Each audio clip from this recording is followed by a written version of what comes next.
Recording in progress.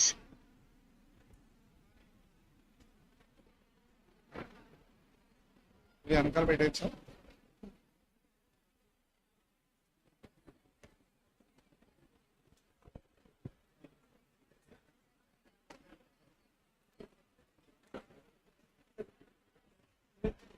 Sir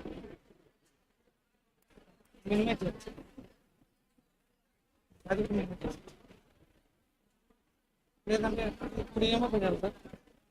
flow charts open చేయాలి. ఎక్కడ ఉన్నాయి sir flow charts? Income tax material అని ఉంది, అక్కడ డౌన్లోడ్లో ఉంటుంది చూడండి.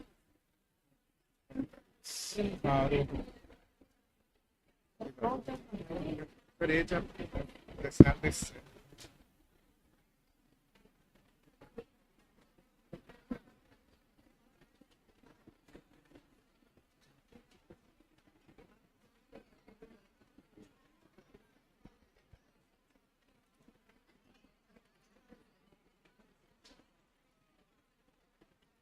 PGBP కూడా ఓపెన్ చేయాలి.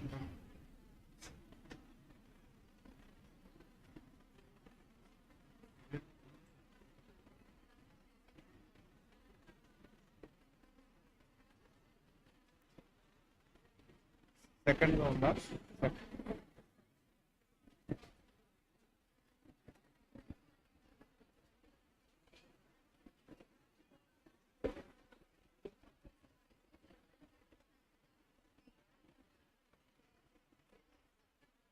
ఓకేనా?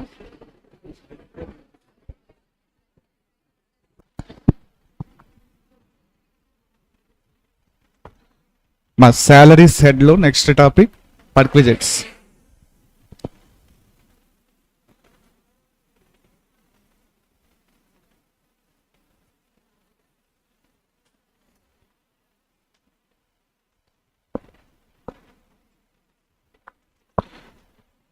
First, I give you the list of perquisites covered under the head salaries. First one, rent-free accommodation.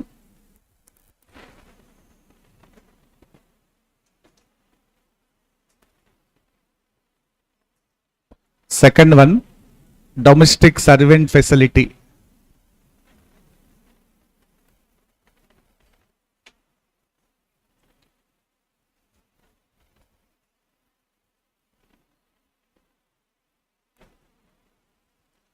Third one, gas, water, electricity.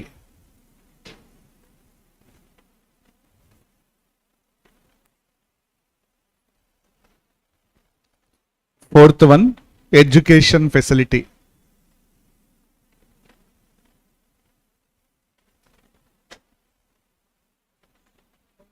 Fifth one, car facility.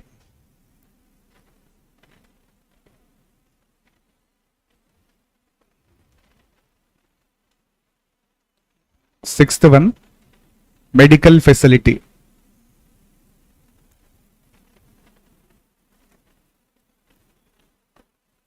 Seventh, interest-free loans.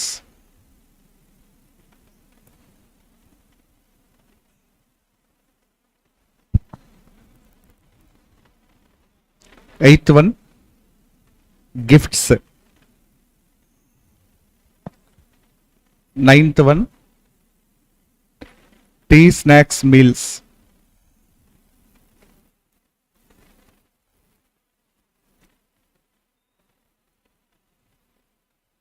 Tenth one, traveling,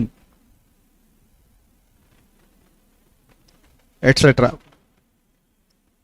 Other than LTC.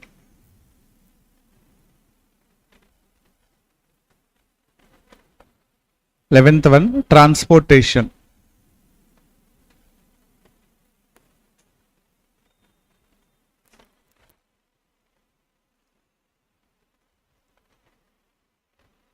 Twelfth one, sweat equity shares.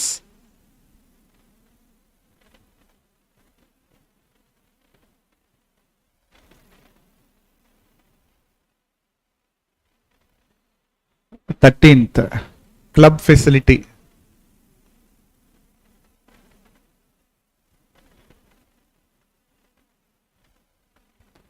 14th, credit card facility.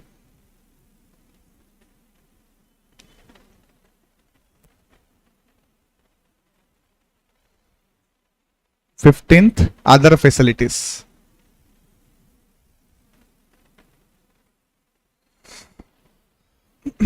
These are the list of perquisites at present covered under the head salary. Perquisites may be in the form of either monetary or non-monetary. So perquisites, so many of perquisites are there, Amma, and it's a time consumption. Manaki clear discussion ki time saripodu. Kabatti nenu I will discuss the some selected perquisites. Okay. So out of that, rent-free accommodation is the most important perquisite. Rent-free accommodation, most important perquisite. Education facility, important perquisite. Car perquisite, most important. Medical facility, important perquisite. Interest-free loan, important perquisite. Gifts, important perquisite. Tea, snacks, meals, important perquisite.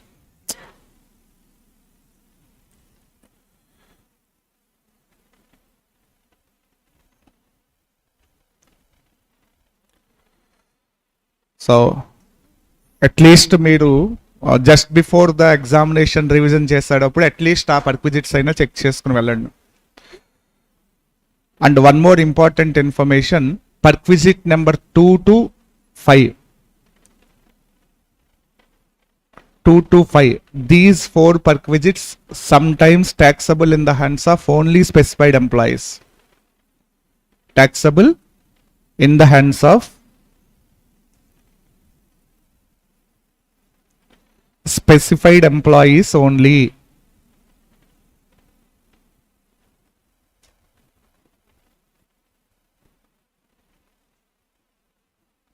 Are sometimes taxable in the hands of all employees. Taxable in the hands of all employees.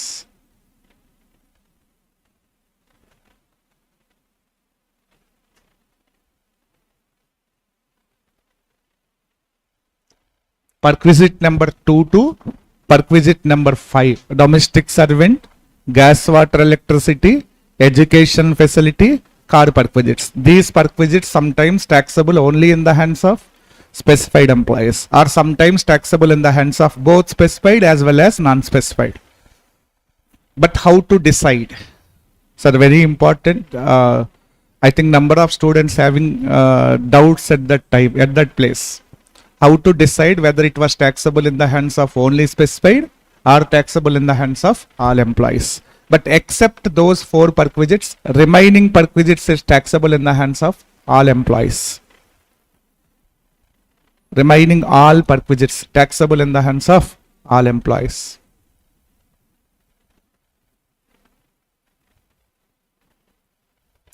Only 4 perquisites to be considered, whether it is taxable in the hands of specified or all, except that remaining all the perquisites are taxable in the hands of all employees. First, I give you the clarification about those 4 perquisites. When it will be taxable in the hands of specified, when it will be taxable in the hands of both specified as well as non-specified. Okay. First one, for example, domestic servant facility. First one is domestic servant facility.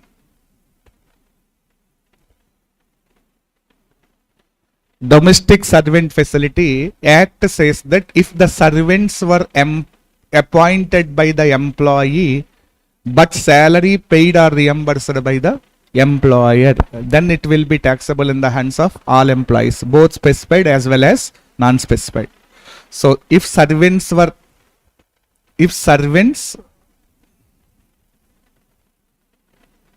engaged by engaged by employee, but salary paid or reimbursed by employer.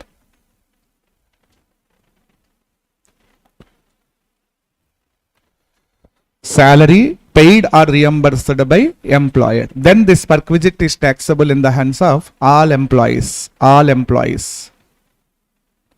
is nothing but both specified as well as non-specified.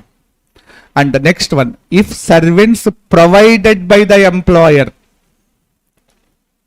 servants provided is nothing but engaged by the employer and provided to you. So provided by employer, includes provided ante is nothing but evante engaged by employer, salary also paid by the employer. Servants provided by the employer, that is engaged by employer, and salary also paid by employer. In this case, this perquisite is taxable only in the hands of specified employees. This is the criteria how to decide the domestic servant facility, whether it is taxable in the hands of only specified or all. Depends on engagement of the employees. Have you understood? Next one. Next perquisite is gas, water, electricity. Gas, water, electricity. Gas, water, electricity connection in the name of employee. Water connection, gas connection, electricity connection in the name of employee, but bills paid or reimbursed by employer. It will be taxable in the hands of all employees. Connection in the name of employee, but bills paid or reimbursed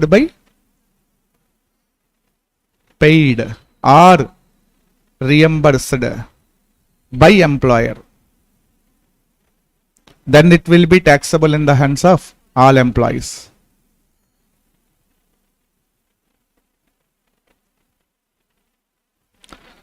If the facility provided by the employer,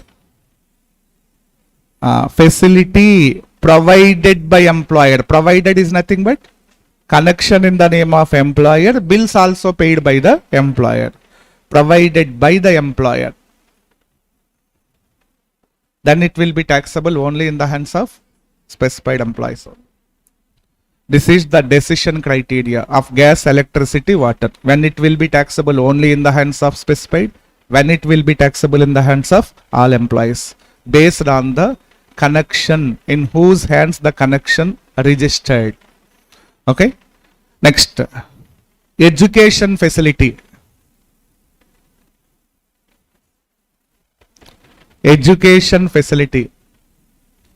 If facility arranged by the employee, arranged by the employee, but bills paid or reimbursed by employer. Facility arranged by employee, but bills paid or reimbursed by employer. Arranged by employee is nothing but arranged by employee అంటే employee తన ఇష్టం వచ్చిన స్కూల్లో చదివించుకుంటున్నాడు, bills పెట్టి money తీసుకుంటున్నాడు ఎవరి దగ్గర నుంచి, ఎంప్లాయర్ నుంచి. అంటే facility arranged by the employee himself on his own. అర్థమైనా? ఎందుకంటే ఎంప్లాయర్ స్కూల్స్ ఉంటాయి, ఎంప్లాయర్ మెయింటైన్ చేసే స్కూల్స్ ఉంటాయి. కొంతమంది ఇష్టపడరు అక్కడ చదువుతారు, ఎందుకంటే I think it's not having standards అమ్మ. ఎందుకంటే ఏదో పూర్ ఎంప్లాయీస్ పిల్లల్ని చదివించడానికి ఉపయోగపడతాయి. But standard employees actually they don't want to join in such educational institution owned or maintained by the employer. అలాంటి వాళ్ళు శాలరీ ఎక్కువ ఉన్న వాళ్ళు ఏం చేస్తారు, కెపాసిటీ ఉన్న వాళ్ళు అవుట్ సైడ్ స్కూల్లో జాయిన్ చేసుకుంటారు, బిల్స్ పెట్టి కంపెనీ నుంచి పేమెంట్ తీసుకుంటూ ఉంటారు. అర్థమైందా? So facility arranged by the employee but bills paid or reimbursed by employer. It will be taxable in the hands of all employees. If facility provided in a school, in an educational institution, owned or maintained by employer, owned or maintained by employer,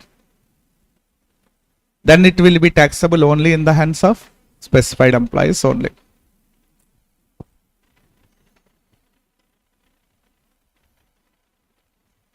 Next, car perquisite. Car owner employer అయితే, car owner, car owned by employee but expenses met by employer, taxable in the hands of all employees. Car owned by employer, ownership employer అయితే specified employ. ఎక్కడైనా employer వైపు నుంచి provide చేస్తున్నాడు అంటే స్పెసిఫైడే కదా వస్తుంది. So car owned by employee, owned by employee, taxable in the hands of all employees. Owned by employer, owned by employer, specified employees only.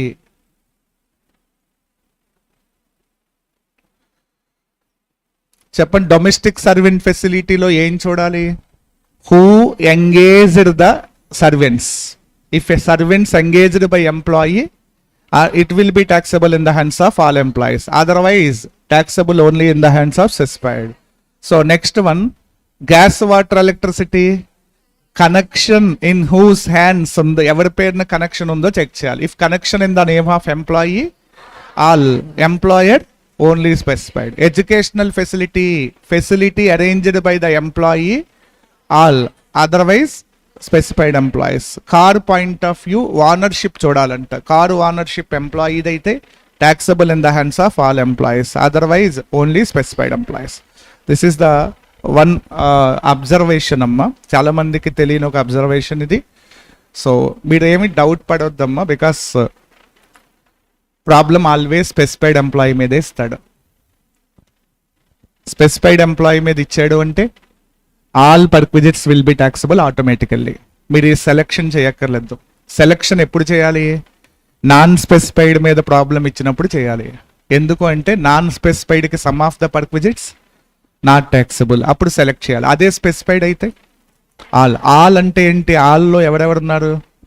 Specified plus non specified. ఇక్కడ specified only ఉన్నాడు అంటే రెండు చోట్ల ఎవరున్నారు? స్పెసిఫైడ్ ఉన్నారు అంటే స్పెసిఫైడ్కి అన్ని taxable అవుతాయనే కదా అర్థం. బట్ నాన్ స్పెసిఫైడ్ మీద ప్రాబ్లం ఇచ్చినప్పుడే మీరు ఆలోచించాల్సి వస్తుంది. బట్ ఖచ్చితంగా నాన్ స్పెసిఫైడ్ ఇవ్వడు, స్పెసిఫైడ్ మీదే ఇస్తాడు. కాబట్టి మీరు ఏవి ఆలోచించకుండా బ్లైండ్గా ఆన్సర్ చేసేయండి ప్రాబ్లం. ఒక్కొక్క పర్క్విజిట్ ట్యాక్సబుల్ వాల్యూ తీసేసుకోండి. అర్థమైనా?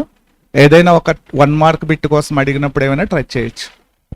Okay, some of the perquisites are taxable only in the hands of specified employees. Some of the perquisites are taxable in the hands of all employees. Okay. Next.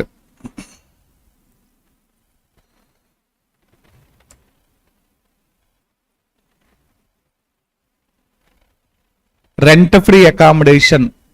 First perquisite and most important perquisite. Rent-free accommodation.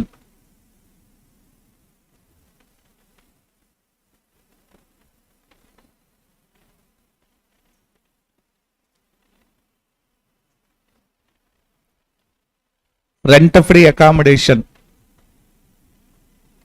Rent-free accommodation are classified into 2 types, mainly 4 types. First one, unfurnished accommodation. First one is unfurnished accommodation, provided only accommodation without any furniture. Second one, furnished accommodation. First one, unfurnished. Second one, furnished. Next one, hotel accommodation. More than one accommodation, exempted cases. Total 5 types of classification are there in rent-free accommodation. Actually, it's a time consumption perquisitum. So last 3 unimportant: hotel, more than one accommodation, exempted accommodation. So I will explain only unfurnished accommodation, which is very important point. Furnished మీకు వస్తుంది, unfurnished plus furniture value add చేస్తే furnished అవుతుంది. So if you know the provision related to unfurnished accommodation, then automatically you can calculate the furnished accommodation also, because unfurnished accommodation value plus furniture is equal to furnished accommodation. So unfurnished వస్తే ఏమొచ్చినట్టు, furnished వచ్చినట్టే లెక్క. So unfurnished accommodation most important. Unfurnished accommodation first identify whether the employee is government are other employees. If employee is a government employee, taxable value was decided by the government. We need not calculate, we need not made any calculations. మనం ఏం చేయక్కర్లేదంట. ఎంత taxable అనేది ఎవరు చెప్తారు? Taxable value is equal to license fees fixed by the government, is nothing but taxable value fixed by the government. Whatever the amount fixed by the government to be considered as it is, దాన్నే నువ్వు taxable value కింద కలిపేసుకోవచ్చు. అంటే government employees rent free accommodation ప్రాబ్లంలో ఇచ్చినప్పుడు government fix చేసిన value కూడా ప్రాబ్లంలో ఇస్తాడు, కాబట్టి దాన్ని మీరు తీసుకుంటే సరిపోతుంది. అర్థమైందా point? Next other employees other than government employees, then again concentrate on accommodation owned by the employer or accommodation hired by the employer.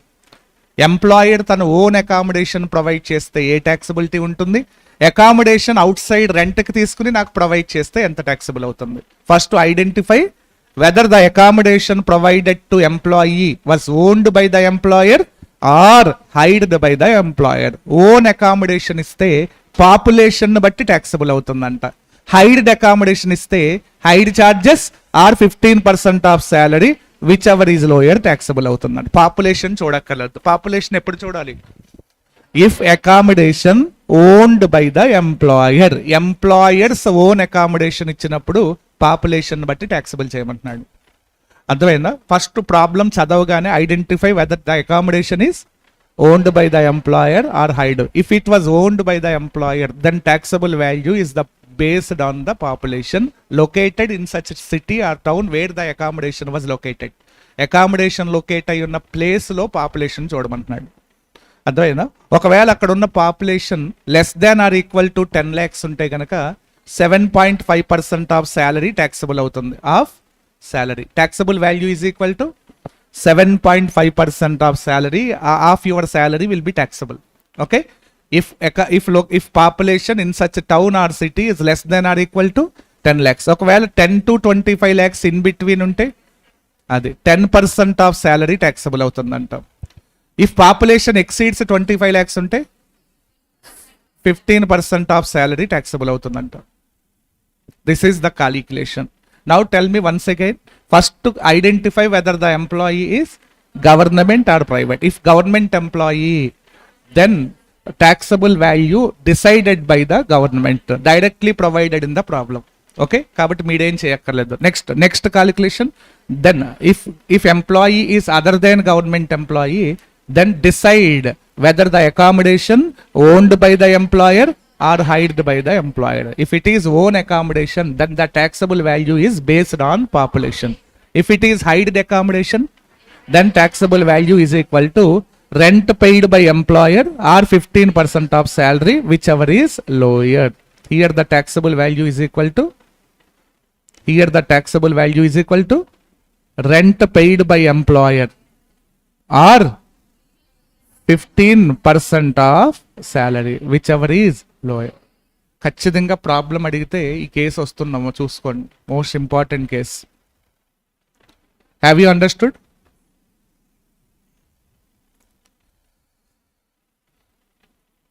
Unfurnished accommodation ఇప్పుడు మనం కాలిక్యులేట్ చేసింది ఏంటి? Unfurnished accommodation. But what about furnished accommodation? Unfurnished accommodation value plus ఫర్నిచర్కి add చేస్తే వచ్చేది furnished వస్తుంది. అంటే ఇక్కడ వచ్చిన ఆన్సర్కి ఫర్నిచర్ కలుపుకోవటమే. కాబట్టి కాలిక్యులేషన్ 1 వస్తే calculation 2 very easy. So furnished accommodation, first value of unfurnished accommodation to be considered. Value of unfurnished accommodation, add furniture value. While adding the value of furniture, again we should concentrate again whether the furniture was owned by the employer or hired by the employer. ఎందుకంటే employer దగ్గర ఎందుకు ఉంటుంది furniture? Employer టీవీలు, washing machines ఇవన్నీ employer వాడి దగ్గర పెట్టి కూర్చోడు కదా. ఐదర్ మేబీ పర్చేస్ చేసి ఇస్తాడు, లేదా బయట ఎక్కడైనా రెంట్కి తీసుకుని ఇస్తాడు. So if the furniture owned by the employer, then కాస్ట్లో 10% తీసుకోవాలంట. 10% per annum of the cost of such furniture to be considered as a value of perquisite. If it was hired by the furniture, then hired charges, whatever the hired charges paid by the employer, to be considered as it is. That's the valuation of perquisite. Have you understood? So what is the taxable value of furniture? If it was owned by the employer, 10% per annum, 10% per annum, most important point, me 10% apply cheyadu. If furniture was provided only for 8 months, then 10% into 8/12 proportionate చేయాలి. చేయకుండా answer ఇస్తే పోతుంది answer. అర్థమైందా? 10% per annum of cost of furniture. If it was hired by the employer, hired charges actually paid by the employer to be considered. If some furniture was owned by the employer, some furniture hired by the employer, then for own furniture 10% per annum of cost plus for hired charges, aggregate amount to be considered as it is. అందుకే నేను and are అని రెండు ఇచ్చాను చూడండి. విడిగా ఇవ్వచ్చు లేదా combined కూడా ఇవ్వచ్చు, చెప్పలేం. This is the furnished accommodation value. Have you understood? Next, concessional accommodation. Concessional accommodation is nothing but very easy. For providing such facility, if employer collected any amount from employee, such collected amount shall be deducted from taxable value. అప్పుడు అది concessional benefit అవుతుంది. It's a common point for all perquisites అమ్మ. Perquisites may be either free of cost or concessional rate. ఫ్రీగా ఇవ్వచ్చు, కన్సెషనల్కి ఇవ్వచ్చు. నీ దగ్గర 1 rupee కూడా కలెక్ట్ చేయకుండా ప్రొవైడ్ చేస్తే ఫ్రీ ఆఫ్ కాస్ట్. నీ దగ్గర ఏమైనా కలెక్ట్ చేస్తే concessional. But how to calculate the concessional perquisite value? The taxable value of the perquisite minus amount recovered from employee. నీ దగ్గర కలెక్ట్ చేసేది లెస్ చేసుకోమంటున్నాడు. అప్పుడు వాల్యూ ఆఫ్ కన్సెషనల్ అకామిడేషన్ వస్తుంది. అర్థమైందా? ఇది ఇక్కడ తీసేసి నోట్ పాయింట్ కింద రాసుకోవచ్చమ్మా. If any amount recovered from employee for providing this facility, then such amount shall be deducted from taxable value. That's the concessional perquisite. దీన్ని చార్ట్ అవసరం లేదు, అందుకే దీన్ని పక్కన పెట్టాను నేను. ఎందుకంటే it's a common point to all perquisites. It's a note point to all perquisites.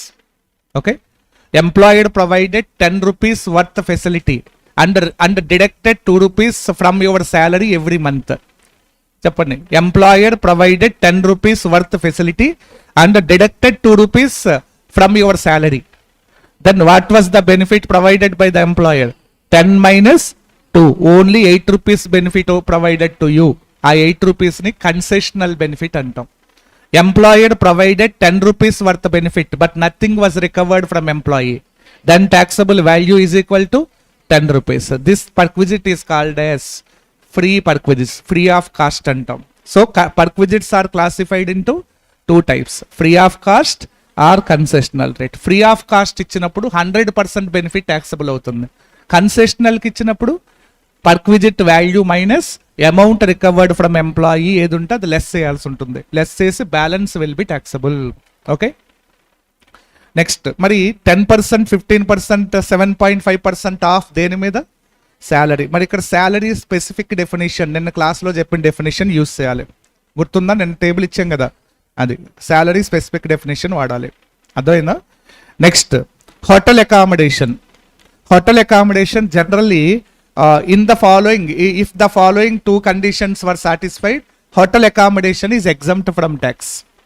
Hotel accommodation, employer నీకు హోటల్లో అకామిడేషన్ ఇస్తే కనుక exemption subject to satisfaction of following 2 conditions. Condition number 1, accommodation is provided on transfer of employee from one place to another place. Job shift అవుతుంది కదా ఒక place నుంచి ఇంకొక ప్లేస్కి, ఆ టైంలో హోటల్ అకామిడేషన్ ఇవ్వాలంట. And the accommodation period does not exceed 15 days కనుక దాటకపోతే such accommodation is exempt from tax. No need to pay any tax to the government. Otherwise taxable. Then taxable value is equal to 24% of your salary or hotel charges payable by the employer, whichever is lower. ఇది taxable చేయమంటున్నాడు. First to decide whether it is taxable or not. If it is taxable, then use the calculation. ఆ calculation use చేయండి అని చెప్తున్నాడు. అర్థమైందా? Hotel accommodation always taxable. Some cases exemption కూడా ఉందా? Exemption కూడా ఉంది. When the hotel accommodation is exempt from tax, the accommodation was provided at the time of transfer of job from one place to another place and the accommodation period does not exceed 15 days. Then only exemption is available. Otherwise taxable. What is the taxable value? 24% of salary or hotel charges, whichever is lower. Clear. Next, more than one accommodation. If employer provided two or more houses, more than one houses ante 2 houses గానీ అంతకన్నా ఎక్కువ houses కానీ ఇస్తే then what is the tax treatment? If employer provided 2 houses to the employee, ఎన్ని ఇచ్చాడు? 2 houses. Then what is the tax treatment? Act says that first 90 days the employee can pay tax only one house at his option. అంటే రెండిట్లో ఏదో ఒక house మీద tax కడితే సరిపోతుందంట. The employee is liable to pay tax on only one accommodation at his option. At his option is nothing but option given to employee. He can select which house is to be taxable. So వాడు ఇష్టం వచ్చిన house ని select చేసుకుని taxable చేయొచ్చు అంట. But what about after 90 days? After 90 days both the accommodations will be taxable automatically. ఇది process. Have you understood? So last one is exempted cases అమ్మ. Mining sites లోను, అలాగే Supreme Court High Court judges, UPSC commission చైర్మన్కి మెంబర్స్కి, అలాగే opposition party leaders in parliament, అలాగే మైన్స్లో work చేసే వాళ్ళకి, రిమోట్ ఏరియాస్లో వర్క్ చేసే వాళ్ళకి ఎగ్జామ్షన్స్ ఉన్నాయమ్మా. ఆ ఎగ్జామ్షన్ లిస్ట్ ఇచ్చాడు. ఆ లిస్ట్ మీరు ఓన్గా చదువుకోండి. ఈ లిస్ట్లో కవర్ అయింది అంటే you need not pay any tax to the government. అర్థమైందా? ఇది rent free accommodation point. Next, gas water electricity domestic servant facility అమ్మా. Domestic servant facility gas water మీరు ఓన్గా చదువుకోవచ్చు అమ్మా. సింపుల్ పర్క్విజిట్స్ అవి. Next, education facility. Education facility. If employer provided education facility to the employee either of his children or any of his family members. చిల్డ్రన్కి కానీ family మెంబర్స్కి కానీ ఇస్తాయి. Some times brothers and సిస్టర్స్కి, grand చిల్డ్రన్కి కూడా ఇస్తూ ఉంటాడు. అప్పుడు ఏమంటాం వాళ్ళని? other family members antam. Either provided to children or any other family members. Education facility provided to children or other family members.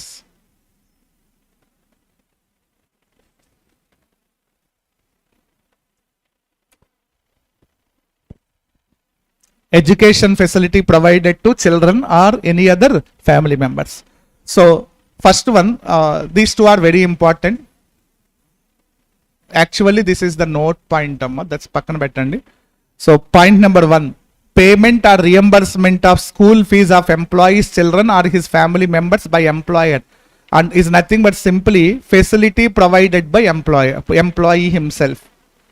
Facility arranged by employee. Facility arranged by employee. Tell me in whose hands it will be taxable? It will be taxable in the hands of all employees. But what about case 2? Facility provided in an educational institution owned or maintained by employer. It will be taxable only in the hands of specified employees. నేను అక్కడ నోట్స్లో చెప్పాను కదా ఈ point. So ఈ classification already నేను ఇచ్చేస్తాను. Facility arranged by the employee himself, but bills paid or reimbursed by employer, then it will be taxable in the hands of all employees. Facility arranged by the employer, then it will be taxable only in the hands of specified employees. So case 1, facility arranged by the employee, but bills paid or reimbursed by employer. In this case, what is the taxable value?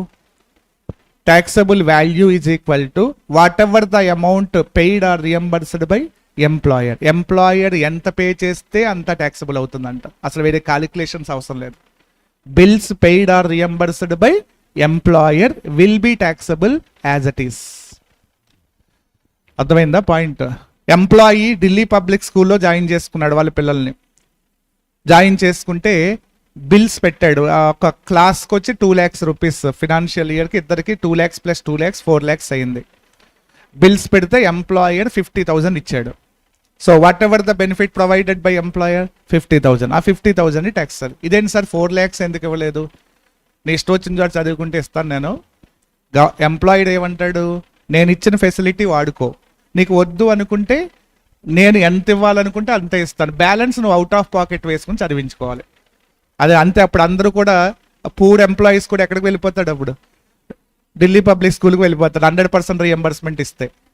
So కాబట్టి అలా ఇవ్వడు employee ఎట్టి పరిస్థితిలో. ఒక standard amount ఉంటుంది, ఆ అమౌంటే వాడు ఇస్తాడు. Balance will be borne by the employee out of his pocket. వాడు ఆ రిస్క్ తీసుకున్నాడు కాబట్టి వాడు ఇష్టం వచ్చిన తోట option తీసుకోమంటున్నాడు.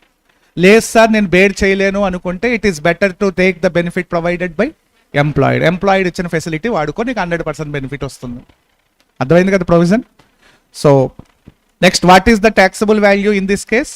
Whatever the amount expended by the employer will be taxable as it is. Next, case 2, facility provided by the employer in a school or educational institution owned or maintained by employed. This perquisite is taxable only in the hands of specified amount. Now this one of the important, what is the taxable value? ఇక్కడ taxable value ఏంటి? చాలా most complicated important area. What is the taxable value here? First ఏం చేయమంటున్నాడంటే, for example employer own school Brodipet 3rd లైన్లో ఉందనుకోండి. అదే Brodipet 3rd లైన్లో similar educational institutions, బయట ఇన్స్టిట్యూషన్స్ ఎంత ఛార్జ్ చేస్తున్నాయో ఆ ఫీజుని తీసుకోమంటున్నాడు.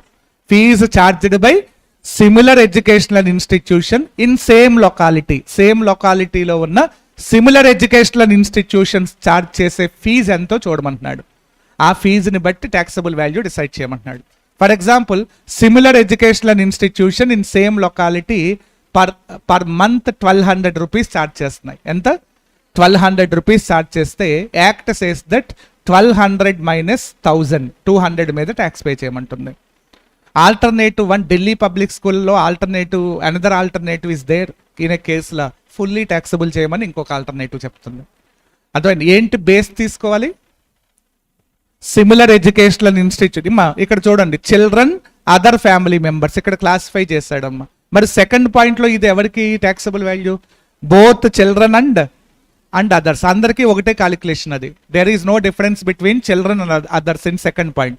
But here is the difference tax treatment is available for children and other family members. Okay, first ఏది బేస్ చేసుకోవాలి? Cost of education in similar locality, similar educational institution in same locality. ఇక్కడ ఇచ్చాడు చూడండి, cost of education in similar institution in same area is less than or equal to 1000, 10,000 గా, less than or equal to 1000 per month, 1000 per month per children, then not taxable. No need to pay any tax to the government. For example, similar institution in same locality charged 800 per month. What is the taxable value? Nothing will be taxable. If they charged 1200 rupees, then you can use the alternatives. Alternative 1 fully taxable. Alternative 2 1200 minus 1000 taxable. Only 200 మాత్రమే taxable అవుతుంది. ఈ alternatives ఎప్పుడు use చేయాలి? If cost of education in similar educational institution in same locality exceeds 1000 rupees, then only you can use the alternative. If it was less than or equal to 1000 per month, then 100% exemption, there is no option. 1000 గాని below ఉంటే అసలు ట్యాక్సే వద్దు. Cross అయితే మాత్రం alternatives use చేయమని చెప్తున్నాడు. Important point. So this treatment is for children. But what about other family members? And in other family members, the 1000 rupees exemption is not available. Therefore, it will be taxable always, irrespective whether it is less than 1000 or more than 1000. So, I'll give you a practical example for this. Similar educational institution in same locality. Cost of education, similar institution in same locality for children, other family members. Cost of education,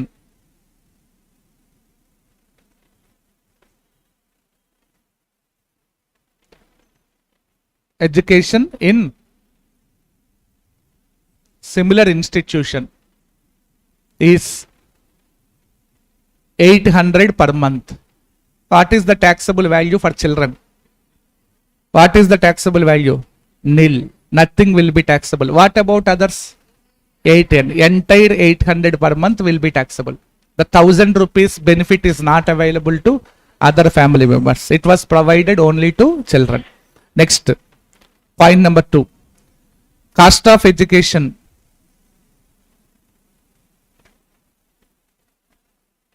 In similar institution is 1800 per month. What is the tax treatment for children?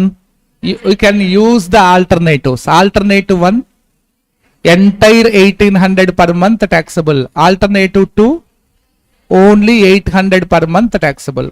But what about others? 1800, entire 1800 per month will be taxable. That's the difference. Have you understood? 1000 rupees per month exemption is available only to children, not to other family members. Okay, అర్థమైందా?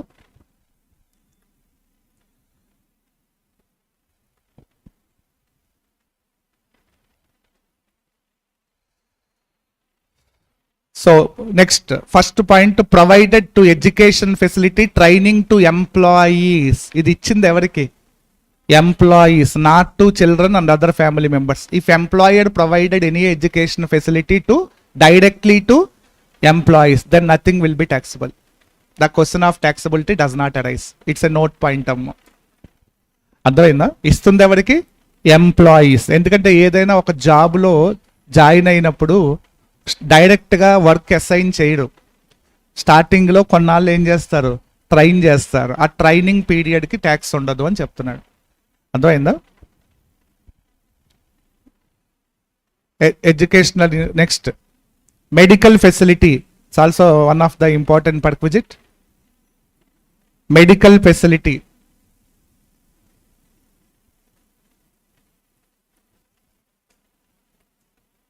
Medical facility.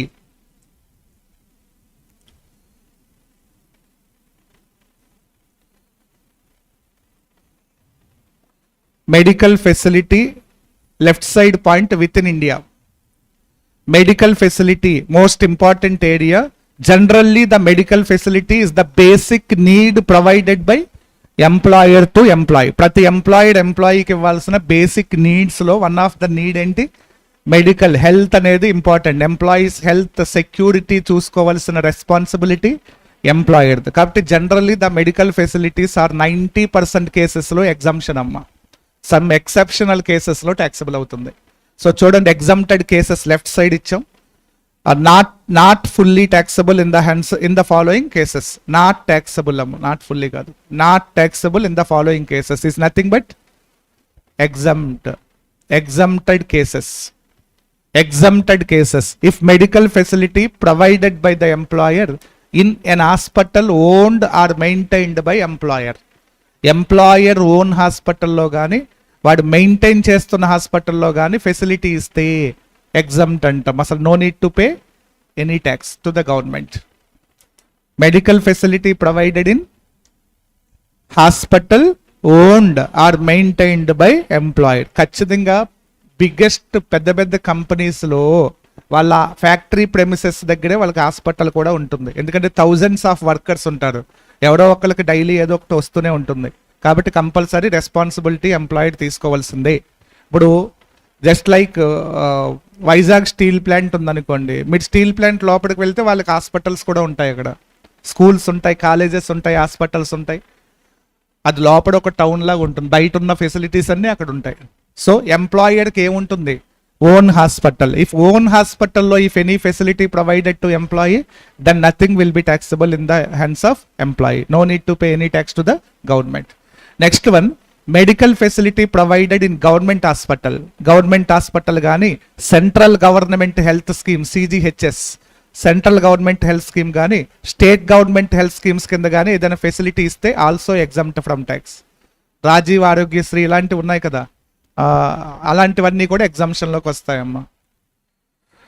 So health schemes, government health schemes కింద కానీ లేదా government హాస్పిటల్స్లో కానీ facility provided by the employer, then nothing will be taxable in the hands of employee.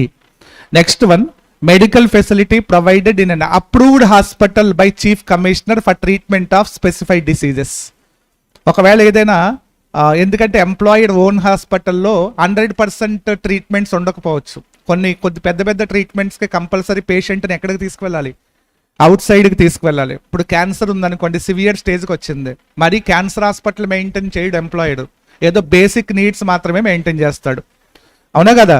So మరి అలాంటప్పుడు ఖచ్చితంగా వాడిని బయటకు తీసుకువెళ్ళాలి, కార్పొరేట్ హాస్పిటల్కి ఎక్కడో అపోలోకి ఎక్కడో తీసుకువెళ్ళాలి, అవునా కదా. మరి అలాంటప్పుడు కూడా ఎగ్జామ్షన్ ఇస్తాడండి, but subject to 2 conditions. The hospital must be approved by the chief commissioner of income tax and the disease must be specified disease అయి ఉండాలి, స్పెసిఫైడ్ డిసీజెస్ అయి ఉండాలి. హాస్పిటల్కి కమిషనర్ అప్రూవల్ ఉండాలి. అప్రూవల్ లేని హాస్పిటల్లో ట్రీట్మెంట్ చేయించుకుంటే then taxability gets attracted. This facility is exempt in third point subject to 2 conditions. Condition number 1, the hospital must be approved by the chief commissioner and the disease must be specified. The specified diseases list was given in chapter 6 year deductions and 80 DDB. ఆ సెక్షన్లో ఉన్నాయి, అది వచ్చినప్పుడు చూద్దాం. Next last one, medical insurance premium. Insurance premium, medical insurance premium, health insurance premium, personal accident policy related premium, staff group insurance premium, ఇవన్నీ paid by employer on behalf of employee. ఇవి also exempt from tax. Employee బదులు employer pay చేసే health premiums అన్ని ఎగ్జామ్షనేనమ్మా. First 3 facilities, ఇది premium, but something different point. దీన్ని తీసేసి నోట్లోకి తీసుకుపోవచ్చు కావాలంటే. సో చెప్పండి, టేబుల్లో చదివినవన్నీ కూడా ఏంటమ్మా, ఆల్మోస్ట్ అన్నీ కూడా ఎగ్జామ్షనేనమ్మా. Exempt. Medical facility provided in a hospital owned or maintained by employer. What is the treatment? Hospital owned or maintained by employer. Exempt. Medical facility provided in government hospital. Exempt. Medical facility provided under central government health scheme or similar health scheme of the state government. Exempt. Medical facility provided in any hospital approved by the chief commissioner. Exempt. Medical insurance premium etc. paid by employer on behalf of employee. Exempt. All those points covered in category 1 almost exempt from tax. ఈ points ఎక్కడిచ్చినా మీరు exemption తీసుకోవచ్చు. But what about in facility provided in any other area? Other areas అయితే fully taxable అమ్మ. ఇక్కడ other అంటే ఈ 4 కేసుల్లో cover అవ్వనివి, అర్థమైనా. ఫర్ ఎగ్జాంపుల్ ఒక ప్రాబ్లంలో ఇచ్చాడు, medical facility taken by the employee from private doctors అన్నాడు, లేదా ఫ్యామిలీ డాక్టర్స్ అన్నాడు, లేదా ప్రైవేట్ నర్సింగ్ హోమ్ అన్నాడు, లేదా hospital not approved by chief commissioner అన్నాడు. ఇవన్నీ ఫుల్లీ ట్యాక్సబుల్ కేసెస్ అమ్మ. ఇవన్నీ all other cases fully taxable అంటుంది. ఆల్ అదర్ కేసెస్ అంటే ఏమొస్తాయి? Example private hospitals, family doctors, ఇవన్నీ వస్తాయమ్మ. ఫ్యామిలీ డాక్టర్ చేత ట్రీట్మెంట్ చేయించుకున్నాడు, but bills paid or reimbursed by employer. What is the treatment? Treatment taken from family doctor but bills paid are reimbursed by employer. Exempt or taxable? Taxable. Reason? Fully taxable amma. ఒకప్పుడు 15,000 exemption ఉండేది ఇక్కడ కూడా, up to 15,000 exemption, balance taxable అని ఉండేవారు. But amendment ద్వారా ఏం చేశాడంటే fully taxable చేసామన్నాడు. Fully taxable. ఒకప్పుడు ఏముండేది 3 years back, exempt up to 15,000, balance only taxable అని ఉండేది. ఇప్పుడైతే నౌ ఫుల్లీ ట్యాక్సబుల్. ప్రాబ్లంలో ఎక్కడైనా ప్రైవేట్ నర్సింగ్ హోమ్ కానీ ఫ్యామిలీ డాక్టర్స్ కానీ అని ఇస్తే ఏం చేయాలి? ట్యాక్సబుల్ చేసేయండి. అబ్జెక్షన్ లేదు, ట్యాక్సబుల్ చేసేయండి. గవర్నమెంట్ హాస్పిటల్ అని ఇస్తే hospital owned by employer, exempt. Central government health scheme, exempt. Hospital approved by chief commissioner, exempt. ఈ వర్డింగ్ ఎక్కడ కనపడకపోతే అది ఫుల్లీ ట్యాక్సబుల్లోకి వచ్చాయి. అర్థమైంది కదా పాయింట్? నెక్స్ట్, సమ్ టైమ్స్ కొన్ని డిసీజెస్ ఇండియాలో క్యూర్ అవ్వకపోవచ్చు. కంపల్సరీ పేషెంట్ని ఎక్కడికి తీసుకెళ్ళాలి? Outside India. మరి అక్కడ కూడా treatment provided outside India. Outside India treatment ఇచ్చినప్పుడు ఇక్కడ కూడా bills paid or reimbursed by employer. మరి ఇక్కడ కూడా what is the tax treatment అని right side point. Outside India treatment అమ్మా. అవుట్ సైడ్ ఇండియాలో ట్రీట్మెంట్ ఇవ్వాలి అంటే not only the medical expenditure but also ట్రావెలింగ్కి ఎక్స్పెండిచర్ అవుతుంది, స్టేకి కూడా అవుతుంది. అంటే ఫారిన్ కంట్రీకి వెళ్ళి రావాలంటే చాలా అమౌంట్ అవుతుంది కదా. అలాగే ట్రీట్మెంట్ జరిగినంత కాలం అక్కడ ఉండటానికి కూడా హోటల్ బిల్స్ అవి కూడా, ఈ 3 కూడా ఎవడు పెట్టుకుంటున్నాడు? ఎంప్లాయర్. అప్పుడు అందులో what is the taxable value అనేది క్వశ్చన్. చూడు, 3 ఎక్స్పెన్సెస్ ఉన్నాయి. First expenditure medical treatment, second stay, third one traveling. అర్థమైందా? So medical expenditure, medical treatment and stay, ఈ 2 expenses exempt to the extent of amount permitted by RBI అంటమ్మా. దీనికి RBI permission ఉన్నంత వరకు exemption ఇచ్చేయచ్చు అంటే బ్యాలెన్స్ ట్యాక్సబుల్ చేయమంటున్నాడు. Exempt to the extent of amount permitted by RBI. చూడండి ఇక్కడ ఇచ్చాం sentence, medical expenses exempt up to amount permitted by RBI. Stay also same treatment up to amount permitted by RBI. The treatment of medical and stay is the same. But what about traveling? Traveling మాత్రం RBI permission వద్దని చెప్తున్నాడు. Assessee gross total income 2 lakhs cross అయిందా లేదా చూడమంటున్నాడు. Cross అయితే fully taxable, cross అవ్వకపోతే exemption ఇచ్చేయమంటున్నాడు. Taxable or not depends on gross total income of the assessee. RBI permission చూడాల్సింది ఓన్లీ దేనికి? మెడికల్ ఎక్స్పెండిచర్ కి, స్టేకి మాత్రమే. Traveling expenses will be exempt if gross total income of the assessee does not exceed 2 lakhs. If it exceeds 2 lakhs then it will be taxable fully. అర్థమైంది కదా point? So ఇది outside India treatment అమ్మా. But important perquisite medical facility, exclusive medical facility మీద problem అడిగాడు మొన్న కాదు అంతకుముందు అటెంప్ట్లో. So కాబట్టి ఎక్స్క్లూజివ్ అడగొచ్చు, ఎందుకంటే ఇందులో ఏ కాన్సెప్ట్ ఉంది? అవుట్ సైడ్ ఇండియా పాయింట్ ఉంది కదా, దీనికోసమే ఎక్స్క్లూజివ్ ప్రాబ్లం అడిగే ఛాన్స్ ఉంది. కాబట్టి కొంచెం జాగ్రత్తగా చెక్ చేసుకోండి. And one more important note point here is medical facility, medical allowance అయితే ఫుల్లీ ట్యాక్సబుల్ అమ్మా. నేను ఇప్పుడు మాట్లాడింది ఫెసిలిటీ గురించా అలవెన్సా? ఫెసిలిటీ. అదే మెడికల్ అలవెన్స్ అయితే always taxable. It's a category 1 allowance. What is the treatment of category 1? Fully taxable. So medical allowance was covered in category 1, fully taxable. Next and one more important point here is the last point, చాలా important అమ్మా.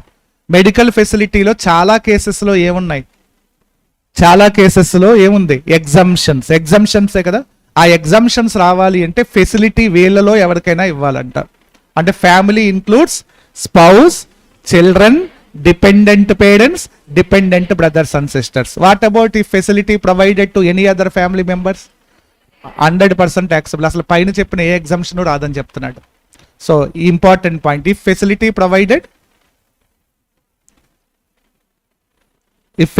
Provided to any other family members then what is the tax treatment? Fully taxable.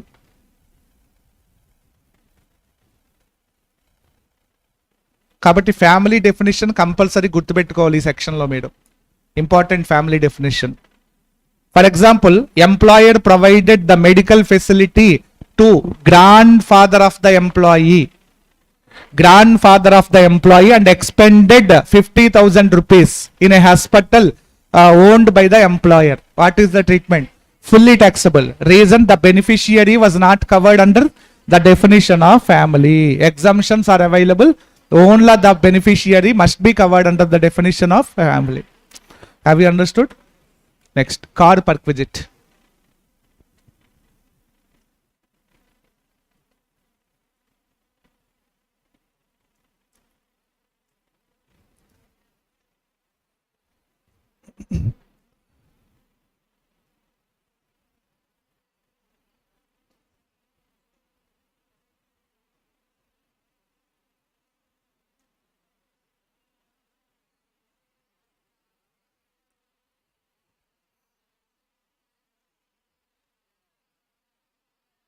మా car పర్క్విజిట్లో first identify చేయాల్సింది 3 cases. Condition number 1 owner of the car. Condition number 2 expenses met by either employer or employee. Condition number 3 usage. Car used exclusively for official purpose or exclusively for personal purpose or used for both purposes. So total 12 cases involved in car perquisite. Total 12 cases. నేను how to identify the case అని చెప్తాను. So కార్లో total 12 cases ఉంటాయమ్మా. First identify whether the owner of the car. Who is the owner of the car? Car owned by employer.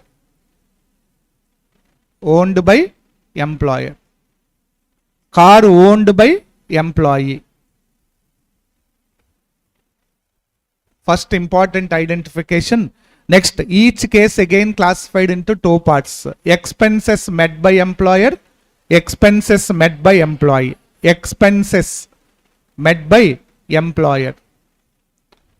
Expenses met by employee. Okay. Next, here also same classification. Expenses met by employer. Expenses met by employee. Okay. Next, again, each point again classified into 3 parts. Uses, whether used for exclusively for personal purpose, exclusively for office purpose, or both purposes. Uses, 3 points. Fully official, fully official, fully personal, both. And again, fully official, fully personal, and used for both purposes. Next,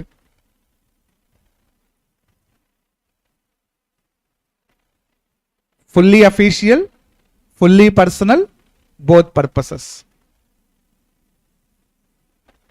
Fully official, fully personal, both purposes. Total how many number of cases? 4 into 3, total 12 cases. So each case how to ascertain the taxable value. So first one, last 3 cases, who is the owner of the car here? Employee. Expenses also met by employer. Car owned by employee, expenses also met by the employee. Actually there is no benefit provided by employer. నా car నా expenses అమ్మా. Nothing the benefit was provided by the employer. Employer నుంచి అసలు ఏ benefit రానప్పుడు tax ఎందుకు ఉంటుంది? Taxable under the head salary అంటే ఏంటి? There must be a benefit provided by employer to employee. So అప్పుడే taxability gets attracted. Here no benefit from employer because the car owned by employee, expenses also met by the employees. So therefore, last 3 cases, the question of taxability does not arise, not taxable. Because reason? Because there is no benefit from employer. No benefit from employer.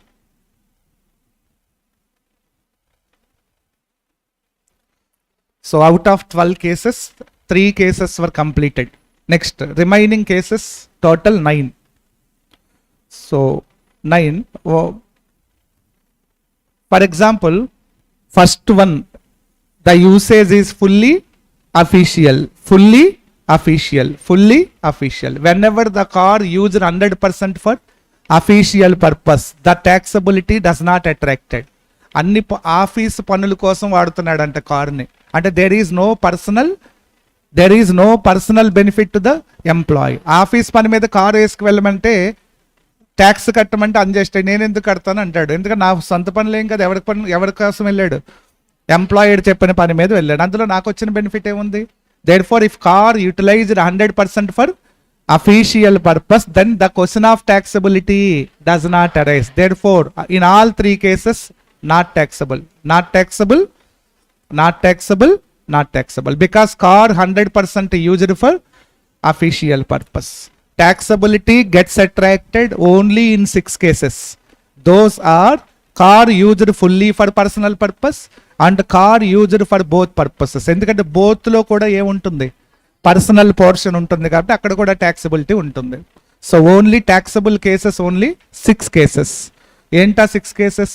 Fully పర్సనల్కి use చేసిన cases, both పర్పసెస్కి use చేసిన cases. 6 కేసెస్లో taxable value ఉంటుంది. Have you understood? So next, fully personal cases. Fully personal cases, Act says that for taxability of car, 10% per 10 lakhs worth ఉన్న car provide చేశాడు అనుకోండి employed, each year car cost లో 10% benefit కింద తీసుకోవాలంట. The benefit of car is 10% per annum of cost of car to be considered. But what about expenses also met by the employer?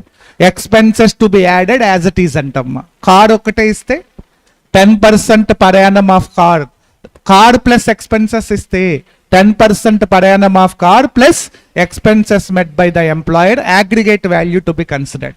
Only expenses ఇస్తే Expenses are only taxable, 10% not taxable because the car owned by employee. Employee car అయినప్పుడు కార్కి ఎందుకు tax ఉంటుంది? అర్థమైందా? అంటే ఇప్పుడు employer నుంచి ఏ benefits వస్తున్నాయో చూడమంటున్నాడు. ఇక్కడ చూడండి case number 2. Case number 2, car owned by employer, expenses also met by employer. Single benefit are dual benefit? 2 benefits. Car also provided by employer, expenses also met by the employer. Both the facilities were used for personal purpose. Therefore, employee is liable to pay tax on both the benefits. Then what is the taxable value for car? 10%. 10% of cost of car plus expenses met by employer. Aggregate of this amount to be taxable as perquisite because employer provided multiple benefits, some car and expenses. Therefore, both the benefits will be taxable in the hands of employee because both are used for personal purpose. And the next, case 1.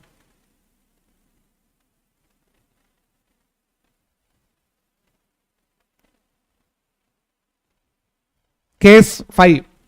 Case 5 also exclusively used for personal purpose. Here please check which benefit is provided by the employer. Car provided by employer, expenses met by employee. Here only one benefit provided by the employer, that is car. Therefore the employee is liable to pay tax on only car. What is the taxable value?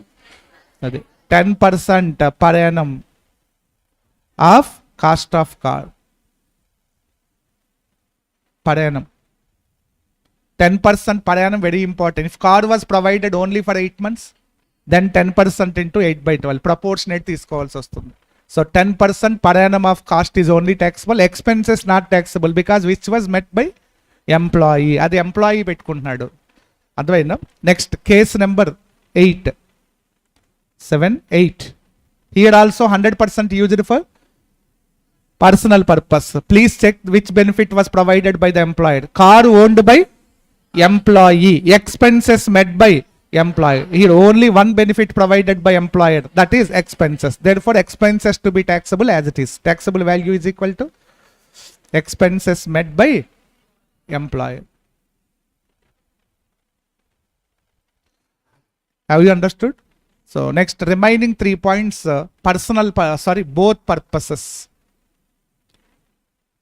How to calculate the taxable value in both purposes. So here one more important point, car owned by employer, expenses also met by employer, dual benefit which is used for both purposes. Therefore the act says that estimated amount will be taxable అని act లోనే చెప్పేస్తాడు ఎంత taxable అని. Taxable value is equal to, if it is a small car అయితే 1800 per month taxable. If it is big car, 2400 per month taxable. Taxable value is equal to 1800 per month or 2400 per month. 2400 per month will be taxable. Less than or equal to 1.6 liters cubic capacity అయితే 1800. More than అయితే 2400. Depends on capacity of the car అంట. కెపాసిటీని బట్టి taxable చేయండి అని చెప్తున్నాడు. Have you understood? Multiple benefits used for both purposes. And the next one, here is car owned by employer, expenses met by employee. There is only one benefit provided by employer and it was used for both purposes. Therefore here also that same treatment will be followed. కాకపోతే the amount will be reduced to, instead of 1800, 6000. Taxable value 600 per month for small car or 900 per month for big car. Because here only one benefit provided by the employer. Okay benefit ఇచ్చినప్పుడు taxable value తక్కువ ఉంటుంది కదా, అందుకే తగ్గించమన్నాడు. ఈ కేసులో multiple benefits ఉన్నాయి, ఇక్కడ only single benefit, అందుకే 600 900 తీసుకోమంటున్నాడు. మల్టిపుల్ బెనిఫిట్స్ ఇస్తే 1800 2400. And one more important, if driver also provided by the employer, then add 900 in addition, 900 per month for driver if provided.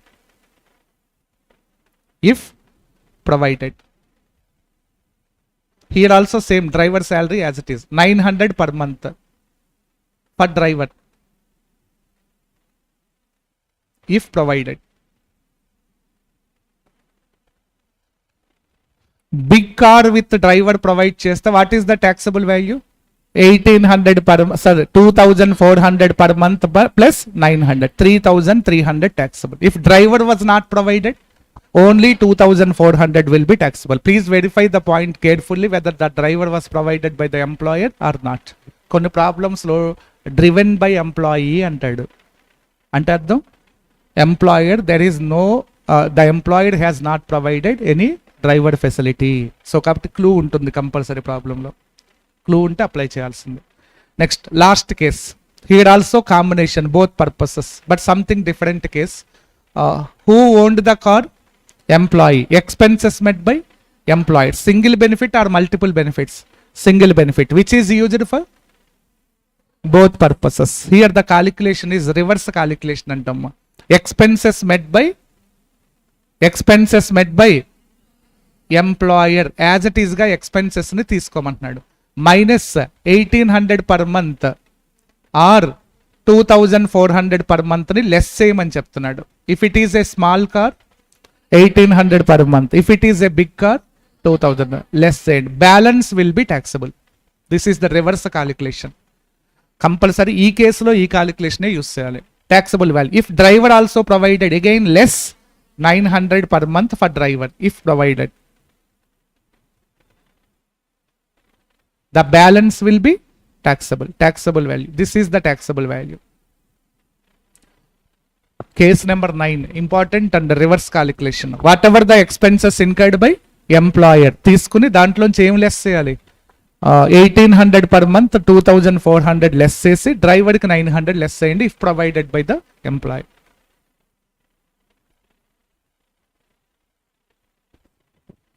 Okay next చాలమ్మా పర్క్విజిట్ అంతవరకు cases అన్నీ వచ్చినాయి కదా. Next I give you some oral information about some other perquisites.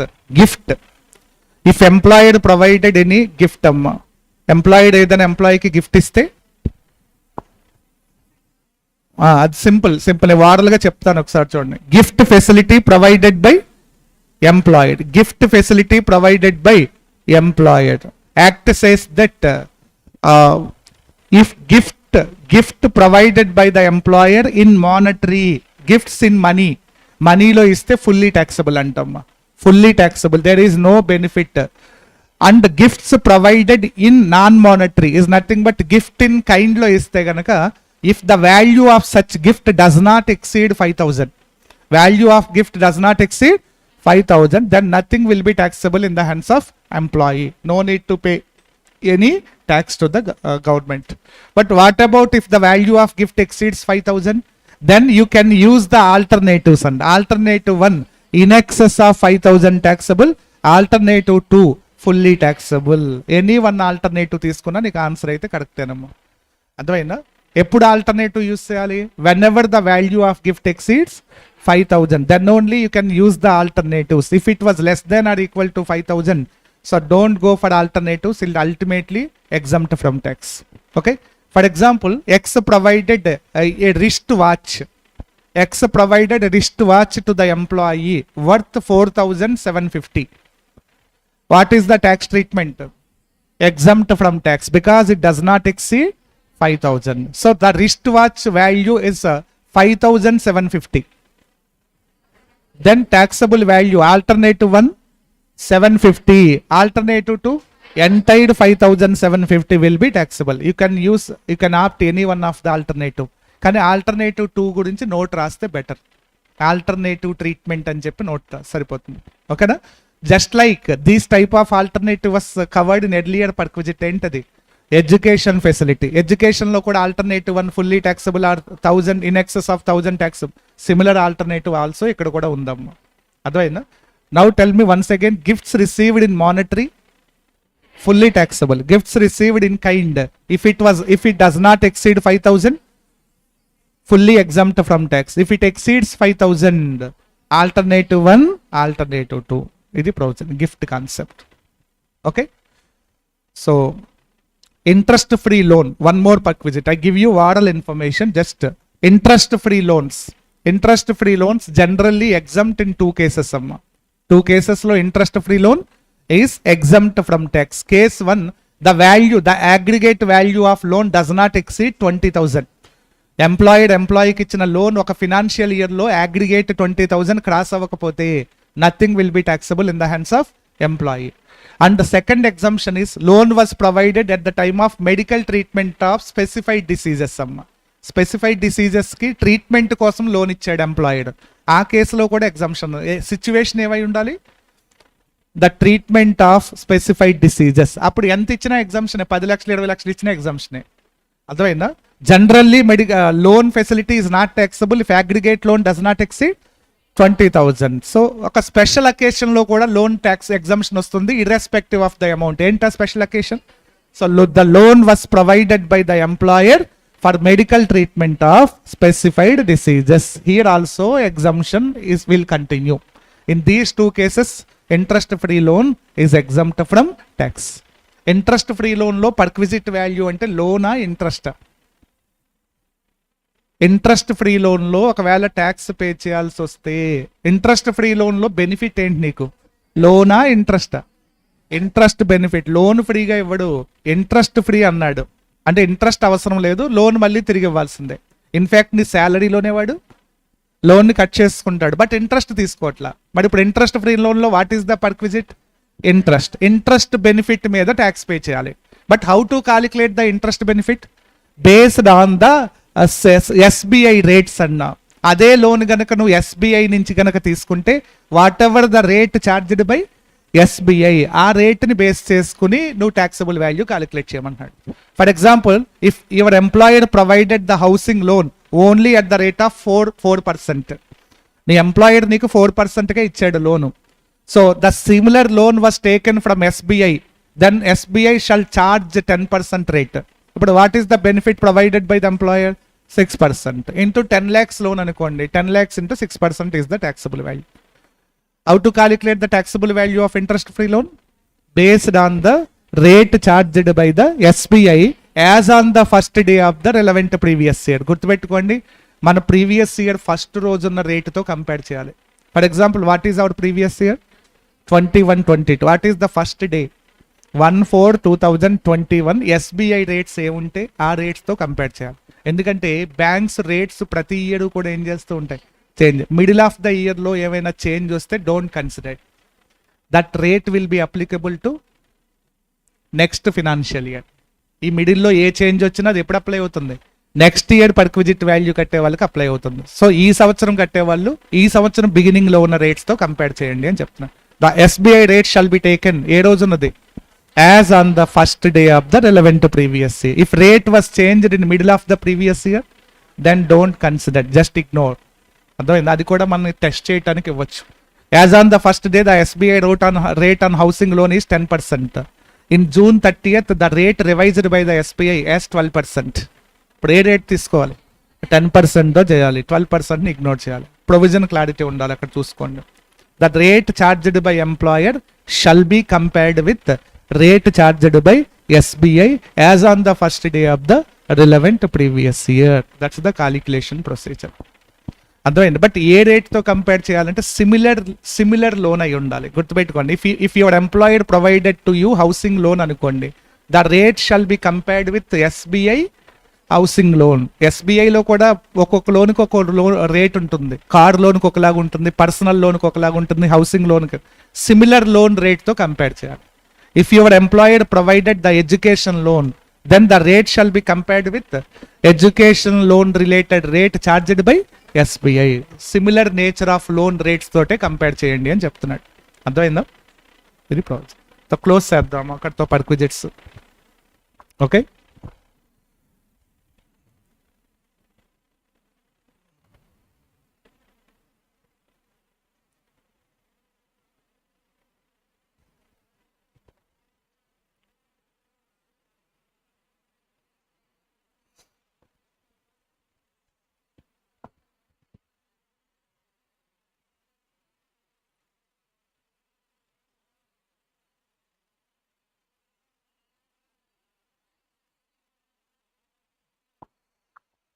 మా income from other sources.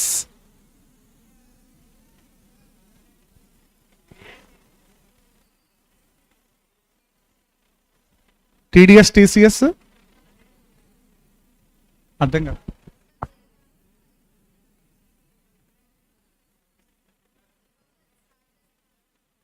TDS నేను start చేస్తానా?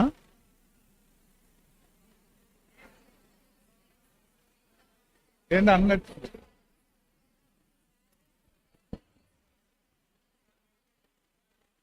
కామెంటా ఏంటది?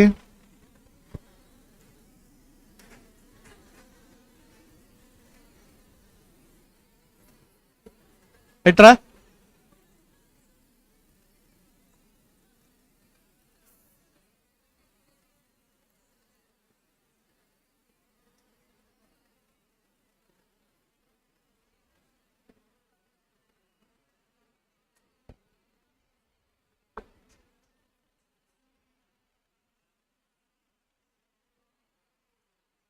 Concept of pay scales అంటే శాలరీ వేరే వేరే ఇచ్చి టోటల్ శాలరీ.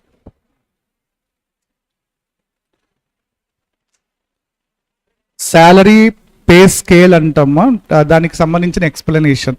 శాలరీలో శాలరీ స్కేల్ అని ఇస్తాడు, అంటే బేసిక్ శాలరీ ఇవ్వడు, కొన్నిసార్లు ఇవ్వకుండా స్కేల్ ఇస్తాడు. స్కేల్ నుంచి బేసిక్ ఎలా కాలిక్యులేట్ చేయాలి. మా ఎవరు మాట్లాడద్దు, ఎందుకో రెస్పాండ్ అవుతారు.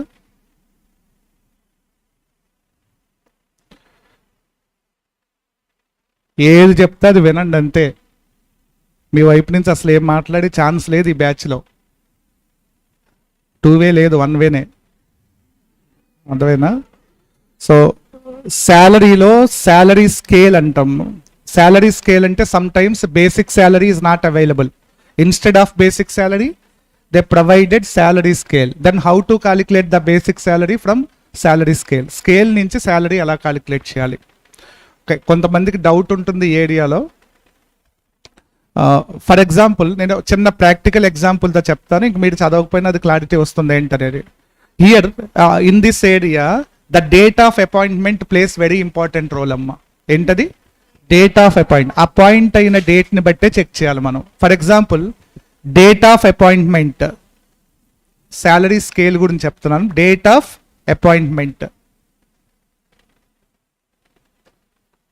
Date of appointment, date of appointment for example 1/4/2019. Date of appointment 1/4/2019. Next salary scale,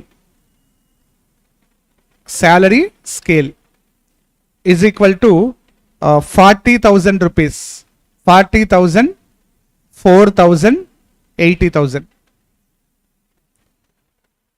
Salary scale 40,000, 4,000, 80,000. Now question is calculate the basic salary. Calculate the basic salary. Calculate the basic salary for the previous year 21-22. ఇది question అమ్మ. Basic ఇవ్వలేదు, only ఏమి ఇచ్చాడు? Instead of basic salary salary scale ఇచ్చాడు. How to calculate the basic salary. కొన్ని ప్రాబ్లమ్స్లో ఇలాగే ఇస్తున్నాడు. సో ఎలా ఇక్కడ మనం ఏం చేయాలంటే అసలు scale analysis important. How to analyse the scale. స్కేల్లో స్టార్టింగ్లో ఉన్న శాలరీ ఉంటుంది చూసారా, ఇది జాయినింగ్ అప్పుడు నీకు స్టార్టింగ్ శాలరీ అంటాం దీన్ని. శాలరీ స్కేల్ ఏంటి చెప్పండి? 40,000, 4,000, 80,000.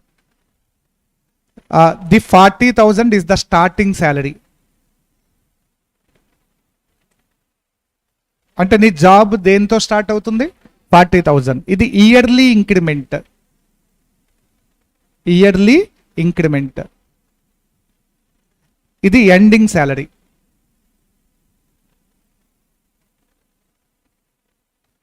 స్కేల్ అనాలిసిస్ చేయగలిగితే మీరు ఓన్గా చెప్పేయచ్చాము. Starting salary, yearly increment and ending salary. Okay, now calculate the basic salary. What is your starting salary? 40,000. What is your the date of appointment? 1/4/2019. 1/4/2019. 1,4 అంటే మనకి మిడిల్లో తీసుకుందాం. 1/10/2019 కింద తీసుకుందాం. ఇప్పుడైతే మనకి ఇంకా ప్రాక్టికల్గా ఈజీగా ఉంటుంది. 1/10/2019 డేట్ ఆఫ్ అపాయింట్మెంట్ 1/10/2019. ఇక్కడ మనకి ఇయర్ అంటే మన ఫినాన్షియల్ ఇయర్ తీసుకోకూడదు, డేట్ ఆఫ్ జాయినింగ్ నుంచి ఇయర్ని కంటిన్యూ చేస్తూ ఉండాలి. So first financial year what is the date of joining? 1/10/2019 2. ఇక్కడ నుంచి 12 months ఎప్పుడు ఎండ్ అవుతుంది చెప్పండి? 1/10/2019 ఎప్పుడు ఎండ్ అవుతుంది? 30th 9/2020. 12 months period. Per month salary is equal to 40,000 per month. Next, what about next 1/10/2022? 30th 9/2021 is equal to 44,000 per month. Next, 1/10/2021 to 30th 9/2022, your basic salary is equal to 48,000 per month. Now calculate the basic salary for the previous year 21-22. ఆ పీరియడ్కి ఏమొస్తుందో చెప్పండి. మన previous year ఏ కాంబినేషన్లో ఉంది? 21-22 begins from 1/4/2021 ends with 31st March 2022. So 44,000 end అయ్యేది ఎప్పుడు? 30th 9. So up to 30th 9/2021 what is the basic salary? 44,000 per month. Thereafter 48,000 per month. Have you understood?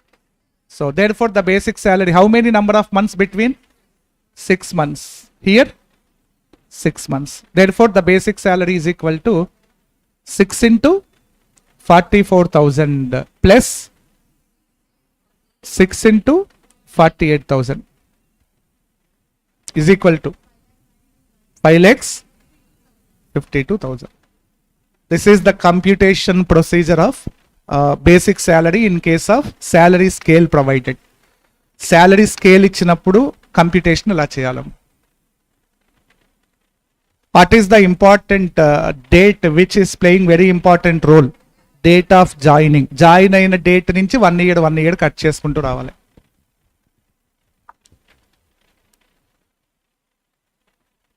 And I forgot one more calculation in capital gain అమ్మా, అది కూడా నేను ఇప్పుడే clear చేస్తాను next chapter start చేసే ముందు. 111A 112A గురించి touch చేయలేదు, అది కూడా ఒక బ్రీఫ్ ఇన్ఫర్మేషన్, ఒక 10 minutes. సో మా ఓకేనా?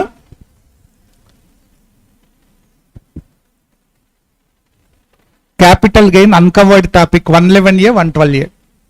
Tax rates, capital gain tax rates.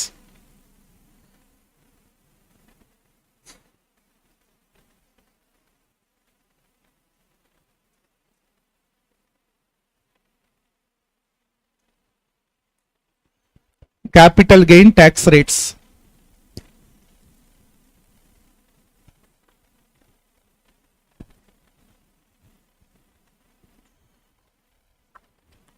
Capital gain tax rates. So capital gains are classified into 2 types: short term capital gain, long term capital gain. Short term capital gain is having 2 types of tax rates. Long term capital gain having 3 types of tax rates. So tax rates applicable to short term capital gain in case of 111A. If 111A section gets attracted, then 15% tax rate is applicable. In case of section 111A, give you the details when section 111A gets attracted. Just wait. 111A 15%. Other than 111A, normal tax rates. Other than 111A, normal tax rates.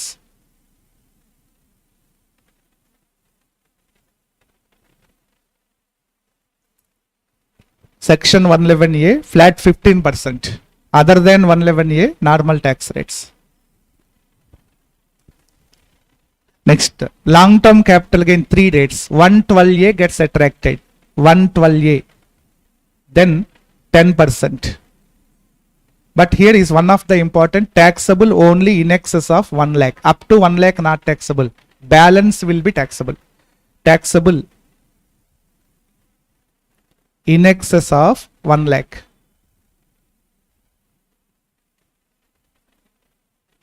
Only. Taxable in excess of 1 lakh only.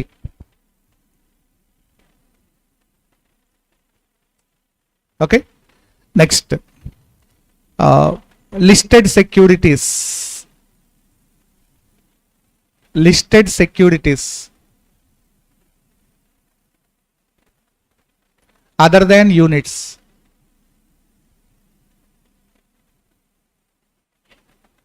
Zero coupon bonds.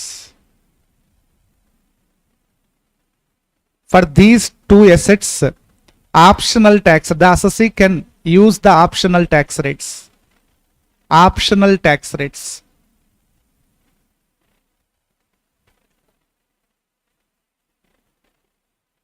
Optional tax rate is nothing but with indexation 20% or without indexation 10%, whichever is lower. With indexation. With indexation 20%. Without indexation 10%.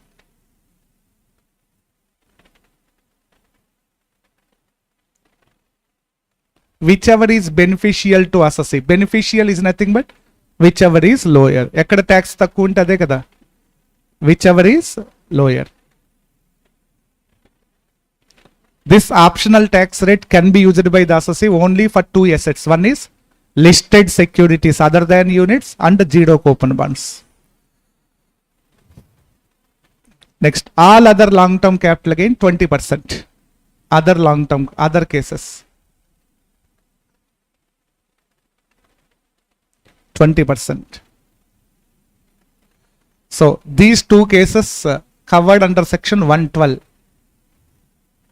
So long-term capital gain sections 112 and 112A. First one is 112A, except that remaining two are 112. 112, 112A. So capital gain tax rates. Short-term 111A. Short-term capital gain 111A, flat 15%. Short-term other than 111A, normal tax rates. Long-term 112A. 10% only if the capital gain exceeds 1 lakh, otherwise not taxable. Long-term concessional rates, optional rate anochu, concessional rate kuda anochu, available only to listed securities, zero coupon bonds. What is that concessional rate? With indexation 20%, without indexation 10%, whichever is beneficial to assessee. Next, all other long-term capital gain flat 20%.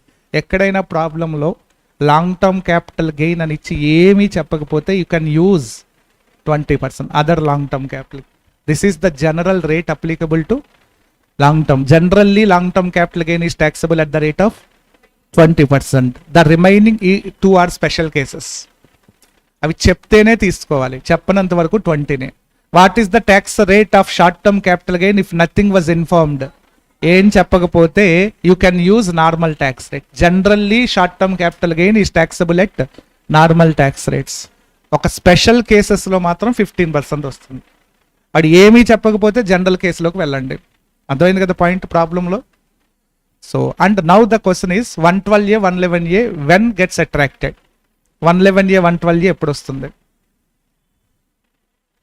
111A 112A.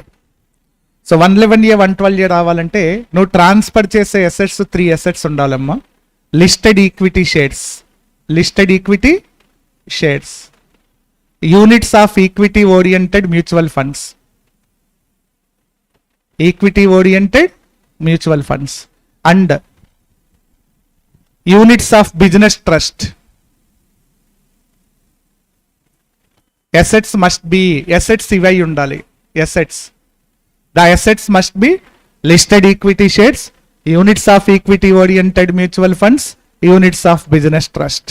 Okay, and conditions to be satisfied. ఆ sections రావాలంటే conditions,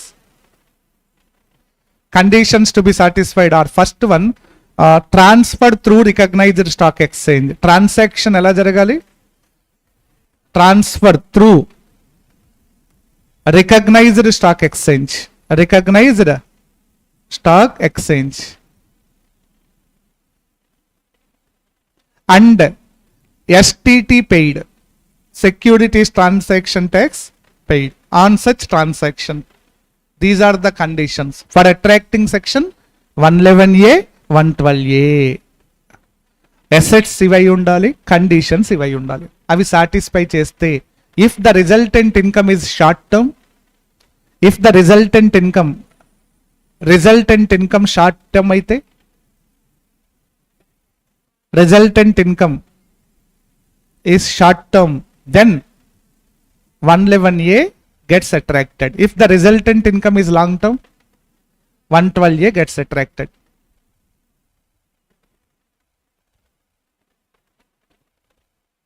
అర్థమైంది, ఈజీగా identify చేసే ఒక method అమ్మ. అంటే రెండు సెక్షన్స్లోనూ assets సేమే, కండిషన్స్ కూడా సేమే. ఇప్పుడు ఏం కన్ఫ్యూజ్ అవ్వద్దు, అర్థమైందా? So the resultant income is short term. If it is short term 111A, if it is long term 112A. The conditions and assets are same in both the sections. Then the applicable tax rate is different. What are the conditions for attracting 111A, 112A? The transfer through recognized stock exchange and STT paid.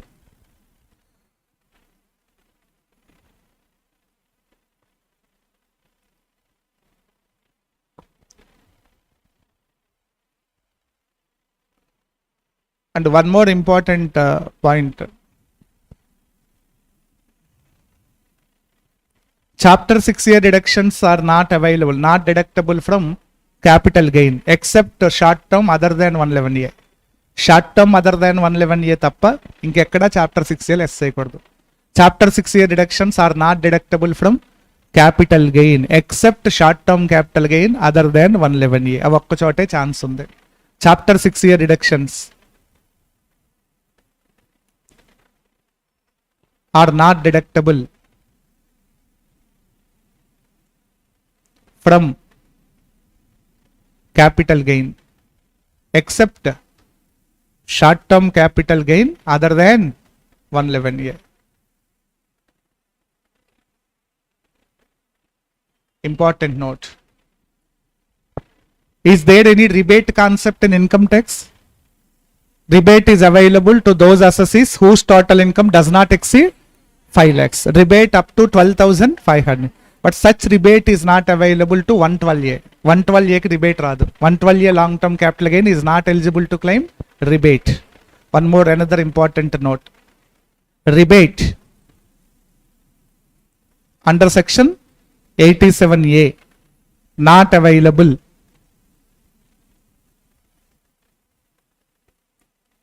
to not available to capital gain under section 112A. Rebate is not available to capital gain under section 112A. These are the very important points while solving the total income problem. Total income lo avi chala upayogapadathai meeku points. And one more important point is the basic exemption can be claimed from capital gain. Basic exemption 2.5 lakhs, 3 lakhs, 5 lakhs. Is it to be claimed from capital gain or not? Basic exemption ni claim cheyacha. Basic exemption. So Act says that don't claim the basic exemption first against capital gain. The basic exemption can be claimed first against other incomes. The balance basic exemption, if any, shall be adjusted from capital gain. That's the one of the important. Don't go to capital gain first. First capital gain దగ్గరికి వెళ్ళొద్దు. అర్థమైంది. For example assessees total income. Assessees total income 10 lakhs rupees. Assessees total income 10 lakhs rupees. Assessee Mr. X, age 75 years. What is the basic exemption of senior citizen? 3 lakhs. So assessees total income 10 lakhs, out of which long term capital gain 8.5 lakhs. Long term capital gain is equal to 8.5 lakhs. Other income is equal to 1.5 lakhs. Calculate the tax liability. So tell me what is the basic exemption here? 3 lakhs. The 3 lakhs shall be adjusted against other income first. The balance will be adjusted against capital gain. అంతేగాని direct గా 3 తీసుకువెళ్ళి 8.5 lakhs లో less చేయొద్దు అని చెప్తున్నాడు. So first basic exemption shall be claimed against other income. Basic exemption limit 1.5 lakhs. Therefore other income shall be nil. ఇంకా what about remaining basic exemption 1.5 lakhs. The balance 1.5 lakhs shall be adjusted against long term capital gain. Basic exemption limit. దీన్ని unexhausted అంటాం. ఏమంటాం? Unexhausted basic exemption 1.5.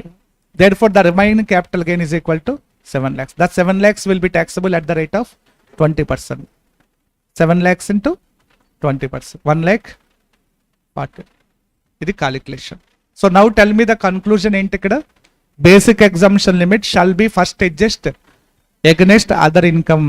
If the balance basic exemption, if other income is not sufficient for claiming the basic exemption, if other income is not sufficient, then the balance basic exemption shall be adjusted against other income. The balance basic exemption is treated as unexhausted basic exemption. చాలా మంది students కి ఇది doubtful point అమ్మా. Total income problem చేసేటప్పుడు ఇలాంటి points. Basic, what is the conclusion? Basic exemption limit, basic exemption limit shall be first adjust against other income, and the balance basic exemption limit is called as unexhausted basic exemption limit. The balance basic exemption limit shall be adjusted against capital gain. No objection. Shall be adjusted against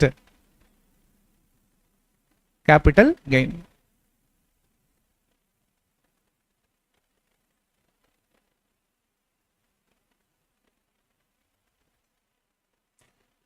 వీటిలో basic exemption less చేయాలి అంటే నీకు other income close అయిపోయి ఉండాలి. Other income close చేయకుండా ఇక్కడికి రావద్దు అని చెప్తున్నాడు. So one of the important conclusion. These are the points playing very important role in total income chapter అమ్మ. టోటల్ ఇన్కమ్ లో ఈ పాయింట్స్ అన్ని మీకు తెలిసి ఉండాలి compulsory.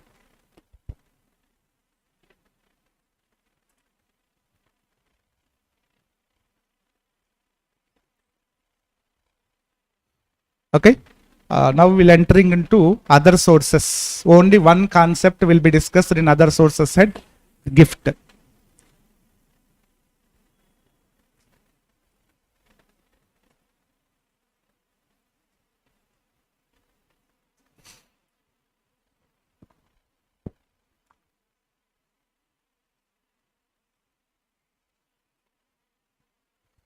Income from other sources, sir. Income from other sources.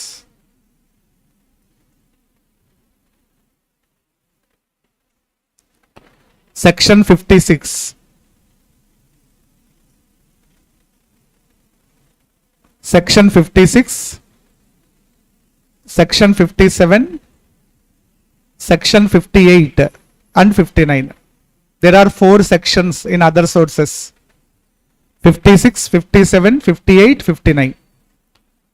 56 దేని గురించి చెప్తుందంటే what are the incomes taxable under the head other sources. Incomes taxable under the head other sources.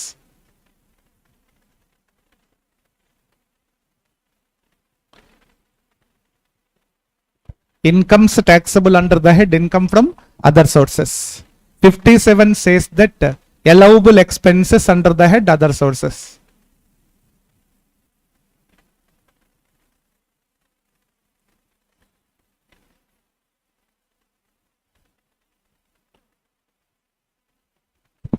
Allowable expenses under the head income from other sources. 58 disallowed expenses. Disallowed expenses under the head other sources.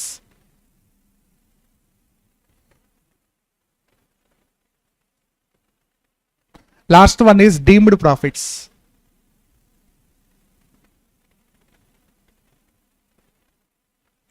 Only 4 sections in other sources head: 56, 57, 58, 59. What are the incomes taxable under the head other sources deals with? 56. What are the expenses allowed as deduction under the head? 57. Disallowed expenses? 58. Deemed profits? 59. Out of that, only one concept will be discussed in this session, that is gift concept, and most important concept in other sources head: gift.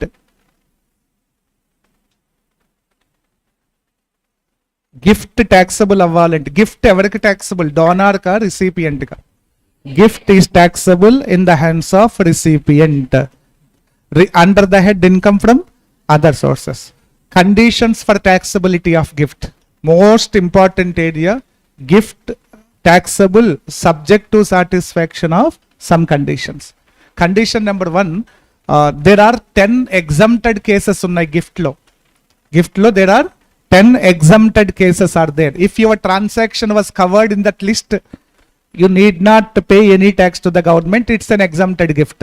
అంటే gift taxable అవ్వాలంటే అది ఎక్కడ cover అయ్యి ఉండకూడదు, exempted కేసెస్లో cover అయ్యి ఉండకూడదు. ఆ కేసెస్ 10 ఉన్నాయి, చూసుకోండి. నేను కొన్ని వాడలుగా చెప్తాను. Gift received from relative is one of the exempted case. Gift received on the occasion of marriage, another exempted case. Gift received by way of will or inheritance, third exempted case.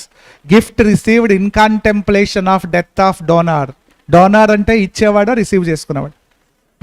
ఇచ్చేవాడు death bed మీద ఉన్నప్పుడు వాడి దగ్గర నుంచి నీకేమైనా గిఫ్ట్లు వస్తే exemption తీసుకోమంటున్నాడు. అంటే ఎవరైనా చనిపోయేటప్పుడు ఎలా చనిపోతున్నాం కదా అని వాళ్ళ దగ్గర ఉన్న వస్తువులు అవి వాళ్ళకి వీళ్ళకి గిఫ్ట్ల కింద ఇస్తూ ఉంటారు కదా, అలాంటి పాయింట్ కూడా చెప్తున్నాడు. Gift received from A person in contemplation of death of the donor. In such case also gift is exempt from tax. And gift received from local authorities, exempt from tax. Gift received from charitable institutions, exempt from tax. Gift received from an organizations covered under section 1023C. 1023C, it's a non-profit motive organizations. వాళ్ళ దగ్గర నుంచి నీకేమైనా గిఫ్ట్లు వస్తే exemption అంటారు. నువ్వు వాళ్ళకి ఏదైనా గిఫ్ట్ ఇచ్చినా వాళ్ళకి ఎగ్జామ్షన్ అంట. అది 2 పాయింట్ల కింద ఉంటుంది. గిఫ్ట్ రిసీవ్డ్ ఫ్రమ్ అని ఉంటుంది, గిఫ్ట్ టు అని కూడా ఉంటుంది. ఫ్రమ్ టు అని 2 పాయింట్ల కింద యాడ్ అవుతుంది. అంటే 1023Cలో కవర్ అయిన ఆర్గనైజేషన్స్ నుంచి నీకు గిఫ్ట్ వచ్చిన ఎగ్జామ్షనే, నువ్వు వాళ్ళకి గిఫ్ట్ ఇచ్చిన ఎగ్జామ్షనే. 2 పాయింట్లు.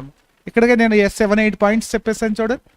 చెప్పండి. Gifts exempt from tax in the following cases. Case 1, gift received from relatives related gift exempt. Next 1, gift received on the occasion of marriage, exempt from tax. Third 1, gift received by way of will or inheritance, exempt from tax. Gift received from a person in contemplation of death of donor is also exempt from tax. Gift received from local authority, exempt from tax. Gift received from charitable trust or charitable institutions registered under section 12AA, exempt from tax. Gift received from any institution, organization covered under section 1023C, non-profit motive, also exempt from tax. Major cases చెప్పాను, మిగతా list తర్వాత check చేసుకోండి. 10 cases ఉన్నట్టున్నాయి. So నీకు వచ్చిన gift కనుక ఆ కేసెస్లో కవర్ అయితే exempt from tax. Conditions for taxability of gift. Conditions for taxability of gift.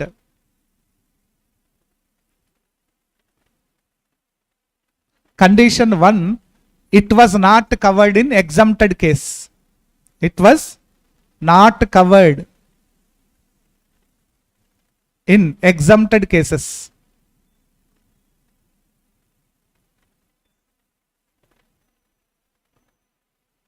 Your transaction was not covered under exempted cases. That is one of the condition. If it was covered in exempted cases, then no need to pay any tax to the government కదా. అప్పుడు gift calculation ఎందుకు చేయటం?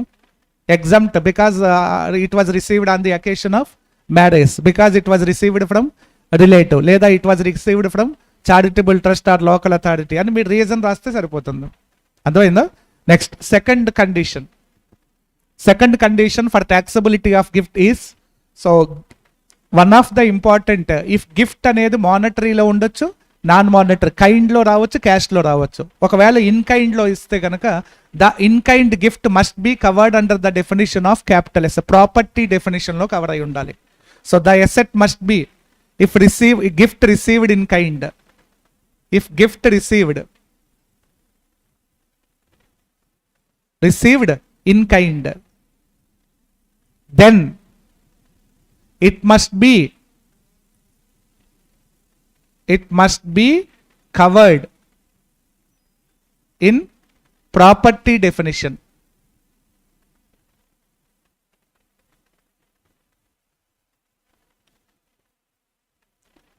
It must be covered in property definition. If it was not covered in property definition, then no need to pay any tax to the government. Then no reason raste chalu, because such asset was not covered in property definition.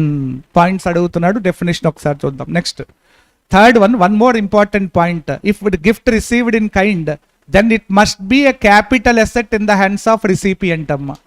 Receive cheskune vadiki adi capital asset ayi undalanta, otherwise gift not taxable anta. If gift received in kind, gift received in kind, then it must be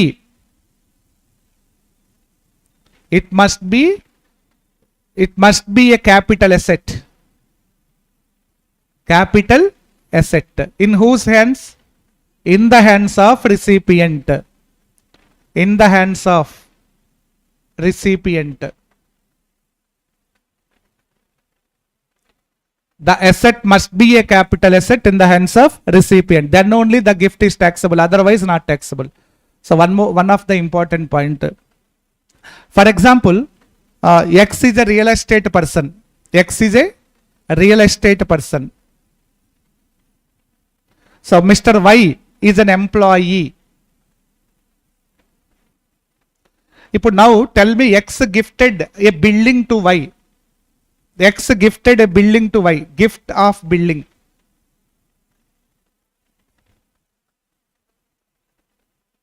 Gift of building. So what is the treatment in the hands of Mr. Y? Ikkada here recipient evaru? Y. Y point of view, is it taxable or not? Gift received, a building was gifted by X to Mr. Y. ఇప్పుడు receive చేసుకుంటున్న building Y కి ఏమవుతుంది? Capital asset ఆ stock in ట్రేడా? No doubt it was the capital asset in the hands of recipient. Therefore Y is liable to pay tax. Compulsory it will be taxable. Question జాగ్రత్తగా observe చేయండి. Now the question is, if Y gifted a building to X, gift of building, if Y gifted a building to Mr. X, what is the treatment in the hands of Mr. X? Yes, taxable or not taxable? Not taxable. Reason? Yes, Y చేస్తున్న activity ఏంటి?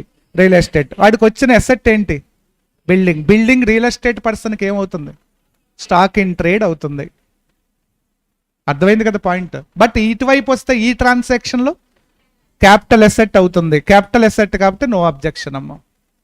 అర్థమైందా? The gift of asset must be the capital asset in the hands of recipient. Then only taxability gets attracted, otherwise no need to pay any tax to the government. అర్థమైందా? ఒకవేళ X కూడా real estate కాకుండా ఏదైనా automobile spare parts dealer ఏదైనా అయ్యి ఉంటే అప్పుడు both the వేస్లో కూడా గిఫ్ట్ క్యాలిక్యులేషన్ చేయాల్సి వస్తుంది. అర్థమైంది? One of the important point. So what is the essential conditions for taxability of gift? Third condition, if gift received in kind, then it must be capital asset in the hands of recipient. Recipient ki capital asset ayi undali, donor kaadu. Otherwise, the recipient point of view, it must be a capital asset. And fourth one, the value of benefit exceeds 50,000. The value of benefit exceeds 50,000. Then only taxability gets attracted. These are the essential conditions for taxability of gift. What was the first condition? It was not covered in exempted cases. Second one, gift received in kind. It must be covered in property definition. Third one, the gift received in kind, then it must be capital asset in the nature of, in the hands of recipient. The value of gift exceeds 50,000. So right side classification of gift. Classification of gift. Gifts are classified into 5 types. First one is gifts in money.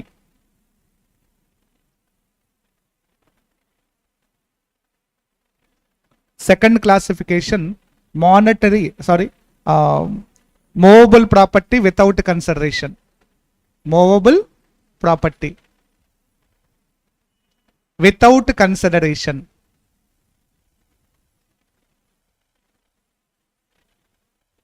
Third one, movable property with inadequate consideration.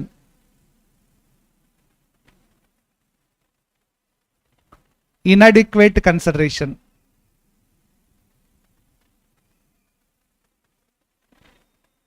Next one, immovable property. Immovable property without consideration.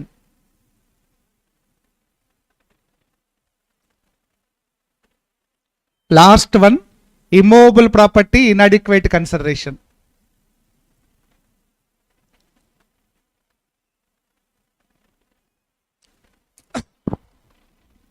Gifts are classified into 5 types. Gifts in money, movable without consideration, movable inadequate consideration, immovable without consideration, immovable inadequate consideration. Then how to value of gifts in all these categories నేను next క్లాస్లో చెప్తాను. ఒక 10 minutes ఉంటుంది, అక్కడతో gift concept close చేద్దాం. Okay, ఒక్కొక్క కేటగిరీని ఎలా వాల్యూ చేయాలో తెలుసుకోవాలమ్మా. Valuation of gift, valuation rule ఉంది, ఇంపార్టెంట్ అదే.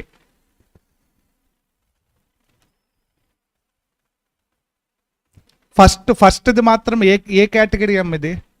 మానిటరీ గిఫ్ట్స్ అంటాం. మానిటరీ. రిమైనింగ్ అన్ని non monetary. So gifts main classification చెప్తారా? Gifts either in monetary or non monetary. Non monetary again classified into movable, immovable. Movable again classified into without consideration, inadequate. Immovable again classified into without or inadequate. అంటే మీరు ఇలా ఒక flow chart కూడా open చేయొచ్చు, but ఇక్కడ space సరిపోదని list ఇచ్చేస్తాను డైరెక్ట్గా. వాల్యూషన్లో నేను ఆ కాలిక్యులేషన్ చెప్తాను ఏంటో నేను.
ఫ్యూ కూర్చోండి.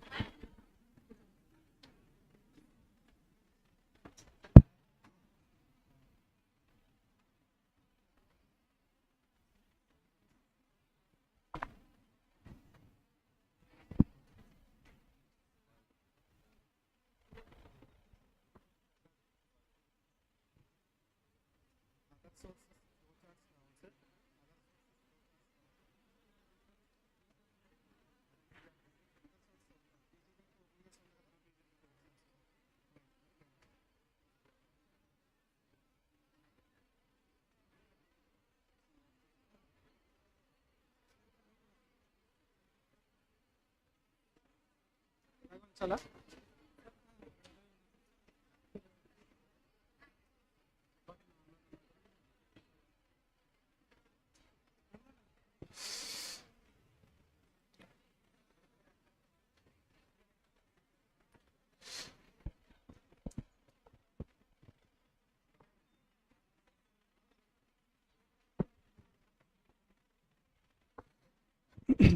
మా gifts are classified into 5 types.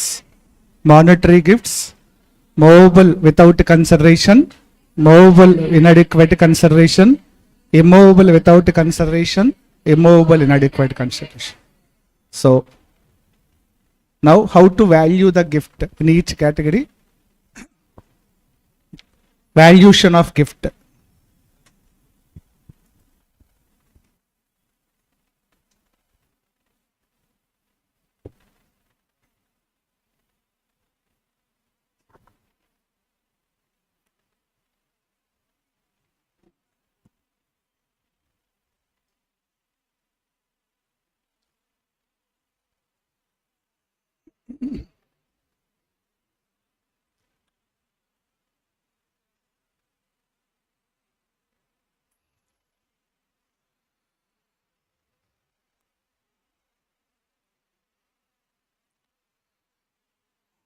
Valuation of gift. First category of gift is equal to gifts in money.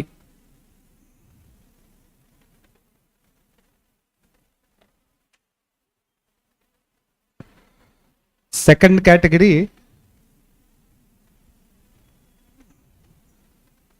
movable asset without consideration. Third category, movable asset, inadequate consideration.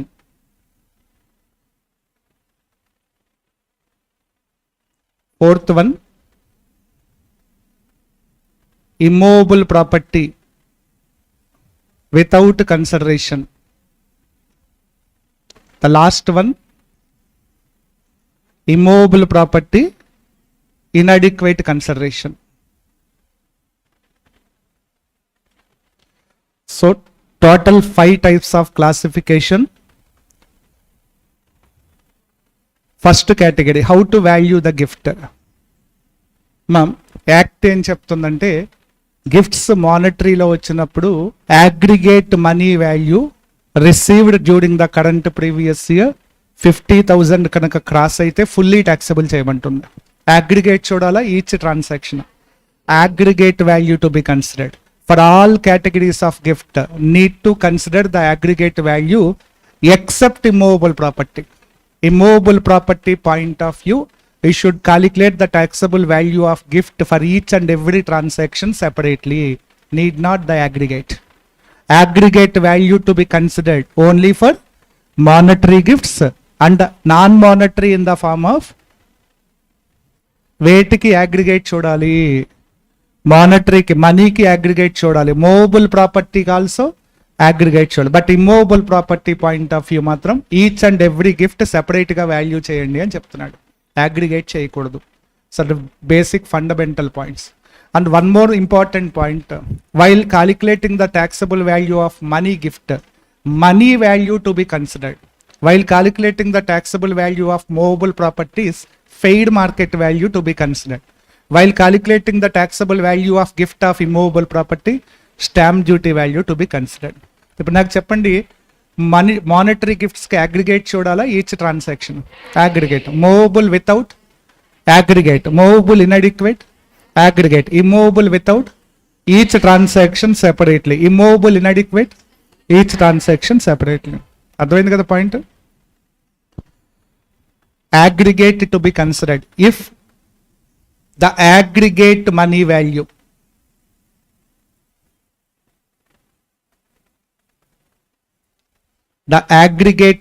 of money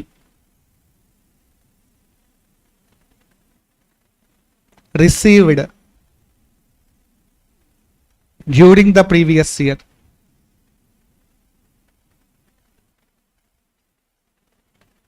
the aggregate value of money received during the previous year exceeds 50,000. If the aggregate value of money received as gift during the previous year exceeds 50,000, then fully taxable.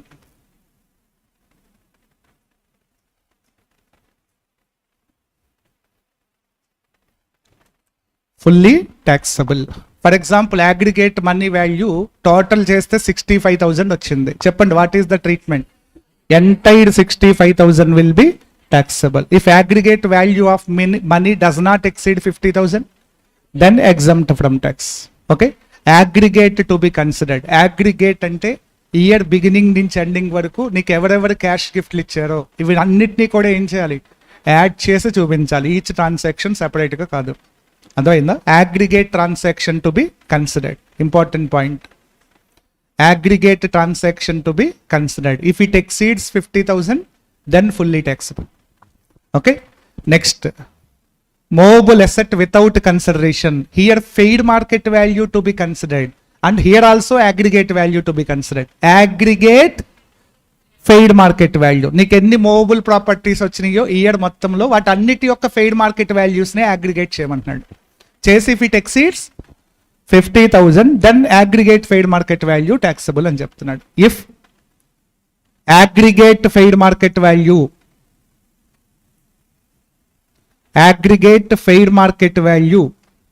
Of gifts received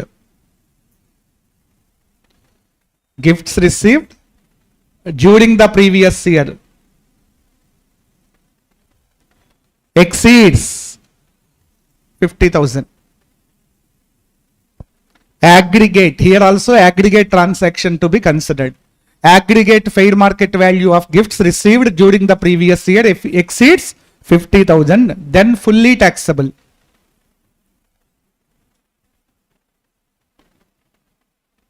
Fully is nothing but that is aggregate fair market value. Fully taxable is nothing but aggregate fair market value will be taxable totally if it exceeds 50,000. Important point. Next, movable property inadequate consideration. What is the difference between without or inadequate?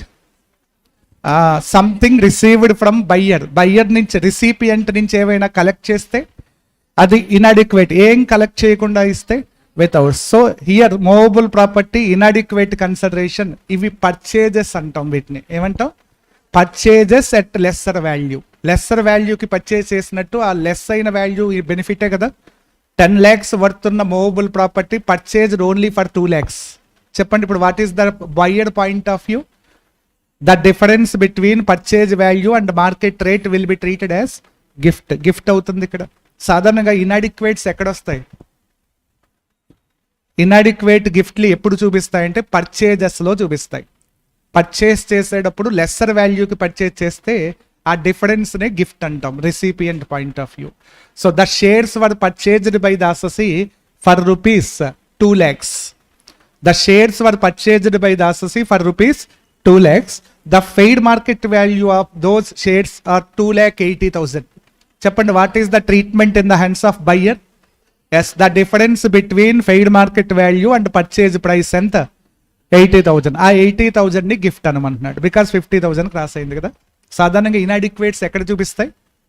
Purchase transactions లోనే inadequate అనే concept వస్తుంది. Purchase చేసేటప్పుడు lesser price కి purchase చేస్తే అప్పుడు gift calculation చేయాలంట buyer.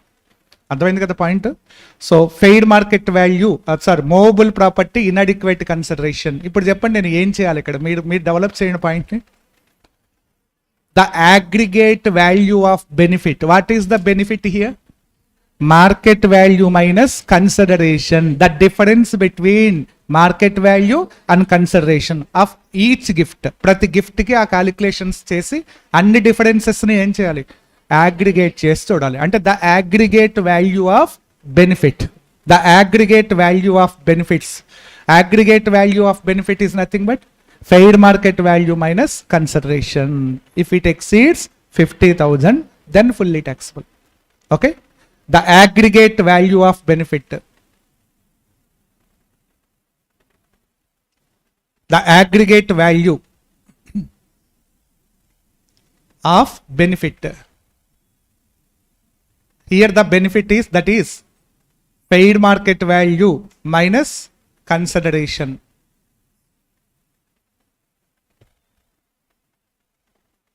The aggregate value of benefits received during the previous year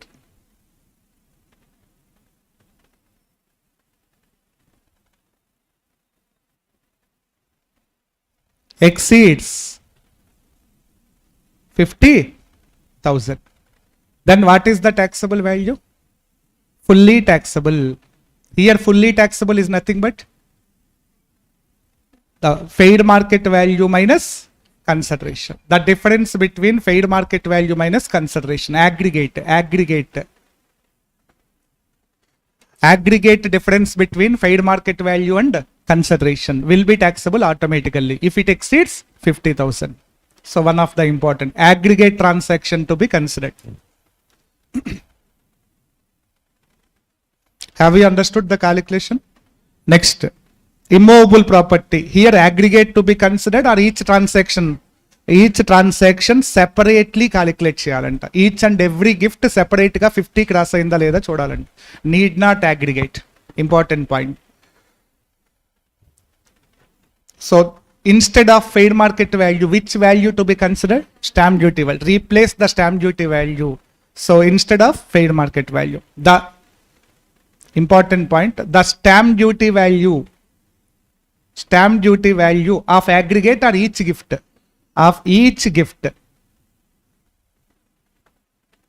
received, the stamp duty value of each gift received during the previous year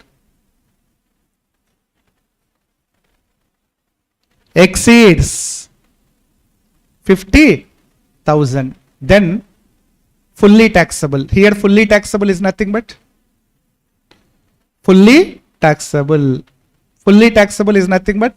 stamp duty value minus stamp duty value fully taxable. Stamp duty value, entire stamp duty value will be taxable.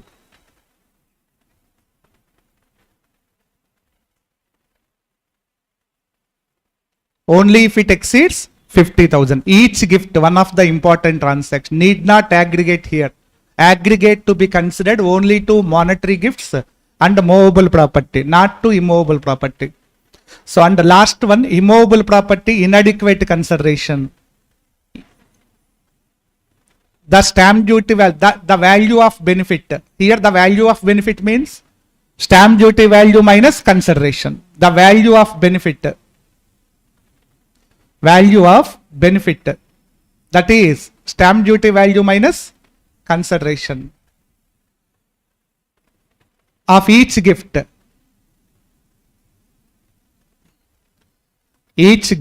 received during the previous year.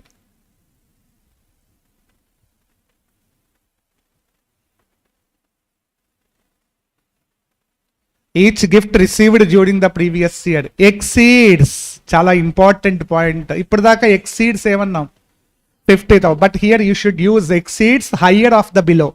Exceeds higher of below. Direct ga 50,000 తీసుకోవద్దు. Exceeds higher of the below.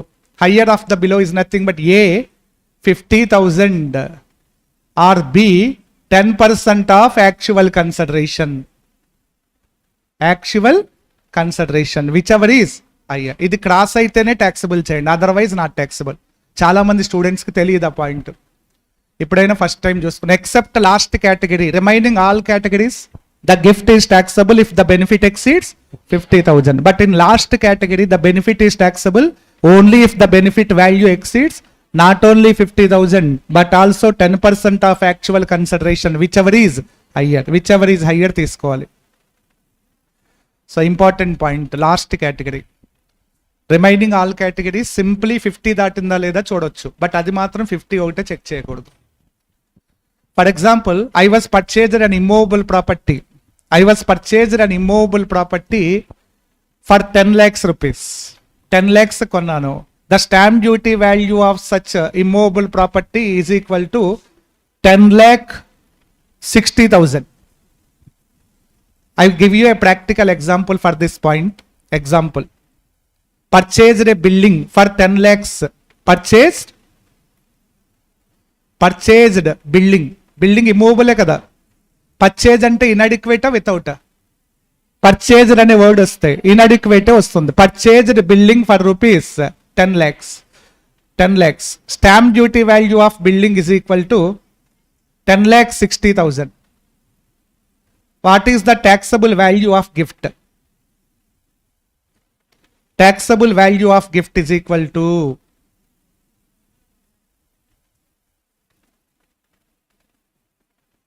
what is the taxable value of gift? Is it category 4 or category 5? Category 4. Purchased without consideration inadequate. 10 lakhs పెట్టుకున్నాను కదా, 10 lakhs payment ఇచ్చాను కదా, కాబట్టి inadequate consideration అవుతుంది. It's a 5th category gift అమ్మ. But how to calculate the taxable value of gift here is taxable. అసలు what is the benefit? Benefit is equal to 10.6 lakhs minus 10 lakhs is equal to 60,000. General గా చూస్తే taxable అనిపిస్తుంది because exceeds 50,000. అక్కడ ఇక్కడ 50,000 చూడకూడదు. So working note ఏం taxable only if it exceeds taxable only if it exceeds 50,000 or 10% of actual consideration, whichever is higher cross అయిందా లేదా, whichever is higher. Here 50,000 కి 50,000 as it is గా తీసుకోవచ్చు. ఆ 10% of actual consideration 10 lakhs into 10% 1 lakh. 10 lakhs into 10% 1 lakh. Whichever is higher 1 lakh. అంటే ఇక్కడ gift 1 lakh దాటితేనే taxability ఉంటుంది. But here the benefit is only 60,000. Therefore not taxable. Have you understood? చాలా important category. Last category gift is taxable only if the value of benefit exceeds 50,000 or 10% of actual consideration, whichever is higher. Otherwise not taxable. ఒకవేళ అది 12 lakhs stamp duty value ఉండుంటే then what is the benefit? 12 lakhs stamp duty value. సరే, purchased for 10 lakhs stamp duty value is 11.6 lakhs అనుకుంటే stamp duty value instead of 10.6 11.6 అనుకోండి. అప్పుడు the benefit is 1,60,000. Then the minimum benefit ఎంత ఉండాలి? 1 lakh. Cross అవుతుంది కదా, అప్పుడు taxable అవుతుంది. అర్థమైంది కదా point? So important classification category 5. In each category gift is taxable if the value of benefit exceeds 50,000 except last category. What is that last category? Immobile property, inadequate consideration. In such case gift is taxable not only 50,000 but also 10% of actual consideration, whichever is higher. Cross aitene taxable, otherwise not taxable.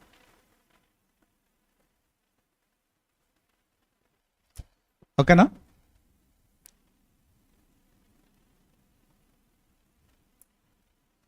Gift concept చూసుకోండి, close చేద్దాం ఇక్కడతో. Next PGBP.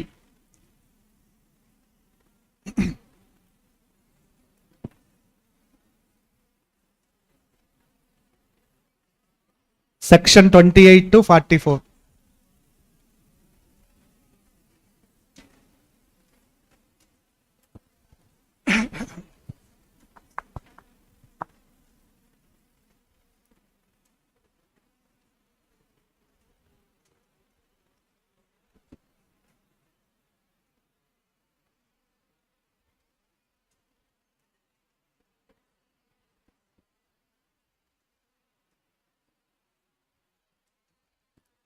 PGBP section 28 to 44.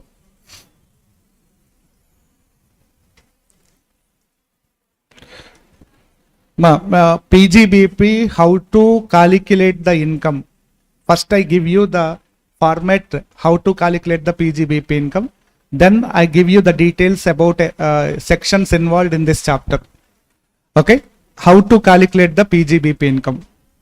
వాడు ప్రాబ్లంలో వాడు ఏమిస్తాడంటే profit and loss account కానీ income and expenditure account కానీ cash book కానీ ఇస్తాడు. ఇచ్చినప్పుడు మనం how to calculate the PGBP income, ఆ ప్రొసీజర్ మనకు తెలియాలి. Procedure format for computation of PGBP income. Format of PGBP. There are two formats to be used while calculating the PGBP income. Format number 1. This format is useful while P&L account has given or income and expenditure account has given. But the second format is useful for where the cash book has given. Cash book ఇచ్చినప్పుడు second format కి వెళ్ళాలి. So there are two formats. Format number 1. Net profit adjustment method.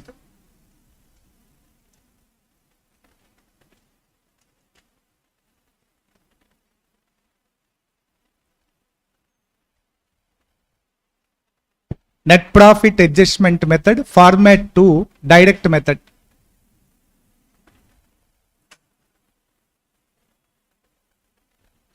Net profit adjustment method. First net profit తీసుకోవాలంటమ్మా. Net profit given in P&L account or income and expenditure account, రెండిట్లోనూ net profit ఉంటుంది. P&L అకౌంట్లో డైరెక్ట్గా net profit అని ఉంటుంది, income and expenditure అకౌంట్లో net profit అనకుండా income over expenses అంటాడు. సెంటెన్స్ మారుతుంది బట్ దాన్ని నెట్ ప్రాఫిట్ అనొచ్చు. So net profit as per P&L account or income and expenditure account to be considered first. Then make 4 adjustments for this net profit. దీనికి 4 adjustments చేయాలంట. Adjustment number 1, add expenses to be disallowed. Expenses to be disallowed. P&L account లో వాడు debit చేసిన expenses అన్ని check చేసి అందులో expenses which are not related to business ఏవైనా ఉంటే డిజలవ్ చేయండి. డిజలవ్ చేస్తే what is the effect on net profit? If expenditure disallow then the net profit will increase. అందుకే నేను యాడ్ అని ఇచ్చాను. Add expenses to be disallow, therefore the profit will increase. Second adjustment incomes. Please check the incomes credited in P&L account and if any income which is not related to business can be cancelled. Business related కానీ incomes ఏవైనా credit side వారు రాసుంటే ఏం చేయాలి? డిజలవ్ చేయాలి. డిజలవ్ చేసి వేరే హెడ్స్కి shift చేస్తాం. మరి అప్పుడు ఇన్కమ్ ఏమవుతుంది? ఇంక్రీజా డిక్రీజా? ఇన్కమ్ డిజలవ్ చేస్తే decrease minus incomes to be disallow. Incomes to be disallow. Second adjustment, the profit will decrease. Third adjustment, new expenses if any. ఏవైనా న్యూ ఎక్స్పెన్సెస్ ఉన్నాయా as per income tax act ప్రకారం debit చేయలేదు, చెయ్యాలి, అలాంటివి ఏమైనా ఉంటే కనుక డెబిట్ చేసుకోమంటున్నాడు. New expenses. New expenses. Profit will decrease plus new incomes.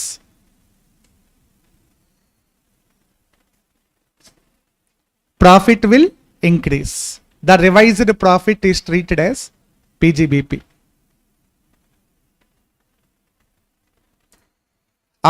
After making all these 4 adjustments, then the resultant income will be treated as PGBP income. Expenses to be disallowed, incomes to be disallowed, expenses to be allowed, that is new expenses and new incomes.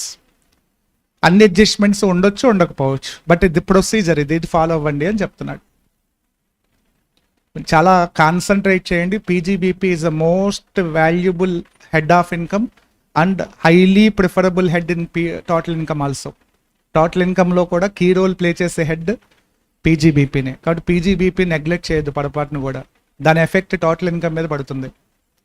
అర్థమైందా? కాబట్టి PGBP format grip ఉండాలి compulsory. అంటే problem ఎలా start చేయాలి, ఎలా end చేయాలనేది ఒక clarity వచ్చేలా చూసుకోండి. అర్థమైందా? Next, this format is useful where profit and loss account or income and expenditure account has given. This format is useful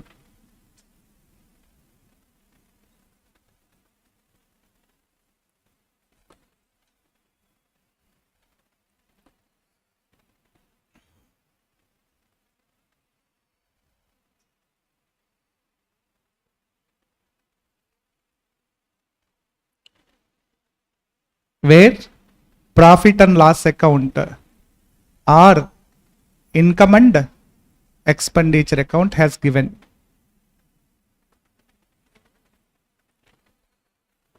ఎందుకంటే ఆ రెండిట్లోనే ఏ ప్రాఫిట్ ఉంటుంది? నెట్ ప్రాఫిట్ ఉంటుంది. క్యాష్ బుక్ లో నెట్ ప్రాఫిట్ ఉండదు.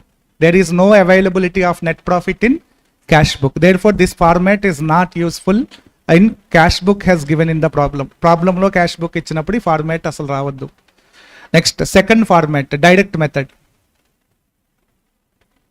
Direct method cash book apply అవుతుంది. Direct method లో డైరెక్ట్ గా taxable receipts under the head PGBP minus allowable expenses under the head PGBP. Only 2 adjustments.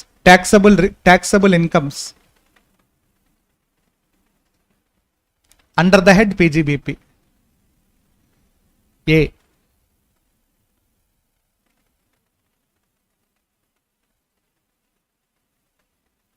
Taxable incomes under the head PGBP. B.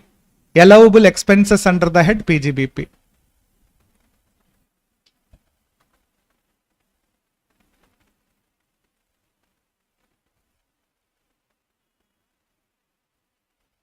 ఒక దాంట్లోంచి ఒకటి direct గా less చేస్తే మన answer వస్తుంది. A minus B. C. PGBP is equal to A minus B. Simple method, but ఇది only ఎక్కడ use చేయాలి? క్యాష్ బుక్ ఇచ్చినప్పుడే యూస్ చేయాలి. Because non availability of net profit. Cash book లో నెట్ ప్రాఫిట్ ఉండదు, అక్కడ ఈ మెథడ్ లోకి వెళ్ళమంటున్నాడు. So this method is useful.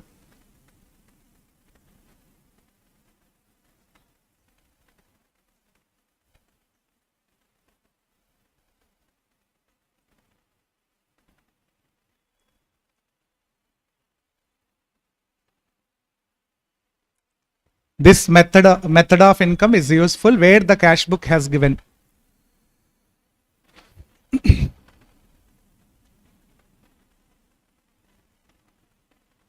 Okay.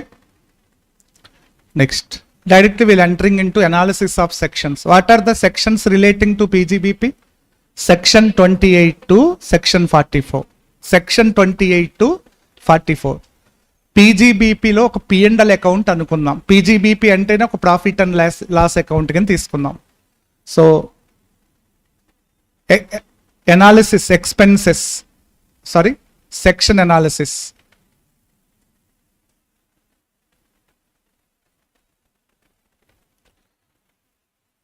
P&L అకౌంట్లో క్రెడిట్ సైడ్ ఏముంటాయమ్మా? P&L అకౌంట్లో క్రెడిట్ సైడ్ ఉండేవి ఏంటి? ఇన్కమ్స్. P&L అకౌంట్ లో క్రెడిట్ సైడ్ ఇన్కమ్స్ గురించి చెప్పే సెక్షన్సే కదా. డెబిట్ సైడ్ ఏముంటాయి? ఎక్స్పెన్సెస్. కాబట్టి ఈ ఇన్కమ్స్ రిలేటెడ్ సెక్షన్ 28 అమ్మా. Section 28 deals with what are the incomes taxable under the head PGBP. Expenses related sections 30 to 38. 30 to 38. Section 30 to 38 deals with what are the expenses allowable under the head PGBP. Have you understood? So now one more important point. While claiming the expenses under section 30 to 38, ఈ section లో expenses రాయాలంటే subject to some conditions. Subject to some condition. కొన్ని conditions ని follow అవ్వాలి. ఆ conditions చెప్పే sections 40, 40A, 43B. ఇవి conditions. Conditions for claiming deduction under section 30 to 38. ఏదైనా ఒక ఎక్స్పెండిచర్ 30 to 38 లో క్లెయిమ్ చేయాలనుకుంటే 40, 40A, 43Bలో చెప్పిన కండిషన్స్ ని ఫుల్ఫిల్ చేయాలి అని చెప్తున్నాడు. ఇది ఓవరాల్ గా ఒక వ్యూ సెక్షన్.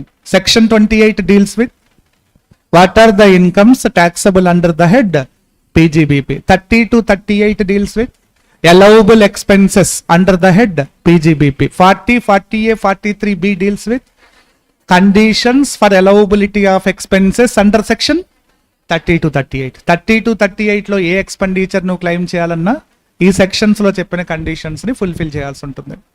సో అదే నేను అనాలిసిస్ ఇవ్వబోతున్నా. So taxable income section 28 deals with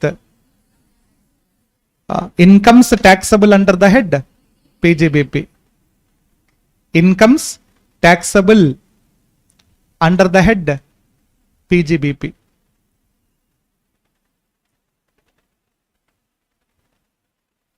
Around 10 incomes are there. ఎన్ని ఇన్కమ్స్ ఉన్నాయి టోటల్? 10 ఇన్కమ్స్ ఉన్నాయి. లిస్ట్ చాలా పెద్ద లిస్ట్ ఉంటుంది. Next 30 to 38 deals with allowable expenses or deductions under the head PGBP. 30 to 38 deals with section 30 to 38 deals with allowable expenses or deductions under the head PGBP. Allowable expenses or deductions under the head PGBP. So next 40, 40A, 43B deals with section 40 capital A, 43B deals with conditions for allowability of expenses under section 30 to 38. Conditions for allowability of expenses under section 30 to 38. Conditions for allowability of expenses under section 30 to 38. Okay.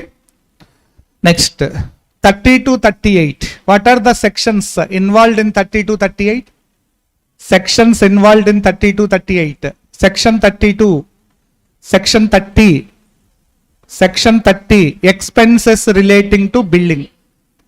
Expenses relating to building. Building related expenses. Section 30 expenses relating to building. 31 expenses relating to plant and machinery or furniture. Expenses relating to plant and machinery or furniture. Expenses relating to plant and machinery or furniture. Section 32 computation of depreciation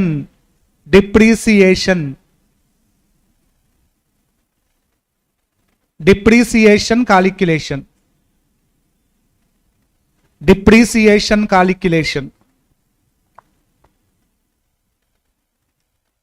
Okay. Next 35 series.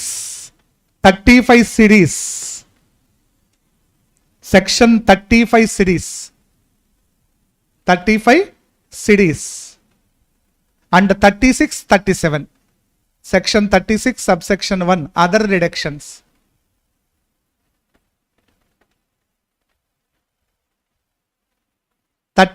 Residuary expenses.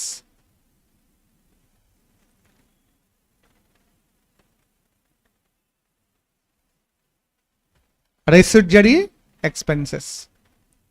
37 is the residuary expenses. 37 is the other deductions.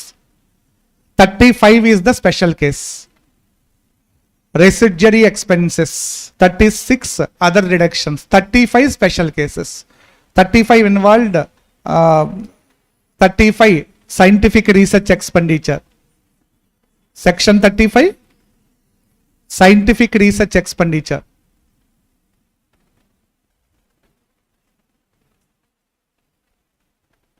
35 AD specified businesses. 35 AD specified businesses. specified businesses. 35D, 35DDA, amortization of expenses. Section 35D, 35DDA, amortization of preliminary expenditure. Amortization of preliminary expenditure.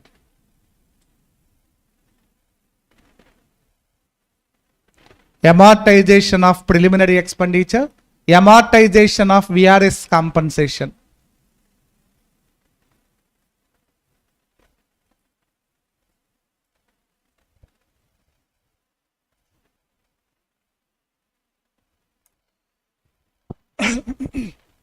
Amortization of preliminary expenditure, amortization of VRS compensation.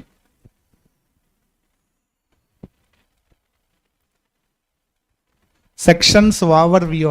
Section 28 deals with incomes taxable under the head PGBP. 32-37 deals with allowable expenses or deductions under the head PGBP. 40-40A, 43B deals with conditions for allowability of expenses under section 30-38. ఈ expenses allow చేయాలంటే ఈ conditions fulfil అవ్వాలి ఖచ్చితంగా. Next 30-38 లో 30 deals with expenses relating to building. 31 deals with expenses relating to plant and machinery and furniture. 32 depreciation calculation procedure. 35 is a special cases amma. 35 lo unnavandi special cases. 35 applicable only to those associates who are carrying research activities. Research చేసే వాళ్ళకే ఆ section ఉంటుంది, normal business లో ఆ section ఉండదు. అందుకే 35 series లో అన్ని కూడా జనరల్ కాదు, స్పెషల్ కేసెస్. ఎందుకు స్పెషల్ అని అంటే 30 అందరికీ ఉంటుంది, because expenses relating to building. Building లేకుండా ఎవడైనా బిజినెస్ చేయగలరా?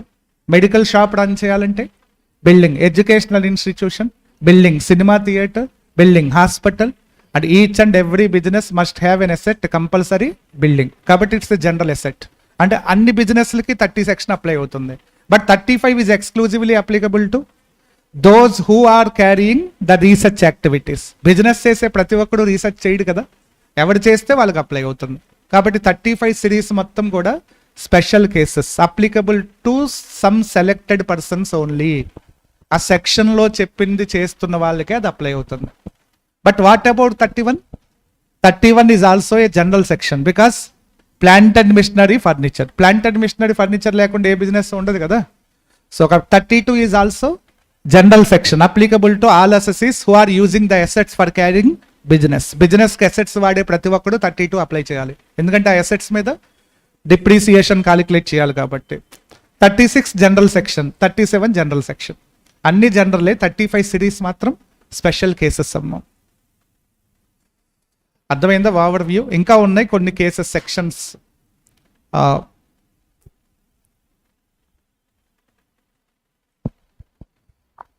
41 సిరీస్ ఉంది, deemed profits. Section 41 series, deemed profits.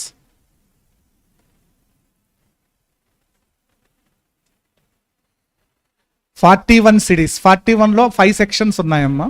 Deemed profits గురించి చెప్తుంది. 44 series, 44 series.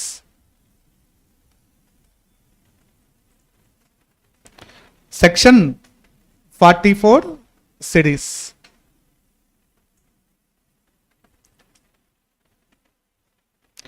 Section 43 CA, stamp duty value section. Similar to section 50C in capital gain chapter. Capital gain లో 50C ఉందో ఇక్కడ కూడా 43CA అదే మోడల్. మీకు 50C తెలిస్తే 43CA same, except capital asset ఉన్న ప్రతి చోట replace the word stock in trade instead of capital asset. అంతే, ఆ సెక్షన్ యాజ్ ఇట్ ఈస్ గా రాసేయచ్చు, ప్రాబ్లం ఏమి లేదు. So next 44 series. 44 సిరీస్ లో మళ్ళీ 44AA maintenance of books of accounts. 44AA books of accounts related section. Books of accounts. 44AB tax audit.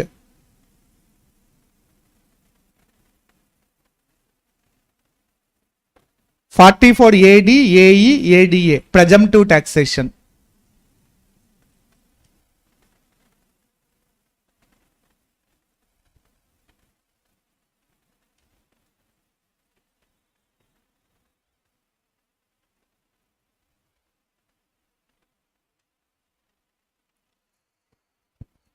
These are the list of sections involved in PGBP head.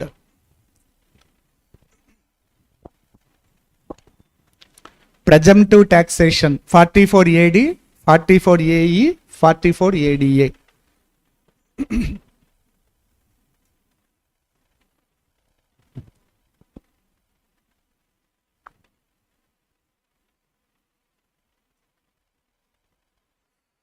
So first student depreciation, చాలా పెద్ద sections అన్నీ కూడా.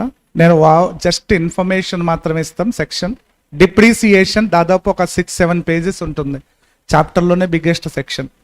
But depreciation ఎలా calculate చేయాలి పీజీబీపీలో, ఆ steps ఉన్నాయి. నేను ఆ స్టెప్స్ మాత్రమే చెప్తాను ఏంటనేది. ఫస్ట్ ఎసెట్స్ని కన్వర్టెడ్ ఇంటూ బ్లాక్స్ కింద కన్వర్ట్ చేయాలి. కన్వర్ట్ చేసిన తర్వాత ఈచ్ బ్లాక్కి ఒక WDV ఫార్మాట్ ఓపెన్ చేయాలి. ఆ ఫార్మాట్లో ఎండింగ్లో వచ్చిన వాల్యూ మీద డిప్రీసియేషన్ కాలిక్యులేట్ చేయాలి. ఎన్ని బ్లాక్స్ ఉంటే అన్ని బ్లాక్స్కి ఆ ప్రొసీజర్ ఫాలో అవ్వాలి. అర్థమైందా? డిప్రీసియేషన్ ప్రొసీజర్ అమ్మ, section 32 depreciation procedure for computation of depreciation.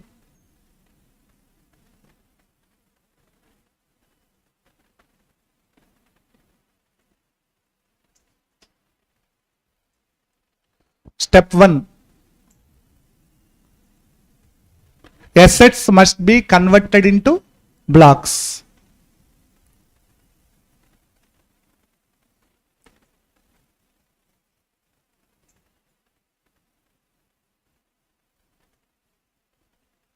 Assets must be converted into blocks. Assets ni convert cheyalante blocks kinda. Ela convert? How to convert the blocks? How to convert the assets into blocks?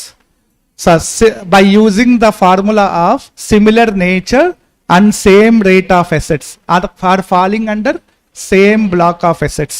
అంటే black కింద మార్చేటప్పుడు ఒక rule follow అవ్వాలి. అది నేను కూడా ఒక చిన్న example చెప్తాను. నెక్స్ట్ సెకండ్ స్టెప్ ఏంటి అంటే open a WDV format for each block. Open WDV format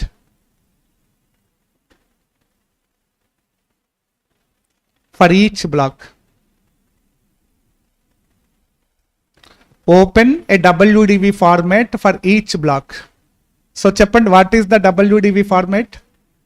నేను క్యాపిటల్గా ఇందులో చెప్పాను, అది 50లో చెప్పాను. ఫస్ట్ ఏం తీసుకోవాలి? Opening WDV plus cost of additions అన్నాడు. మీరు పర్చేజెస్ అని రాస్తున్నాను. యాక్ట్లో ఏమని ఉంది? కాస్ట్ ఆఫ్ ఎడిషన్స్ యాడ్ చేయాలి. మైనస్ సేల్ లెస్ చేయాలి. ఇలా లెస్సేగా వచ్చే వాల్యూ ఉంటుంది కదా, దీన్నే డిప్రీసియబుల్ వాల్యూ అంటాం. ఏమంటాం? అది డిప్రీసియబుల్ వాల్యూ. దీని మీద డిప్రీసియేషన్ కట్టాలి. దీని మీద డిప్రీసియేషన్ కాలిక్యులేట్ చేసి దాంట్లోంచి ఆ డిప్రీసియేషన్ ఏం చేయాలి? లెస్ చేయాలి. డిప్రీసియేషన్ లెస్ చేస్తే దెన్ క్లోజింగ్ WDV వస్తుంది. ఏమొస్తుంది? Closing WDV. ఆ క్లోజింగ్ WDV నెక్స్ట్ ఇయర్కి ఓపెనింగ్ అవుతుంది. మళ్ళీ నెక్స్ట్ ఇయర్ పర్చేజెస్ యాడ్ అవుతుంది. నెక్స్ట్ ఇయర్ సేల్ లెస్ అవుతుంది. మళ్ళీ నెక్స్ట్ ఇయర్ డిప్రీస్. థర్డ్ ఇయర్కి ఓపెనింగ్, ఫోర్త్ ఇయర్కి ఓపెనింగ్. ఇలా ఈ బ్లాక్ ఎవ్రీ ఇయర్ కంటిన్యూ అవుతూ ఉంటుంది. ఇది ప్రాక్టికల్గా జరిగేదమ్మా. బట్ అవన్నీ మనం ఇక్కడ చెప్పడం కుదరదు కదా. ఇది WDV ఫార్మాట్. దీనికి సెక్షన్ కూడా ఉంది, section 43 subsection 6. What is the section number for WDV format? Section 43 subsection 6. అర్థమైందా? సో సెకండ్ స్టెప్ ఏంటి డిప్రీసియేషన్లో? Open a WDV format for each block. Open a WDV format for each block. అప్పుడు ఇందులో వచ్చిన ఏ వాల్యూ మీద డిప్రీసియేషన్ కట్టాలి? Depreciable value. Step 3, calculate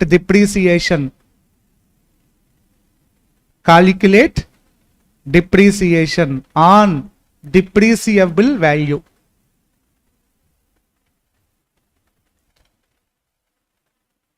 Of each block. Depreciable value is nothing but ఇది ఆ ఫార్మాట్ లో ఇచ్చిన value. Calculate the depreciation of depreciable value of each block. Calculate the depreciation on depreciable value and each block. And అన్ని blocks లో వచ్చిన depreciation ని aggregate చేయండి. అదే total depreciation as per income tax act under section 32. అర్థమైంది కదా depreciation calculation ఎలా చేయాలో. First assets converted into blocks. Block how to calculate the how to asset in the block. Block is equal to similar nature and same rate of assets. Similar nature and same rate of asset.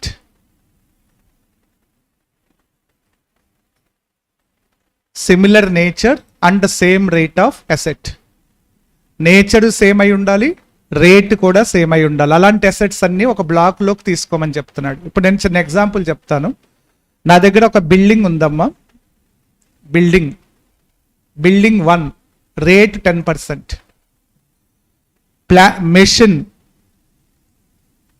Machine 1 rate 15%.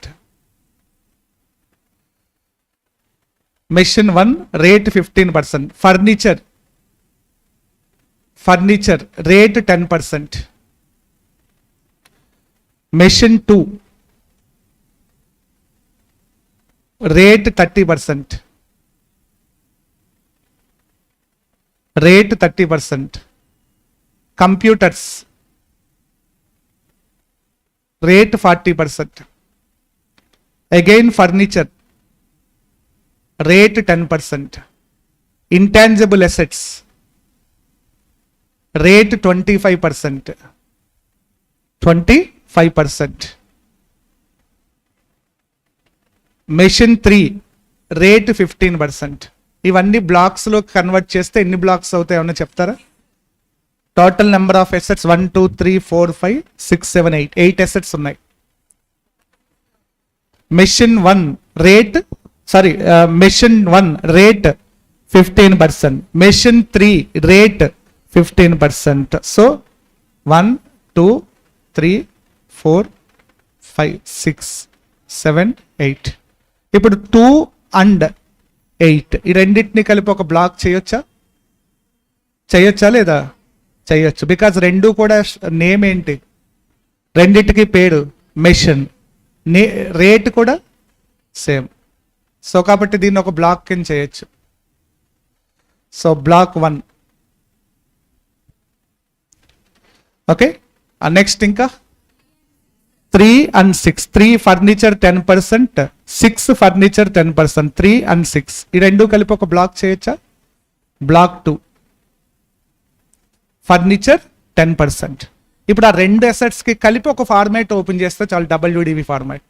Each asset కి ఒక format open చేయాలా? Each black ముందు convert the blocks. ఎన్ని blocks వస్తే అన్ని blocks కి format open చేయమంటున్నాడు. అర్థమైంది కదా పాయింట్? ఫార్మాట్ అంటే మీరు అన్ని టేబుల్స్ అవసరం లేదమ్మా.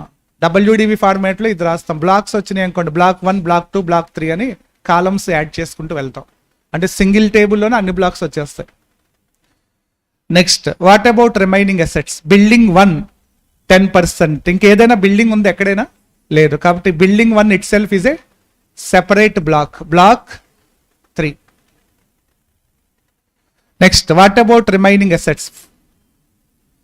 Machinery machine 2 30%. Is there any other machinery 30% rate? No. Therefore machine 2 itself is a separate block. Block 4. Next computer 40%. Computer is nothing but planted machinery అమ్మా. Computer దేంట్లో భాగం? Plant. Income tax లో computer planted మెషినరీలో part అమ్మా. So computer ఇంకా ఏదైనా 40% rate machinery ఉందా? లేదు. కాబట్టి దీన్ని సెపరేట్ బ్లాక్ చేయాలి. బ్లాక్ 5. నెక్స్ట్ ఇంకా intangible assets are having separate block. Block 6. కానీ హండ్రెడ్స్ ఆఫ్ అసెట్స్ ఉన్నా మీరు బ్లాక్స్ లో కన్వర్ట్ చేసేయచ్చమ్మా. ఏ ఫార్ములా యూస్ చేయాలి? Similar nature same rate. Similar nature same అయి ఉండాలి, రేట్ కూడా సేమ్ అయి ఉండాలి. ఆ రెండు మ్యాచ్ చేసుకుంటూ అసెట్స్ ని బ్లాక్స్ లోకి కన్వర్ట్ చేయండి అని చెప్తున్నాడు. అర్థమైందా? సో ఇది బ్లాక్ కాన్సెప్ట్ అంటాం. ఈచ్ బ్లాక్ కి ఏ ఫార్మాట్ ఓపెన్ చేయాలి? WDV ఫార్మాట్ ఓపెన్ చేసి దాని మీద డిప్రిసియేషన్ క్యాలిక్యులేషన్ చేయండి అని చెప్తున్నాడు. ఓకే, సో డిప్రిసియేషన్ ఎలా చేయాలి, రేట్స్ అన్ని మీకు డౌట్ రావచ్చు. సో డిప్రిసియేషన్ రేట్స్ యాక్ట్ లో ఇచ్చేసాడమ్మా. As per the rates specified in the income tax act లో చెప్పిన రేట్స్ ప్రకారమే డిప్రిసియేషన్ క్యాలిక్యులేషన్ చేయాలి. డిప్రిసియేషన్ రేట్స్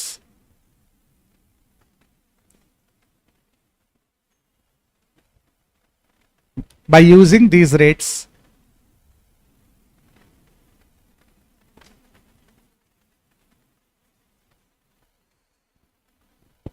మీరు ఒక చిన్న పాయింట్ చెప్తాను, గుర్తుపెట్టుకోండి. అసెట్స్ కి చాలా నేమ్స్ ఉంటాయమ్మా. ఒక కార్ అనేది ఏంటి?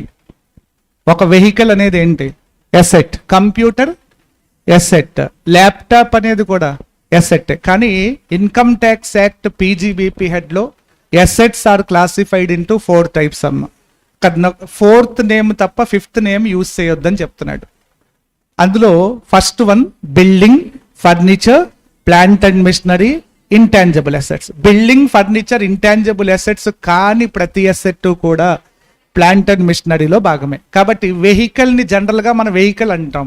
వేరేజ్ income tax point of view plant and machinery అనాలి. జనరల్ గా మనం బుక్స్ ని బుక్స్ అంటాం.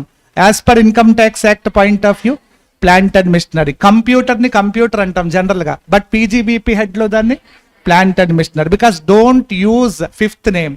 అసలు 5th అసెట్ నేమే వాడొద్దని చెప్తున్నాడు. All other assets falling under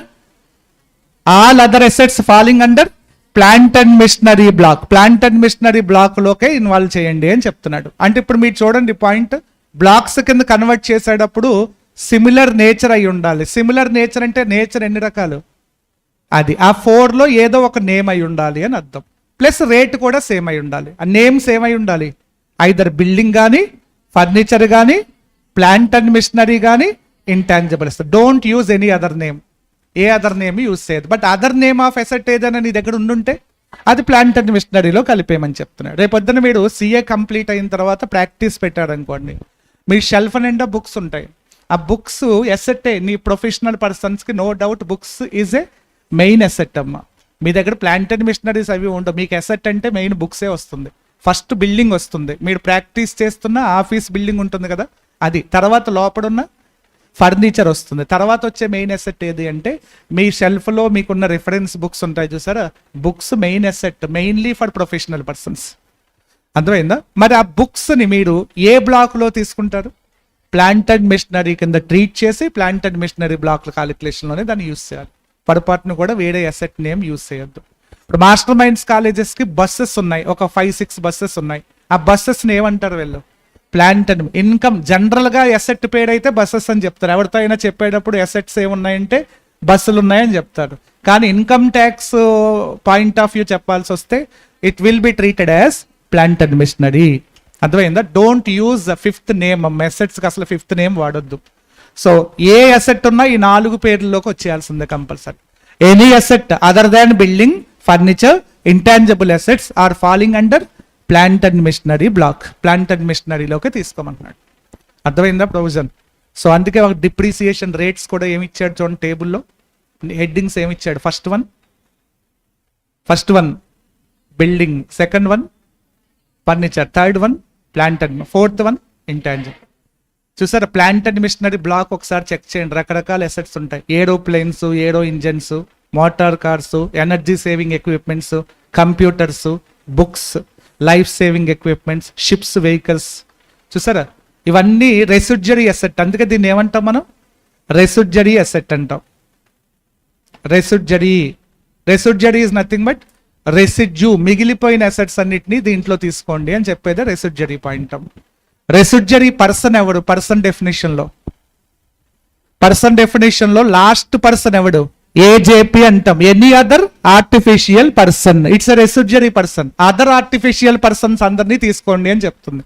what is the residuary head of income? Other sources. Other sources is the residuary head of income. All other incomes taxable under the head other source. All other incomes is nothing but other than those covered in preceding four heads. Preceding four heads enti? Salary, house property, PGBP, capital gain lo taxable avani heads anni incomes anni techi other sources lo taxable cheyandi. It's a residuary head of income. Residue ante migilina, scrap antam danni. Adu ekko casting lo, manufacturing lo use chestu untam. అర్థమైందా? So residuary section ఏంటి? Expenses లో PGBP 37. All other expenses other than those covered under section 32, 36 are deductible under section 37. 37 is the residuary section అంటాం. Residuary asset ఏంటి? Plant and machinery. All other assets those not covered in preceding 3 categories are automatically covered in plant and machinery. ఇలాంటి residuary words ఎక్కువగా income tax లో కనబడుతూ ఉంటాయి. అర్థమైందా? So ఇది depreciation procedure. చెప్పండి, డిప్రిసియేషన్ క్యాలిక్యులేట్ చేయాలంటే step 1, first the assets shall be converted into blocks. Then open a WDV format for each block. ఎన్ని బ్లాక్స్ ఉంటే అన్ని బ్లాక్స్ గా ఫార్మాట్ ఓపెన్ చేయాలి. ఆ ఫార్మాట్ ని ఫిల్ చేయాలి. ఎలా ఫిల్ చేయాలి? ఫస్ట్ ఓపెనింగ్ డబ్ల్యూడివి తీసుకో, plus cost of additions during the current previous year. ఈ సంవత్సరం ఆ బ్లాక్ లోకి వెళ్ళే అసెట్ ఏదైనా నువ్వు కొన్నావా, కొంటే తీసుకువెళ్ళి బ్లాక్ యాడ్ చేయమంటున్నాడు. Minus money received on sale of asset in those blocks. బ్లాక్లో ఎసెట్ ఏదైనా బయటకు పోయిందా, బయటకు పోతే దానికి కలెక్ట్ అయిన మనీని ఏం చేయాలి? బ్లాక్లోంచి లెస్ చేసేయమన్నాడు. యాడ్ లెస్ అయిన తర్వాత ఉన్న రిమైనింగ్ వాల్యూని ఏమంటాం? Depreciable value on which you are required to calculate depreciation. ఇప్పుడు ఇది ప్రతి బ్లాక్కి ఫాలో అవ్వండి అని చెప్తున్నాడు. అదే ఒకవేళ సార్ యాడ్ లెస్ అయిన తర్వాత బ్లాక్లో వాల్యూ లేదు సార్, నిల్ అయిపోయింది అన్నాడు అనుకోండి, అప్పుడు సెక్షన్ 50 వస్తుంది. Wherever block closed then automatically section 50 gets attracted instead of section 32. Then you are required to calculate capital gain. అదే నేను అక్కడ చెప్పాను. బ్లాక్ ఎగ్జిస్టెన్స్ లో ఉంటే 32 కంటిన్యూ అవుతుంది, then need to calculate the depreciation. If block lost its existence then section 32 is not applicable, automatically section 50 gets attracted and 15 తీసుకొచ్చి connect చేయాలి. Black ఎప్పుడు ఎగ్జిస్టెన్స్ కోల్పోతుంది? If there is no asset in such block as on the last day of the previous year or no value in such block as on the last day of the previous year. Block లో asset లేకపోయినా, block లో value లేకపోయినా 32ని stop చేసి 15 తీసుకురండి అని చెప్తున్నాడు. ఇది కనెక్షన్ ఆఫ్ 32 విత్ సెక్షన్ 50. అర్థమైంది కదా ప్రయోజనం ఏంటనేది. సో ఇది డిప్రిసియేషన్ ఓవరాల్ ఇన్ఫర్మేషన్ అమ్మ. నెక్స్ట్ హియర్ ఒక అమెండ్మెంట్ వచ్చింది డిప్రిసియేషన్ లో. ఆ అమెండ్మెంట్ ఏంటంటే goodwill is no more as eligible as depreciation. Depreciation కి ఎలిజిబిలిటీ లేదంట. Goodwill is not eligible for depreciation. Therefore goodwill was excluded from intangible assets block. Intangible assets లోంచి దేన్ని తీసేశాడు? Goodwill. Except goodwill you can claim the depreciation on other intangible assets except goodwill. From 21-22 assessment year, goodwill is not a depreciable capital asset. Depreciable capital asset, goodwill depreciable capital asset కాదు ఇక మీదట. కాబట్టి అది exclude చేయండి. ఒకవేళ if purchased goodwill by the assessee, then don't include the value of goodwill in any blocks. Block లో దాన్ని కలపొద్దు. కలిపితే ఏమి ఇవ్వాలి? డిప్రిసియేషన్ ఇవ్వాల్సి వస్తుంది. అందుకే కలపకుండా ఇగ్నోర్ చేసేయమని చెప్తున్నాడు. అర్థమైందా? Goodwill is no more eligible for depreciation. Therefore not included in blocks లో యాడ్ చేయొద్దు దాన్ని. గుడ్ విల్ పర్చేస్ చేస్తే యాడ్ చేయొద్దు. గుడ్ విల్ తప్ప ఏ ఇంటాంజిబుల్ అసెట్ పర్చేస్ చేసినా బ్లాక్ యాడ్ చేసుకో, కానీ గుడ్ విల్ ని యాడ్ చేయొద్దు. Because goodwill is no more eligible for depreciation. It's amendment as per finance act 2021. కానీ అమెండ్మెంట్ రెట్రాస్పెక్టివ్ ఎఫెక్ట్ ఇచ్చాడమ్మా. 21-22 అసెస్మెంట్ ఇయర్ నుంచి అప్లై చేయమన్నాడు ఆ ప్రొవిజన్. కానీ మనం ఇప్పుడు ఎక్కడున్నాం? 22-23 అసెస్మెంట్ ఇయర్ లో ఉన్నాం. లాస్ట్ ఇయర్ నుంచి తీసేయమంటున్నాడు గుడ్ విల్ ని. అంటే ఇప్పుడు మన కరెంట్ ప్రీవియస్ ఇయర్ ఓపెనింగ్ డబ్ల్యూడివిలో ఏం ఉండకూడదు? గుడ్ విల్ ఉండకూడదు. ఆల్రెడీ లాస్ట్ ఇయర్ ఓపెనింగ్ డబ్ల్యూడివిలో కనుక అది ఇన్వాల్వ్ అయ్యి ఉంటే దాన్ని అక్కడే లెస్ చేసేయమని చెప్తున్నాడు. లెస్ చేసి కరెంట్ ఇయర్కి దాన్ని తీసుకురమ్మంటున్నాడు. అర్థమైందా? లాస్ట్ ఇయర్ నుంచి ఎక్స్క్లూడ్. లాస్ట్ ఇయర్ నుంచి assessment year 21-22 from assessment year 21-22 goodwill excluded from intangible assets block అమ్మ. సార్ మీకు డౌట్ రావచ్చు, సార్ ఆ బ్లాక్ 5 సంవత్సరాల నుంచి వస్తుంది సార్ ఆ బ్లాక్, అంతకుముందు గుడ్ విల్ డిప్రిసిబుల్ అసెట్టే కదా, మరి ఆల్రెడీ బ్లాక్ లో గుడ్ విల్ కలిసి ఉంది సార్, అది బ్లాక్ లో రన్ అవుతూ వస్తుంది. 21-22 నుంచి ఏం చేయమన్నాడు, దాన్ని ఎక్స్క్లూడ్ చేయమన్నాడు. మరి వాట్ అబౌట్ 21-22 ఓపెనింగ్ WDV ఎక్కడి నుంచి వస్తుంది? 21-22 ఓపెనింగ్ WDV ఎక్కడి నుంచి తీసుకొస్తాం? 19-20 క్లోజింగ్ వస్తుంది. మరి 19-20 క్లోజింగ్ లో ఆల్రెడీ గుడ్ విల్ ఇన్వాల్వ్ అయి ఉంది, అంటే ఇప్పుడు 21-22 ఓపెనింగ్ WDV లో కూడా ఇన్వాల్వ్ అయి ఉంది. ఏంటది? Good will involved already in the assessment year 2021-2022. మరి ఇప్పుడు నువ్వు చేయాల్సిన వర్క్ ఏంటి? 21-22 ఓపెనింగ్ WDVలో ఎంత గుడ్ విల్ వాల్యూ అయితే ఇన్వాల్వ్ అయి ఉందో ఆ వాల్యూని ఎక్స్క్లూడ్ చేయాలి. అది వర్కింగ్ నోట్. మీకు మీ మెటీరియల్లో రీసెంట్ మెటీరియల్లో ప్రాబ్లం కూడా ఇచ్చాం దానికి. అది 1 అవర్ పడుతుంది, కాబట్టి అది మీరు కంపల్సరీ చూసుకోండి. లేదా అమెండ్మెంట్ మెటీరియల్ వీడియో ఉంది, ఐ థింక్ యూట్యూబ్లోనే ఎక్కడ ఉన్నట్టుంది. అమెండ్మెంట్ ఎక్స్ప్లెనేషన్ మెటీరియల్లో కూడా ప్రాబ్లం ఎక్స్ప్లెయిన్ చేస్తాం, కాబట్టి కంపల్సరీ ప్రిపేర్ అవ్వండి. దాని మీద ఏమైనా అడిగే ఛాన్స్ ఉంది. అర్థమైందా? Goodwill excluded from the assessment year 21-22. మరి ఆల్రెడీ 21-22లో గుడ్ విల్ ఇన్వాల్వ్ అయ్యి ఉంటే ఓపెనింగ్ WDVలో ఎంత అమౌంట్ అయితే గుడ్ విల్ ఇన్వాల్వ్ అయ్యి ఉందో ఆ అమౌంట్ని ఆ బ్లాక్ లోంచి తీసేయమని చెప్తున్నాడు. అది ఎలా తీయాలి అంటే, ఫ్రమ్ ద బిగినింగ్ నుంచి గుడ్ విల్ మీద ఎవ్రీ ఇయర్ ఎంత డిప్రిసియేషన్ కాలిక్యులేట్ చేశాడో అది ఒక పక్కన కాలిక్యులేట్ చేసుకుని ఆ టోటల్ని తీసుకొచ్చి ఓపెనింగ్ WDVలోంచి తీసేయాల్సి ఉంటుంది. అది ఒక సెపరేట్ ప్రొసీజర్ అమ్మా. దానికి ప్రాబ్లం చేస్తేనే క్లారిటీ వస్తుంది. అర్థమైందా? Next section 28 deals with incomes taxable under the head PGBP. 30-38 deals with expenses relating to 30-38 related to expenses allowable as deduction under the head PGBP. 30-38 లో మళ్ళీ 30 దేని గురించి చెప్తుంది? Expenses relating to building. 31 expenses relating to plant and machinery furniture. 32 depreciation. 30-31 అనేది ఇక general normal sections, మీరు ఓన్గా చదివేసుకోవచ్చమ్మా. ఏ బిజినెస్ చేయాలన్నా కంపల్సరీ యూజ్ చేయాల్సిన అసెట్స్ ఏంటమ్మా? First building. ఇప్పుడు మాస్టర్ మైండ్స్ కాలేజ్ ఉందనుకోండి, బిల్డింగ్ బిజినెస్కి వాడుతుంది. ఈ బిల్డింగ్ రిలేటెడ్ ఎక్స్పెన్సెస్ ఏం క్లెయిమ్ చేయాలో చెప్పే సెక్షనే 30 అమ్మ. అలాగే బెంచెస్ వాడుతుంది, బెంచెస్ ఎక్కడికి వస్తాయి? 31లోకి వస్తాయి. దానికి రిలేటెడ్ ఎక్స్పెన్సెస్ ఏం క్లెయిమ్ చేయాలో 31లో చెప్తుంది. ఏ బిజినెస్ చేయాలన్నా కామన్ గా వాడాల్సిన అసెట్స్ అమ్మ ఏంటది? బిల్డింగ్ ఒకటి, ప్లాంట్ అండ్ మిషనరీ ఫర్నిచర్ ఒకటి. It's a common assets used by each and every person who are carrying business or profession. Business profession చేసే ప్రతి ఒక్కడు యూజ్ చేయాల్సిన అసెట్స్ అవి. ఆ అసెట్స్ రిలేటెడ్ ఎక్స్పెన్సెస్ ఏంటి అని చెప్పేదే 30-31. రేపొద్దున మీరు CA కంప్లీట్ అయిన తర్వాత మీ ఇంటి దగ్గర ప్రాక్టీస్ పెట్టుకున్నారు అనుకోండి, మీ ఇంటి దగ్గర ఒక రూమ్ ఖాళీ చేసి ప్రాక్టీస్ పెట్టుకున్నారు, అప్పుడు ఆ రూమ్ వరకు కట్ చేసి ఏ హెడ్కి షిఫ్ట్ చేయాలి? PGBP. బికాస్ ఆ room used for professional purpose, కాబట్టి అది PGBPకి వెళ్తుంది. అప్పుడు అది దాని రిలేటెడ్ ఎక్స్పెన్సెస్ అన్ని ఏ సెక్షన్లోకి వస్తాయి? 30. దాని మీద డిప్రిసియేషన్ ఏ సెక్షన్ ప్రకారం క్యాలిక్యులేట్ చేయాలి? 32. అలాగే రూమ్ లోపల మీరు ఏం చేస్తారంటే ఒక టేబుల్, ఒక చైర్, ఒక కంప్యూటర్ వేసుకున్నారు. ఆడిటర్కి ఫస్ట్ కావాల్సిన అసెట్స్ అదే కదా. ఒక రూమ్ కావాలి, ఒక టేబుల్ కావాలి, చైర్ కావాలి, లేదా కస్టమర్స్కి ఒక టేబుల్, బెంచ్ లాంటిది ఏదైనా, లేదా సోఫా సెట్ కానీ, ప్లస్ టేబుల్ మీద ఒక ల్యాప్టాప్ ఉండాలి. అవునా? ఇది మెయిన్ ఎసెన్షియల్ అసెట్స్. షెల్ఫ్లో కొన్ని రిఫరెన్స్ కోసం బుక్స్ ఉండాలి. ఇప్పుడు మీరు చెప్పండి, ఆ రూమ్ ఏ సెక్షన్లోకి వస్తుంది? 30లోకి వస్తుంది.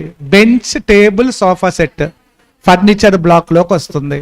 షెల్ఫ్లో ఉన్న బుక్స్ ప్లాంట్ అండ్ మిషనరీలోకి వెళ్తుంది. అలాగే ఫ్యాన్స్, ఏసీ మిషన్, ఆ రూమ్కి ఒక ఏసీ పెట్టించారు, ప్లాంట్ అండ్ మిషనరీ అవుతుంది. అక్కడ ఉన్న ఫ్యాన్ కూడా ప్లాంట్ అండ్ మిషనరీ. అంటే నీకు తెలియకుండానే నువ్వు ఆ 4 అసెట్స్ని టచ్ చేస్తున్నావు. బట్ ప్రాక్టికల్గా ఇన్వాల్వ్ అయితే ప్రతి బిజినెస్లోనూ అవన్నీ ఇన్వాల్వ్ అవుతాయి. నువ్వు ప్రాక్టికల్గా ఆలోచిస్తే నీకు అర్థమైపోతుంది. అర్థమైందా? సో అప్పుడు డిప్రిసియేషన్ ఎలా కాలిక్యులేట్ చేయాలి ఏంటనేది మీకు ఒక క్లారిటీ వస్తుంది. సో ఇది ప్రొసీజర్. ఇంకా 35 AD చాలా పెద్ద సెక్షన్స్. నేను ఓన్లీ చిన్న ఇన్ఫర్మేషన్ మాత్రమే ఇస్తాం. 35 ADలో assessee is having a unique benefit అమ్మ. ఏంటంటే 100% క్యాపిటల్ ఎక్స్పెండిచర్ని డిడక్షన్ రాసుకోవచ్చు. 35లో బెనిఫిట్ ఏంటి? 35 section 35 scientific research expenditure 100% capital ఎక్స్పెండిచర్కి డిడక్షన్ వస్తుంది. Research scientific research expenditure. This section shall be classified into 2 parts. Part 1 in-house research, part 2 contributions to outsiders. In-house research, contributions to outsiders. చూడండి charting ఏం రాయొద్దు, note చేయొద్దు, ఒకసారి చూడండి.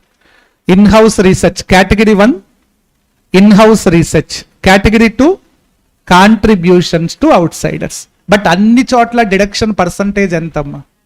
100%. ఇక 150 అని పడింది, ఇది మిస్టేక్ ఓల్డ్, ఇది 100%. అసలు ఇప్పుడు 35లో డిడక్షన్ పర్సంటేజ్ అంటే ఎంత? 100%. మీరు అసలు ఒకప్పుడు 150, 100 రెండు ఇన్వాల్వ్ అయ్యేది. అంతకుముందు 125 ఉండేవి, 175 ఉండేది, 200 కూడా ఉండేది ఒకప్పుడు. అంటే గ్రాడ్యువల్ గా అమెండ్మెంట్ చేసుకుంటూ వచ్చాడు సెక్షన్. ప్రెజెంట్ ఇన్వాల్వ్ అయి ఉన్న పర్సంటేజ్లన్నీ 100%. అర్థమైందా? పొరపాటును కూడా మీరు 150 యూజ్ చేయొద్దు. సో 100% ఆఫ్ డిడక్షన్ వస్తుంది. దేనికి వస్తుంది? బోత్ క్యాపిటల్ ఎక్స్పెండిచర్ వస్తుంది, రెవెన్యూ ఎక్స్పెండిచర్కి వస్తుంది. క్యాపిటల్ ఎక్స్పెండిచర్కి 100% ఇవ్వటం అనేది ఇక్కడ బెనిఫిట్ అమ్మ. అర్థమైందా? Sir research activities are classified into 2 types. In house research, contributions to outsiders అమ్మ.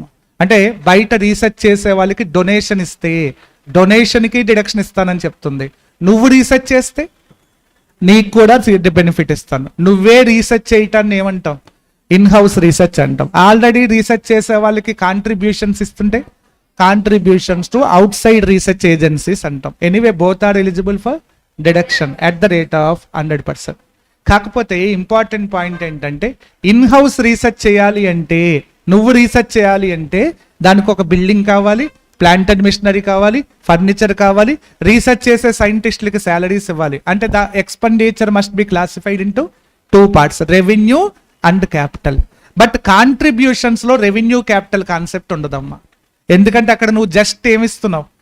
డొనేషన్ ఇస్తున్నావు అంతే. ఆ డొనేషన్కి డిడక్షన్ ఇస్తాడు. నువ్వు 1,00,000 ఇస్తే 1,00,000కి డిడక్షన్ వచ్చేస్తుంది. బట్ ఇన్ హౌస్ రీసెర్చ్ లో expenditure shall be classified into 2 types. Compulsory ఎలా క్లాసిఫై చేయాలి? Capital expenditure and revenue expenditure. Anyway రెండింటికి డిడక్షన్ ఉంది. ఎంత పర్సెంట్? 100% డిడక్షన్ వస్తుందంట. In house research deduction is available at the rate of 100% for both revenue expenditure as well as capital expenditure. రెండింటికి deduction అయితే ఉందంట, claim చేసుకోవచ్చు. అందుకే క్యాపిటల్ కి కూడా 100% డిడక్షన్ ఇక్కడ ఇస్తున్నాం కాబట్టి ఇంకా ఈ అసెట్స్ మీద సెక్షన్ 32లో ఏమి ఇవ్వకూడదు? డిప్రిసియేషన్స్ ఉండవు అని చెప్తున్నాడు. డ్యూయల్ బెనిఫిట్ అయిపోతుంది కదా. ఇక్కడ ఎంత పర్సెంట్ ఇస్తున్నాడు? 100%. Therefore such asset is not eligible for depreciation under section 32. And one more important point ఏంటంటే బిజినెస్ కమెన్స్మెంట్ కి ముందు నుంచి ఎవరైనా రీసెర్చ్ చేస్తుంటే, ఏం చేస్తుంటే రీసెర్చ్ చేస్తుంటే దానికి కూడా డిడక్షన్ ఇస్తానని చెప్తున్నాడు. కాకపోతే కట్ ఆఫ్ టైం ఇచ్చాడు 3 years. ఎన్ని సంవత్సరాలు? 3. ఈ 3 years లో పెట్టిన ఎక్స్పెండిచర్ క్యాపిటల్ ప్లస్ రెవెన్యూ తెచ్చి బిజినెస్ స్టార్ట్ అయిన ఫస్ట్ ఇయర్ లో రాసుకోమంటున్నాడు. That is the deduction. What is the year of deduction if expenditure was incurred before commencement of the business? In the year in which the business was commenced. అర్థమైందా? ఎందుకంటే కొంతమంది business commencement కి ముందు నుంచే ఏం start చేస్తారు? Research start చేస్తారు. అలాంటి వాళ్ళకి కూడా డిడక్షన్ ఉంది. But cut off time limit is 3 years. 3 years లోపు ఇన్కర్ అయిన ఎక్స్పెండిచర్కే డిడక్షన్ వస్తుంది. నేను 5 సంవత్సరాల నుంచి రీసెర్చ్ చేస్తున్నాను, 5th year లో బిజినెస్ స్టార్ట్ అయింది. ఇప్పుడు చెప్పండి కాన్సిక్వెన్స్. అదే లాస్ట్ 3 yearsకే డిడక్షన్ వస్తుంది. అంటే just before the business commencement ముందున్న 3 yearsకి డిడక్షన్ వస్తుంది. స్టార్టింగ్ లో ఉన్న 2 years ఆపేయమని చెప్తున్నాడు. అర్థమైంది కదా పాయింట్? ఇది ప్రొవిజన్. సో ఎంత వస్తుంది deduction? 100% of capital expenditure as well as revenue expenditure will be allowed as deduction. Deduction is available even if expenditure was incurred before commencement of the business, but within 3 years. ఆ 3 years concept apply అవుతుంది. ఇదే provision. అర్థమైందా? Research activity shall be classified into 2 types. In-house research, contributions to outsiders. In-house research means the research activity must be related to assessee's own business. నీ business related research నువ్వు చేసుకోవటాన్ని ఏమంటాం? In house research అంటే మీరు చూడండి, ప్రతి manufacturing కంపెనీలోనూ ఒక lab ఉంటుంది. ఇప్పుడు హీరో హోండా మ్యానుఫ్యాక్చరర్ ఉన్నాడు అనుకోండి, వాడు చేసే మెయిన్ యాక్టివిటీ ఏంటి? ఆల్రెడీ ఉన్న మోడల్స్ని తయారు చేస్తూ ఉంటారు. పక్కన ఎప్పుడూ కూడా ఫ్యాక్టరీలో ఒక ల్యాబ్ రన్ అవుతూ ఉంటుంది. ఆ ల్యాబ్లో వాళ్ళు ఏం చేస్తూ ఉంటారు? సెర్చ్ చేస్తూ ఉంటారు. దేనికోసం? నెక్స్ట్ ఇయర్ దింపాల్సిన మోడల్ ఏంటి? అర్థమైంది? ఎప్పుడు కార్లు ఒకే మోడల్ని ప్రతి సంవత్సరం రిలీజ్ చేస్తారా? ఎవ్రీ ఇయర్ న్యూ మోడల్ తెస్తారా? ఫేస్ లిఫ్ట్ అంటాం. అంటే ఇంజిన్ అదే ఉంచి పైన బాడీని మాత్రం చేంజ్ చేస్తాడు, లేదా కంప్లీట్గా న్యూ మోడల్ తీసుకొస్తాడు. అంటే ఖచ్చితంగా వాళ్ళ రీసెర్చ్ అనే ఒక యాక్టివిటీ రన్ అవుతూ ఉంటుంది. Research is nothing but updation అమ్మ. ఉన్నది ఉన్నట్లే ఫ్యూచర్ అప్డేట్ అయిపోతుంది. అందరూ ముందుకు వెళ్ళిపోతే నువ్వు అక్కడే కూర్చుంటావంటే ఎలా? కాబట్టి ప్రతి ఒక్కడు కూడా రీసెర్చ్ అనేది కంపల్సరీ ఇన్వాల్వ్ అవ్వాల్సిందే మ్యానుఫ్యాక్చరింగ్ యాక్టివిటీలో. అర్థమైందా? ప్రతి మ్యానుఫ్యాక్చరర్కి research is a forming part of business. Medical biotechnology companies ఏం చేస్తూ ఉంటాయి? ఎగ్జిస్టింగ్ మెడిసిన్స్ ని తయారు చేస్తూ ఉంటాయి. పక్కన ల్యాబ్లో ఏం చేస్తూ ఉంటాయి? న్యూ మెడిసిన్స్ కోసం ట్రై చేస్తూ ఉంటాయి. దాన్నే ఇన్ హౌస్ రీసెర్చ్ అంటాం. అంటే the research activity was related to his business. వాడి బిజినెస్ రీసెర్చ్ వాడు చేసుకుంటున్నాడు, దాన్నే ఇన్ హౌస్ రీసెర్చ్ అంటాం. బట్ కాంట్రిబ్యూషన్స్ అంటే బయట రీసెర్చ్ చేసే వాళ్ళకి డొనేషన్స్ ఇస్తున్నాడు. గవర్నమెంట్కి కావాల్సింది రీసెర్చ్ కావాలి. నువ్వు చేసినా పర్లేదు, బయట వాళ్ళని ఎంకరేజ్ చేసినా పర్లా. ఎంకరేజ్ చేయటం అంటే ఎలా ఎంకరేజ్ చేస్తాడు? ఫండ్స్ ఇచ్చి ఎంకరేజ్ చేస్తాం. కాబట్టి రెండింటికి డిడక్షన్ ఇస్తాను అని చెప్తున్నాడు. అర్థమైంది కదా చార్ట్ ఎలా చదవాలో? తీసేయండి. Next 35AD. 35AD specified businesses అమ్మ. ఏంటివి? Specified businesses. ఓవరాల్గా ఇన్ఫర్మేషన్ మాత్రమే ఇస్తుంది, ఎందుకంటే ఒక్కొక్క సెక్షన్ అది 2 hours సెక్షన్ ఒక్కొక్కటి. సో మనకి అంత టైం లేదు కాబట్టి జస్ట్ అంటే ఈ వేలో చదివితే మీకు అర్థమవుతుంది ఆ సెక్షన్, అంతే. చదవడానికి తర్వాత సెకండరీ విషయం. సో ఆ వే ఫాలో అయితే కనుక మీకు ఖచ్చితంగా సెక్షన్ మీద గ్రిప్ వస్తుంది. సో స్పెసిఫైడ్ బిజినెసెస్ ఏ సెక్షన్? 35AD. ఇండియాలో ఒక 14 బిజినెసెస్ని సెలెక్ట్ చేసింది గవర్నమెంట్. సెలెక్ట్ చేసి వాళ్ళకి ఒక ట్యాక్స్ బెనిఫిట్ ఇస్తుంది. ఆ 14 బిజినెసెస్ని collectively called as specified businesses. Specified businesses is nothing but those businesses covered under section 35AD. 35ADలో కవర్ అయిన బిజినెస్లు ఏమంటాం? Specified business. ఆ బిజినెస్ లిస్ట్ ఇక్కడ ఇచ్చాడు టేబుల్లో. List of businesses covered under section 35AD. 14 businesses ఉన్నాయి. ఓకే, ఈ 14 బిజినెసెస్కి గవర్నమెంట్ ఇచ్చే ఒక బెనిఫిట్ ఏంటంటే similar to section 35. What is the benefit to section 35? Capital expenditure is also eligible for deduction at the rate of 100%. Here వీళ్ళకి కూడా అదే benefit అంట. ఈ బిజినెస్లో జనరల్లీ క్యాపిటల్ ఎక్స్పెండిచర్ మీద ఏం రాయాలా?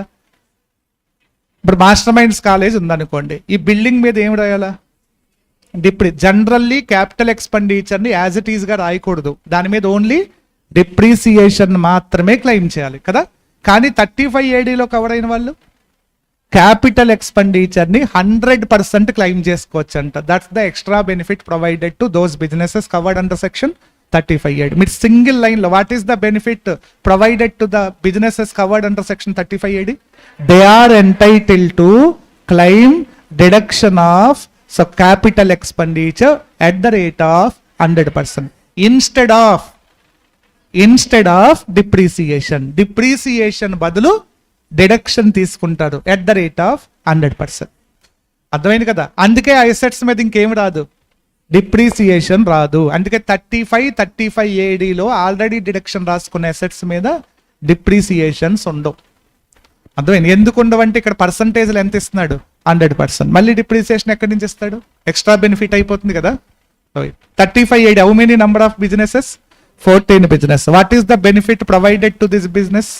100% of capital expenditure to be allowed as deduction. This is the benefit. 100% of capital expenditure incurred during the previous year would be allowed as deduction except కొన్ని assets తప్ప. Goodwill చూడండి, except goodwill financial assets, land, ఈ 3 అసెట్స్కి తప్ప మిగతా వాటిని claim చేసుకోవచ్చు. So ఇది ఇందులో ఉన్న, కానీ ఆ లిస్ట్ మొత్తం కూడా ఒకసారి చెక్ చేసుకోండి. బిజినెస్ లిస్ట్ బెనిఫిట్ అయితే 35ADలో సిమిలర్ బెనిఫిట్ 35 సిసిసి సిసిడి మీకు లేదు, మీ దగ్గర ఉన్న చదివితే కనుక పట్టించుకోవద్దు, లేనట్టుంది, మెటీరియల్ కూడా లేనట్టుంది కదా. ఇవి మీకు లేవు sections. Amortisation of brain, amortisation అని ఎన్ని సెక్షన్స్ లో వాడేమమ్మా? 2 సెక్షన్. ఆ 2 సెక్షన్స్ లో కూడా అమార్టైజ్డ్ ఫర్ 5 years అమ్మా. ఎన్ని సంవత్సరాలు? 5 years అమార్టైజ్. అంటే టోటల్ ఎక్స్పెండిచర్ ని డివైడెడ్ బై 5 చేసి 5 సంవత్సరాల పాటు రైట్ ఆఫ్ చేసుకోమంటున్నాడు. అమార్టైజేషన్ ఎక్కడెక్కడ ఉంది? Amortisation of expenses, amortisation of preliminary expenditure, amortisation of VRS compensation. In these 2 cases the deduction is, in these 2 cases the deduction will be allowed for 5 equal installments. 5 equal installments. ఎక్స్పెండిచర్ని ఒకేసారి right of చేయకుండా 5 years పాటు right of చేసుకోమని చెప్తున్నాడు. ఇప్పుడు దాన్ని పట్టుకుని మీరు అది చదువుకుంటే క్లారిటీ వస్తుంది. ఈ 2 sections లో ఉన్న బెనిఫిట్ ఏంటమ్మా? సిమిలారిటీ చెప్పండి. 35 AD capital expenditure allowed as deduction, deductible at the rate of 100%. Deductible at the rate of 100%. 35 AD లో సిమిలర్ బెనిఫిట్ వస్తుంది. 35D DDA లో సిమిలర్ బెనిఫిట్ ఉంది. ఎక్స్పెండిచర్ని ఒకేసారి రాయకుండా 5 years పాటు రైట్ ఆఫ్ చేసుకోండి అని చెప్తున్నాడు. ఓకే. 41 డీమ్డ్ ప్రాఫిట్ అవసరం లేదమ్మా. 43 CS similar to 50C stamp duty section చదివాం కదా, similar provision.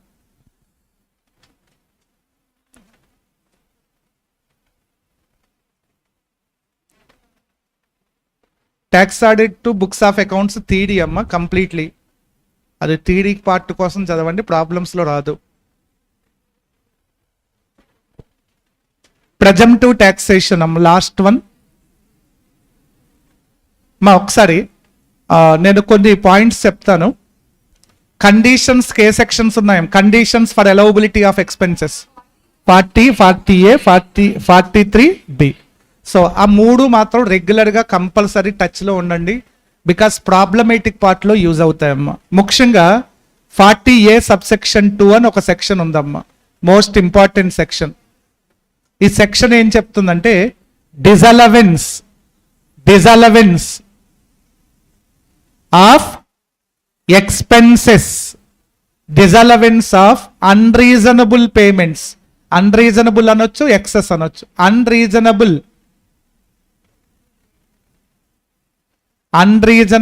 Are excess payments made to relatives or close associates.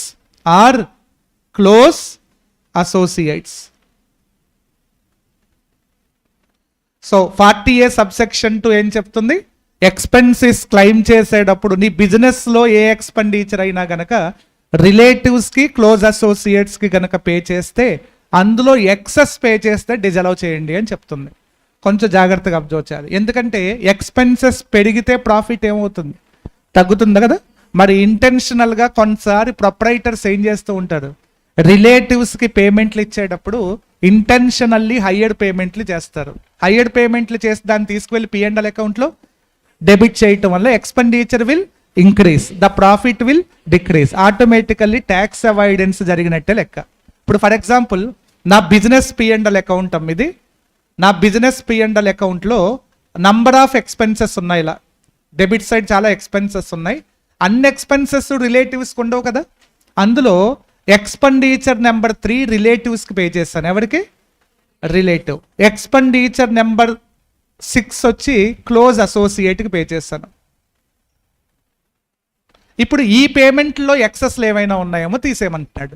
అంటే ఇప్పుడు ఈ పేమెంట్ని compared with fair market value. దేంతో కంపేర్ చేయాలి? ఫెయిడ్ మార్కెట్ వాల్యూతో కంపేర్ చేసి అప్పుడు అందులో ఎక్సెస్ ఏమైనా ఉంటే క్యాన్సిల్ చేసామని చెప్తున్నాడు. అర్థమైందా? లేకపోతే అసెసీకి సెక్షన్ లేకపోతే ఏం చేస్తారు? అసెసీ ఇంటెన్షనల్ గా ఫ్రాడ్ జరిగే ఛాన్స్ ఉంది. ఫర్ ఎగ్జాంపుల్ మీరే చిన్న ఎగ్జాంపుల్ చెప్తాను. చార్టర్డ్ అకౌంటెన్సీ ఫర్మ్ పెట్టారు, ఆడిటింగ్ ఫర్మ్ పెట్టారు, CA ఫైనల్ అయిపోయిన వెంటనే మీకు ఒక ఫర్మ్ స్టార్ట్ చేస్తారు. ఏ హెడ్లోకి ఎంటర్ అవుతారు మీరు? PGBP. Every year PGBP income మీద ట్యాక్స్ పడాలి. కదా. మరి ఫర్మ్ అనగానే మీకు ఒక ఇద్దరు ముగ్గురు స్టాఫ్ ఉంటారు కదా, స్టాఫ్ శాలరీని ఎక్స్పెండిచర్ కింద రాసుకోవచ్చు కదా మీరు. ఏ సెక్షన్లో? 37లోకి వస్తుంది. అలాగే ఇంకా ఎక్స్పెన్సెస్కి ఏదో దానికి ఒక సెక్షన్ ఉంటుంది కదా. అలాగే నువ్వు వాడే బిల్డింగ్ ఎక్స్పెన్సెస్ 30లో రాసుకోవచ్చు. ఇలా ప్రతి ఎక్స్పెండిచర్కి ఒక సెక్షన్ ఉంది. ఇక్కడ 30 to 38లో ఏదో ఒక సెక్షన్ కనెక్ట్ అవుతూ ఉంటుంది. ప్రాక్టికల్గా మీరు అప్లై చేసుకుంటూ వెళ్తే. ఇప్పుడు మీ స్టాఫ్లో ఒక మెంబర్ ఉన్నారమ్మో, ఒక స్టాఫ్ మెంబర్ ఎవరు అంటే, ఇప్పుడు ఒక కంప్యూటర్ ఆపరేటర్ అనుకుందాం. నేను క్లాస్లో కూడా చెప్పిన ఎగ్జాంపుల్ ఇక్కడ మీ మిస్సెస్ని కంప్యూటర్ ఆపరేటర్ కింద జాయిన్ చేశారు. అది ఇంట్లో ఖాళీగా ఉంటుంది, లేదంటే కంప్యూటర్ ఆపరేటింగ్ వచ్చి, లేదా వైస్ వర్సా అమ్మ,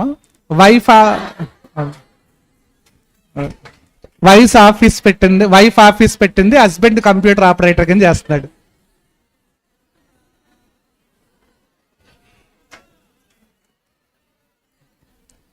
సో వైఫ్ ఆఫీస్ పెట్టింది, హస్బెండ్ కంప్యూటర్ ఆపరేటర్ కింద వర్క్ చేస్తున్నాడు.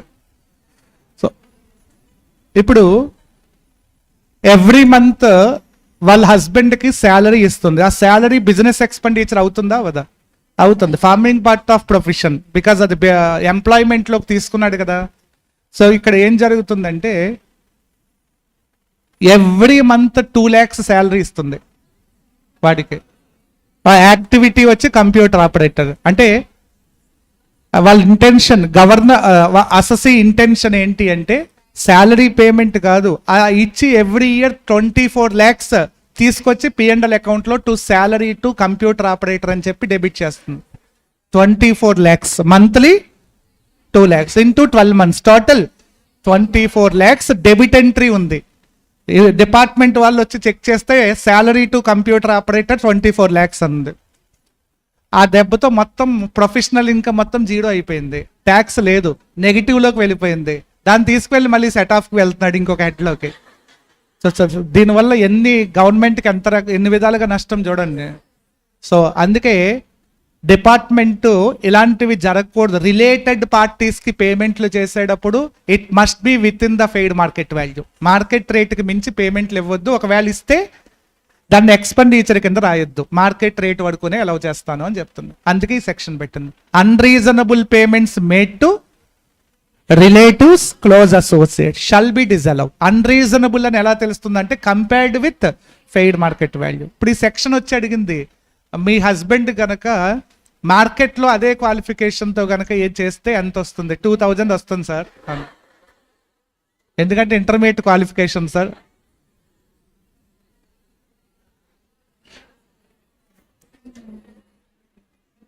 సో అంటే as per market rate salary payable only to 2000 per month into 12, total 24,000. 24,000 is the market rate, but amount debited in P&L account 24 lakhs. Therefore 23 lakhs 76,000 disallow. తీసేయమని చెప్తుంది. తీసేయటం వల్ల net ప్రాఫిట్కి expenses డిజలవ్ అయితే profit will increase. అప్పుడు ఆ revised profit మీద tax పడుతుంది. Editing sections అంటాం, fraud జరగకుండా ఉండటం కోసమే తీసుకొచ్చాడు ఈ సెక్షన్. సో రిలేటివ్స్కి పేమెంట్లు ఇచ్చేటప్పుడు ఇంకెవరికి? Close associate. సార్ రిలేటివ్స్ అంటే తెలుసు, క్లోజ్ అసోసియేట్ అంటే నీ బిజినెస్లో వాటా ఉన్న వాళ్ళమ్మ. ఫర్ ఎగ్జాంపుల్ పార్ట్నర్షిప్ ఫామ్కి పార్ట్నర్ ఏమవుతాడు? రిలేటివా క్లోజ్ అసోసియేట్? క్లోజ్ అసోసియేట్ అంటే ఫినాన్షియల్ ఇంట్రెస్ట్ ఉన్న వాళ్ళని క్లోజ్ అసోసియేట్స్ అంటాం. అలాగే ఫ్యామిలీ రిలేషన్ ఉన్న వాళ్ళని రిలేటివ్స్. కాదు, వీళ్ళిద్దరికీ పేమెంట్లు ఇచ్చేటప్పుడు ఈ సెక్షన్ ఫాలో అవ్వాల్సిందే కంపల్సరీ. అలాగే కంపెనీలో డైరెక్టర్స్కి పేమెంట్లు ఇచ్చేటప్పుడు క్లోజ్ అసోసియేట్స్ అంటాం. పార్ట్నర్ అలాగే ఏఓపిలో మెంబర్కి ఇచ్చేటప్పుడు క్లోజ్ అసోసియేట్ అనాలి. పార్ట్నర్షిప్ ఫామ్లో పార్ట్నర్కి ఇచ్చేటప్పుడు క్లోజ్ అసోసియేట్ అనాలి.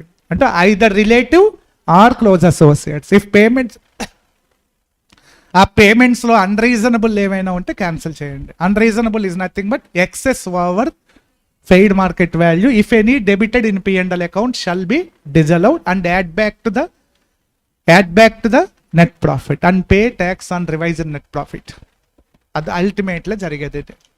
అర్థమైందా? 40A సబ్సెక్షన్ 2 ఇదో కండిషన్ అనొచ్చు. దీన్ని ఏమందాం? కండిషన్. అంటే 30 to 38లో నువ్వు ఏ ఎక్స్పెండిచర్ రాయాలన్నా ఈ సెక్షన్ ఫాలో అవుతూ ఉండాలి. అందులో ఏ ఎక్స్పెండిచర్ నువ్వు రిలేటివ్కి పే చేసినా subject to 40A subsection 2 mandatory apply చేయాల్సిన సెక్షన్. ఓకే, అలాగే ఇంకొక section 40A subsection 3. 40A subsection 3 cash payments exceed 10,000. Cash payments exceed 10,000. Cash payment ఇక్కడ కూడా నీ బిజినెస్ P&L అకౌంట్లో డెబిట్ సైడ్ ఏముంటాయి? ఎక్స్పెన్సెస్. ఈ ఎక్స్పెన్సెస్ లో ఏదైనా ఎక్స్పెండిచర్ కనుక మోర్ దెన్ 10,000 ఉండి అది నువ్వు ఎలా పే చేస్తుంటే క్యాష్ లో పే చేస్తుంటే ఆ ఎక్స్పెండిచర్ టోటల్లీ డిజలవ్ అని చెప్తుంది. అంటే don't pay the expenses exceed 10,000 by way of cash. 10,000 దాటితే క్యాష్ పేమెంట్స్ అలౌ చేయను. అదే బిలో 10,000 పేమెంట్స్ అలౌ చేస్తాను. సో కాబట్టి 40A సబ్సెక్షన్ 3 ఏం చెప్తుంది? Payment or aggregate of payment.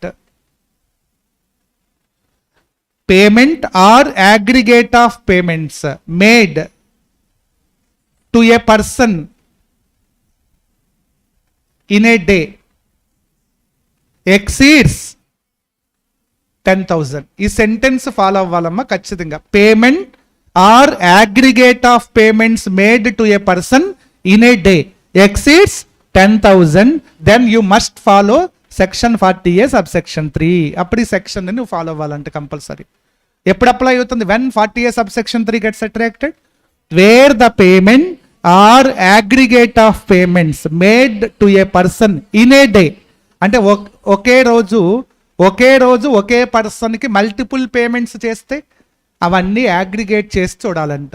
Single payment అయితే అదే చూడండి, మల్టిపుల్ పేమెంట్స్ సేమ్ డే చేస్తే aggregate చేసి చూడండి. Either single payment or aggregate of payments made to a person in a day exceeds 10,000. Then the mode of payment, then the payment shall be made, the mode of payment shall be either by account payee cheque or account payee bank draft or electronic clearing system or any other electronic form. Any other electronic form అంటే PhonePe, Google pay అవి కూడా accept చేస్తారంట. ఇలా pay చేయమని చెప్తున్నాడు. Otherwise what is the consequences? 100% disallow as business expenditure. That's the content in section 40A subsection 3. Have you understood? చెప్పండి. When section 40A subsection 3 gets attracted, where the single payment or aggregate of payments made to any person in a day exceeds 10,000, then the payment shall be made by way of either account pay check or account pay bank draft or electronic clearing system or any other mode of electronic form. Otherwise such expenditure shall be disallowed 100%. Fully disallow amma, fully disallow. నేను 50,000 క్యాష్లో pay చేస్తే entire 50,000ని disallow చేసామంటున్నాడు. But what about 40A subsection 2? ఇందులో ఏదైనా fraud జరిగితే 100% డిజలవా? In excess of ఎయిడ్ మార్కెట్ వాల్యూనా? అది over and above unreasonable portion is only to be disallow here. 100% కాదు. But what about 40A subsection 3? 100% disallow. And one more difference between 40A subsection 2 and 3. 40A subsection 2 is applicable only to selected payments. That is those payments made to relatives, close associates, not applicable to outside payments. But whereas 40A subsection 3 is applicable to all payments. ఇక్కడ relative close associate కాదు, ప్రతి పేమెంట్కి section follow అవ్వాల్సిందే. అందుకే differences between 40A subsection 2 and 40A subsection 3. ఇది చాలా మందికి తెలియదు, వీలుంటే ఇది నోట్ చేసుకోండి. 40A subsection 3. Point number 1, applicability. Applicable only to payments made to relatives or close associates. Made to relatives or close associates. But what about 40A subsection 3? Applicable to all payments.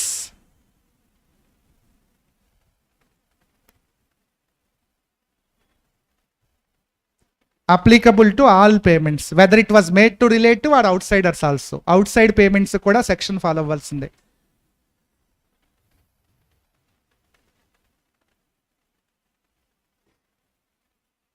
Second one, consequence on violation ఏంటమ్మా? Consequence on violation, unreasonable portion shall be disallowed. Unreasonable or excess portion is only to be disallowed.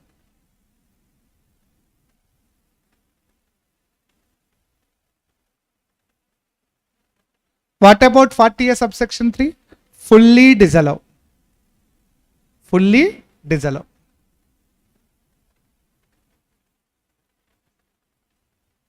Fully 100% disallow. 40A subsection 2, 40A subsection 3.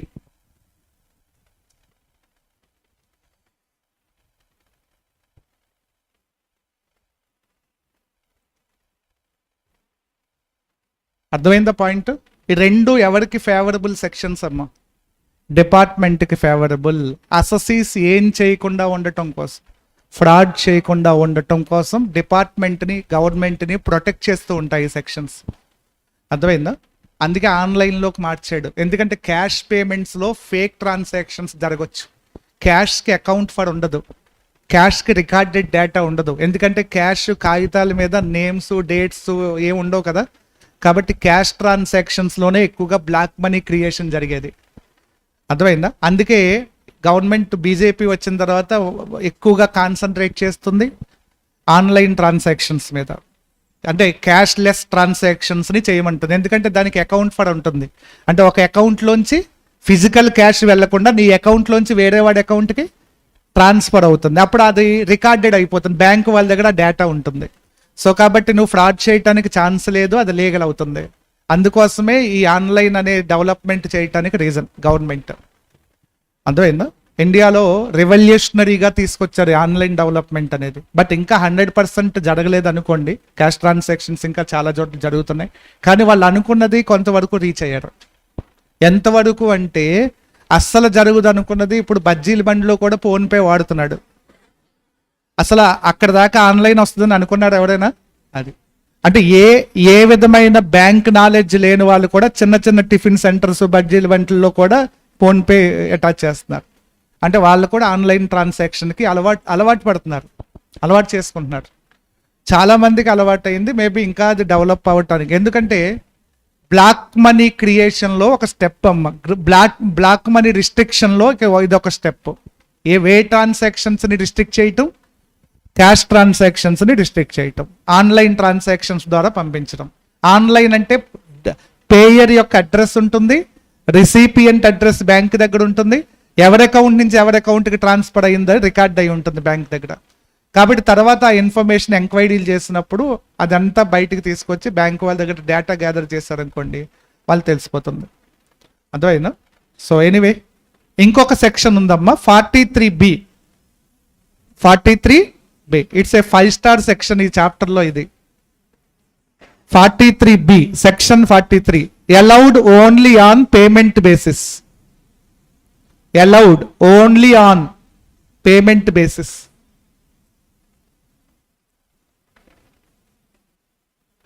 Allowed, deduction is allowed only on payment basis. చాలా important section అమ్మా. నువ్వు ఒక 10 PGBP problems చేస్తే at least 8 ప్రాబ్లమ్స్లో ఈ section మీద adjustment ఉంటుంది compulsory. మీరు ఈ సెక్షన్ మీద గ్రిప్ ఉండాలి. ఈ 3 సెక్షన్స్ చాలా పాపులర్. ప్రాబ్లం చేసేటప్పుడే బాగా ఎక్కువగా వస్తూ ఉంటాయి 3 సెక్షన్స్. సో కాబట్టి చాలా ఇంపార్టెంట్. ఏం లేదమ్మా, పీజీబీపీలో P&L అకౌంట్ కింద కనీసం ఒక 5-6 అడ్జస్ట్మెంట్స్ ఇస్తాడు, అవునా? అందులో ఒకటి 40A సబ్సెక్షన్ 2 మీద ఇస్తాడు, ఒకటి 40A సబ్సెక్షన్ 3 మీద ఇస్తాడు, ఒకటి 43B. అంటే ఫ్రీక్వెంట్గా అడ్జస్ట్మెంట్స్లో ఉండే వాటిలో ఈ 3 సెక్షన్స్ ఎక్కువగా ఇన్వాల్వ్ అవుతూ ఉంటాయి. అర్థమైంది? ఏమి లేదు, P&L అకౌంట్లో శాలరీ అని ఉంది, శాలరీ 10 లక్షలు డెబిట్ అయి ఉంది. కింద అడ్జస్ట్మెంట్ ఏమన్నాడంటే salary includes salary paid to his brother 25,000 out of which unreasonable portion is 5,000 అని అడ్జస్ట్మెంట్ ఇచ్చాడు. ఏం చేద్దాం? ఆ 5,000 డిజలవ్ చేస్తాం. అంటే నీకు తెలియకుండానే అక్కడ ఏ సెక్షన్ యూస్ చేసావు, 40A సబ్సెక్షన్ టీని యూస్ చేస్తున్నాం. అలాగే P&L అకౌంట్లో ప్రింటింగ్ అండ్ స్టేషనరీ 50,000 డెబిట్ అయి ఉంది. కింద అడ్జస్ట్మెంట్ ఏమి ఇచ్చాడంటే printing and stationery payment was made in cash in single settlement అన్నాడు. అంటే ఎంటైర్ 50,000 ఒకేసారి క్యాష్లో చేస్తాడంట. మరి ఇప్పుడు 10,000 దాటితే ఎలా ఇవ్వకూడదు, క్యాష్లో ఇవ్వకూడదు. మరి 50,000 క్యాష్లో ఇచ్చాడు కాబట్టి పైన డెబిట్ చేసిన ప్రింటింగ్ అండ్ స్టేషనరీని ఏం చేయాలి, డిజలవ్ చేయాలి. అంటే మీరు చేయాల్సిన వర్క్ ఏంటో చెప్తున్నాను. అడ్జస్ట్మెంట్ చూసి పైన ఏం చేయాలనేది మీరు చెక్ చేసుకోవాలి. కాబట్టి మోస్ట్ పాపులర్ అడ్జస్ట్మెంట్స్ ఇవి. ఇన్ఫ్యాక్ట్ పీజీబీపీ కాదు, టోటల్ ఇన్కమ్లో కూడా ఇవి కావాలి మీకు. ఎందుకంటే total income includes PGBP head, main PGBP head involve అవుతుంది. కాబట్టి ఈ అడ్జస్ట్మెంట్స్ అక్కడ కూడా వస్తాయి. కాబట్టి చాలా జాగ్రత్తగా ఈ 3 అడ్జస్ట్మెంట్స్ పర్ఫెక్ట్గా ఉండేలా చూసుకోండి. అప్లికేషన్ హౌ టు అప్లై అనేది important. Next 43B says that deduction will be allowed only on payment base. Generally పీజీబీపీలో either cash basis or accrual basis. నువ్వు క్యాష్ బేసిస్ అయినా ఫాలో అవ్వచ్చు, అక్రూవల్ బేసిస్ అయినా ఫాలో అవ్వచ్చు. క్యాష్ బేసిస్ అంటే payment జరగాలి, accrual basis అంటే outstanding కూడా రాసుకోవచ్చు అని అర్థం. అంటే జనరల్లీ అవుట్ స్టాండింగ్ ఎక్స్పెండిచర్స్కి ఛాన్స్ ఉంది పీజీబీపీలో. ఎవరికి, those who are following accrual basis of accounting outstanding రాసుకోవచ్చు. కానీ 43Bలో ఒక 6 ఎక్స్పెన్సెస్ ఉన్నాయమ్మా. ఈ ఎక్స్పెన్సెస్ విషయంలో మెథడ్ని యాక్సెప్ట్ చేయనని చెప్తుంది. ఇక్కడ నేనేం చెప్తా అది ఫాలో అవ్వాలి. ఏం చెప్తుంది section, allowed only on payment basis. కాబట్టి ఈ 6 ఎక్స్పెన్సెస్ పే చేస్తేనే అలౌ చేస్తాను, irrespective of the method of accounting followed by the assessee. Even నువ్వు ఏ బేసిస్ ఫాలో అవుతున్నా, అక్రూవల్ బేసిస్ ఫాలో అవుతున్నా, these expenses shall be allowed only on payment basis, otherwise not allowed as deduction. The most important point. So what are the expenses covered under section 43B? Expenses covered under this section.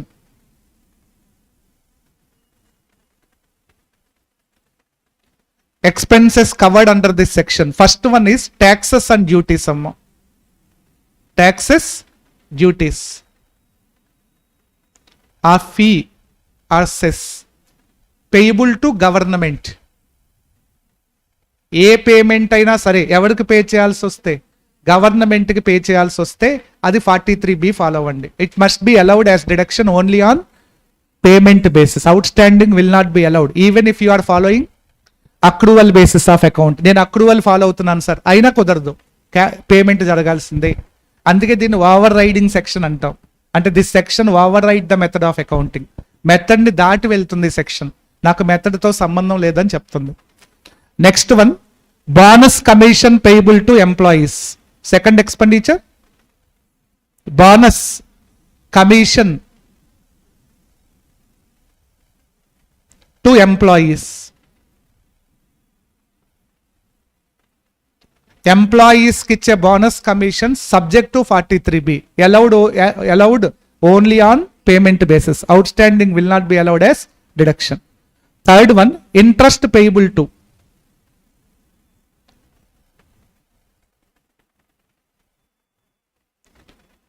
Interest payable to public financial institution,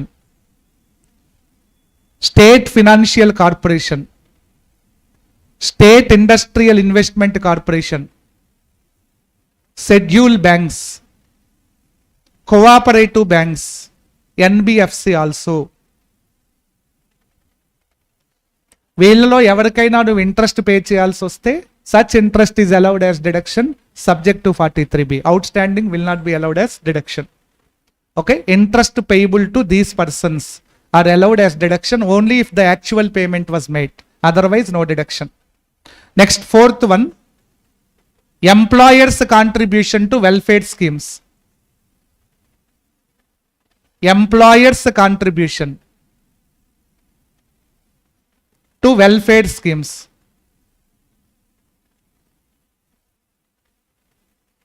example provident fund contribution, pension contributions ఇవన్నీ వస్తాయమ్మా. ఎవరి contribution? Employer contribution. Employee contribution not covered under this section, only employers contribution. Employers contribution to welfare scheme is allowed as deduction subject to 43B, allowed only on payment basis. Next, fifth one, leave salary. Leave salary ఎంప్లాయీకి ఏంటమ్మా? ఎంప్లాయీకి leave encashment ఏంటి? Income. But what about employer? Expenditure. ఇప్పుడు employed వైపు నుంచి చదువుతున్నాం. Employer point of view, leave salary will be allowed as deduction subject to 43B. Next 6th one, amount payable to Indian Railways.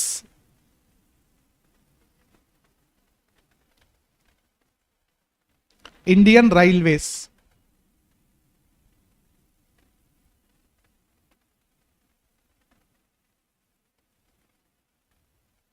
for usage of railway assets.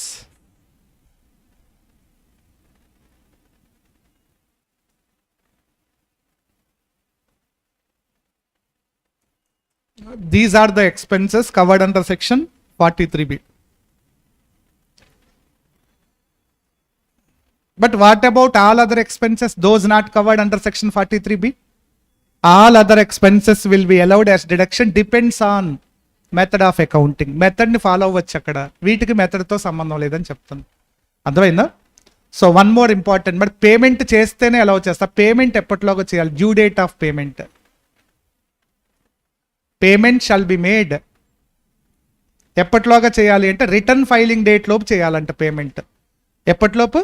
Return filing date లోపు చేస్తేనే allow చేస్తాను, దాటితే allow చేయనని చెప్తాను. The payment shall be made,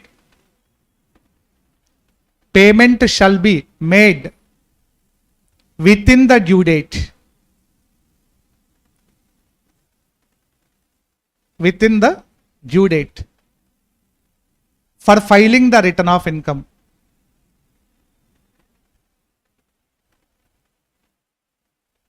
Under section 139 subsection 1. Within the due date for filing the return of income under section 139 subsection 1. ఆ date లోపు payment జరగాలి. Then allowed as deduction, otherwise not allowed as deduction. మీరు 2021 expenditure ఎప్పటిలోగా pay చేస్తే allow చేస్తాం? 2021 expenditure shall be made within the due date for 2021. 2021 due date ఏంటి?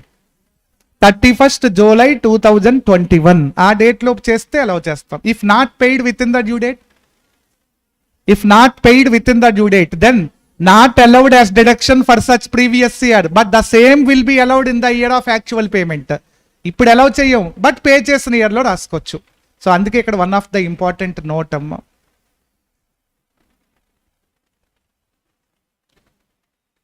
If the above condition was not satisfied,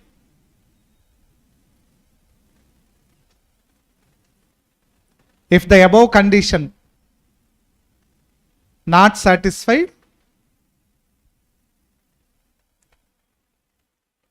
then such expenditure shall be disallowed.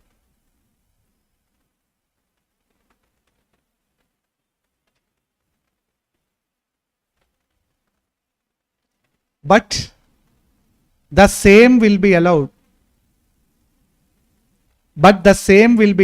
As deduction in the year of actual payment. Will be allowed in the year of actual payment.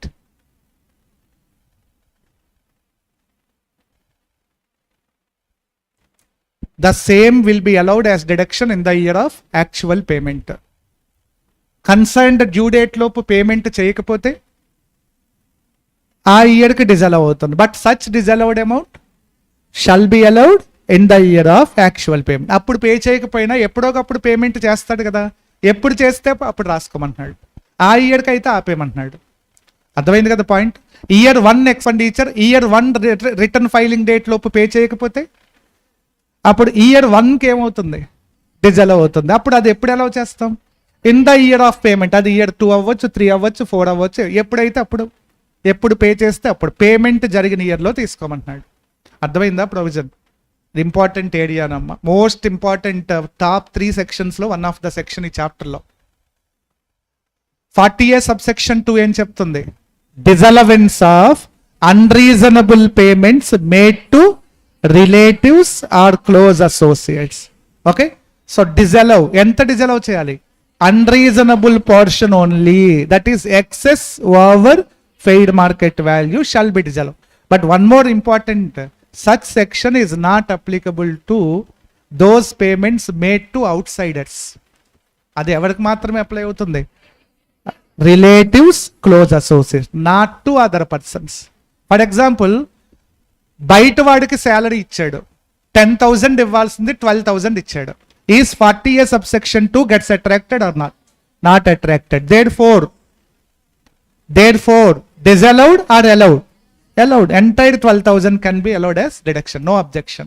So 40A subsection 2 is applicable only to those payments made to relatives, close associates, not to outside payments. అర్థమైందా? Out side పేమెంట్స్లో ఒకసారి మొన్న last ఎగ్జామ్లో ఎక్కడో ఇచ్చాడు, relative definition ఉంది ఆ సెక్షన్లో చూసుకోండి. ఆ రిలేటివ్ డెఫినేషన్లో లేని వాళ్ళకి ఎవరికైనా పేమెంట్ ఇస్తే అది అవుట్ సైడ్ పేమెంట్ అవుతుంది. ఈవెన్ ఇన్ సచ్ కేస్ అందులో అన్రీజనబుల్ ఉన్నా మీరు డిజలవ్ చేయకూడదు. మొన్న ఒక sister in law, brother in law ఎవరికో ఇచ్చాడు, 20,000 పే చేయాల్సింది 25,000 పే చేశాను, మార్కెట్ రేట్ 20 అన్నాడు, కానీ amount debited 25,000. So excess debited amount ఎంత? 5,000. డిజలవ్ చేస్తారా చేయడా అని అడిగాడు. చేయకూడదు. Because reason, sister in law was not covered in relative definition. ఆ సెక్షన్లో రిలేటివ్ డెఫినేషన్లో సిస్టర్ ఇన్ లాని కవర్ చేయలేదు. ఆ రిలేటివ్ డెఫినేషన్లో ఎవరైతే ఉన్నారో వాళ్ళకి పే చేసేటప్పుడే అన్రీజనబుల్ చెక్ చేయండి, అవుట్ సైడర్స్కి వద్దు అని చెప్తున్నాడు. చూసారా పాయింట్ని ఎలా అడిగే ఛాన్స్ ఉందో? సో ఎలా అయినా పాయింట్ మార్చి అడగాలి, అడగొచ్చు. కాబట్టి ఆ కాన్సెప్ట్ మీద గ్రిప్ ఉండేలా చూసుకోండి. అర్థమైనా? ఇప్పుడు మనం క్లోజ్ చేసే ముందు దీనికి ఒక చిన్న ఎగ్జాంపుల్ చెప్తాను, అది నాకు ఆన్సర్ చెప్పండి. Expenses relating to 21-22. Expenses relating to 21. Expenses related to date of payment,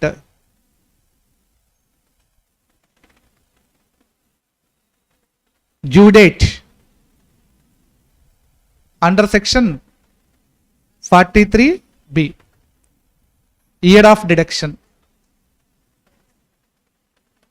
చెప్పండి. Expenses relating to interest payable to bank, interest to bank related to 1920, paid 30th April 2020. Related to bank, interest to bank, is it covered in 43B or not? 43Bలో ఉందా interest to bank? ఉంది. ఏ year expenditure అది? 1920. Payment ఎప్పుడు చేశాడు? 30th 4, 2021. Now what is the due date specified under section 43B? Return filing date. 1920 return filing date ఏంటి? 31st July 2020. ఇప్పుడు ఈ రెండు కనెక్ట్ చేసి చెప్పండి. పేమెంట్ అనుకున్న టైంలోపు జరిగిందా? Yes, the payment was made within the due date for filing the return of income. మనకి ఎంతవరకు టైం ఉంది? 31st July 2000, but actual payment 30th 4, 2020. Therefore the payment was made within the time limit. Therefore the condition was satisfied. Therefore year of deduction, ఆ expenditure ఏ year లో రాయొచ్చు? 1920లోనే allow చేయొచ్చు. No డిజలవెన్స్. అర్థమైందా provision ఏంటనేది? For example number 2, bonus to employees. Bonus to employee, is it covered under section 43B or not? Yes, it was covered under section related to 1920. Actual payment was made 31st December 2021. Due date 31st July 2020. Tell me, is the condition was satisfied? Not satisfied. What is the last date? 31st July 2000, but actual payment was made 31st December 2021. Not paid within the due date. Avuna kada? Therefore not satisfied. The related year enti? 19. Therefore 1920 kada deduction raadu. Not allowed for the previous year 1920. But in which year it will be allowed? In the year of actual payment. In which year the payment was made? 21-22. So therefore 21-22 lo claim chesukochu. ఈ రెండు examples clarity తీసుకుంటే section clarity వస్తుంది. అర్థమైందా point? మరి third one electricity bill అమ్మ.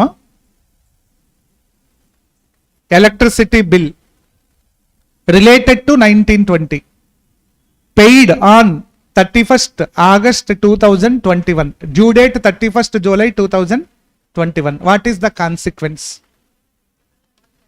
Electricity bill, yes, it was not covered under section 43B. 43Bలో లేకపోతే out standing allow చేయొచ్చు కదా. అవుట్ స్టాండింగ్ అలౌ చేస్తే ఏ ఇయర్ ఎక్స్పెండిచర్ ఆ ఇయర్లోనే, వేరే ఇయర్కి పోస్ట్ పోన్ చేయాల్సిన అవసరం ఏముంది? Therefore it was allowed as deduction for 1920. So because it was not covered under section 43B, అంటే 43Bలో కవర్ అవుతుంది. అంటే ఇవేమి చెక్ చేయాల్సిన అవసరం లేదు కదా, ఇవేమి చెక్ చేయాల్సిన అవసరం లేదు. 43Bలో లేకపోతే ఏ ఇయర్ ఎక్స్పెండిచర్ ఆ ఇయర్కే వస్తుందమ్మా. అర్థమైందా? పోస్ట్ పోన్ చేయాల్సిన అవసరం లేదు.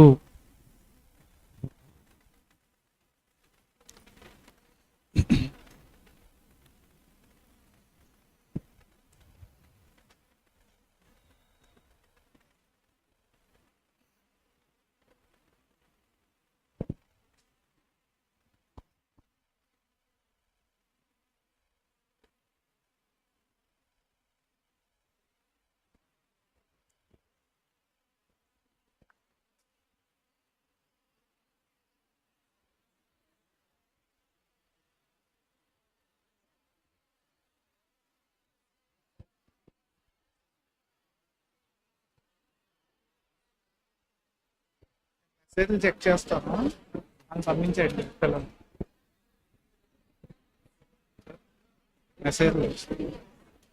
మెసేజ్ ఫుల్ స్క్రీన్ రాదా? Full screen comments sir.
Sir వచ్చారు, ఇంక మాట్లాడేది సైలెంట్ కూర్చోండి.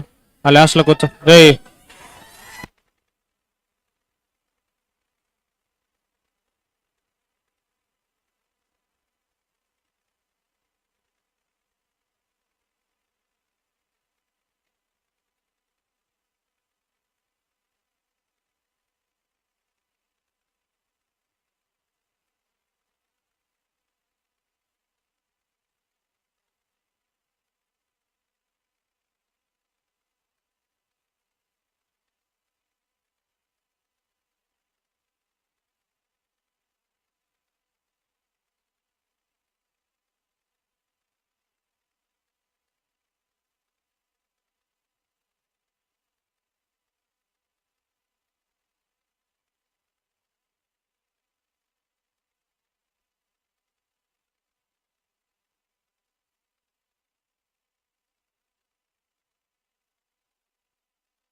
Good afternoon, all of you. Please sit down.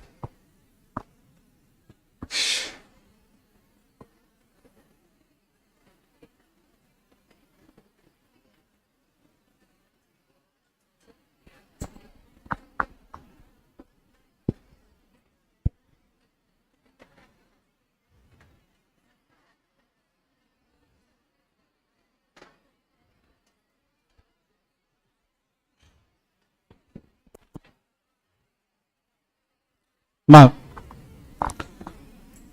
పీజీబీపీలో last topic అమ్మా ప్రెజెంటివ్ టాక్సేషన్.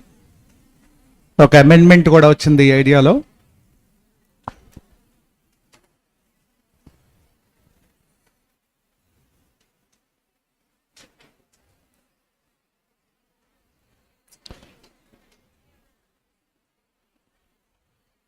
మా ఎవడు మాట్లాడొద్దు. కాంపోజిషన్ స్కీమ్ విన్నారు కదా జిఎస్టీలో, జస్ట్ లైక్ దట్. అలాంటిదే ప్రెజెంటివ్ టాక్సేషన్ ఇన్కమ్ ట్యాక్స్లో.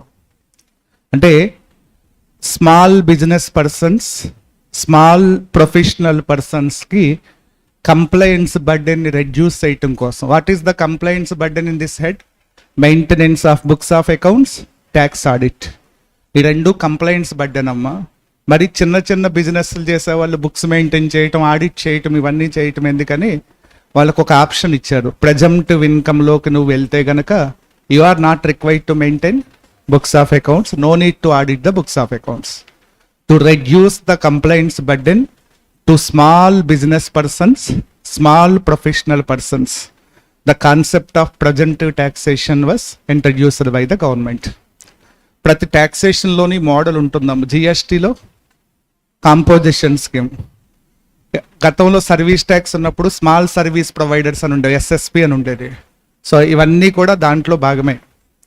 సో ఇప్పుడు ఈ కాంపోజిషన్ స్కీమ్ అందరికీ అప్లికబుల్ కాదు, స్మాల్ సెలెక్టెడ్ బిజినెస్ పర్సన్స్కి. ప్రెజెంటివ్ అంటే is nothing but assumption. Presumptive is nothing but assumption or estimation. జనరల్గా యాక్చువల్ బిజినెస్ ఇన్కమ్ మీద ట్యాక్స్ పే చేయాలంటే బుక్స్ మెయింటైన్ చేయాలి, బుక్స్ ఆఫ్ అకౌంట్స్లో ఎక్స్పెన్సెస్ రాయాలి, ఇన్కమ్స్ రాయాలి, ఇవన్నీ చేయాలి కదా. నేను ఒక ఎస్టిమేటెడ్ అమౌంట్ చెప్తాను, దాని మీద ట్యాక్స్ కడతావా అని అడుగుతుంది government. If you want to pay tax on such estimated income then you need not maintain books of accounts, no need to audit the books of accounts. ఇంక నీకు బుక్స్ ఎందుకు? నేను చెప్పిన అమౌంట్కి నువ్వు యాక్సెప్ట్ చేస్తున్నప్పుడు. సో ఇదే ప్రెజెంటివ్ టాక్సేషన్ కాన్సెప్ట్. మరి ప్రెజెంటివ్ taxation ఎవరికి ఉంది, ఎంత ఉంది? ఒరిజినల్గా అయితే నేను ఒక 4-5 పాయింట్స్ మాత్రమే చెప్తాను. చాలా దీనికి ఎక్స్టెన్షన్ కూడా ఉంది. మీరు అంతవరకు టచ్లో ఉన్నా చాలు, ప్రాబ్లం చేయొచ్చు. ఇందులో 3 సెక్షన్స్ ఉన్నాయమ్మా. 44AD, 44AD, 44AE, 44ADA.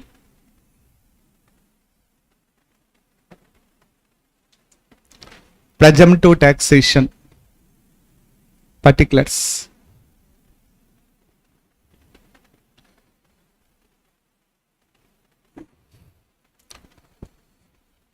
Presumptive taxation.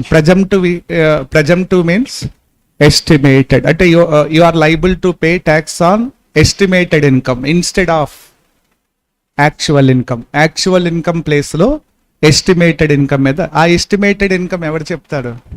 Government already యాక్ట్లో చెప్పేస్తుంది, పర్సంటేజ్లు అవి యాక్ట్లో ఇచ్చింది. If you want to pay tax on estimated rates, then you are not liable to maintain the books of accounts, audit the books of accounts. నీకు 44AA 44AB sections మీకు apply కాదు అని చెప్తున్నాడు.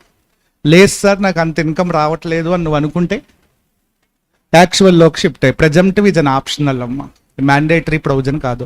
నాకు వద్దు అనుకుంటే యాక్చువల్లోకి వెళ్ళిపోవచ్చు. యాక్చువల్లోకి వెళ్తే need to maintain books of accounts, tax. ఆ రెండు నువ్వు చేసుకో, నీకు ఎంత వస్తుందో చూపించు, ట్యాక్స్ కట్టమని చెప్తున్నాడు.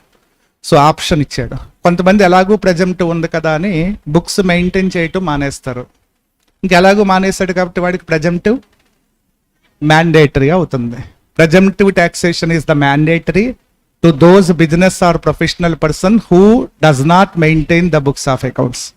Presumptive income is an optional to those assessees who maintaining the books of accounts.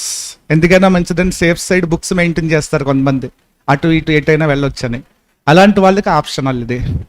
కొన్ని ప్రాబ్లంలో చూడండి, PGBPలో assessee does not maintaining any books of accounts అని ఇస్తాడు. అలా ఇచ్చాడు అంటే అర్థం అక్కడ వాడు ప్రెజెంటివ్ ఇన్కమ్ మీద ట్యాక్స్ కట్టబోతున్నాడు. అక్కడ మీరు యాక్చువల్ తీసుకోకూడదు. అర్థమైంది కదా point?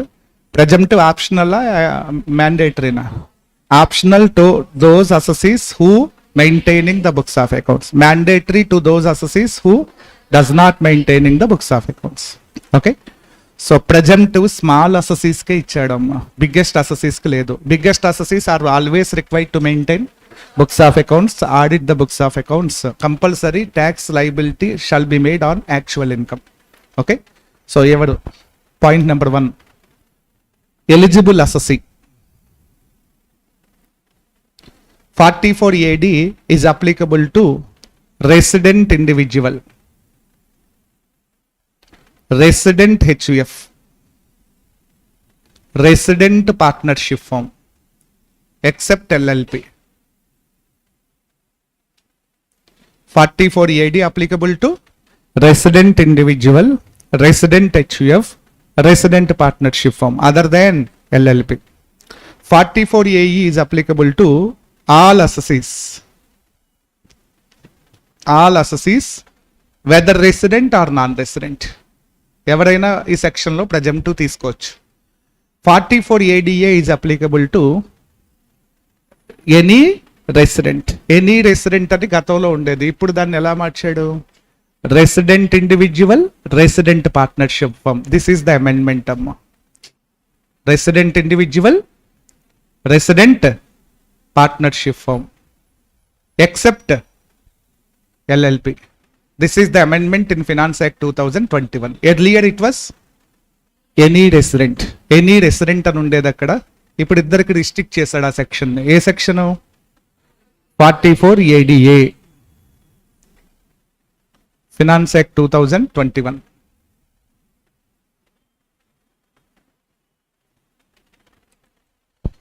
Okay, presumptive income is applicable. Presumptive income concept is applicable to selected persons only. నేను ముందే చెప్పాను కదా, సో వీళ్ళకి మాత్రమే సెక్షన్స్ అప్లై అవుతాయి. First 2 sections business related sections అమ్మా. లాస్ట్ సెక్షన్ ప్రొఫెషనల్ పర్సన్స్ కి applicable section. ADAE business persons, ADA professional persons. అంటే బిజినెస్ కి ప్రెజెంటివ్ ఉంది, ప్రొఫెషన్ కి కూడా ప్రెజెంటివ్ ఉంది. బట్ బిజినెస్ కి 2 సెక్షన్స్ ఉన్నాయి, AD, AE. Other professional persons అందరూ ADAలోకి వెళ్ళమంటున్నాడు. ఓకే, బట్ ఇంకొక ఇంపార్టెంట్ పాయింట్ ఏంటంటే, సార్ బిజినెస్ కి 2 సెక్షన్స్ ఎందుకు? ఇందులో మీకు కనబడే ప్రతి బిజినెస్ ADలోకే వస్తుందమ్మా, except 1 business. Flying hiding leasing of goods carriages అని ఒక బిజినెస్ ఉంది. ట్రాన్స్పోర్ట్ ఆపరేటర్స్ అంటాం. ఏమంటాం? గూడ్స్ ట్రాన్స్పోర్ట్ ఆపరేటర్స్ అంటారు చూసారా, వాళ్ళొక్కడికి ఆ ఒక్క బిజినెస్కే AE సెక్షన్ అమ్మా. మిగతా వాళ్ళందరికీ కూడా ADలోకి వస్తారు. ఇప్పుడు చెప్పండి, ఒక medical shop AD, kirana shop AD, cloth shop, all the businesses except transportation business covered under section 44AD. అంటే నీకు 100 బిజినెసెస్ లో 99 బిజినెస్లు కవర్ అయ్యే section 44AD. Only 1 business was covered in AE, that is goods transport operators. వాళ్ళు ఒక్కడికే ఆ business మాత్రం. కానీ ఒక్క బిజినెస్ కి అప్లై అవుతున్న సెక్షన్ మాత్రం చాలా ఇంపార్టెంట్. అది ఎందుకంటే కాలిక్యులేషన్ సంథింగ్ డిఫరెంట్గా ఉంటాయి. So assessee next eligible businesses, second one eligible business. So all businesses except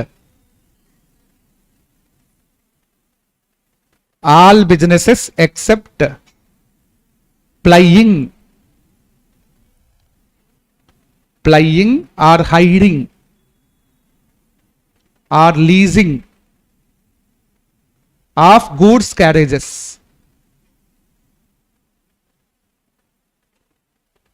ఇక్కడ ఎక్సెప్షన్ ఇచ్చిన బిజినెస్ ఏ సెక్షన్ లో ఉంది? 44AE లోకి వెళ్తుంది. ఈ బిజినెస్ ఆ సెక్షన్ లోకి వెళ్తుంది కాబట్టి ఇక్కడ దీన్ని ఎక్స్క్లూడ్ చేయడం జరిగింది. All businesses except plying, hiring, leasing of goods carriage. But what is the eligible business in AE? Plying, hiring, leasing of goods carriages.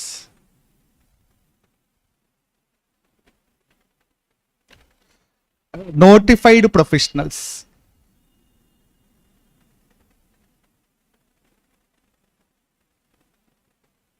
Notified professionals అమ్మ. ప్రొఫెషనల్ ఆన్సర్ అందరికీ లేదు. 44AA1 లో వస్తుంది అండర్ సెక్షన్ 44AA1. మీరు ఆ సెక్షన్లో ఉంటే list ఉంటుంది నోటిఫైడ్ ప్రొఫెషన్. ఫిల్మ్ ఆర్టిస్ట్ అని, ఇంటీరియర్ డెకరేషన్ చేసేవాళ్ళు, సో లీగల్ ప్రొఫెషన్, అకౌంటెన్సీ అని ఒక లిస్ట్ ఆఫ్ ప్రొఫెషనల్ పర్సన్స్ ఉన్నారు. 44AA సెక్షన్లో ఉంటుంది. వాళ్ళకు మాత్రమే ఆ సెక్షన్ అప్లికబుల్ అమ్మ. Presumptive taxation.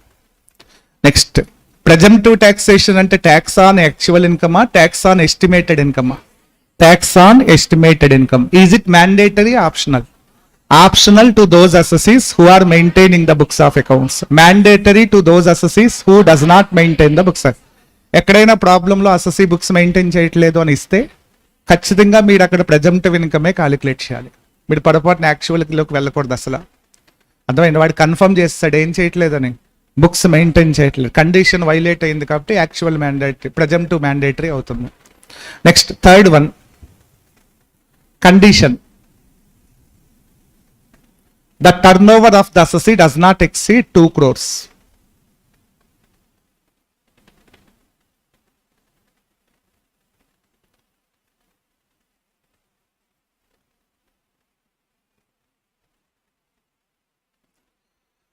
అసెసీ వీళ్ళు అయి ఉండాలి, ఇక్కడ చెప్పిన వాళ్ళు అయి ఉండాలి, ప్లస్ వాళ్ళ బిజినెస్ టర్న్ ఓవర్ ఎంత దాటకూడదు?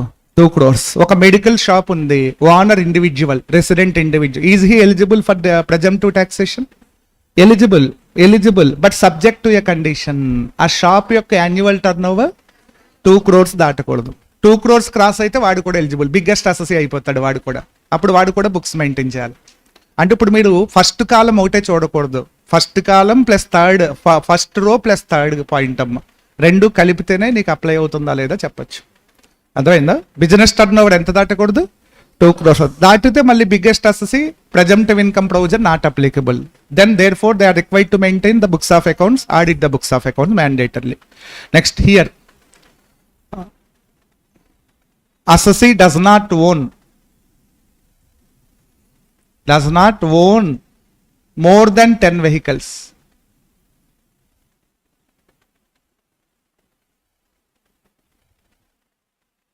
At any time during the previous year.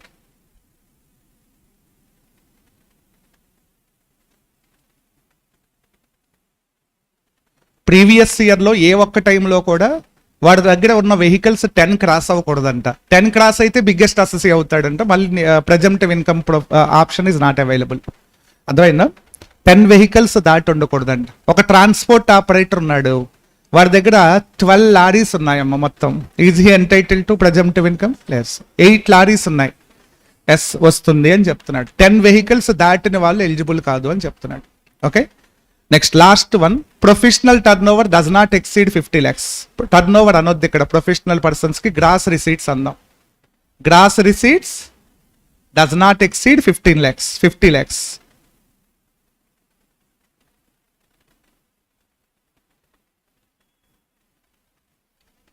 $50 lakhs దాటి గ్రాస్ రిసీట్స్ ఉన్న ప్రొఫెషనల్ పర్సన్స్ ఎవరు కూడా ప్రెజంప్టివ్ ఇన్కమ్ కి ఎలిజిబిలిటీ ఉండదు. వాళ్ళు బిగ్గెస్ట్ అసెసీస్ కి వెళ్తారు. అప్పుడు maintain the books of accounts Audit the books of accounts mandatory.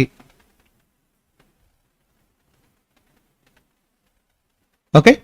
The fourth point, important point. అసలు presumptive income ఎంత presumptive income ఎంత ఇన్కమ్, ఎస్టిమేటెడ్ ఇన్కమ్ మీద ట్యాక్స్ పే చేయాలన్నాను కదా, ఆ ఎస్టిమేటెడ్ ఇన్కమ్ గవర్నమెంట్ ఎంత చెప్పింది. 44 ADలో 8% ఆఫ్ టర్న్ ఓవర్ అంటాం. 8% of turn over, 6% of turnover in case of 6% of turnover in case of payments received through online. In case of payments received through online.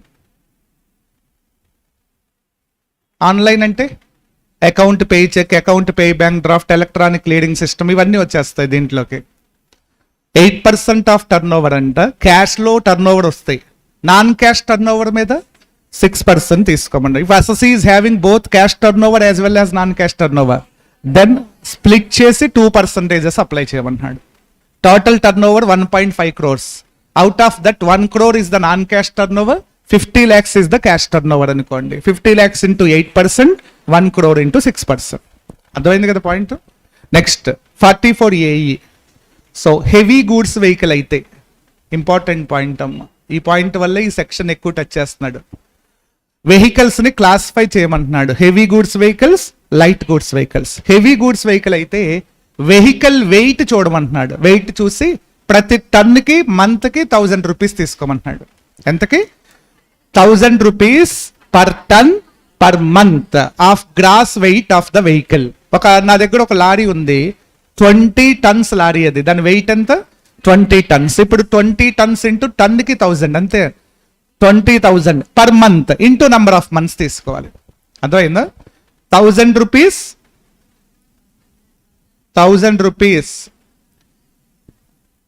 Per ton, 1000 rupees per ton per month or part of the month.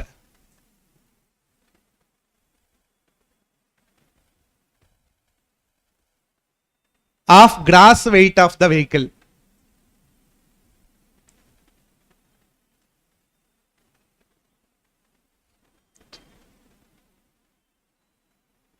జాగ్రత్తగా observe చేయండి.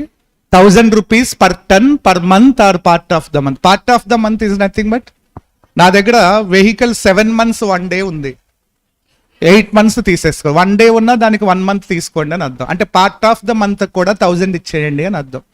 అర్థమైంది కదా పాయింట్. 1000 rupees per ton per month or part of the month of gross weight of the vehicle. So if it is a light goods vehicle, light goods vehicle అయితే tons వద్దంట. For entire vehicle కి month కి 7,500 తీసుకోమంటున్నాడు. 7,500 per month, per ton, per vehicle, per month or part of the month అంటాం. So 7,500 per vehicle per month or part of the month.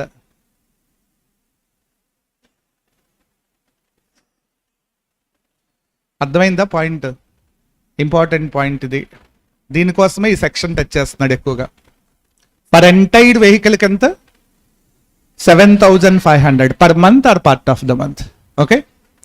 Next last section 50% of gross receipts అంటాం. Simple. 50% of gross receipts is the presumptive income.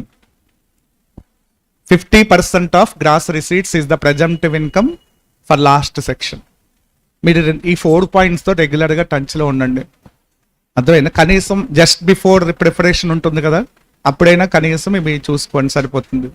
ఇక్కడ presumptive taxation నేను కొన్ని ఒక 2-3 notes add చేస్తాను. presumptive taxation, presumptive opt చేసుకుంటే వచ్చే benefit ఏంటమ్మా? Books maintain చేయక్కర్లా, ఆడిట్ చేయక్కర్లా. And 1 more important, presumptive income declare చేయాల్సిన వచ్చిన వాళ్ళు ఎక్స్పెన్సెస్ డిడక్ట్ చేయకూడదు. 32, 38 ఎక్స్పెన్సెస్ ఉన్నాయి చూసారా, అవేమి ప్రెజెంటివ్ ఇన్కమ్ లో లెస్ చేయొద్దు అని చెప్తున్నా. Not deductible. ప్రాబ్లంలో ఇస్తే ఇగ్నోర్ చేయండి. Present expenses under section 32, 38 are not deductible from presumptive income. Most important point ఇది.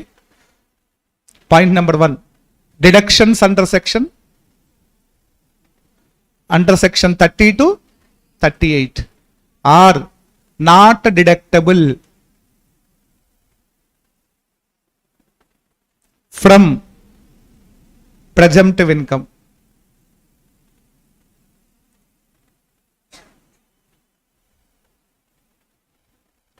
Not deductible from presumptive income. ఒకవేళ ప్రాబ్లంలో ఇస్తే జస్ట్ ఇగ్నోర్. ఎందుకంటే నేను ఒక రీజన్ చెప్తాను. ఇప్పుడు 44 ADలోకి రండి. ప్రెజెంటివ్ ఇన్కమ్ ఎంత అని చెప్పాడు?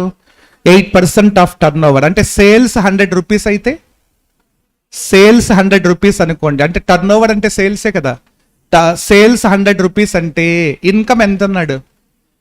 8 రూపీస్ మీద ట్యాక్స్ అడుగుతున్నాడు. అవునా? గవర్నమెంట్ అడుగుతుంది దాని మీద 8 రూపీస్ ట్యాక్స్ కాదు, ప్రెజెంటివ్ ఇన్కమ్ అది. దాని మీద నీకు అప్లై అయ్యే ట్యాక్స్ రేట్ అప్లై చేయాలి. ఫర్ ఎగ్జాంపుల్ నీకు 20% ట్యాక్స్ అనుకోండి. అప్పుడు 8 rupees into 20%, 1.6 rupees is the your tax liability. Presumptive income అది, ప్రెజెంటివ్ ట్యాక్స్ కాదు. ప్రెజెంటివ్ ఇన్కమ్ మీద ట్యాక్స్ పే చేస్తే అప్పుడు అది ప్రెజెంటివ్ ట్యాక్స్ అవుతుంది. ఇప్పుడు నేను 8% అనేది ప్రెజెంటివ్ ఇన్కమా, ప్రెజెంటివ్ ట్యాక్సా? ప్రెజెంటివ్ ఇన్కమ్. దాని మీద నీకు అప్లికబుల్ ట్యాక్స్ రేట్ అప్లై చేయాలి. అప్పుడు అది ప్రెజెంటివ్ ట్యాక్స్ అవుతుంది. మరి 100 రూపీస్లో 8 రూపీస్ మీద ట్యాక్స్ అడుగుతున్నాడు అంటే, బట్ వాట్ అబౌట్ 92 ఎందుకు వదిలేశాడు? ఎక్స్పెన్సెస్ కోసమే. ఇవన్నీ ఎక్స్పెన్సెస్ కోసమే వదిలేశాడు. మళ్ళీ 92 వదిలేసినప్పుడు మళ్ళీ ఎక్స్పెన్సెస్ 8లో ఎందుకు లెస్ చేస్తాం? అందుకే ప్రెజెంటివ్ ఇన్కమ్ లోంచి ఏ ఎక్స్పెన్సెస్ డిడక్ట్ చేయొద్దు. బికాజ్ ఇవన్నీ కూడా దేంట్లో ఉన్నట్టు? ఈ 92లో ఉన్నట్టే లెక్క. 32, 38 ఎక్స్పెన్సెస్ అన్ని ఎందులో ఇన్వాల్వ్ అయి ఉన్నట్టు? 92 రూపీస్లో ఇన్వాల్వ్ అయ్యి. Don't deduct again from presumptive income. అర్థమైందా పాయింట్? అలా లెస్ చేస్తే ఆ 8 రూపీస్ కూడా ఏమైపోతుంది? 0 అయిపోతుంది. ఇంకేముంటుంది? ట్యాక్స్ ఉంటుంది అక్కడ.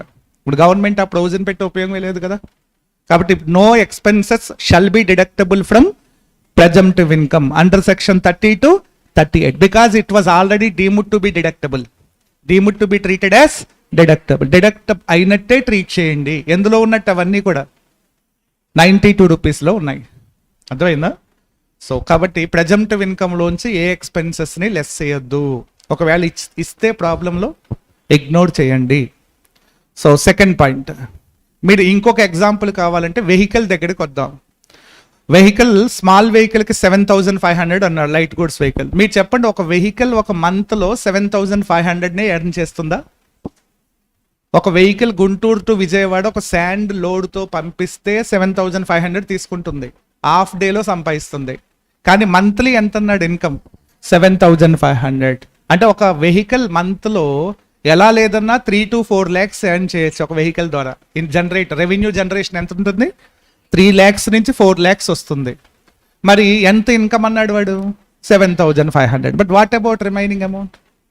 ఎక్స్పెన్సెస్ కోసం. మరి ఇక్కడ కూడా ఎక్స్పెన్సెస్ కోసం వదిలేసాడు కదా, మళ్ళీ తెచ్చి దీంట్లో ఎందుకు లెస్ చేస్తామని చెప్తున్నాడు. కాబట్టి ప్రెజెంటివ్ ఇన్కమ్ లోంచి ఏ విధమైన ఎక్స్పెన్సెస్ ని డిడక్ట్ చేయకూడదు. The most important point. Okay, next point number 2, chapter 6A less చేసుకోవచ్చు అంట ప్రెజెంటివ్ ఇన్కమ్ లోంచి. Important point. Chapter 6A deductions are deductible.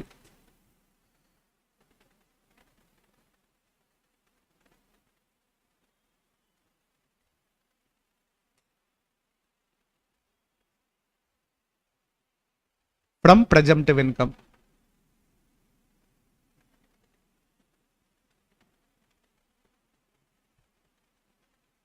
Chapter 6A deductions are deductible from presumptive income. No objection. Next one more important point, losses ని setup చేసుకోవచ్చు అంట. ఒక business లో loss వస్తే another business లోంచి సెటప్ చేసుకోవచ్చు కదా. మరి బిజినెస్ లాస్ ని ప్రెజెంటివ్ ఇన్కమ్ లో సెటప్ చేయొచ్చా? చేయొచ్చు. No objection. Losses can be set off against presumptive income. Losses can be set off against presumptive income.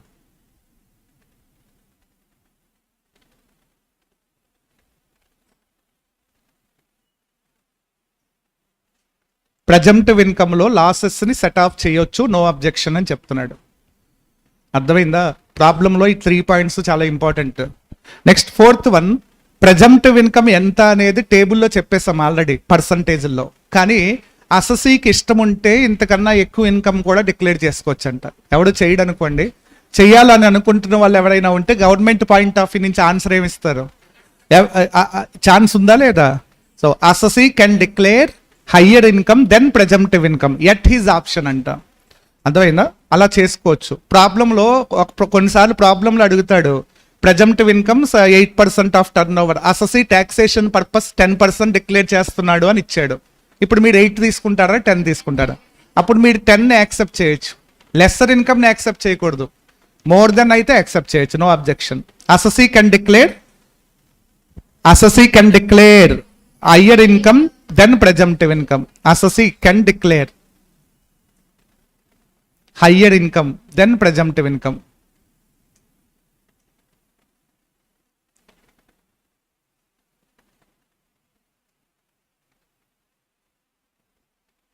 At his option.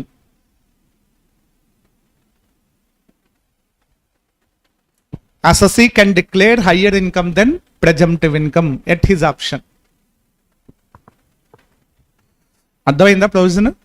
Next ఇంకొకటి ఏంటంటే హెవీ గూడ్స్ వెహికల్ అంటే ఏంటమ్మా? Heavy goods vehicle for section 44 ఏఈకి సంబంధించిన ఒక 2 notes ఇస్తానమ్మా. Heavy goods vehicle అంటే the gross weight of the vehicle exceeds 12,000 kgs. 12 tons దాటున్న వెహికల్నే హెవీ గూడ్స్ వెహికల్ అనండి. 12 బిలో ఉంటే అది లైట్ గూడ్స్ వెహికల్లోకి వస్తుంది. A heavy goods vehicle, the gross weight of the vehicle exceeds 12,000 kgs.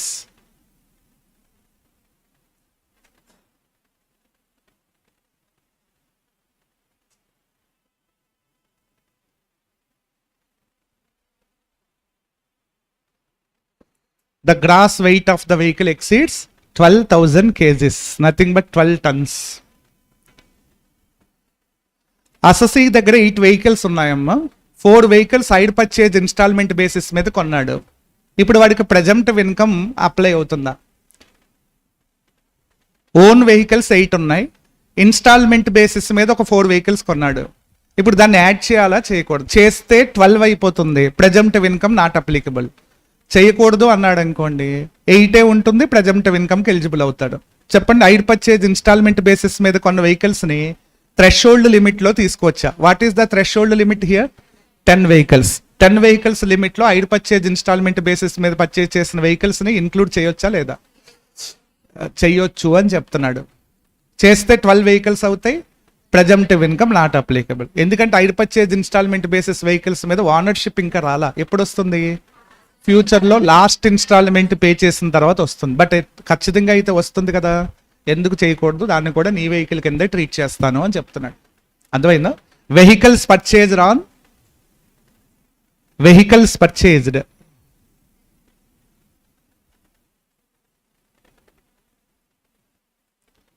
on hire purchase basis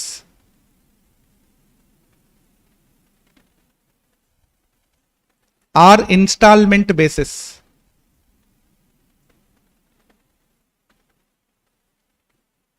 to be considered or does not consider?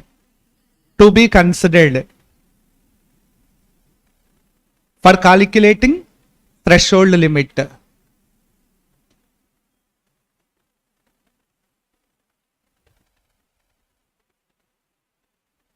Threshold limit of ఎన్ని vehicles అవి? 10 vehicles. 10 vehicles counting చేసేటప్పుడు ఈ point follow అవ్వండి అని చెప్తున్నాడు. Hire purchase instalment basis మీద purchase చేసిన vehicles కూడా కౌంటింగ్ లోకి తీసుకోండి.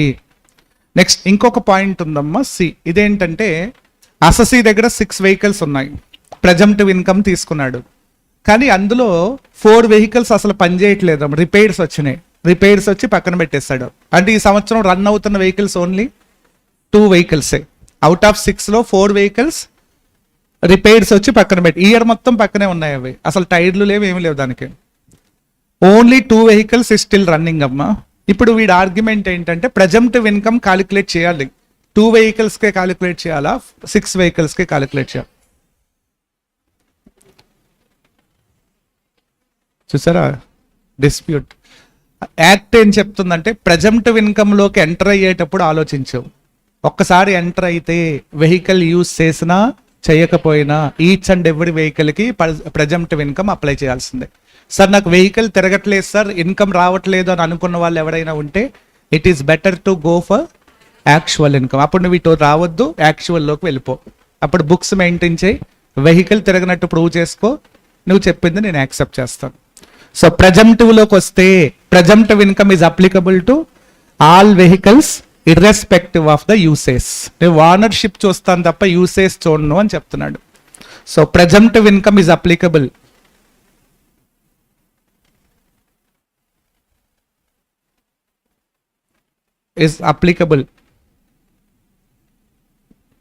to all vehicles irrespective of usage.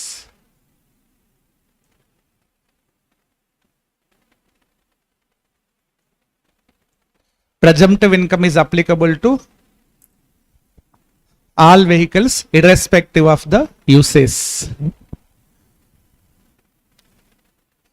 అర్థమైందా ప్రొవిజన్? మీరు ఇంకేమైనా ఫర్దర్గా ఉంటే మీరు మీ దగ్గర ఎక్స్టెన్షన్కి వెళ్ళండి. మ్యాక్సిమం ఇవి మాత్రం దగ్గర పెట్టుకోండి. దీనికి అడిషనల్గా చదవాలనుకున్న వాళ్ళు చదవండి, లేకపోతే ఇక్కడ వరకు అయితే నాకు తెలిసి సరిపోతుంది. ప్రాబ్లం ఆన్సర్ చేయొచ్చు కంఫర్టబుల్గా. ఓకే, సో క్లోజ్ చేద్దాం పీజీబీపీని.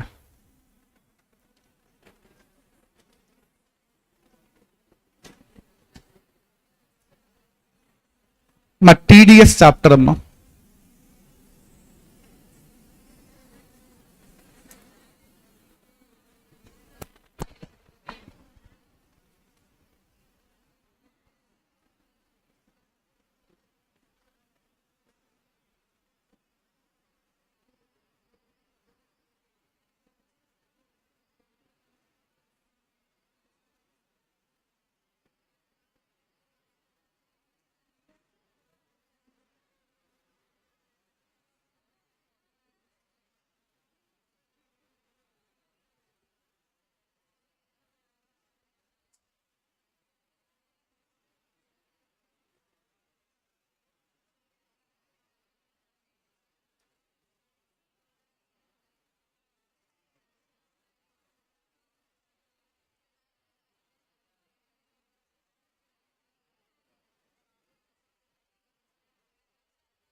ఎవరన్నారో చూడు బయట.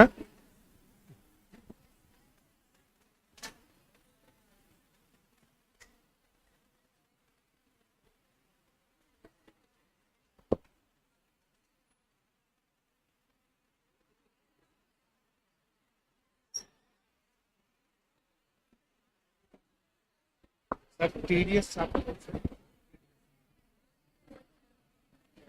అన్ని క్లోజ్ చేసేయండి. ఇది టీడీఎస్ నేను ఓపెన్ చేస్తాను. ఇందులో ఏది మెటీరియల్ మనది ఓకేనా? సజెస్టెడ్ ఇదా? ఓకే ఓకే, అది ఓపెన్ చేయండి. నేను మెటీరియల్ అవి ఇవి ఓపెన్ చేస్తాను, అన్ని డిస్టర్బ్ అయ్యిందని చూసుకోండి.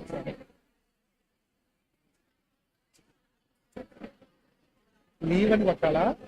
నేను క్యాన్సిల్ అని కొట్టాను. అన్నీ ఉన్నాయేమో తక్కువ చదువు.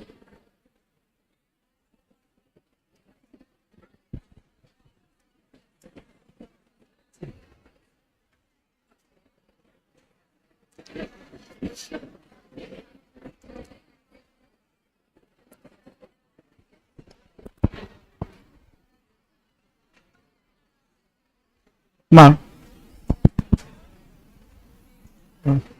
ఎంత గోల పెడుతున్నారు. టీడీఎస్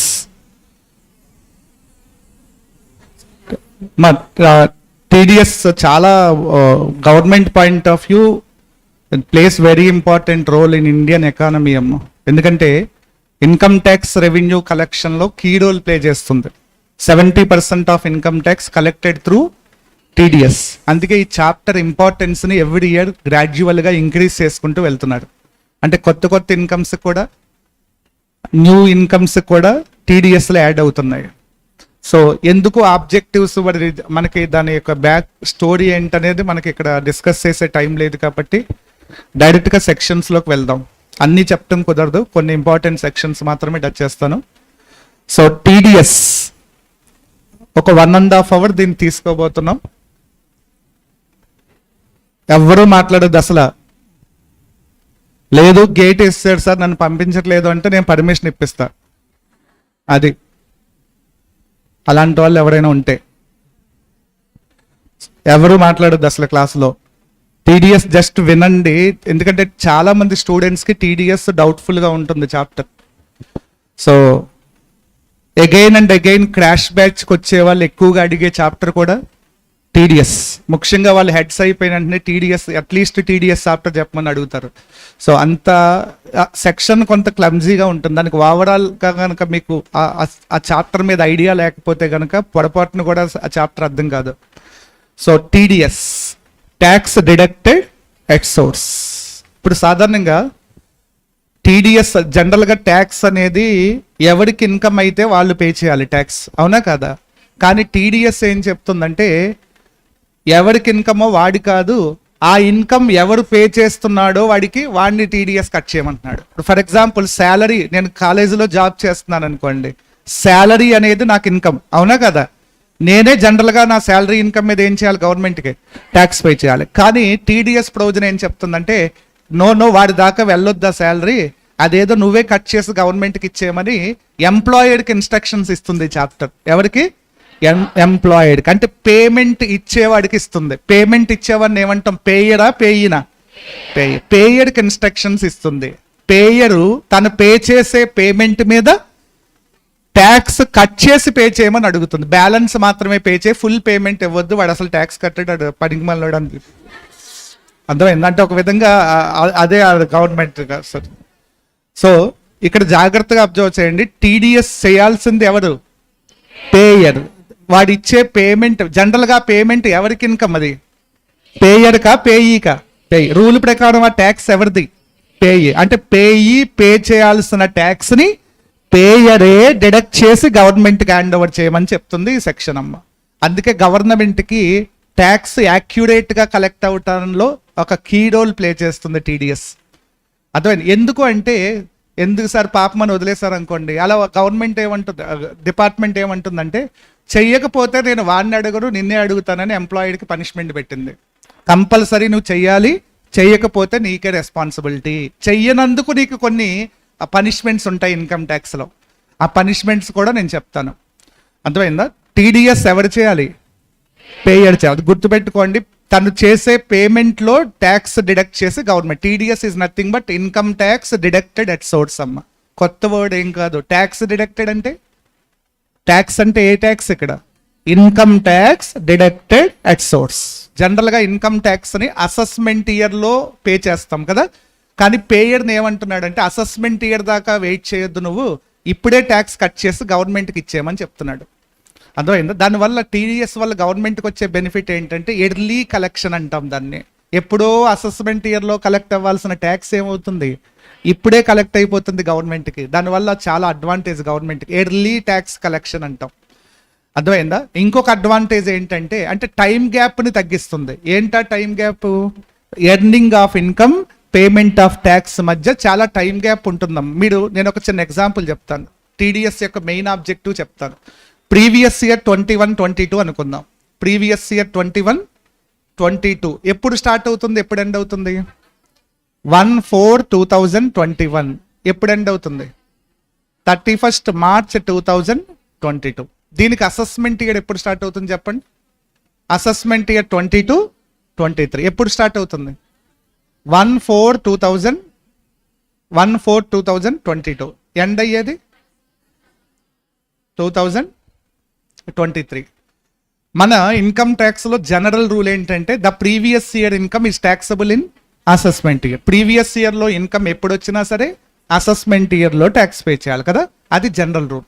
ఇది నీకు అడ్వాంటేజ్, బట్ గవర్నమెంట్కి అది ఒక డిసడ్వాంటేజ్ ప్రొవిజన్ అమ్మా. టైం గ్యాప్ ఎక్కువ అవుతుంది దానివల్ల. చూడండి, ఇప్పుడు ఫర్ ఎగ్జాంపుల్ ప్రీవియస్ ఇయర్ లో ఎప్పుడు ఇన్కమ్ వచ్చినా అసెస్మెంట్ ఇయర్ లో రిటర్న్ ఫైలింగ్ డేట్ లోపు ట్యాక్స్ పే చేయాలి. రిటర్న్ ఆఫ్ ఇన్కమ్ డేట్ ఏంటి? 31st జూలై 2022, అంతేనా? లేదా కంపెనీ అయితే 31st October 2000. Cut off dates for filing the return of income. ఆ రిటర్న్ ఫైలింగ్ అప్పుడు ఫైనల్ ట్యాక్స్ సెటిల్మెంట్ అవుతుంది అంటే. కానీ ఇప్పుడు జాగ్రత్తగా అబ్జర్వ్ చేయండి, నాకు 1/4/2021 విన్నింగ్స్ వచ్చింది 10 lakhs. లాటరీ నుంచి కానీ క్రాస్ వర్డ్ ఫజిల్స్ నుంచి కానీ ఎంత వచ్చింది? 10 lakhs. అంటే ఇన్కమ్ నా చేతికి వచ్చేసింది. ఎప్పుడు వచ్చింది? 1/4/2021 వచ్చింది. ఇప్పుడు నేను జనరల్ రూల్ ఫాలో అయ్యాను అనుకోండి, దీని మీద ట్యాక్స్ ఎప్పటి వరకు నాకు ఛాన్స్ ఉంటుంది? 31st July. అంటే దాదాపు 1.5 years ట్యాక్స్ పే చేయకుండా ఇన్కమ్ని నేను ఎంజాయ్ చేస్తున్నట్టే లెక్క, అవునా కదా? చూసారా time gap between earning of income, payment of tax. ఈ గ్యాప్ని ఎలిమినేట్ చేయటం కోసమే టీడీఎస్ ప్రొవిజన్ తెచ్చాడు. ఇప్పుడు టీడీఎస్ ఏం చెప్తుంది? ఎప్పుడు ఎర్న్ చేస్తున్నాడో అప్పుడే ట్యాక్స్ డిడక్ట్ చేసి గవర్నమెంట్కి ఇచ్చేయమని చెప్తున్నాడు. చూసారు, దీనివల్ల ఏమవుతుంది? ట్యాక్స్ ఎర్లీగా కలెక్షన్ అవుతుంది, టైం గ్యాప్ ఎలిమినేట్ అవుతుంది. ఏ గ్యాప్ ఎలిమినేట్ అవుతుంది? Accrual of income and payment of tax. ఈ 2 dates మధ్య ఉన్న గ్యాప్ని ఎలిమినేట్ చేయటం కోసమే టీడీఎస్ ప్రొవిజన్ తీసుకురావటం జరిగింది. అర్థమైందా? One of the important objective for introduction of TDS. అలాగే రెండో ఆబ్జెక్టివ్ ఏంటి అంటే అందరికీ డ్యూ డేట్ ఇవ్వటం వల్ల దేశంలో అందరూ కూడా ఇన్కమ్ ట్యాక్స్ ఎప్పుడు పే చేస్తున్నారు? ఆ డ్యూ డేట్ అప్పుడే పే చేస్తున్నారు. అంటే రెవెన్యూ మొత్తం ఒక పాయింట్ ఆఫ్ టైంకి అక్యూములేట్ అయిపోతుంది, ఈవెన్లీ స్ప్రెడ్ అవ్వట్లేదు. అందుకే టీడీఎస్ ఏముంటుంది? ఎవరికి ఎప్పుడు ఇన్కమ్ వస్తే అప్పుడే ట్యాక్స్ కట్ చేసి గవర్నమెంట్కి ఇవ్వమని చెప్తుంది. కాబట్టి గవర్నమెంట్కి ఎప్పటికప్పుడు ఎంతో కొంత ఏమొస్తూ ఉంటుంది? రెవెన్యూ వస్తుంది. ఎందుకంటే అందరూ ఇన్కమ్స్ ఒకసారి రావు కదా. ఎవరు ఎప్పుడు ఇన్కమ్ ఎర్న్ చేస్తే అప్పుడే గవర్నమెంట్కి ఏమొస్తుంది? ట్యాక్స్ వస్తుంది. అంటే ఒక విధంగా రెవెన్యూ ఈవెన్లీ స్ప్రెడ్ అవ్వటానికి అంటే regular flow of revenue to the government. అంటే గవర్నమెంట్కి ప్రతి నెల కూడా ఎంతో కొంత ట్యాక్స్ రెవెన్యూ కలెక్ట్ అవుతూ ఉంటుంది త్రూ టీడీఎస్ ద్వారా. అర్థమైందా? మనకు ఆబ్జెక్టివ్స్తో వెళ్ళట్లేదు, నేను ఎగ్జాంపుల్స్తో చెప్పట్లేదు, టైం సరిపోదు. ఇదొక రెండోది. మూడో ఆబ్జెక్టివ్ ఏంటంటే ట్యాక్స్ అవాయిడెన్స్ని తగ్గించడం కోసం టీడీఎస్. ఓకే, పక్కన పెట్టేయండి. ఇప్పుడు టీడీఎస్ ఎవరు చేయాలి? పేయర్స్. సో ఇప్పుడు టీడీఎస్లో మనం ఒక టేబుల్ చదవబోతున్నాం. టీడీఎస్లో టేబుల్ ఏంటి అంటే ఈ టేబుల్ ఉంది కదా, ఇది ఎలా చదవాలో చెప్తానమ్మా. టేబుల్ అంతా చదవటానికి టైం సరిపోదు. ప్లస్ ఒక 5-6 sections నేను చదివిస్తాను ఇక్కడే. దాన్ని బట్టి మీరు రిమైనింగ్ టేబుల్ని అప్లై చేసుకోవచ్చు. ఓకే, సో ఈ టేబుల్ ఎలా చదవాలో చెప్తాను. ఈ టేబుల్ చదివే ముందు మీకు కొన్ని విషయాలు తెలుసుకోవాలి. ఒకటి ఏంటంటే ముందు హెడ్డింగ్స్ క్లారిటీ తేవాలి. ముందు హెడ్డింగ్స్ ఏమంటుందంటే, ఈ హెడ్డింగ్ ఏమంటుందంటే ఏ పేమెంట్లో టీడీఎస్ చేయాలో చెప్తుంది. హెడ్డింగ్ పేమెంట్, ఎలిజిబుల్ పేమెంట్ అంట. ఫస్ట్ది ఏంటి? సెక్షన్ నెంబర్ అమ్మ ఫస్ట్ది. సెకండ్ది ఏంటి? Eligible payment. ఏమని ఉంది? శాలరీ. శాలరీలో టీడీఎస్ చేయమని చెప్పే సెక్షన్ ఏంటి? 192. 192 దేంట్లో టీడీఎస్ ఏమంటుంది? శాలరీ. ఈ రెండు మీరు ఇంటర్ రిలేటెడ్, ఒకటి అడిగితే ఇంకొకటి చెప్పగలగాలి. అలా ఈ టేబుల్ గుర్తుపెట్టుకోండి. Salary subject to TDS under section 192 అలా చెప్పగలరు. లేదా 192 is applicable to TDS on salary income, ఇలా అయినా చెప్పగలగాలి. సెక్షన్ నెంబర్ ఇస్తే కన్సర్న్డ్ టీడీఎస్ ప్రొవిజన్ చెప్పాలి. లేదా ఒక ఇన్కమ్ పేరు చెప్తే దానికి అప్లికబుల్ టీడీఎస్ సెక్షన్ ఏంటో మీరు చెప్పాలి. అంటే రెండు లింక్ చేసి మీరు క్లారిటీ తీసుకోవాలి. టేబుల్ మొత్తం ట్రై చేయొద్దు, కానీ కొన్ని ఇంపార్టెంట్ సెక్షన్స్ ముందు ట్రై చేయండి, బాగా గుర్తుండేలా ట్రై చేయండి. తర్వాత ఒక్కొక్కటి యాడ్ చేసుకుంటూ వెళ్ళండి.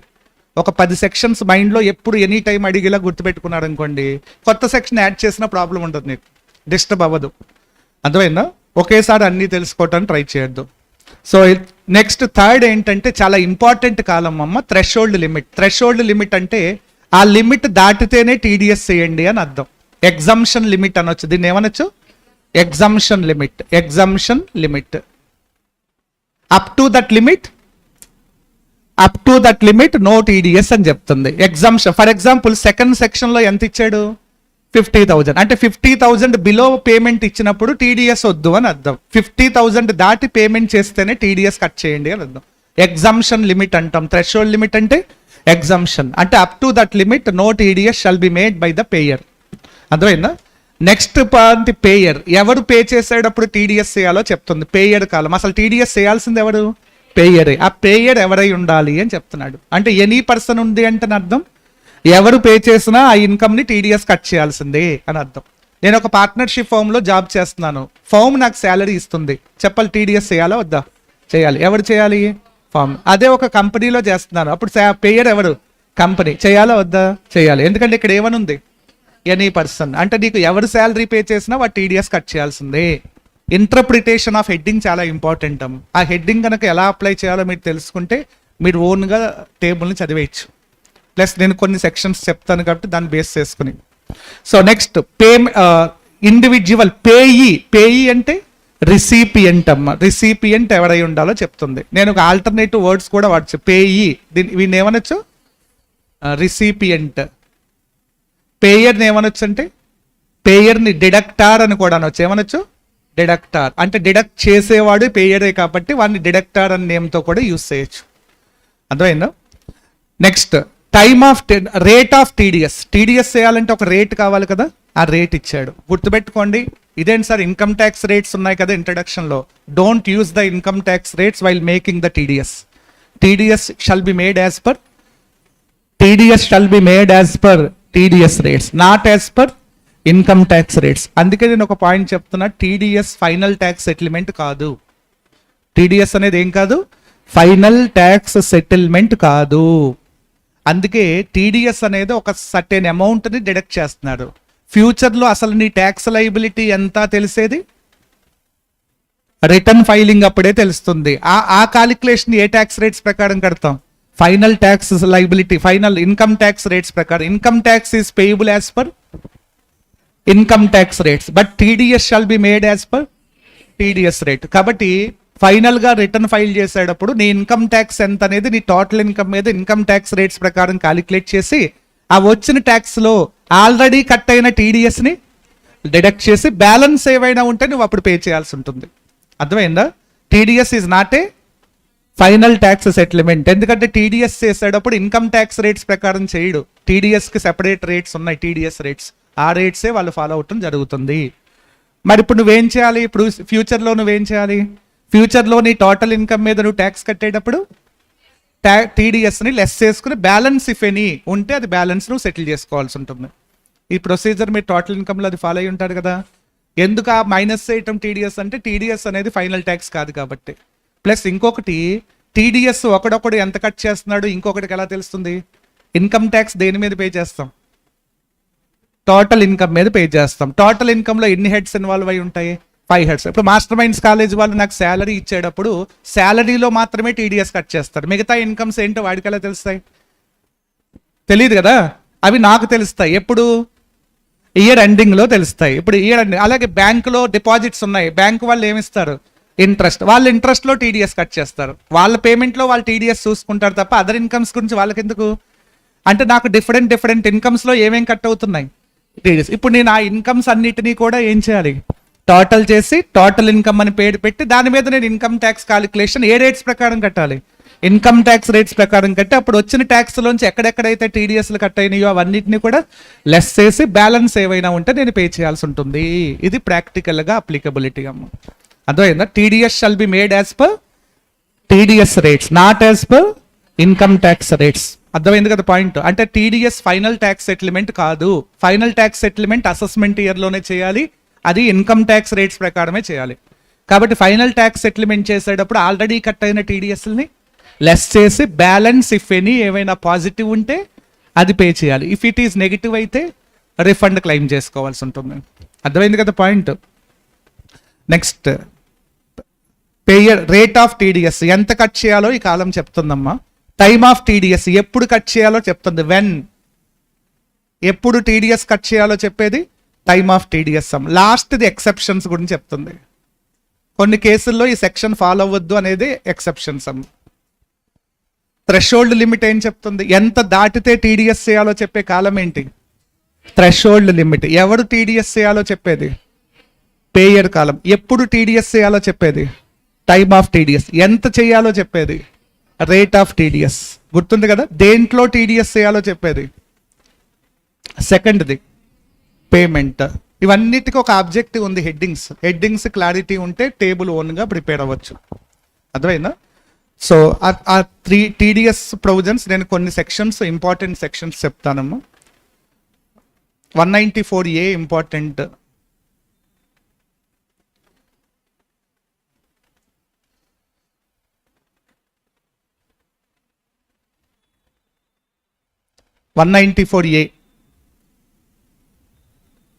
ఇదొక్కటి ఇక్కడ చెప్తున్నా ఎందుకంటే ఇంపార్టెంట్ సెక్షన్ అని. 194C, 194DA, 194H, 194I, IA, 194J, 194LA,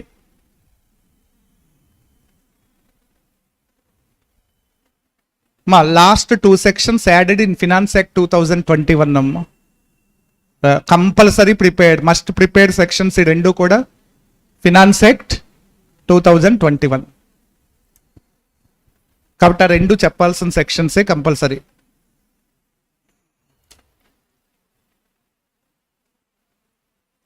okay,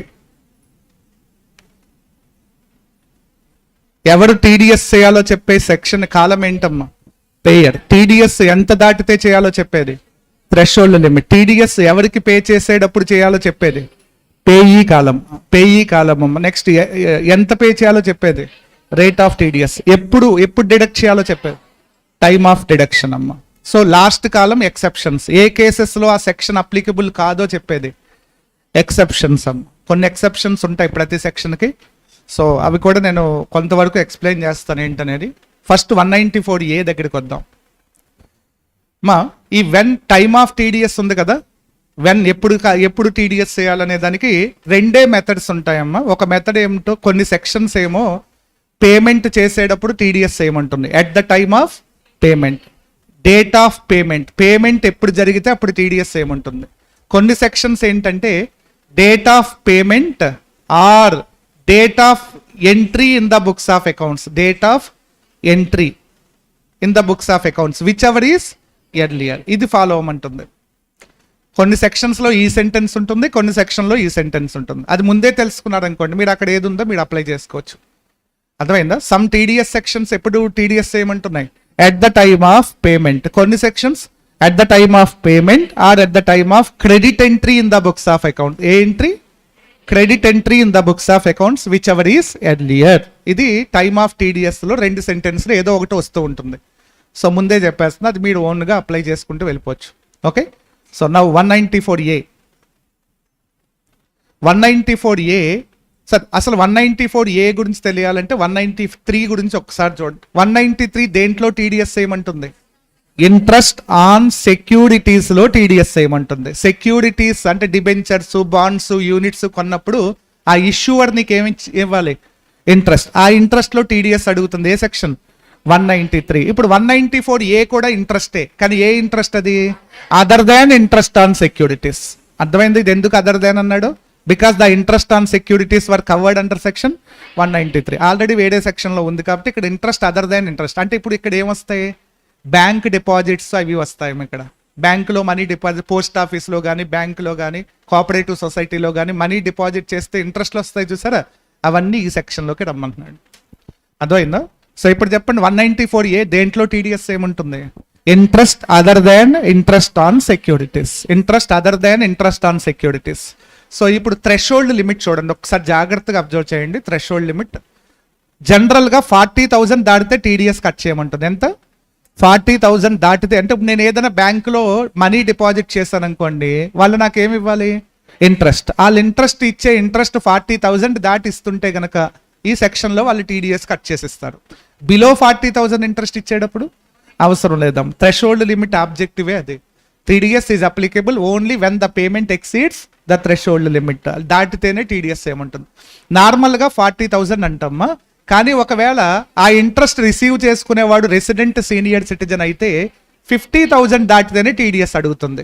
అంటే ఒక విధంగా ఎక్స్ట్రా బెనిఫిట్ ఇచ్చాడు ఎవరికి? సీనియర్. ఇప్పుడు ఒక సీనియర్ సిటిజన్ బ్యాంక్ నుంచి ఇంట్రెస్ట్ తీసుకుంటున్నాడు 45,000. Is it subject to TDS under section 194A? No, because అక్కడ థ్రెషోల్డ్ లిమిట్ 50,000. అదే ఒక నాన్ సీనియర్ సిటిజన్ తీసుకుంటే 40,000. అప్పుడు క్రాస్ అయినట్టే కదా, టీడీఎస్ కట్ అవుతుంది. అర్థమైందా? అంటే రిసిపియంట్ని బట్టి డిసైడ్ చేయమన్నారు. Recipient is a general assessee అయితే 40,000 is the threshold limit. If he is a resident senior citizen 50,000 is the threshold limit. అది సీనియర్ సిటిజన్ ఒకటే కాదు, బీయింగ్ రెసిడెంట్ అయి ఉండాలి. ఒకవేళ ఒక non resident senior citizen withdraw చేసుకుంటే మళ్ళీ వాడికి 40A అప్లై అవుతుందంట. 50,000 threshold limit is applicable only to resident senior citizen. Resident senior citizen కి మాత్రమే 50,000 అప్లై చేయండి. అర్థమైందా ప్రొవిజన్? నెక్స్ట్, దేంట్లో విత్డ్రా చేసేటప్పుడు banking company, cooperative society, post office అన్న ఇవన్నీ మీరు 80 TTA TTBలో వస్తాయి కదా. బ్యాంకింగ్ కంపెనీ, కోఆపరేటివ్ సొసైటీ నుంచి కానీ పోస్ట్ ఆఫీస్ నుంచి కానీ ఇంట్రెస్ట్ తీసుకునేటప్పుడు ఈ లిమిట్ ఫాలో అవ్వండి అని చెప్తున్నాడు టీడీఎస్ చేసేటప్పుడు. అర్థమైందా? నెక్స్ట్, ఇది ఒక థ్రెషోల్డ్ లిమిట్ అమ్మా. In all other cases 5,000 follow అవ్వమంటున్నాడు. మిగతా ఏ కేసులో ఇంట్రెస్ట్ వచ్చినా 5,000 అంట. పైన చెప్పిన దాంట్లో మాత్రం ఆ లిమిట్స్ ఫాలో అవ్వండి.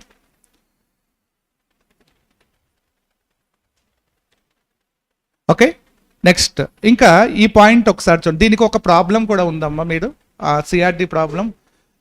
ఈ 40,000 50,000 కౌంట్ చేసేటప్పుడు అగ్రిగేట్ చేసి చూడాలా లేదా ఇండివిజువల్? అంటే ఏం లేదు, నాకు ఎస్బీఐ హైదరాబాద్ ఎస్బీఐ బ్రాంచ్లో డిపాజిట్స్ ఉన్నాయి, గుంటూరు ఎస్బీఐ బ్రాంచ్లో డిపాజిట్స్ ఉన్నాయి, విజయవాడ ఎస్బీఐ బ్రాంచ్లో కూడా డిపాజిట్స్ ఉన్నాయి. ఇప్పుడు ఈ 3 బ్యాంకుల నుంచి నాకు ఇంట్రెస్ట్ వస్తుంది. అగ్రిగేట్ చేస్తే 40 క్రాస్ అవుతుంది. అగ్రిగేట్ చేస్తే 40 క్రాస్ అవుతుంది. విడివిడిగా చూస్తే ఏది 40 క్రాస్ అవ్వాలా. ఇప్పుడు టీడీఎస్ చేయాలా వద్దా? దానికి సొల్యూషనే ఈ నోట్ పాయింట్లో ఉంది. ఇంపార్టెంట్ నోట్ అంట. అంటే నాకు ఎక్కడెక్కడి నుంచి అయితే ఇంట్రెస్ట్ వస్తుందో వాటి మధ్య సిబిఎస్ సిస్టమ్ ఎగ్జిస్టెన్స్లో ఉంటే, కోర్ బ్యాంకింగ్ సిస్టమ్ అంటాం, ఎగ్జిస్టెన్స్లో ఉంటే అగ్రిగేట్ చేసి చూడమంటున్నాడు. ఎగ్జిస్టెన్స్లో లేకపోతే దేనికదే సెపరేట్గా చూడండి అని చెప్తున్నాడు. ఇప్పుడు ఆల్ 3 బ్రాంచెస్ మధ్య సిబిఎస్ సిస్టమ్ ఎగ్జిస్టెన్స్లో ఉంటే అప్పుడు అగ్రిగేట్ ఇంట్రెస్ట్ చూడు. అగ్రిగేట్ 40 దాటింది కాబట్టి టీడీఎస్ కట్ అవుతుందంట. అదర్వైజ్ అవసరం లేదు అని చెప్తున్నాడు. దే బ్రాంచ్ కా బ్రాంచ్ సెపరేట్గా చూడండి అని చెప్తున్నాడు. అంటే దీనికి ఒక సిఆర్డి ప్రాబ్లం ఉంది. మీరు దాన్ని సాల్వ్ చేస్తే మీకు ఆ పాయింట్ ఏంటో క్లారిటీ వస్తుంది. సాధారణంగా ఒకే బ్యాంకుకి సంబంధించిన బ్రాంచెస్ అన్నిటి మధ్య సిబిఎస్ సిస్టమ్ ఉంటుందమ్మ కంపల్సరీ. ఎందుకంటే ఒక బ్రాంచ్లో జరిగిన ట్రాన్సాక్షన్స్ అన్ని బ్రాంచ్లో అప్డేట్ అయిపోతాయి. కానీ అదే ఒక ఐసిఐసిఐ బ్రాంచ్, ఎస్బీఐ బ్రాంచ్, వేరే బ్రాంచ్లో నాకు డిపాజిట్స్ ఉన్నాయనుకోండి, అప్పుడు జనరల్లీ సిబిఎస్ ఉండదు అక్కడ. కాబట్టి దేనికి అదే సెపరేట్గా చెక్ చేసుకోవాలి. అర్థమైందా? సో నెక్స్ట్, పేయర్ ఎవరై ఉండాలి? పేయర్ ఎవరై ఉండాలి ఒకసారి చూడండి. నేనేం చెప్పను, మీరే చదువు చెప్పాలి. పేయర్ ఎవరై ఉండాలి? ఎనీ పర్సన్, అంటే పేమెంట్ ఇచ్చేవాడు ఎవరైనా సరే టీడీఎస్ చేయాలి. But important point, other than, ఇద్దరిని వదిలేయమని చెప్పాడు. ఎవరిని? Other than individual HUF whose turnover during preceding previous year does not exceed 1 crore or 50 lakhs in case of professional person. ఇద్దరు పేమెంట్ చేసేవాడే కదా టీడీఎస్ కట్ చేయాలి. ఇప్పుడు టీడీఎస్ కట్ చేయాల్సిన పర్సన్ ఎవరై ఉండాలి అంటే ఎవరైనా సరే టీడీఎస్ కట్ చేయాలంటే, అంటే నీకు ఇంట్రెస్ట్ ఇచ్చేవాడు ఎవరైనా సరే దాంట్లో టీడీఎస్ కట్ చేసే ఇమ్మని చెప్తున్నాడు. బట్ ఇద్దరిని వదిలేయమని చెప్తున్నాడు. ఎవరు? ఇండివిజువల్ హెచ్యుఎఫ్ అయి ఉండాలంట. వాళ్ళ preceding year turnover does not exceed 1 crore or 50 lakhs. వాళ్ళు చేస్తుంది బిజినెస్ అయితే 1 crore, ప్రొఫెషనల్ పర్సన్ అయితే 50 lakhs. వాళ్ళు కనుక ఆ లిమిట్స్ దాటకపోతే కరెంట్ ఇయర్లో వాళ్ళు టీడీఎస్లు చేయొద్దని చెప్తున్నాడు. ఒకవేళ క్రాస్ అయితే చేయాల్సిందే కంపల్సరీ వాళ్ళు కూడా. ఇప్పుడు చెప్పండి, ఎవరు టీడీఎస్ చేయాలి ఈ సెక్షన్లో? Any person other than individual HUF whose turnover does not exceed 1 crore or 50 lakhs in preceding financial. Preceding year చూడాలి. కరెంట్ ఇయర్లో టీడీఎస్ చేయాలా వద్దా తెలియాలంటే ప్రిసీడింగ్ ఇయర్ టర్న్ ఓవర్ చూడమంటున్నాడు. ఇప్పుడు కరెంట్ ఇయర్ 21-22లో టీడీఎస్ చేయాలా వద్దా తెలియాలంటే 2021 టర్న్ ఓవర్ 1 crore 50 lakhs దాటిందా లేదా చూడమంటున్నాడు. దాటితే కరెంట్ ఇయర్లో చేయాల్సిందే. ఎవరు? Individual HUF. దాటకపోతే చేయాల్సిన అవసరం లేదు. But what about other persons? మిగతా వాళ్ళకి అలా చూడొద్దు, ఆల్వేస్ చేయాలి అని చెప్తున్నాడు. మిగతా వాళ్ళకి అలాంటి సెంటెన్స్ ఏం లేదు. ఇద్దరికే ఆ పాయింట్ ఇచ్చాడు. ఎవరికి? ఇండివిజువల్ హెచ్యుఎఫ్కి మాత్రమే ప్రిసీడింగ్ ఇయర్ టర్న్ ఓవర్ చూసి చేయాలా వద్దా డిసైడ్ చేసుకోండి, మిగతా వాళ్ళు మ్యాండేటరీ అని చెప్తున్నాడు. అర్థమైంది కదా పాయింట్. ఇప్పుడు who is liable to TDS under this section? All person, all payers, ఎవరైనా చేయాల్సిందే. ఇద్దరిని మాత్రం చెక్ చేసి చూడండి అని చెప్తున్నాడు. Based on turnover of the such assessee during the preceding financial year. అర్థమైంది కదా పాయింట్. ఎందుకు నేను ఇంతలా ఈ పాయింట్ చెప్తున్నానంటే ఇదే పాయింట్ 5 సెక్షన్స్లో ఉంటుంది పేయర్ కాలంలో. అంటే మీరు మళ్ళీ దీన్ని చదవాల్సిన అవసరం లేదు, ఒకసారి క్లారిటీ తీసుకుంటే 5 సెక్షన్లోనూ సేమ్ అప్లై చేసేయచ్చు. చూడండి ఎక్కడుంది ఇప్పుడు ఫస్ట్ 194A చూడండి, any person other than 194C same payer ఇక్కడ కూడా అప్లై అవుతాడు. నెక్స్ట్ 194H, 194I, 194J, 194Jలో కూడా ఉంటుంది చూడండి, అది ఐలో కూడా ఇంచుమించు అది ఇంతే IB. ఇప్పుడు ఈ అన్ని చోట్ల కూడా వాడే పేయర్ కాలంలో ఉంటాడు. కాబట్టి ఒక చోట క్లారిటీ తీసుకుంటే మిగతా అన్ని చోట్ల అప్లై చేసుకుంటూ వెళ్ళిపోవచ్చు. ఓకేనా? నెక్స్ట్ పేయీ ఎవరై ఉండాలి? పేయీ అంటే ఎవరు? పేమెంట్ ఇచ్చేవాడా, పేమెంట్ రిసీవ్ చేసుకునేవాడా? రిసిపియంట్ ఎవరై ఉండాలి? ఎనీ రెసిడెంట్ ఎవరు తీసుకున్నా టీడీఎస్ కట్ చేయాల్సిందే. Rate of TDS 10%. ఎప్పుడు? When TDS shall be made whichever is earlier. ఈ సెంటెన్స్ లో ఏముంటుంది మీరు చెప్పండి? Date of payment or date of credit entry in the books of accounts whichever is earlier. అర్థమైంది కదా point? ఫస్టే చెప్పాను పాయింట్. ఇలా చదువుకుంటూ వెళ్తే టేబుల్ చాలా ఈజీగా అర్థమవుతుంటుంది. మీకు చదివే కొద్ది పాయింట్స్ ఏంటనేది క్లారిటీ వస్తుంది. Next exceptions. కొన్ని కేసుల్లో ఈ టీడీఎస్ అప్లై చేయొద్దు అంటున్నాడు, అదేంటో నేను చెప్తాను ఒకసారి, కొన్ని చెప్తాను. ఇన్కమ్ ట్యాక్స్ మీద ఇన్కమ్ ట్యాక్స్ రిఫండ్ ఇచ్చేటప్పుడు డిపార్ట్మెంట్ సమ్ టైమ్స్ ఏమిస్తుంది? Interest on income tax refund. ఆ ఇంట్రెస్ట్ ఈ సెక్షన్లో వద్దు, దానికి టీడీఎస్ అవసరం లేదని చెప్తున్నాడు. First exception interest on income tax మీద ఇంట్రెస్ట్ ఇచ్చేటప్పుడు దాని మీద టీడీఎస్ అవ్వంట. Next bank savings, bank TDS cut చేస్తుంది. ఎందుకంటే ఇక్కడ ఏమేం కవర్ అయినాయి? Banks, cooperative society, post off. Generally banks are subject to TDS.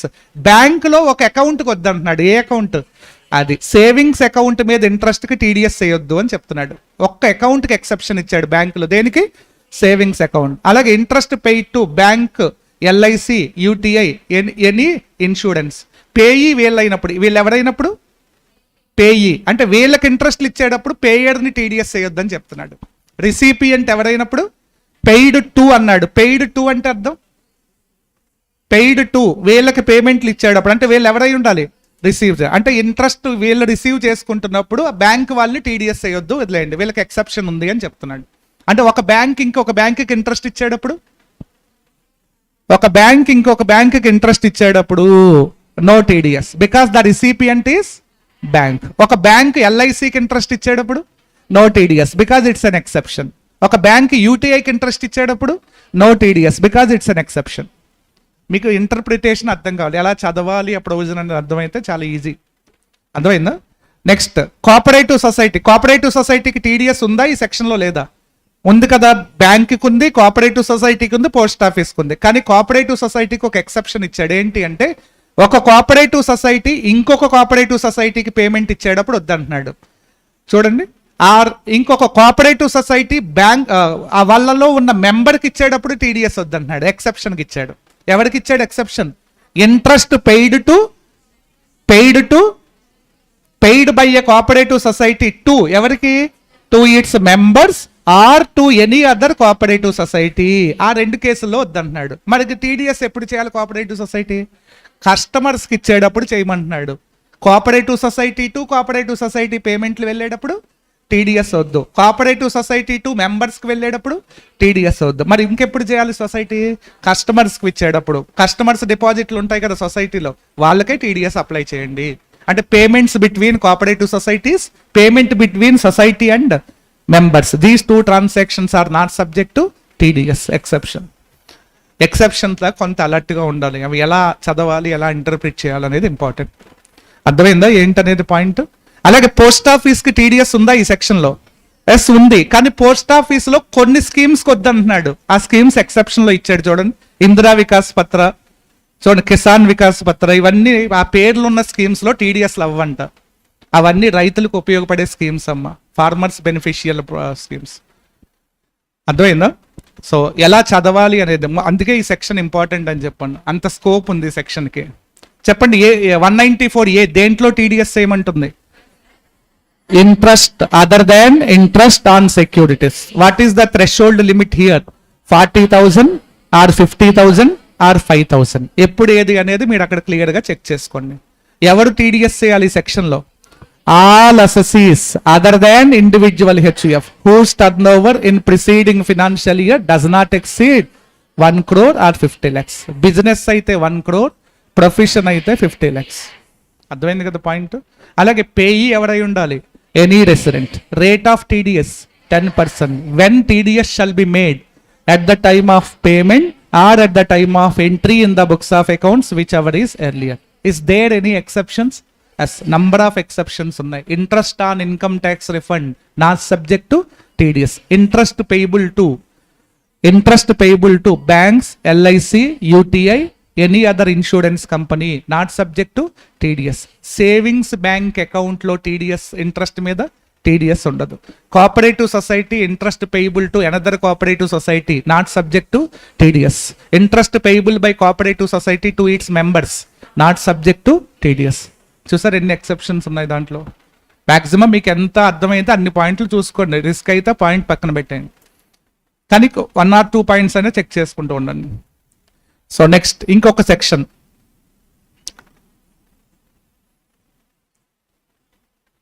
194DA.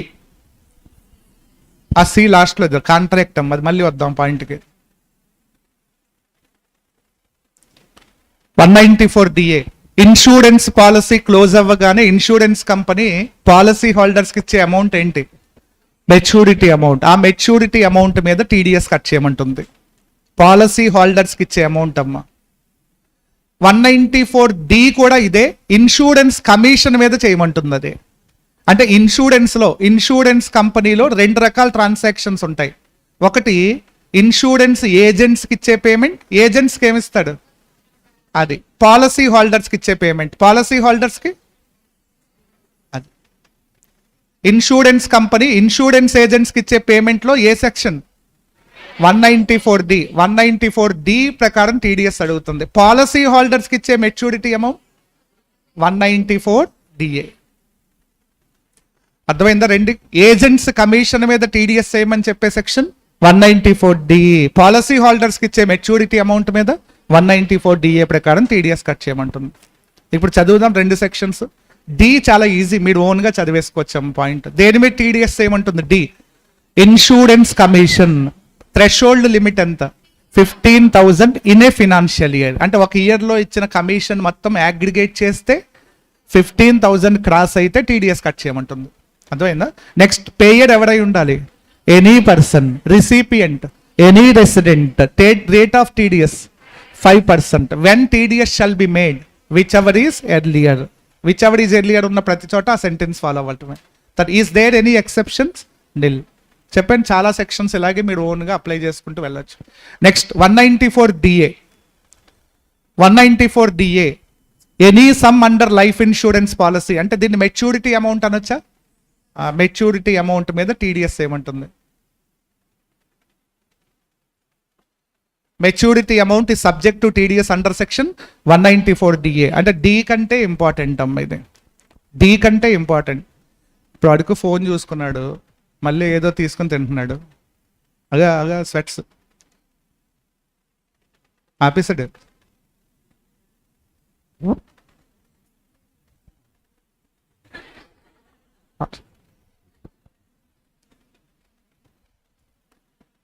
So what is the threshold limit of maturity amount? ఏం చెప్పండి? Threshold limit less than 1 lakh. Minimum 1 lakh ఉంటే కనుక TDS cut అవ్వదంట maturity amount. అంటే చిన్న పాలసీల మీద వద్దని చెప్తున్నాడు. నెక్స్ట్ పేయర్ ఎవరై ఉండాలి? Any person. Payee any resident. Rate of TDS 5%. When TDS shall be made at the time of payment. But ఇక్కడ ఒక చిన్న ఇంపార్టెంట్ పాయింట్, ఎగ్జంప్టెడ్ ఇన్కమ్స్ లో one of the section LIC policy maturity amount is exempt under section 1010D. మరి exempted incomes, why TDS provisions gets attracted for exempted incomes? Generally exempted incomes are not subject to TDS. నువ్వు ఇచ్చే income రిసిపియంట్కి taxable అయినప్పుడు మాత్రమే payer ఏం చేయాలి, TDS cut చేయాలి. Exempted income లో ఎందుకు టీడీఎస్ కట్ చేయటం, అదొక క్వశ్చన్ వస్తుందమ్మా. నేను అసలు ట్యాక్సే పే చేయక్కర్లేదు ఆ ఇన్కమ్ మీద, ఎందుకు నువ్వు ట్యాక్స్ కట్ చేస్తున్నావు అని అడగొచ్చు. ఆ రైట్ వాడుకుంటుంది. నువ్వు కట్ చేసి గవర్నమెంట్కి ఇస్తే మళ్ళీ నేను ఏం చేయాలి, ఆ ఇన్కమ్ని మళ్ళీ రిఫండ్ అడగాలి. ఎందుకు నాకు ఎక్స్ట్రా బర్డెన్ అనవసరంగా. అందుకే exempted incomes are not subject to TDS. But అందుకే LIC policy maturity amount exemption always రాదమ్మా, subject to some conditions fulfil అయితే వస్తుంది, ఫుల్ఫిల్ అవ్వకపోతే రాదు. Whenever the 1010D exemption is not available then TDS provision is applicable automatically. అందుకే exception లో ఏమి ఇచ్చాడు, same which are exempt under section 1010D. ఒకవేళ పాలసీ అమౌంట్ ఎగ్జామ్షన్ వచ్చుంటే కనుక ఏ సెక్షన్ లో 1010D, అప్పుడు ఈ సెక్షన్ కి ఎక్సెప్షన్ ఇవ్వండి అంటే టీడీఎస్ వేయొద్దు అని చెప్తున్నాడు. మరి ఇప్పుడు ఈ సెక్షన్ ఎప్పుడు అప్లై అవుతుంది, 1010D ఎగ్జామ్షన్ రానప్పుడు మాత్రమే ఈ ప్రొవిజన్ అప్లై అవుతుంది. అర్థమైందా? దీనికి కూడా ఒక సిఆర్డి ప్రాబ్లం ఉంది. ఎప్పుడు 1010D రాదు అనే దానికి మీరు 80Cలో ఎల్ఐసి ప్రీమియంకి ఒక లిమిట్స్ ఇచ్చి ఉంటాడు. 2012కి పాలసీ ముందు తీసుకుని 20% ఆఫ్ సమ్ ఇష్యూడ్కి మించి ప్రీమియం పే చేయకూడదు. అక్కడ లిమిట్స్ క్రాస్ అయ్యి ప్రీమియం పే చేస్తే 1010D ఎఫెక్ట్ అవుతుందమ్మ, 1010D ఎగ్జామ్షన్ ఆగిపోతుంది. Whenever 1010D exemption is not available then automatically 194DA gets attracted. అర్థమైందా ప్రొవిజన్? సో ఇది కొంచెం మీరు జాగ్రత్తగా అబ్జర్వ్ చేయాలి. ఆ 80Cలో ఉన్న లిమిట్స్ ఒకసారి చెక్ చేసుకోండి, దాన్ని బట్టి అప్లై అవుతుంది. Next 194H. 194H commission brokerage లో టీడీఎస్ ఏమంటుంది, దేంట్లో కమిషన్ బ్రోకరేజ్. కమిషన్ ఏజెంట్స్ కి బ్రోకర్స్ కి ఇచ్చే మీడియేటర్స్ కి ఇచ్చే పేమెంట్ ఏంటి, మీడియేటర్స్ కి ఇచ్చే పేమెంట్ బ్రోకరేజ్ కమిషన్ అమ్మ. వాళ్ళు ఆ కమిషన్ లో టీడీఎస్ అడుగుతుంది. ఎంత క్రాస్ అయితే 15,000 in a financial year. Payer ఎవరై ఉండాలి, any person other than individual HUF whose turnover does not exceed 1 crore or 50,000 in preceding financial year. అర్థమైందా? నెక్స్ట్ రిసిపియంట్ ఎవరై ఉండాలి, any rate of TDS when TDS shall be made whichever is earlier. ఇక్కడ కూడా కొన్ని exception. Commission or brokerage payable by BSNL, MTNL and public call office అమ్మ, franchise అంటే telecom department అమ్మ. వాళ్ళు ఇచ్చి అంటే బిఎస్ఎన్ఎల్కి గవర్నమెంట్ ఇచ్చిన ఒక బెనిఫిట్, వాళ్ళు టీడీఎస్లు కట్ చేయాల్సిన అవసరం లేదు. సో 194H ఇంపార్టెంట్ సెక్షన్, ఈజీగా కూడా ఉంటుంది. నెక్స్ట్ రెంట్లో టీడీఎస్ ఏమని చెప్తుంది, a section 194I rent. So ఎంత క్రాస్ అయితే 2,40,000 in a financial year, annual rent exceeds 2,40,000 then subject to TDS. Who is liable to make TDS, any person other than individual HUF whose turnover in preceding previous year does not exceed 1 crore. Next recipient must be any resident. Rate of TDS 2 రేట్లు ఉన్నాయి చూడండి. నువ్వు రెంట్కి ఇచ్చిన asset plant and machinery equipment అయితే 2%, other assets అయితే 10%. ఇప్పుడు building ఏ రేట్లోకి వస్తుంది, 10%లోకి వస్తుంది. ఎసెట్ని బట్టి రేట్ అప్లై చేయమంటున్నాడు. ఇది రెంట్ అన్నాడు. రెంట్ అనగానే మనకు ఒకే ఎసెట్ గుర్తొస్తుంది, ఏంటది బిల్డింగ్. కానీ బిల్డింగ్ కాదు, ఎనీ టైప్ ఆఫ్ రెంట్ అమ్మ. అది building, letting of plant and machinery అయి ఉండొచ్చు, ఫర్నిచర్ అయి ఉండొచ్చు, vehicle, all types of rents దీంట్లోనే కవర్ అవుతాయి.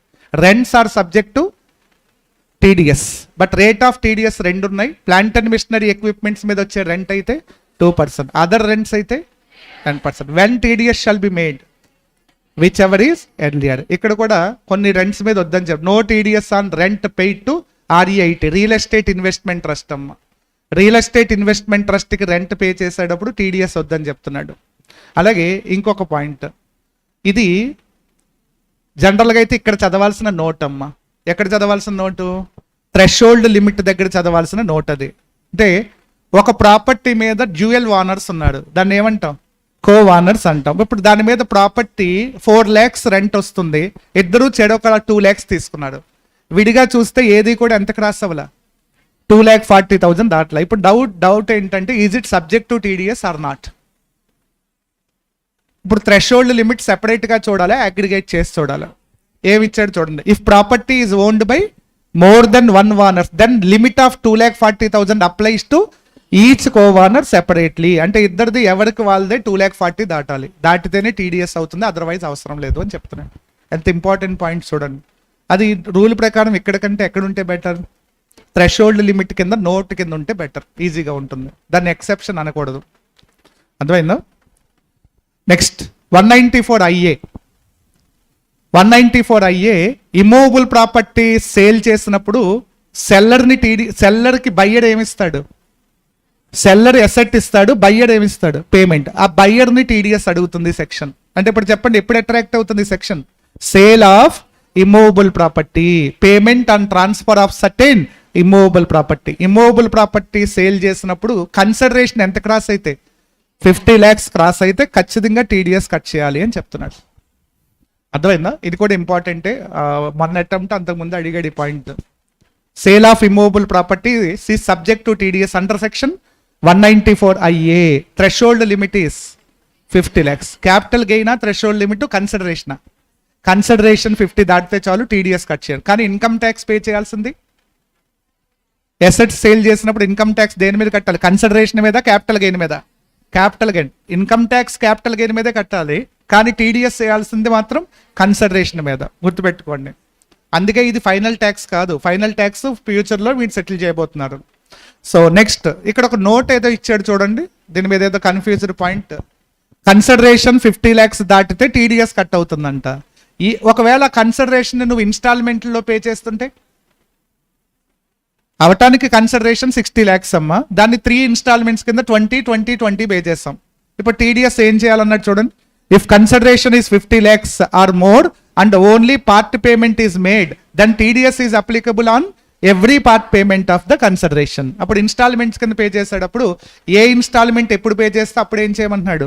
టీడీఎస్. అంటే దేనికదే టీడీఎస్ కట్ చేస్తూ వెళ్ళండి అని చెప్తున్నాడు. All instalments are subject to TDS అంటాం. అంటే మొత్తం ఒకేసారి కాకుండా ప్రతి ఇన్స్టాల్మెంట్కి టీడీఎస్ ప్రొవిజన్ ఫాలో అవ్వండి అని చెప్తున్నాడు. బికాస్ కన్సిడరేషన్ ఆల్రెడీ ఫిక్స్ అయిపోయింది. ఎంత దాటింది అది? 50 lakhs దాటింది. అంటే టీడీఎస్ అప్లై అవుతుందని కన్ఫర్మ్ అయిపోయింది కదా. కన్ఫర్మ్ అయిపోయినప్పుడు ఆ పేమెంట్ ఎలా పే చేసినా టీడీఎస్ కట్ అవుతుంది ఖచ్చితంగా. అర్థమైందా? నెక్స్ట్ పేయర్ ఎవరై ఉండాలి? Any person being a transferee. Payee ఎవరై ఉండాలి?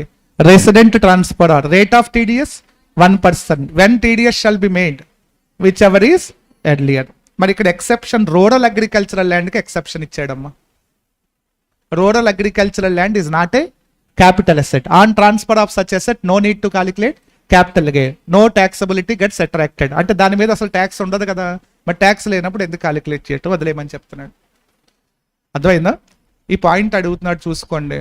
194IA not applicable to transfer of rural agricultural land. అది ఇమూవబుల్ ప్రాపర్టీనే 1 crore ట్రాన్స్ఫర్ చేశాడు రైతు, అయినా టీడీఎస్ అయ్యక్కర్లా. Because it an exception to section 194IA. అర్థమైందా పాయింట్? నెక్స్ట్ ఇంకొక ఎక్సెప్షన్ ఇచ్చాడు చూడండి. గేటెడ్ కమ్యూనిటీస్ అంటాం మనం. ఇమూవబుల్ ప్రాపర్టీ కొనేటప్పుడు కొన్నిసార్లు ఎవరి దగ్గరైనా బిల్డింగ్ కొనేటప్పుడు చూడండి, బిల్డింగ్ ప్లస్ స్విమ్మింగ్ పూల్ అని, ఫెసిలిటీ అని, పార్క్ అని, ఇవన్నీ కలిపి నార్మల్గా అయితే 40 lakhs ఫ్లాట్. ఎంత? 40 lakhs. ఈ ఎమ్యూనిటీస్ అన్ని కలిపి ఒక 12 lakhs ఎక్స్ట్రా ఛార్జ్ చేశాడు. అంటే టోటల్ అమౌంట్ ఎంత ఛార్జ్ చేశాడు? 52 lakhs. ఇప్పుడు నేను సేల్ ఆఫ్ ఇమూవబుల్ ప్రాపర్టీ నేను బయ్యర్ వాడికి ఎంత ఇవ్వాలి? 52 lakhs. Is it subject to TDS or not? చెప్పండి. ఇవన్నీ కలిపి చూడాలా, కలపకుండా చూడాలా? అది చూసి చెప్పండి. అక్కడ ఉన్నది ఇన్క్లూజివా, ఎక్స్క్లూజివా? అదే ఇమూవబుల్ ప్రాపర్టీ సేల్ చేసినప్పుడు whatever the emoluments involved in such transfer అవన్నీ ఇంక్లూడ్ చేసే చూడమంటున్నాడు. ఇప్పుడు టోటల్ కన్సిడరేషన్ పేయబుల్ ఎంత? 52 lakhs. కాబట్టి 52 lakhs exceeds 50 lakhs, therefore subject to TDS. TDS cut చేయాల్సిందే. అవన్నీ ఆ సేల్ ఆఫ్ ఇమూవబుల్ ప్రాపర్టీలో భాగమే. అందులో ఎవరు ఫ్లాట్ కొనాలన్నా అవన్నీ ఇన్వాల్వ్ అవుతాయి కంపల్సరీ. అర్థమైందా? సో 194J, ఇందులో 3 సెక్షన్స్ సెలెక్ట్ చేయాల్సి వస్తే వన్ ఆఫ్ ద సెక్షన్ అమ్మ. 194J 5 పేమెంట్లో టీడీఎస్ ఏమని చెప్తుంది section. Royalty, fee for professional services or technical services, royalty, non compete fees, directors remuneration. Total 5 payments ఉంటాయి చూడండి. All these 5 payments are subject to TDS under section 194J. Most important professional payments అన్ని ఇక్కడికే వస్తున్నాయి. ఫ్యూచర్లో మీరు chartered account complete చేసి practice పెట్టిన తర్వాత మీ క్లయింట్స్ మీకు ఇచ్చే fees subject to TDS under section 194J. It's a professional payment. Fee for professional services. అది ప్రొఫెషనల్ సర్వీస్ అయినా, టెక్నికల్ సర్వీస్ అయినా, నాన్ కంపీట్ ఫీ అయినా, డైరెక్టర్స్ రెమ్యూనరేషన్ అయినా, రాయల్టీ అయినా, అన్నిట్లోనూ కూడా TDS ఈ సెక్షన్లోనే అడుగుతుందమ్మా. అర్థమైందా? ఎంత క్రాస్ అయితే 30,000. చాలా జాగ్రత్త, థ్రెషోల్డ్ లిమిట్ ఒకసారి క్లారిటీ తీసుకోండి. 30,000 ఆఫ్ ఈచ్ పేమెంట్ అమ్మా, for each category of income. అంటే ఒక్కొక్క దానికి 30,000 తీసుకోండి, అన్నిటికీ కలిపి కాదు. అర్థమైందా? Royalty subject to TDS if royalty amount exceeds 30,000. అలాగే ప్రొఫెషనల్ ఫీజ్ ఎక్సీడ్స్ 30,000. దేనికి అదే 30,000 తీసుకోండి. బట్ డైరెక్టర్స్ రెమ్యూనరేషన్ కి థ్రెషోల్డ్ లిమిట్ లేదంట. అది కొంచెం చూడండి ఒకసారి. Directors remuneration, however this limit does not apply in case of payment made to directors there is no threshold limit for directors remuneration. Therefore directors remuneration is subject to TDS even from the beginning. నువ్వు 1,000 ఇచ్చినా ఏం చేయాలి? TDS cut చేయాల్సింది. Directors remuneration కి ఎలాంటి threshold limits లేవు అని చెప్తున్నాడు. So next, who are liable to make TDS under this section? So any person other than, already చదివాం కదా 4 ఏరియాస్లో. రిసిపియంట్ ఎవరై ఉండాలి? అలాగే 2%. రేట్లు 2 రేట్లు ఉన్నాయి చూడండి, 2 రేట్స్. ఎప్పుడు 2%, ఎప్పుడు 10% చూడండి ఒకసారి. పేమెంట్ ఇస్తున్నవాడు రన్ చేస్తున్న బిజినెస్ కాల్ సెంటర్ కానీ, ఏ బిజినెస్ చేసేవాళ్ళు? కాల్ సెంటర్ బిజినెస్ చేసేవాళ్ళు, లేదా సినిమాటోగ్రాఫిక్ ఫిల్మ్స్ ఎగ్జిబిషన్ చేసేవాళ్ళు, డిస్ట్రిబ్యూట్ చేసేవాళ్ళు, వాళ్ళు ఈ రెండిటి విషయంలో 2% రేట్ కట్ చేయండి. అదర్ ఫీజులన్నిటికీ కూడా 10% కట్ చేయండి. ఇప్పుడు చెప్పండి, ఆడిటర్కి రిలేటెడ్ ఫీజు 10%. అంటే ఎక్కువ కేసుల్లో వచ్చేది 10%ఏనమ్మా. పొరపాటున ఏవైనా మిస్ అయినా రేటు 10% అప్లై చేయండి, 90% అది కరెక్ట్ అవ్వచ్చు. 2% exclusively is applicable only in 2 cases. One is call centre business చేసేవాళ్ళు. అలాంటివి ఏమైనా ప్రాబ్లం అడగాలనుకుంటే ప్రాబ్లం అడగడు. ఎక్కడ అడుగుతాడు? 1 మార్క్ బిట్స్లో అడుగుతాడు. కాబట్టి దానికోసమే ఆ డిఫరెంట్ పాయింట్స్ని కొంచెం దగ్గర పెట్టుకోవాలి. కాల్ సెంటర్ బిజినెస్ చేసే వాళ్ళకి TDS రేట్ ఎంత? 194J, 2% అమ్మ. లేదా ఎగ్జిబిషన్ ఆఫ్ సినిమాటోగ్రాఫిక్ ఫిల్మ్స్ అంట. Next, which ever is earlier అమ్మ. ఎప్పుడు TDS చేయాలి? Which ever is earlier. అలాగే ఒక ఎక్సెప్షన్ చూడండి. ఈ ఎక్సెప్షన్ చాలా ఇంపార్టెంట్. ఇదే ఎక్సెప్షన్ 194Cలో కూడా ఉంటుంది. సేమ్ ఎక్సెప్షన్ 194Cలో కూడా కవర్ అవుతుంది. ఏంటది? పే చేస్తున్న వాడు ఇండివిజువల్ HUF అయి ఉండాలంట. ఆ పేమెంట్ పర్సనల్ పర్పస్ అయి ఉండాలంట. ఎక్స్క్లూజివ్లీ ఫర్ పర్సనల్ పర్పస్ అయి ఉండాలి. పేయర్ ఎవరై ఉండాలి? Individual or HUF. And the payment must be made for personal purpose. ఈ 2 కండిషన్స్ ఫుల్ఫిల్ అయితే ఎక్సెప్షన్ ఇస్తాను అని చెప్తున్నాడు. చూడండి, సేమ్ అక్కడ 194Cలో కూడా అదే పాయింట్ ఉంటుంది.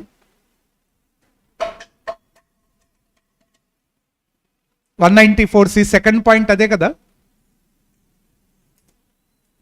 ఓకే, సో ఇది పాయింట్ ఏంటి అని మీకు ఒక చిన్న డౌట్ రావచ్చు. పేయర్ ఎవరై ఉండాలి? Individual HUF. పేమెంట్ దేనికోసం? పర్సనల్ పర్పస్ అయి ఉండాలి. ఇది మొన్న అటెంప్ట్ కాదు, అంతకు ముందు అటెంప్ట్లో దీని మీద ప్రాబ్లం అడిగాడు. ఇప్పుడు ఫర్ ఎగ్జాంపుల్, నేను ఒక రెసిడెన్షియల్ బిల్డింగ్ కట్టించుకుంటున్నా. 194C ఏమో కాంట్రాక్ట్ పేమెంట్లో TDS అడుగుతుంది, ఇదేమో సర్వీసెస్లో TDS అడుగుతుంది. ఇది సర్వీసెస్, అది either professional services or technical services TDS అడుగుతుంది. అదేం అడుగుతుంది? కాంట్రాక్ట్ పేమెంట్లో TDS అడుగుతుంది. ఇప్పుడు నేను ఒక బిల్డింగ్ కన్స్ట్రక్షన్ చేయించుకుంటున్నా, రెసిడెన్షియల్ బిల్డింగ్ కన్స్ట్రక్షన్ చేయించుకుంటున్నాను అనుకోండి. ఇప్పుడు రెసిడెన్షియల్ బిల్డింగ్ కన్స్ట్రక్షన్ చేయాలి అంటే ఒక ప్లాన్ వేయాలి కదా. ఆ ప్లాన్ వేసేవాడు ఎవరు?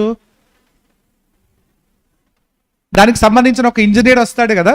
సో మిస్టర్ ఎక్స్ అనేవాడు ఆ బిల్డింగ్, రెసిడెన్షియల్ బిల్డింగ్ అమ్మ, రెసిడెన్షియల్ బిల్డింగ్. ఎక్స్ అనేవాడు ఆ బిల్డింగ్ ప్లాన్ వేశాడు. ప్లాన్ అంటే సర్వీసే కదా. ఇప్పుడు నేను వాడికి పేమెంట్ ఇస్తున్నాను. ఇప్పుడు ఇది ఏ సెక్షన్కి వస్తుంది? 194Jకి వస్తుంది. 194J బికాజ్ అది సర్వీస్ అది. ఓకే, తర్వాత ప్లాన్ వేసిన తర్వాత ఈ కాంట్రాక్టర్స్ వచ్చి బిల్డింగ్ కన్స్ట్రక్షన్ చేస్తారు కదా. మిస్టర్ వై అనేవాడు ఏం చేస్తున్నాడు? కన్స్ట్రక్షన్ చేశాడు. ఇప్పుడు కన్స్ట్రక్షన్ చేసిన వాడికి ఇచ్చే పేమెంట్ ఏంటి? 194Cలోకి వస్తుంది. ఇది కాంట్రాక్ట్ పేమెంట్ అవుతుంది. ఇదేమో ప్లాన్ వేసినందుకు సర్వీస్ అవుతుంది. అంటే ఈ రెసిడెన్షియల్ బిల్డింగ్లోనే 2 సెక్షన్స్ ఇన్వాల్వ్ అయి ఉన్నాయి. సో ఆ ప్లాన్ గీసిన వాడికి ఇచ్చిన పేమెంట్ ఒకటి, తర్వాత కన్స్ట్రక్షన్ చేసిన వాడికి ఇచ్చిన పేమెంట్ ఒకటి. 2 డిఫరెంట్ సెక్షన్స్లోకి వెళ్తాయి. 194J, 194. బట్ ఇక్కడ నేను రెండు సెక్షన్స్ ఫాలో అవ్వక్కర్లేదు. నేను ఎవరు అంటే అససి మిస్టర్ ఆర్ అమ్మ, మిస్టర్ ఆర్ ఇండివిజువల్లే కదా. ప్లస్ నేను కట్టించుకుంటుంది దేనికోసం, రెసిడెన్షియల్ బిల్డింగ్. అంటే ఏ పర్పస్, పర్సనల్ పర్పస్. అంటే ఇప్పుడు నేను రెండు సెక్షన్లోనే ఎక్సెప్షన్లో కవర్ అవుతాను. అర్థమైందా? ఎందుకంటే పే చేసేవాడు ఎవరై ఉండాలి, ఇండివిజువల్ కానీ హెచ్యుఎఫ్ కానీ అయి ఉండాలి. పేమెంట్ ఏ పర్పస్కి అయి ఉండాలి, పర్సనల్ పర్పస్కి అయి ఉండాలి. కాబట్టి ఎక్సెప్షన్ వస్తుంది. ఇప్పుడు రెండు సెక్షన్లోనూ సేమ్ ఎక్సెప్షన్ ఉంది కదా. అంటే ఇప్పుడు నేను రెండు సెక్షన్లోనూ టీడీఎస్కి అబ్జెక్షన్ ఎలిజిబిలిటీకి లేదు. అర్థమైంది కదా పాయింట్. అంటే ఇప్పుడు నేను వైకి పేమెంట్ ఇచ్చేటప్పుడు టీడీఎస్ వేయక్కర్లేదు, లైట్ ఎక్స్కి ఇచ్చేటప్పుడు టీడీఎస్ వేయాల్సిన అవసరం లేదు.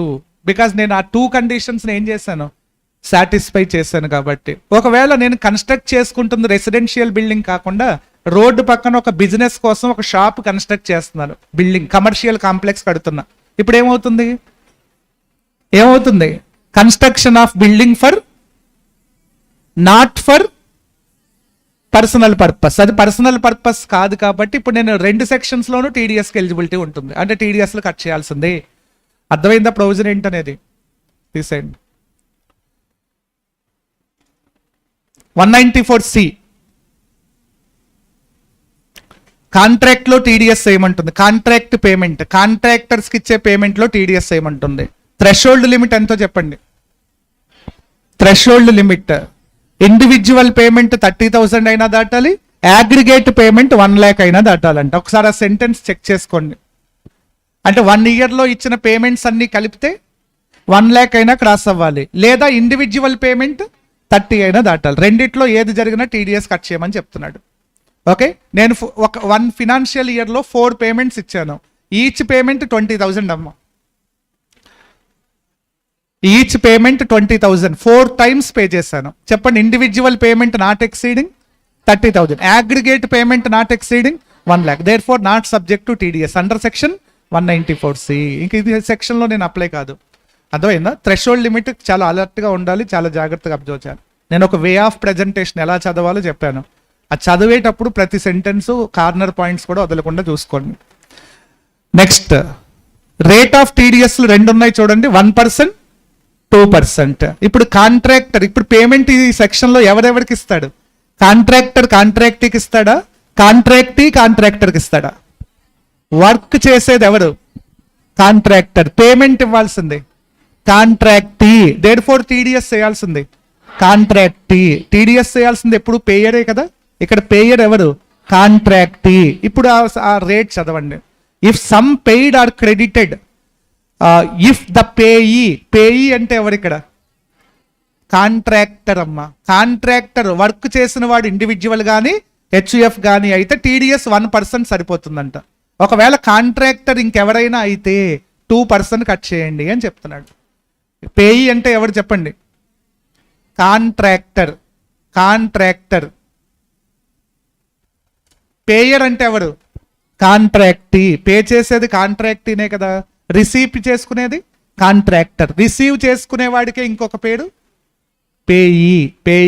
పేయి ఆపోజిట్ నేమ్ కూడా మారుతుంది కదా. So payee being an individual or HUF 1%, otherwise 2%. ఇప్పుడు చిన్న విలేజెస్లో బిల్డింగ్స్ కట్టించుకుంటూ ఉంటారు, మేస్త్రులు అంటాం వాళ్ళ చిన్న ఫ్యామిలీస్ వచ్చి కన్స్ట్రక్షన్ చేస్తూ ఉంటాయి. ఇప్పుడు వాళ్ళకి పేమెంట్ ఇచ్చేటప్పుడు 1% సరిపోతుంది. బికాజ్ అక్కడ కాంట్రాక్టర్ ఎవడు? ఇండివిజువల్ లేదా జాయింట్ ఫ్యామిలీ, వాడు వాళ్ళ బ్రదరు ఎవరో ఇక్కడ తీసుకొని జాయిన్, అలాంటి వాళ్ళకి 1%. అదే సిటీస్లోకి వస్తే పెద్ద బిల్డింగ్స్ కట్టే వాళ్ళు ఎవరు? Construction contractors. వాళ్ళకి పేమెంట్ ఇచ్చేటప్పుడు 2% హయ్యర్ టీడీఎస్ కట్ చేయమన్నాడు. ఎందుకంటే కెపాసిటీ ఉన్న పర్సన్స్ కాబట్టి, బిగ్గెస్ట్ అసెసిస్ కూడా వాళ్ళు. అర్థమైందా? Next, when TDS shall be made whichever is earlier. Second exception already చదివేశాం. ఏ సెక్షన్లో ఉంది ఇది? 194Jలో ఉంది. సిమిలర్ ఎక్సెప్షన్ ఇక్కడ కూడా అప్లై అవుతుందమ్మా. అర్థమైందా? అలాగే ఎక్సెప్షన్ 1 కూడా, ఇక్కడ ఎక్సెప్షన్స్ 2 ఇంపార్టెంటే. ఎక్సెప్షన్ 1 కూడా ఇంపార్టెంట్. ఒకవేళ కాంట్రాక్టర్ చేస్తున్న వరకు ట్రాన్స్పోర్ట్ బిజినెస్ అయ్యుండి, ఏమైతే ట్రాన్స్పోర్ట్ బిజినెస్ అయ్యుండి వాడి దగ్గర 10 vehicles దాటకపోతే ప్లస్ పాన్ నెంబర్ సబ్మిట్ చేస్తే, ఈ 3 సాటిస్ఫై చేస్తే ఎక్సెప్షన్ ఉంటుందంట, నో టీడీఎస్ అంట. కాంట్రాక్టర్ చేసే బిజినెస్ ఏమై ఉండాలి? Transport business. ఒకసారి 2 times అడిగాడు ఎగ్జామ్లో పాయింట్. ప్లస్ వాడి దగ్గర వెహికల్స్ ఎన్ని దాటకూడదు? 10 దాటకూడదంట. ప్లస్ పాన్ నెంబర్ సబ్మిట్ చేయాలంట.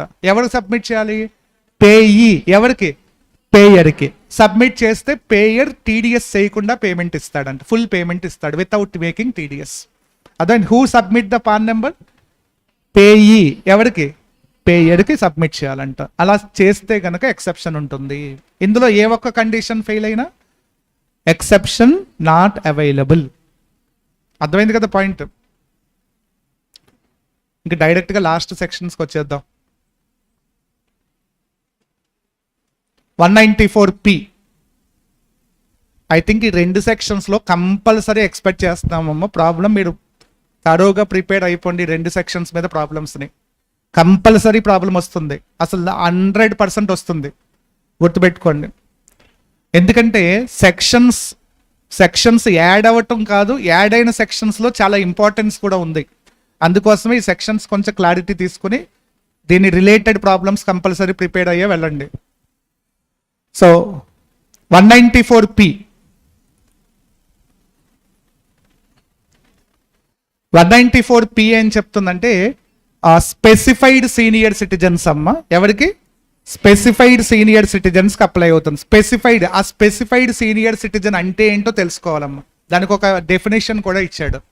స్పెసిఫైడ్ సీనియర్ సిటిజన్కి ఎవరైనా బ్యాంక్ వాళ్ళు పెన్షన్ పే చేస్తున్నప్పుడు, ఏం పే చేస్తున్నప్పుడు? పెన్షన్. ఆ పెన్షన్లో వాడు ఆ పేమెంట్లోంచి టీడీఎస్ కట్ చేయమని అడుగుతుంది. ఎవరిని కట్ చేయమంటుంది? బ్యాంక్ వాళ్ళని కట్ చేయమంటుంది. బట్ ఆ రిసీవ్ చేసుకునేవాడు ఎవరై ఉండాలి? స్పెసిఫైడ్ సీనియర్ సిటిజన్ అయి ఉండాలి. అసలు హూ ఈ స్పెసిఫైడ్ సీనియర్ సిటిజన్ అనేది ఇంపార్టెంట్ అమ్మ. స్పెసిఫైడ్ సీనియర్ సిటిజన్ అంటే వాడు కింద నోట్ పాయింట్లో ఇచ్చాడు చూడండి. 194P చూడండి. స్పెసిఫైడ్ సీనియర్ సిటిజన్ అంటే ఇక్కడ ఇచ్చాడు చూడండి. స్పెసిఫైడ్ సీనియర్ సిటిజన్ అంటే వాడి ఏజ్ ఎంత ఉండాలి? 75 years ఆర్ మోర్. అందుకే సీనియర్ సిటిజన్ అనకుండా స్పెసిఫైడ్ అన్న వర్డ్ యూజ్ చేశాడు. సీనియర్ సిటిజన్ వేరు, స్పెసిఫైడ్ సీనియర్ సిటిజన్ వేరు. నార్మల్గా 60 years దాటితే ఏమవుతాడు? సీనియర్ సిటిజన్ అయిపోతాడు. కానీ ఇక్కడ 60 దాటిన వాళ్ళకి ఈ సెక్షన్ లేదు, 75 and above ఉన్న వాళ్ళకే వస్తుంది. కంపల్సరీ ఎక్స్పెక్ట్ చేస్తున్న sections 2. So specified senior citizen అంటే ఏజ్ ఎంత ఉండాలి? 75 years ఆర్ మోర్ ఉండాలంట. నెక్స్ట్ వాడికి ఇన్కమ్ హ్యావింగ్ పెన్షన్ ఇన్కమ్, వాడికి పెన్షన్ వస్తూ ఉండాలంట. ఏముండాలి? పెన్షన్ ఇన్కమ్ వస్తూ ఉండాలి. He should have no other income, వాడికి ఏ ఇతర ఇన్కమ్స్ ఉండకూడదంట, ఓన్లీ పెన్షన్. ఇంకొక ఇన్కమ్ ఉండొచ్చంట, అదేంటంటే ఎక్సెప్ట్ ఇంట్రెస్ట్ ఇన్కమ్, ఇంట్రెస్ట్ ఒకటి ఉండొచ్చంట.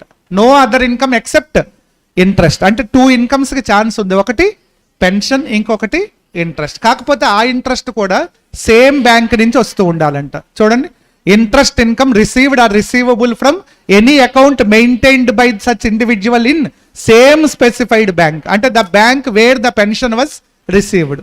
ఏ బ్యాంక్ నుంచి అయితే వాడు పెన్షన్ రిసీవ్ చేసుకున్నాడు అదే బ్యాంక్ నుంచి వాడికి ఇంట్రెస్ట్ వస్తూ ఉండాలి. ఇంట్రెస్ట్ లేకపోయినా పర్లేదు, ఈ సెక్షన్ అప్లై అవుతుంది. బట్ ఇంకే ఇతర ఇన్కమ్స్ ఉండకూడదంట. అంటే వాడికి ఉండాల్సిన టోటల్ ఇన్కమ్ అంటే ఏంటి? ఓన్లీ పెన్షన్ లేదా పెన్షన్ ప్లస్ ఇంట్రెస్ట్, ఈ 2లో ఏదైనా పర్లేదు. బట్ ఒకవేళ పెన్షన్ ప్లస్ ఇంట్రెస్ట్ అయితే మాత్రం 2 కూడా సేమ్ బ్యాంక్ నుంచే రిసీవ్ చేసుకుంటూ ఉండాలి.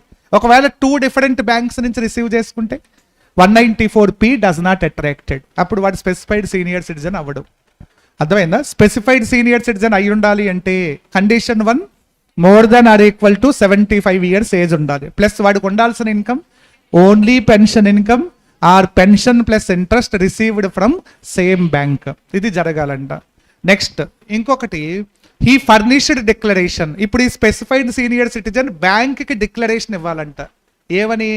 సార్ నాకు ఇన్కమ్స్ ఏమీ లేవు, ఉన్నదల్లా పెన్షను లేదా పెన్షన్ ప్లస్ ఇంట్రెస్ట్ 2 మీ బ్యాంక్ నుంచే వస్తున్నాయి నాకు. అంటే ఇప్పుడు నా టోటల్ ఇన్కమ్ అంటే ఏంటి?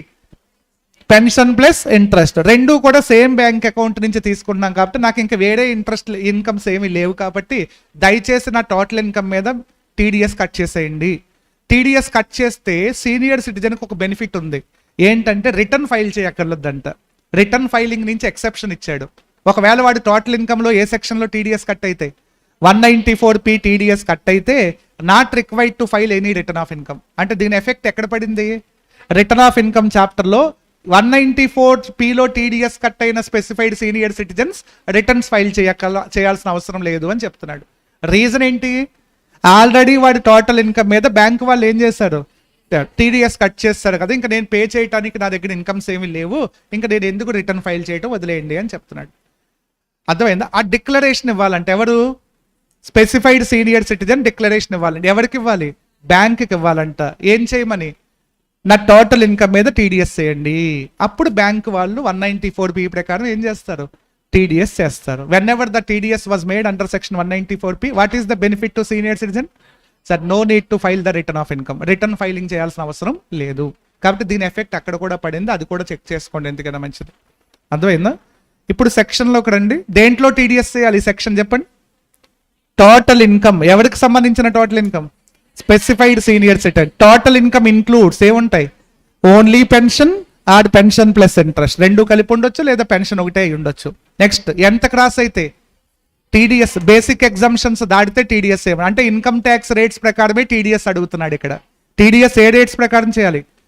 జనరల్గా టీడీఎస్ రేట్స్ ప్రకారం కట్ అవుతుంది. బట్ ఈ సెక్షన్లో ఇన్కమ్ ట్యాక్స్ రేట్సే ఫాలో అవ్వండి, ఎందుకంటే ఇది ఫైనల్ ట్యాక్స్ అవ్వాలి. ఇంకా ఫ్యూచర్లో నేను పే చేయడానికి ఏం ఉండకూడదు. అందుకే నాకు రిటర్న్ ఫైలింగ్ నుంచి ఎగ్జామ్షన్ తీసుకుంటున్నాను కదా, కాబట్టి 100% ట్యాక్స్ ఇక్కడే కట్ చేసేయమని చెప్తున్నాడు. అంటే by using the rates of income tax rates follow అవుతూ టీడీఎస్ కట్ చేయమంటున్నాడు. బట్ ఇన్కమ్ ట్యాక్స్ రేట్స్ అనగానే వాడికి ఏమొస్తుంది?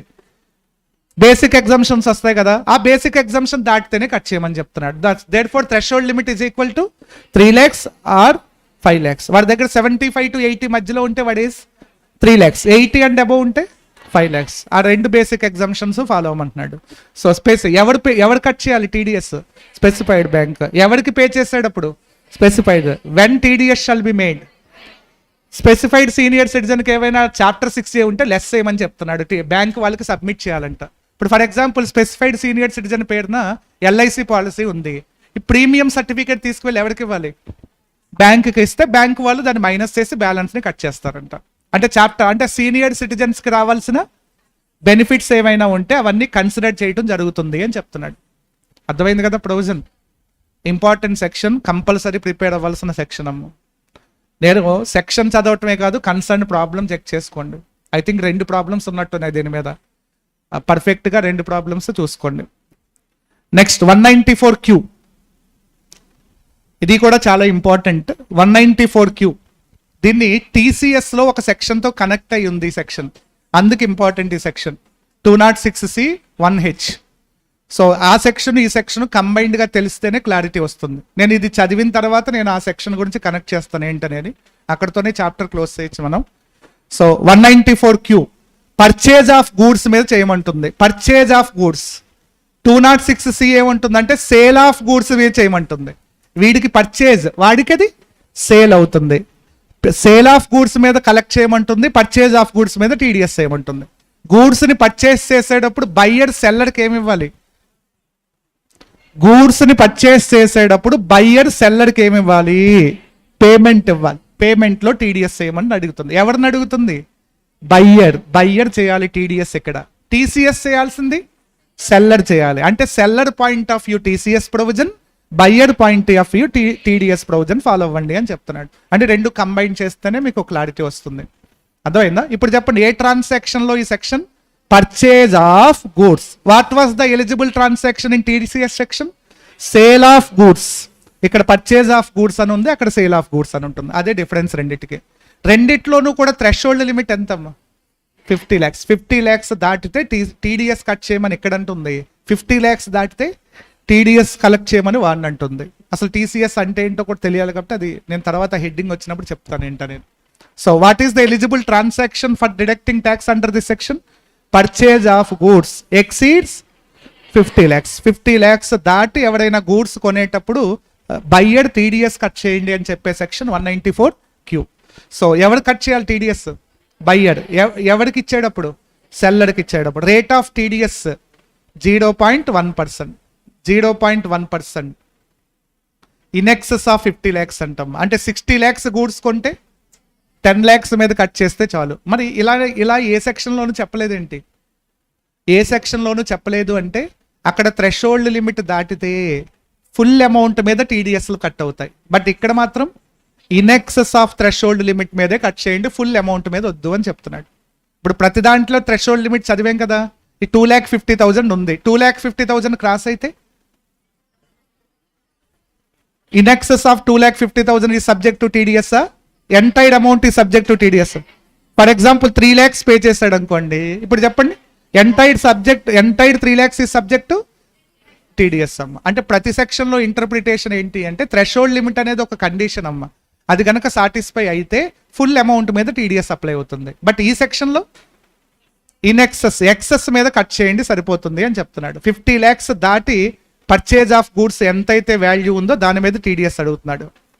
రేట్ ఆఫ్ టీడీఎస్ ఎంత? 0.1%. దేని మీద చేయాలి? In excess of 50 lakhs. అది కూడా పాన్ ఇస్తే, ఒకవేళ పాన్ ఇవ్వకపోతే 5% అప్లై చేయమంటున్నాడు. ఇన్స్టెడ్ ఆఫ్ దేని బదులు 0.5% ప్లేస్లో 5% హయ్యర్ టీడీఎస్ కట్ అవుతుందంట పాన్ సబ్మిట్ చేయకపోతే. అందుకే పాన్ ఎప్పుడు ఎవరు ఇవ్వాలి, ఎవరికి ఇవ్వాలి? టీడీఎస్ చేయాల్సింది ఎవరు? బయ్యర్కి ఇవ్వాలి. ఎవరు ఇవ్వాలి? సెల్లర్. ఇస్తే అప్పుడు బయ్యర్ 0.1% కట్ చేస్తాడు. ఒకవేళ ఇవ్వకపోతే 5% కట్ చేసి ఇస్తాడు. అర్థమైంది కదా పాయింట్? సో నెక్స్ట్, ఎప్పుడు కూడా పాన్ ఇవ్వాల్సిన రెస్పాన్సిబిలిటీ పేయీది. పేయీ ఇవ్వాలి, పేయర్కి ఇవ్వాలి. డిడక్టీ ఇవ్వాలి, డిడక్టార్కి ఇవ్వాలి. డిడక్ట్ చేసే పర్సన్కి ఎవరి ఇన్కమ్లో డిడక్ట్ అవుతుందో వాడు ఇవ్వాలి పాన్. ఎక్కడ సెంటెన్స్ వచ్చినా అది ఇంటర్ప్రిటేషన్ అమ్మ. So next, when TDS shall be made whichever is earlier. ఇప్పుడు నేను ఈ పాయింట్ గురించి చెప్తానమ్మా. అది కనెక్షన్ టీసీఎస్ సెక్షన్ చదివితే కానీ తెలియదు. అది కూడా చదివిన తర్వాత దానికి కలిపి ఏంటనేది చూద్దాం. అర్థమైందా టేబుల్ ఎలా చదవాలో? ఎంత దాటితే టీడీఎస్ చేయాలో చెప్పే సెక్షన్ ఏంటి? Threshold limit. టీడీఎస్ ఎవరు చేయాలో చెప్పేది? పేయర్. ఎప్పుడు చేయాలో చెప్పేది? Time of TDS. How much amount is to be deducted?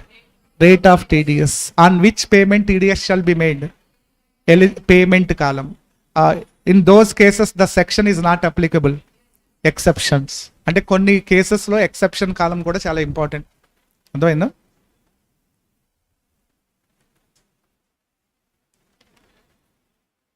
Two 206C 1C TC ఆ సెక్షన్ ఇక్కడ అండి.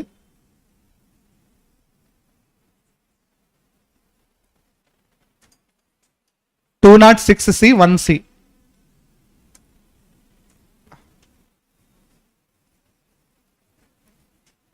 వన్ సి కదా, 1H కదా, అదే 206C.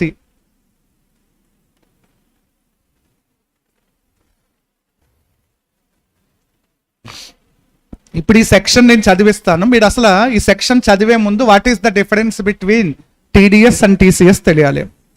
సో ఒక్కసారి జాగ్రత్తగా అబ్జర్వ్ చేయండి. జనరల్గా ఏదైనా సేల్ ట్రాన్సాక్షన్ ఉందనుకోండి, టీడీఎస్ ఎవరు చేస్తారు? సెల్లరా, బయ్యరా?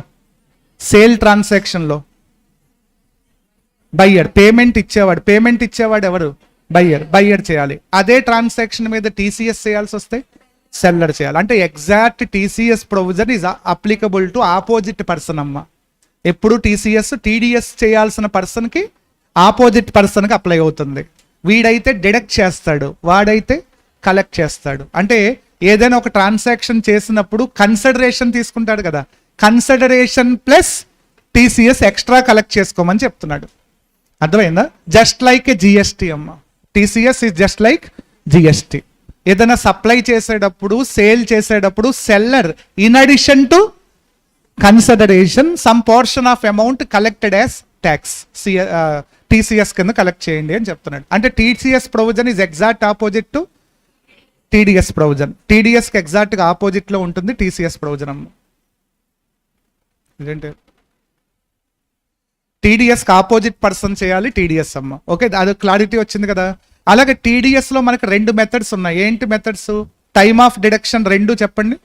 కొన్ని కేసెస్లో ఏమనుంది? Date of payment. కొన్ని కేసుల్లో date of payment or date of entry in the books of account. ఏ entry? Credit entry, whichever is earlier. ఇలా ఉన్నాయి 2 మెథడ్స్ ఉన్నాయి కదా టీడీఎస్లో మెథడ్స్. Time of TDS. ఇవే 2 మెథడ్స్ టీసీఎస్లో కూడా ఉంటాయి, కాకపోతే ఎగ్జాక్ట్ ఆపోజిట్లో ఉంటాయి. ఇప్పుడు డేట్ ఆఫ్ పేమెంట్ ప్లేస్లో డేట్ ఆఫ్ రిసీప్ట్ అని ఉంటుంది. దీని ప్లేస్లో date of receipt or date of entry. ఏ ఎంట్రీ? ఇక్కడ debit entry, whichever is early. ఇలా ఉంటుంది. సో సెంటెన్స్ ఆపోజిట్ అవుతుంది. దాన్ని దగ్గర పెట్టుకుని చదివితే మీకు ఒక క్లారిటీ వస్తుంది. అర్థమైందా? ఇప్పుడు ఒక వెళ్దామా? చూడండి ఒకసారి. 206C1H దేంట్లో చేయమంటుంది? ఎలిజిబుల్ ట్రాన్సాక్షన్ ఏంటి? Sale of goods. మరి 194Qలో ఏం చదివాం? పర్చేజ్ ఆఫ్ గూడ్స్ అన్నాం, ఇక్కడ సేల్ ఆఫ్ గూడ్స్ అన్నాం. Exact opposite to 194Q. అర్థమైందా పాయింట్? ఇక్కడ కూడా థ్రెషోల్డ్ లిమిట్ ఎంత?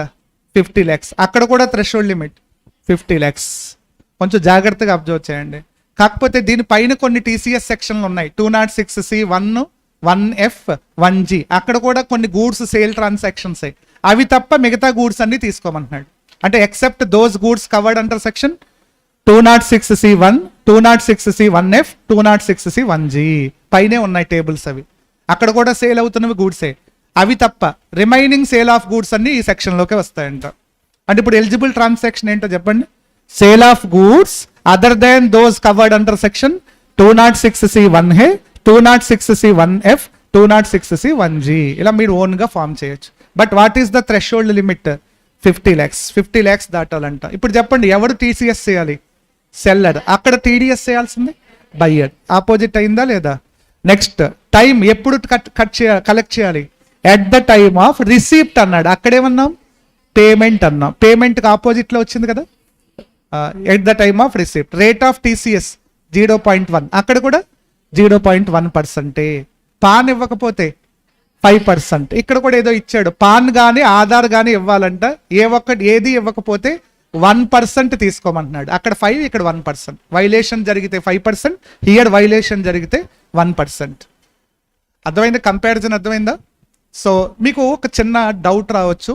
2 సెక్షన్స్లోనూ ఒక కామన్ పాయింట్ ఉంది. అక్కడ కూడా దానికి ఒక నోట్స్ ఉన్నాయమ్మా. ఏంటా కామన్ నోట్ అంటే 194Q టీడీఎస్ చేయాలంటే ఎవరు? బయ్యర్. టీడీఎస్ చేయాలంటే ప్రిసీడింగ్ ఇయర్లో వాడి టర్న్ ఓవర్ 10 crores దాటాలంట. దాటకపోతే ఆ సెక్షన్ అప్లికబుల్ కాదు. మరి ఇక్కడ కూడా వీడికి కూడా అదే కండిషన్ ఉంది. ఏంటది? ఇక్కడ బయ్యర్ అంటే ఎవరు? So if buyer liable to TDS under section, ఇది కాదు సెకండ్ 10 crores పాయింట్ ఎక్కడ ఉంది?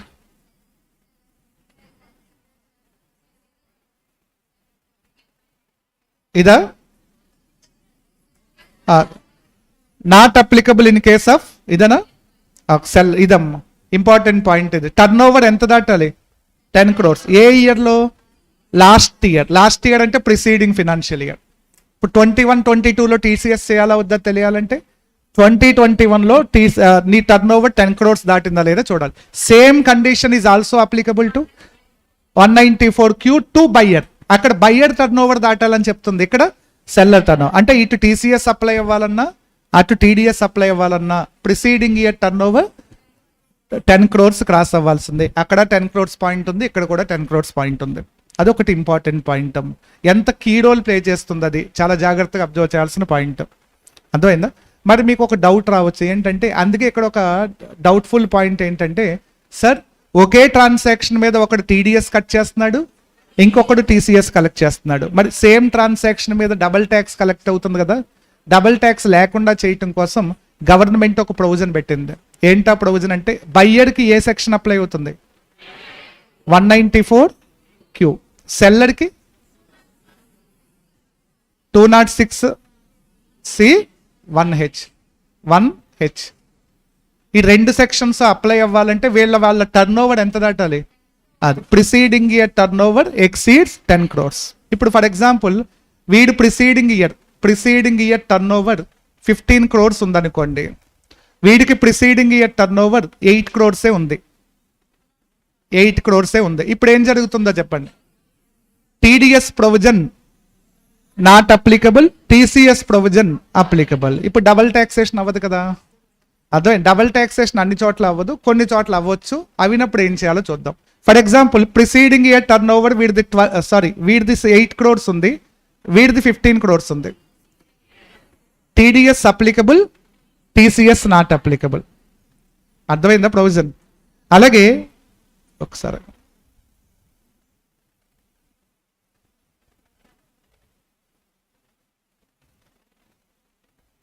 Preceding year turnover 15 crores, ఇక్కడ 8 crores.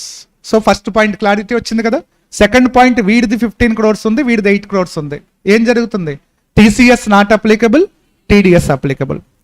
నెక్స్ట్ వీడిది 6 crores ఉంది, వీడిది 8 crores ఉంది. బోత్ టీడీఎస్ టీసీఎస్ రెండు కూడా అప్లై కాదమ్మా. నెక్స్ట్ వీడిది 15 crores ఉంది, వీడిది కూడా 15 crores ఉంది. సో ఇప్పుడు రెండు అప్లై అవుతాయి, రూల్ ప్రకారం రెండు అప్లై అవుతాయి కదా. ఇలా రెండు అప్లై అయినప్పుడు టీడీఎస్ని కంటిన్యూ చేయండి, టీసీఎస్ ఆపేయమని చెప్తున్నాడు.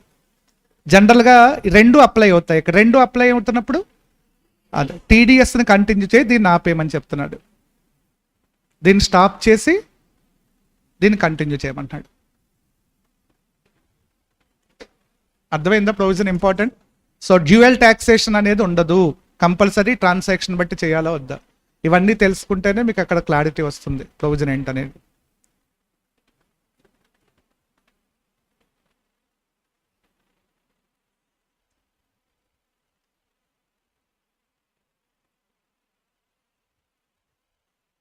క్యూలో ట్రాన్సాక్షన్ ఏంటమ్మా? సేల్ ట్రాన్సాక్షనా, పర్చేజా? Purchase transaction. 1Hలో సేల్ ట్రాన్సాక్షన్. ఒకడికి సేల్, ఆపోజిట్ పర్సన్కి ఏమవుతుంది? పర్చేజ్. అంటే ఇప్పుడు ఇద్దరికి ఒకటే ట్రాన్సాక్షన్లో కవర్ అవుతున్నారు. సో ఆ వే ఆపోజిట్లోకి వెళ్తుంది కాబట్టి రివర్స్ ట్రాన్సాక్షన్ కానీ రీచ్ చేయమంటున్నాడు.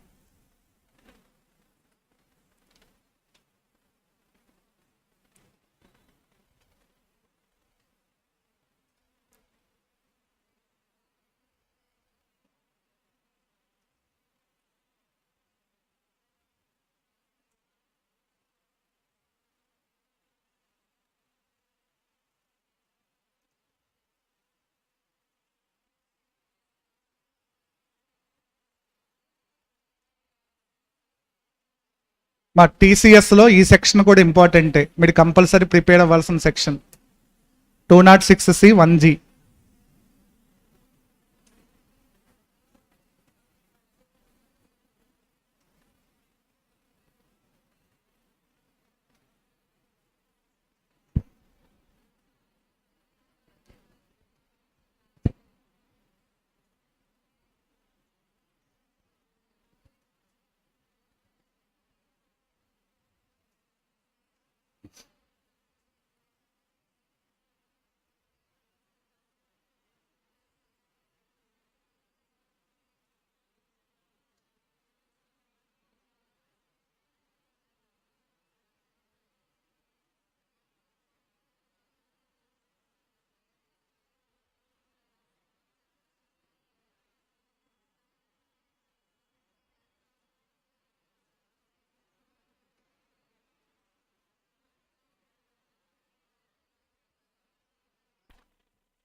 Then got a few, please allow.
మా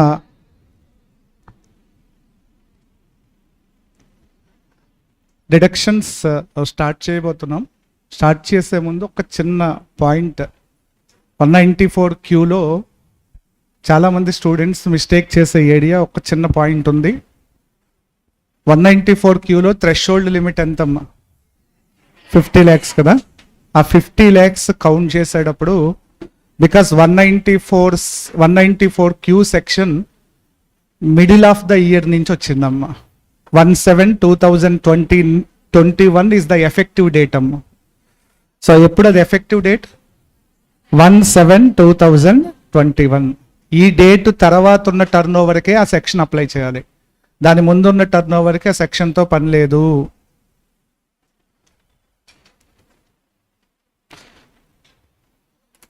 effective date of section 194Q 1/7/2021. The subject to TDS relating to the turnover after 1/7/2021. ఇప్పుడు కానీ థ్రెషోల్డ్ లిమిట్ ఎంత? 50 lakhs. థ్రెషోల్డ్ లిమిట్ కౌంట్ చేసేటప్పుడు 1/4 నుంచి కౌంట్ చేసుకోవచ్చు అంట. థ్రెషోల్డ్ లిమిట్ ఎక్కడి నుంచి కౌంట్ చేయొచ్చు? 1/4 నుంచి కాలిక్యులేట్ చేసుకోవచ్చు. But TDS shall be made on the turn over relating to the period after 1/7/2021. అది చాలా మందికి అర్థం కాని పాయింట్ అది. అందుకే నేను ఒక పాయింట్ ఎగ్జాంపుల్ కింద చెప్తాను, ఒకసారి చూడండి. నా టర్న్ ఓవర్ ఉందమ్మా. ఎలా అంటే 20 lakhs ఒకసారి ఒక మంత్లో టర్న్ ఓవర్ చేస్తాను. అది ఎప్పుడు, ఏ డేట్కి ముందు? బిఫోర్ 1/7/2021. ఇంకొక మంత్లో 10 lakhs అండ్ ఆఫ్టర్ వచ్చి 50 lakhs, 75 lakhs. ఇది టర్న్ ఓవర్. ఇప్పుడు నేను TDS 194Q ఎంత మీద చేయాలి?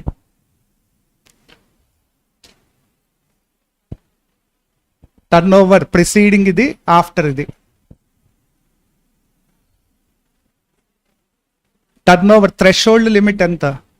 50 lakhs. ఆ 50 lakhs కౌంట్ చేసేటప్పుడు ఫ్రమ్ 1/4 నుంచి అది కౌంట్ చేసుకుంటూ వెళ్ళొచ్చు. అంటే ఇప్పుడు ఈ 20 lakhsని థ్రెషోల్డ్ లిమిట్లో తీసుకొచ్చా? ఎస్. థ్రెషోల్డ్ లిమిట్ 20కి 20 లెస్ అయిపోతుంది. కాబట్టి ఇది ఏమవుతుంది? 0. అంటే ఇంకా TDS ఉండదు. అలాగే 10 lakhs కూడా 0. ఇంకెంత కావాలి థ్రెషోల్డ్ లిమిట్? 20. ఆ 20 ఈ 50లో లెస్ చేసుకోవచ్చు.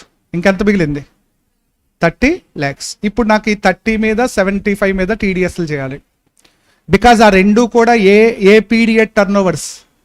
1/7 తర్వాత టర్న్ ఓవరే కాబట్టి ఖచ్చితంగా ఈ రెండింటి మీద TDS అప్లై అవుతుంది. TDS దీని మీద కూడా TDS. Already threshold limit cross అయిపోయింది కాబట్టి. అర్థమైందా ప్రొవిజన్ ఏంటనేది? ఇంకొక ఎగ్జాంపుల్ చెప్తాను, ఒకసారి చూడండి. ఇదొక ఎగ్జాంపుల్ అమ్మ. Turnover. One more example. Turnover 10 lakhs, 75 lakhs, 20 lakhs, 30 lakhs. చెప్పండి. టర్న్ ఓవర్ థ్రెషోల్డ్ లిమిట్ దేంట్లోంచి లెస్ చేసుకోవచ్చు?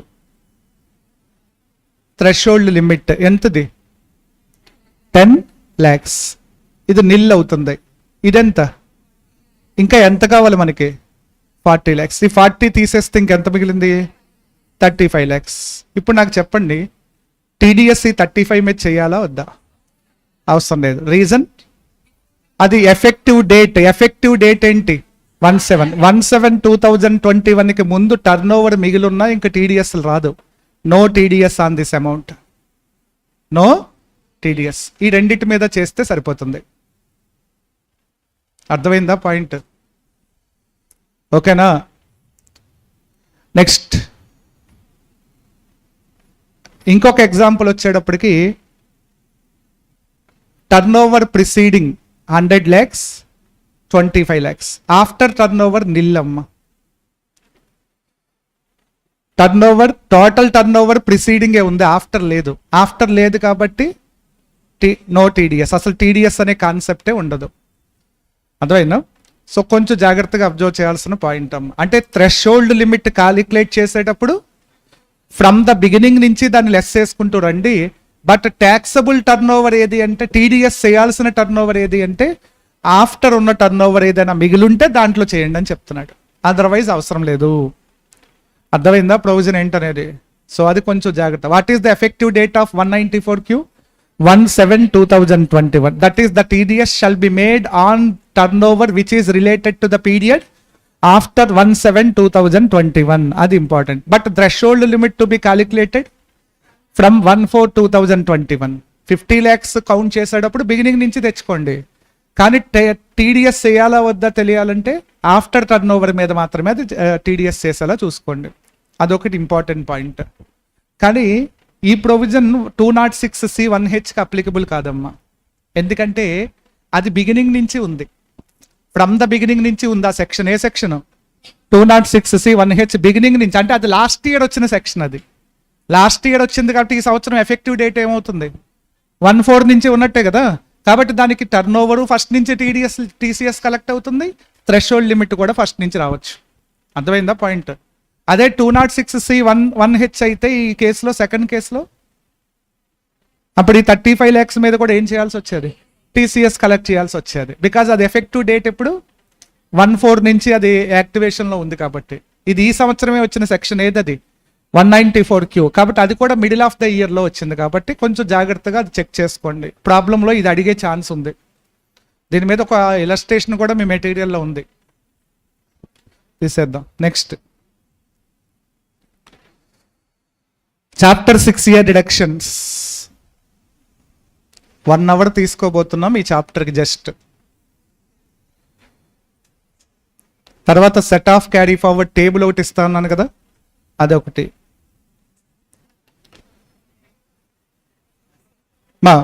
Chapter 6A deductions. What is the treatment of chapter 6A deductions?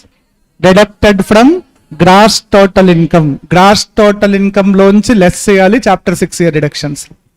ఓకేనా? సో అదైతే మనకు తెలుసు. బట్ ఇక్కడ ఒక తెలుసుకోవాల్సిన ఇంపార్టెంట్ పాయింట్ ఏంటంటే, chapter 6A deductions cannot exceed gross total income అమ్మ. అంటే గ్రాస్ టోటల్ ఇన్కమ్ కి మించి డిడక్షన్స్ క్లెయిమ్ చేయకూడదు. అంటే నెట్ ఇన్కమ్ 0 అయినా చూపించవచ్చు, లేదా పాజిటివ్ అయినా చూపించాలి.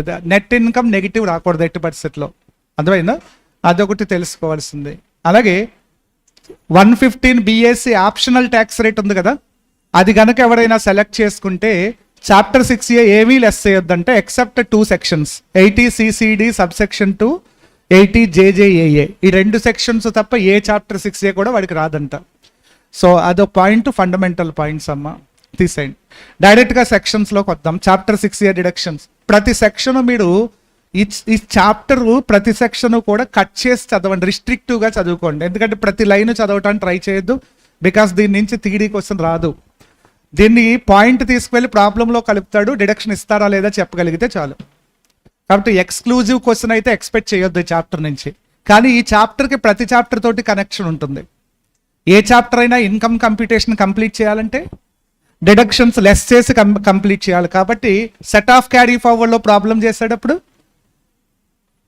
చాప్టర్ 6A ఇన్వాల్వ్ అవుతుంది. క్లబ్బింగ్లో ప్రాబ్లం చేసేటప్పుడు chapter 6A involve. Exclusive total income problem చేసేటప్పుడు చాప్టర్ 6A ఇన్వాల్వ్ అవుతుంది. కాబట్టి ఈ సెక్షన్ మిగతా చాప్టర్స్కి సపోర్ట్ చేస్తుంది. కాబట్టి తక్కువ చదవండి, ప్రతి లైన్ చదవటానికి ట్రై చేయొద్దు. డిడక్షన్ ఎంత వస్తుంది, ఎవరికి వస్తుంది, ఎప్పుడు వస్తుంది, అంతే. 3 క్వశ్చన్స్కి ఆన్సర్ సెట్ చేస్తే సరిపోతుంది. ఎలిజిబుల్ అసెసీ ఎవరు, what are the eligible transaction for claiming such deduction and amount of deduction. Okay, so possibility ఉన్న ఒక 1 అవర్లో మనకి ఎన్ని సెక్షన్స్ అయితే అన్ని సెక్షన్స్ చెప్తాను. 80U సెక్షన్ ఉందమ్మా. ఏంటది? ఫస్ట్ 80U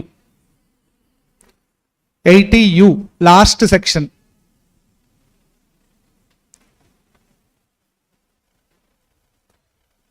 80U సెక్షన్ చూసారా?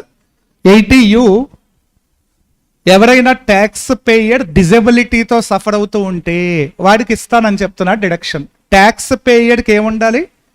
డిజబిలిటీ ఉండాలి. డిజబిలిటీ అంటే సో బోన్స్ కానీ, మజిల్స్ కానీ, మెంటల్లీ రిటార్డేషన్ కానీ, లేదా ఐస్కి సంబంధించిన డిజబిలిటీ కానీ, ఇయర్స్కి సంబంధించిన డిజబిలిటీ కానీ, సో ఇలా ఒక లిస్ట్ ఉంది. 80DDలో ఉంటుంది ఆ లిస్ట్.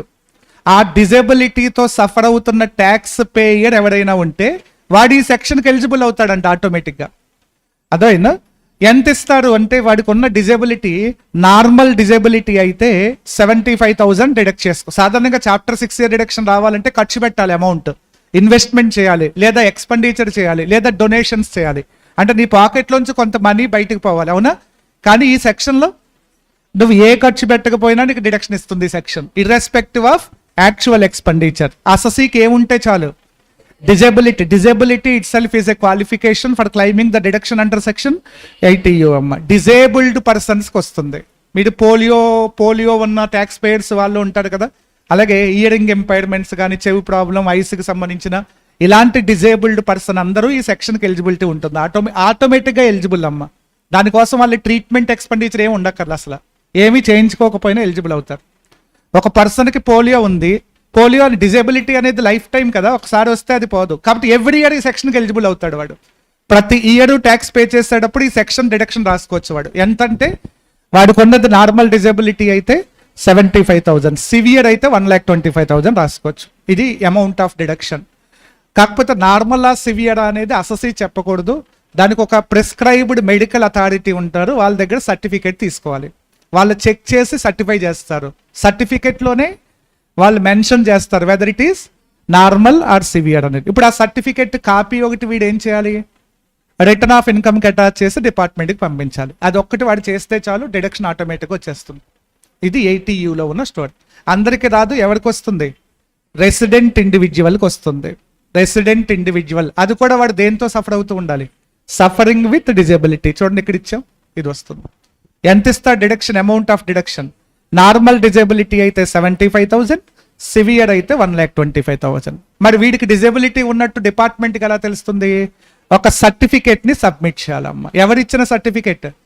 మెడికల్ అథారిటీ ఇచ్చిన సర్టిఫికేట్ ఒకటి డిపార్ట్మెంట్కి పంపించాలి. Based on certificate deduction allow చేస్తాడు. అర్థమైంది కదా ప్రొవిజన్? అంతే. ప్రతి క్వశ్చన్లో ఎవరికి వస్తుంది, ఏం జరిగితే వస్తుంది, ఎంత వస్తుంది, ఆ 3 క్వశ్చన్స్కి ఆన్సర్ తీసుకుంటే సరిపోతుంది. ఓకేనా? Next 80DD. DDలోకి వెళ్ళండి. 80DD.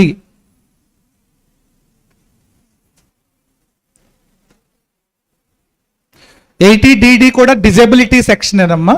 దేనికి సంబంధించింది? డిజబిలిటీనే. కాకపోతే అసెసీకి డిజబిలిటీ కాదు, అసెసీ మీద డిజేబుల్డ్ పర్సన్ ఎవరైనా డిపెండ్ అయి ఉంటే వస్తుందంట.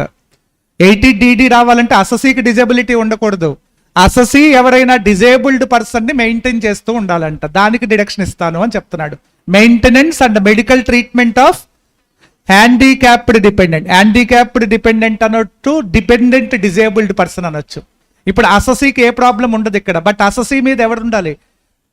ఎవరైనా డిజేబుల్డ్ పర్సన్ ఉండాలి. వాడిని చూసుకుంటున్నందుకు అసెసీకి డిడక్షన్ ఇస్తానని చెప్తున్నాడు. ఇప్పుడు assessee himself suffering with disability 80Uలోకి వెళ్తుంది. అసెసీ ఎవరైనా డిజేబుల్డ్ పర్సన్ని మెయింటైన్ చేస్తుంటే 80DD వస్తుంది. రెండిటికి అదే డిఫరెన్స్ అమ్మ. ఇక్కడ కూడా amount of deduction same. Depend అయ్యి ఉన్న పర్సన్కి ఉన్న డిజేబిలిటీ నార్మల్ అయితే 75,000, సివియర్ అయితే 1,25,000. ఇక్కడ కూడా డిపెండెంట్ పర్సన్కి డిజేబిలిటీ ఉన్నట్టు ప్రూఫ్ ఏంటి? సర్టిఫికేట్. సర్టిఫికేట్ని డిపార్ట్మెంట్కి సబ్మిట్ చేయాలి. అర్థమైంది difference between U and double D. సో ఇది కొంచెం జాగ్రత్తగా అబ్జర్వ్ చేస్తే చాలు. అసెసీకే డిజబిలిటీ ఉంటే 80U. అసెసీ మీద డిజేబుల్డ్ పర్సన్ డిపెండ్ అయి ఉంటే 80 DDలో రెండిట్లో కూడా amount of deduction 75,000 or 1,25,000 depends on stage of disability స్టేజ్ని బట్టి మనం చెప్తున్నాడు. అర్థమైందా? సో ఇది దానికి దీనికి ఉన్న డిఫరెన్స్. సార్ మరి ఇక్కడ అసెసీ ఎవరై ఉండాలి? రెసిడెంట్ ఇండివిజువల్ కానీ రెసిడెంట్ HUF కానీ. అక్కడ ఓన్లీ రెసిడెంట్ ఇండివిజువల్. ఎందుకంటే ఇక్కడ డిజేబుల్డ్ పర్సన్, ఇక్కడ అసెసీ అంటే డిపెండ్ అయ్యి ఉన్న పర్సనా వాడిని మెయింటైన్ చేస్తున్నవాడా? అది మెయింటైన్ చేసేవాడు ఎవరై ఉండొచ్చు? ఇండివిజువల్ అయి ఉండొచ్చు, HUF అయి ఉండొచ్చు. అర్థమైందా? సో ఇది DDకి యూకి ఉన్న డిఫరెన్స్ అమ్మ. ఇక్కడ కూడా అమౌంట్ ఆఫ్ డిడక్షన్ 75,000 1,25,000. సో కాకపోతే ఇక్కడ ఒక ఇంపార్టెంట్ పాయింట్ ఉందమ్మా. ఏంటంటే అసెసీకి డిజబిలిటీ ఉంటే ఏ సెక్షన్ వస్తుంది? యూ వస్తుంది. ఇలా 80U అనుకున్నాం. అసెసీకి బాగానే ఉంది, ప్రాబ్లం లేదు, వాడి మీద డిజేబుల్డ్ పర్సన్ డిపెండ్ అయి ఉన్నాడు. వీడు మిస్టర్ ఎక్స్ అనుకుందాం, డిపెండెంట్ పర్సన్ మిస్టర్ వై అనుకుందాం. ఇప్పుడు ఏ సెక్షన్ వస్తుంది? 80 DD వస్తుంది. సో ఇక్కడ mister X.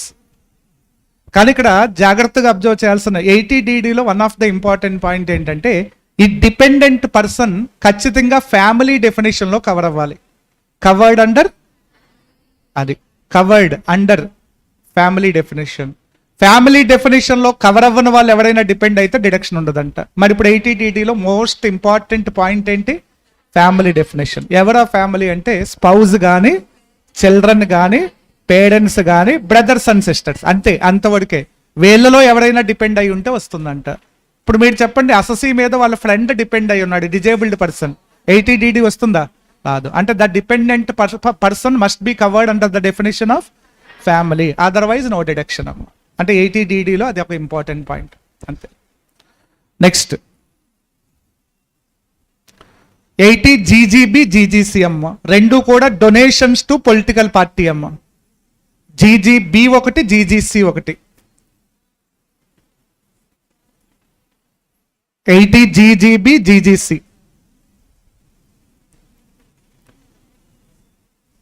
Donations to political party. Political పార్టీకి డొనేషన్స్ ఇస్తే వస్తుంది. ఏ సెక్షన్? 80 GGB ఆర్ GGC అమ్మ. రెండు సెక్షన్స్ ఉన్నాయి. కాంట్రిబ్యూషన్స్ టు పొలిటికల్ పార్టీ, రెండు సెక్షన్స్ సేమ్. కాకపోతే రెండు సెక్షన్స్ ఎందుకంటే ఒకటేమో 80 GGB ఎవరికి ఇచ్చాడు? కంపెనీ అసెసీస్, ఇండియన్ కంపెనీస్కి ఇచ్చాడు applicability. GGC any other person other than Indian company. So political పార్టీకి డొనేషన్ ఇండియన్ కంపెనీ ఇస్తే ఏ సెక్షన్లో రాసుకోవచ్చు?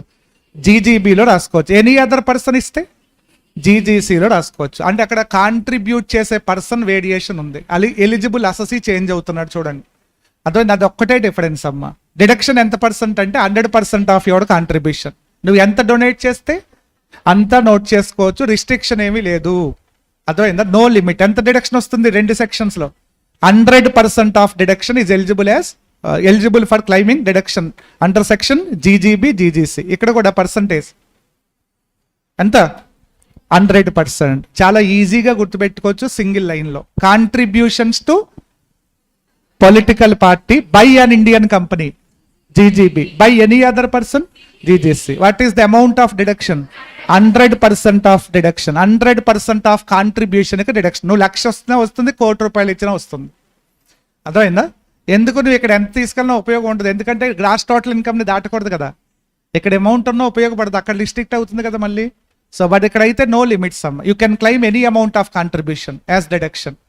సో కానీ ఇక్కడ ఒక తెలుసుకోవాల్సింది, పొలిటికల్ పార్టీకే కాదంట, ఎలక్ట్రోరల్ ట్రస్ట్కి ఇచ్చిన ఈ సెక్షన్స్లోనే రాసుకోవచ్చు అంట. Not only to political party but also electoral trust. చూడండి, రెండు చోట్ల అది ఉంటుంది. పొలిటికల్ పార్టీకి కానీ ఎలక్ట్రోరల్ ట్రస్ట్కి కానీ, పొలిటికల్ పార్టీకి కానీ ఎలక్ట్రోరల్ ట్రస్ట్ కానీ. Electoral trust is trust created by the central government for funding the political party అమ్మ. ఆ ట్రస్ట్ క్రియేట్ చేసింది ఎవరు? Central government. ఎవరి కోసం? పొలిటికల్ పార్టీస్కి ఫండ్స్ని గ్యాదర్ చేయటం కోసం. కాబట్టి నువ్వు ఆ ట్రస్ట్కి ఇచ్చిన ఫండ్స్ ఎవరికి డైవర్ట్ అవుతాయి? పొలిటికల్ పార్టీకే. కాబట్టి ఆ ట్రస్ట్కి ఇచ్చినా ఎవరికి ఇచ్చినట్టు? పొలిటికల్ పార్టీకి ఇచ్చినట్టే లెక్క. కాబట్టి either contributed directly to political party or to electoral trust. Both are eligible for deduction under section GGB, GGC రెండు కాంట్రిబ్యూషన్స్ ఈ సెక్షన్లోకి వస్తాయంట. ఓకేనా, అర్థమైందిగా పాయింట్స్. సో నెక్స్ట్ జీజీఏ అంత అవసరం లేదమ్మా, జీజీలోకి రండి. 80 జీజీ ఫస్ట్ నేను కొన్ని చెప్తాను. 80Cకి $3 వేసుకోండి కంపల్సరీ. ఎగ్జామ్కి ముందు మీరు వెళ్ళేటప్పుడు కంపల్సరీ చూసుకోవాలి, ఎందుకంటే టోటల్ ఇన్కమ్లో ఎక్కువ అడుగుతున్న సెక్షన్స్ చెప్తాను. 80C మోస్ట్ ఇంపార్టెంట్ సెక్షన్ అమ్మ. 80C ఒకటి, 80C, 80D, 80E, 80E, 80TTA, 80TTB, 80C, D, E, TTA, TTB.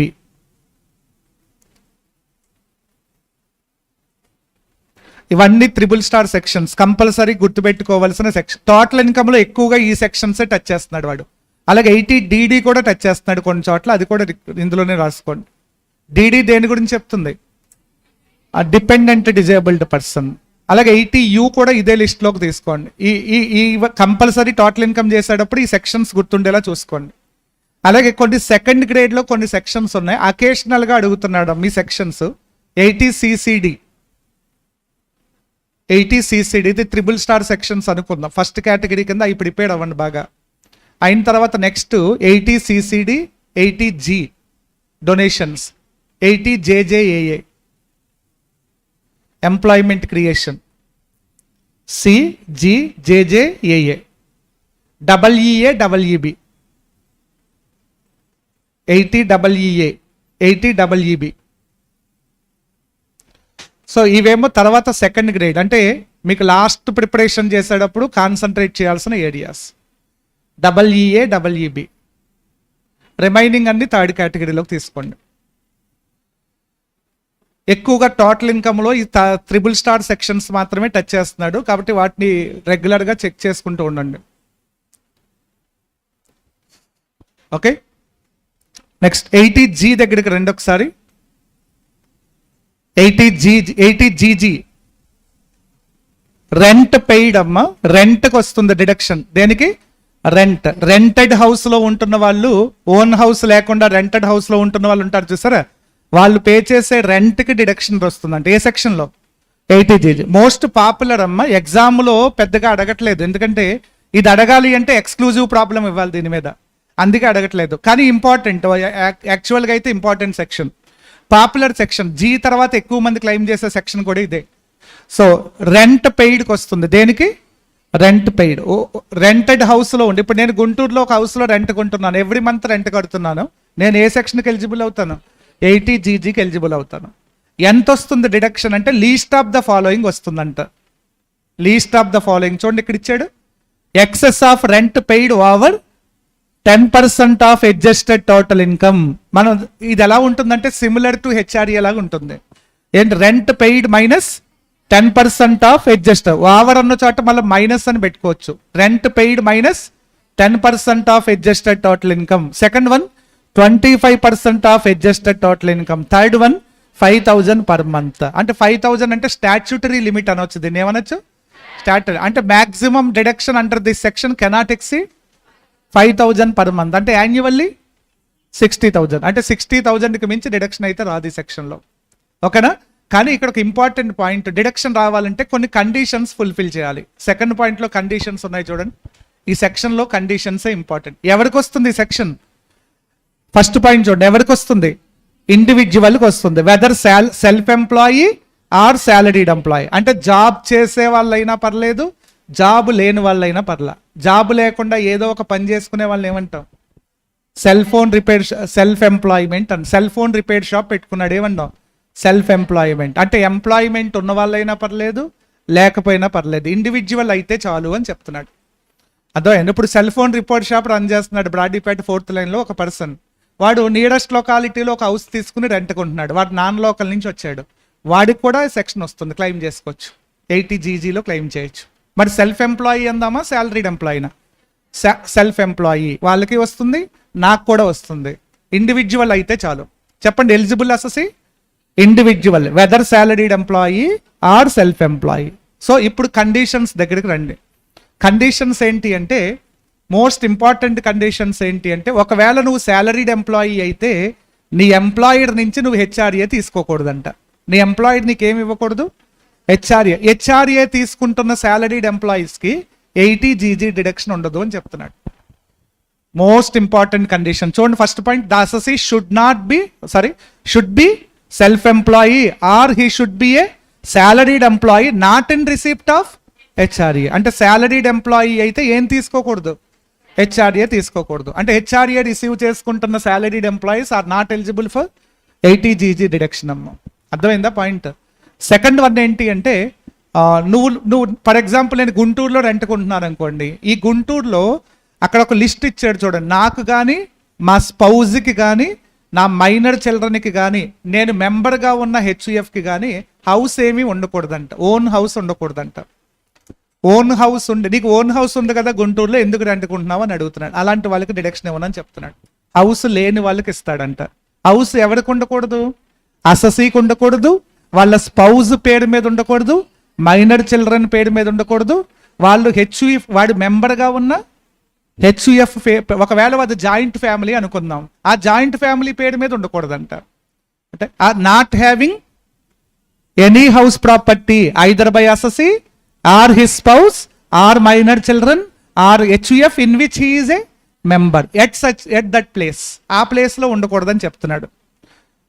At that place అంటే ఎస్, నువ్వు ఎక్కడ రెంట్కుంటున్నావో ఆ ప్లేస్లో ఉండకూడదు అని చెప్తున్నాడు. అసలు ప్రపంచంలో ఎక్కడా ఉండకూడదు అని చెప్పట్లా, ఎట్ దట్ ప్లేస్లో ఉండకూడదు అని చెప్తున్నాడు. అంటే గుంటూరులో ఉండకూడదు, నేను క్లెయిమ్ చేయబోతుంది ఇక్కడే కదా, కాబట్టి ఇక్కడ ఉండకూడదంట. ఫర్ ఎగ్జాంపుల్ నేను రాజమండ్రి నుంచి వచ్చి ఇక్కడ స్టే చేస్తున్నాను, నాకు రాజమండ్రిలో ఓన్ హౌస్ ఉంది, ఉండొచ్చా? నో ప్రాబ్లమా? Yes, no problem. ఎక్కడ ఉండకూడదని చెప్తున్నాడు? At that place. ఏ ప్లేస్లో అయితే నువ్వు 80 జీజీ క్లెయిమ్ చేయాలనుకుంటున్నావో ఆ ప్లేస్లో ఉండకూడదు అని చెప్తున్నాడు. ఎవరికి ఉండకూడదు? ఈ లిస్ట్లో చెప్పిన ఎవరికి కూడా ఓన్ హౌస్ ఉండకూడదు అని చెప్తున్నాడు. వాళ్ళ మిస్సెస్ పేరు మీద హౌస్ ఉంది, అయినా వీడు రెంట్కుంటున్నాడు. ఎందుకు ఉంటున్నావు అని అడగట్లేదు డిపార్ట్మెంట్, డిడక్షన్ ఇవ్వనని మాత్రమే చెప్తుంది. అంటే మరి వాళ్ళకి మధ్య ఎన్ని గొడవలు ఉన్నాయి ఎవరికి తెలుసు? అర్థమైందా? రీజన్ నాకు అనవసరం, హౌస్ ఉండకూడదు అంతే. నెక్స్ట్ ఇంకొక కండిషన్ అమ్మ, లాస్ట్ వన్. ఫుల్గా మాట్లాడుకోండి, ఆపేయండి, సడన్గా స్టార్ట్ చేస్తాను. ఎంత సైలెంట్గా ఉంటే అన్ని సెక్షన్స్ యాడ్ అవుతాయి, లేకపోతే నేను తొందరగా క్లోజ్ చేసేస్తాను. తొందరగా ఉంటే వెళ్ళిపోతాం తొందరగానే. ఒకే సెక్షన్ సాగదీస్తాను 2 గంటలు.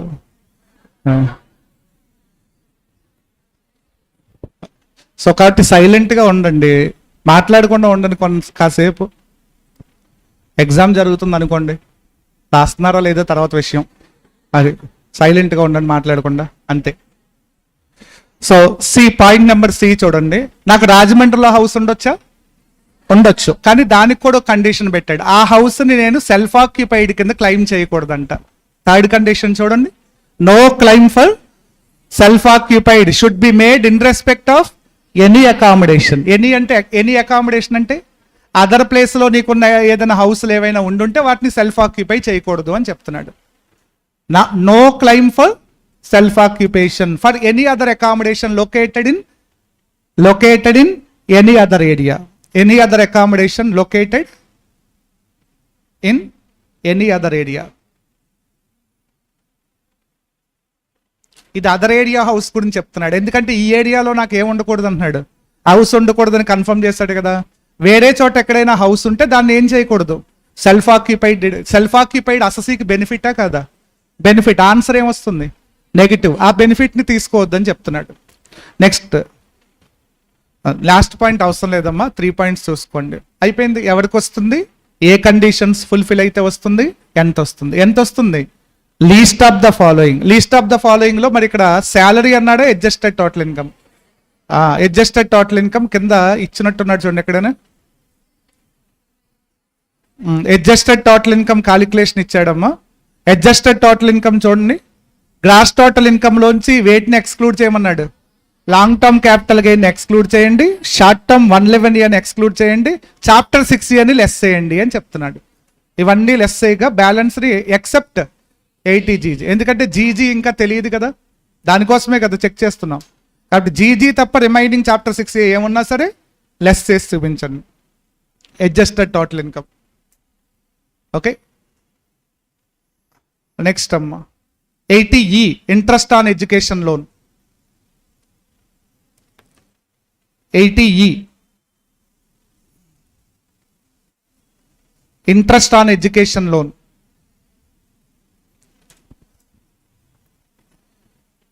ఇంట్రెస్ట్ ఆన్ ఎడ్యుకేషన్ లోన్ ఎవరికి వస్తుంది మీరు చెప్పండి.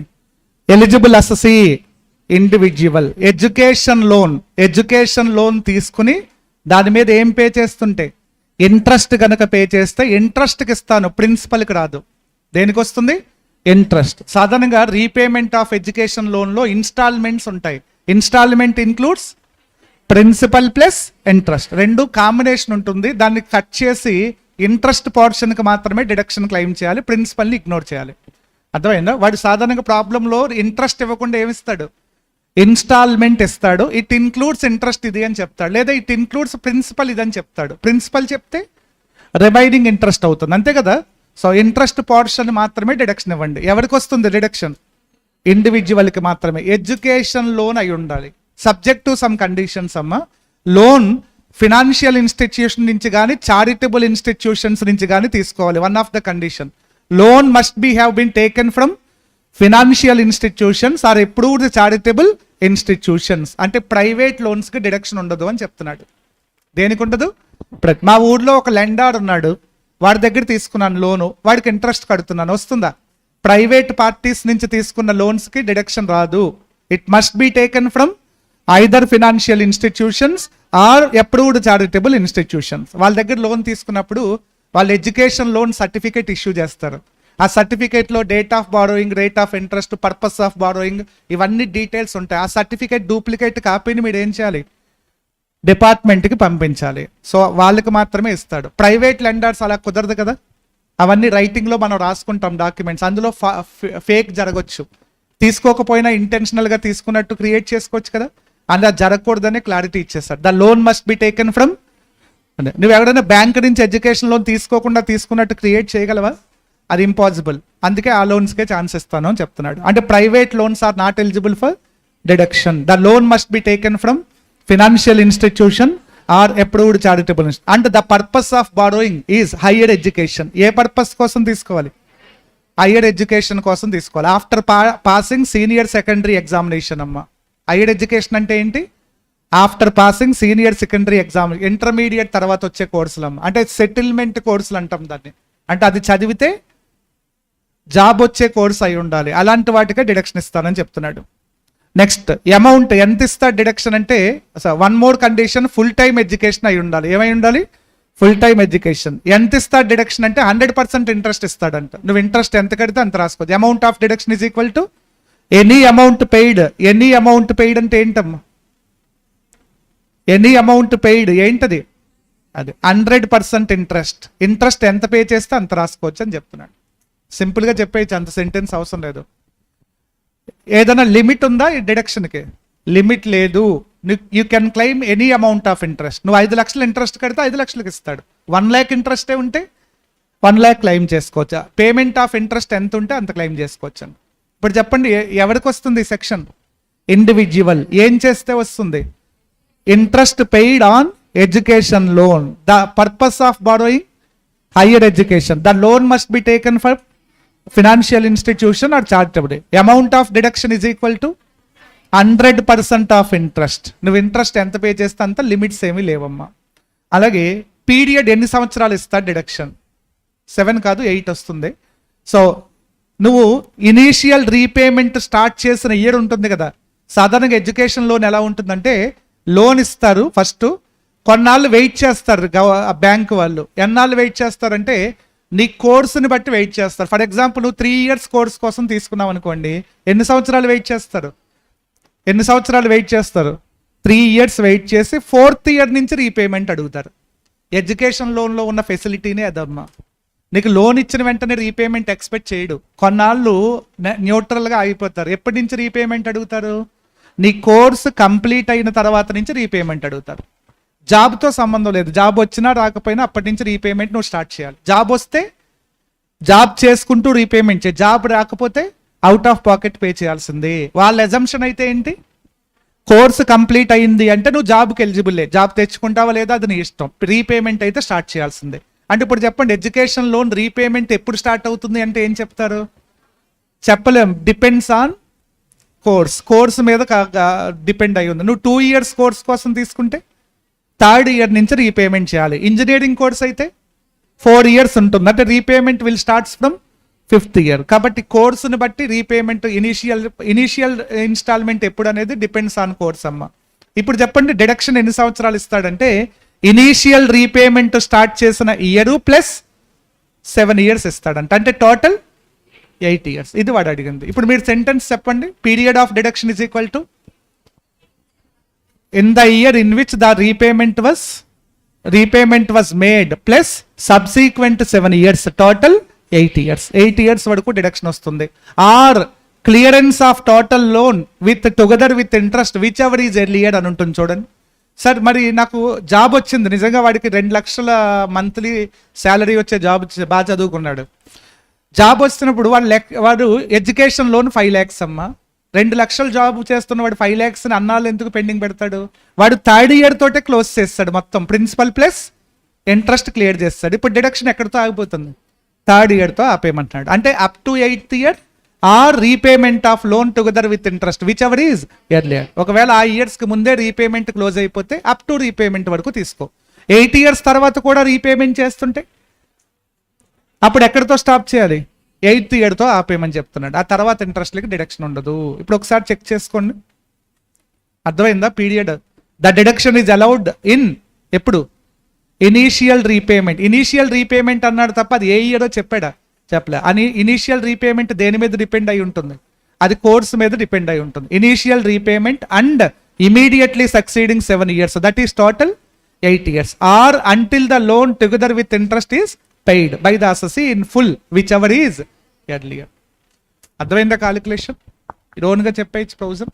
జస్ట్ 3 points గుర్తుపెట్టుకోండి. ఎవరికి వస్తుంది, ఇండివిజువల్. ఏం చేస్తే వస్తుంది, interest paid on education loan.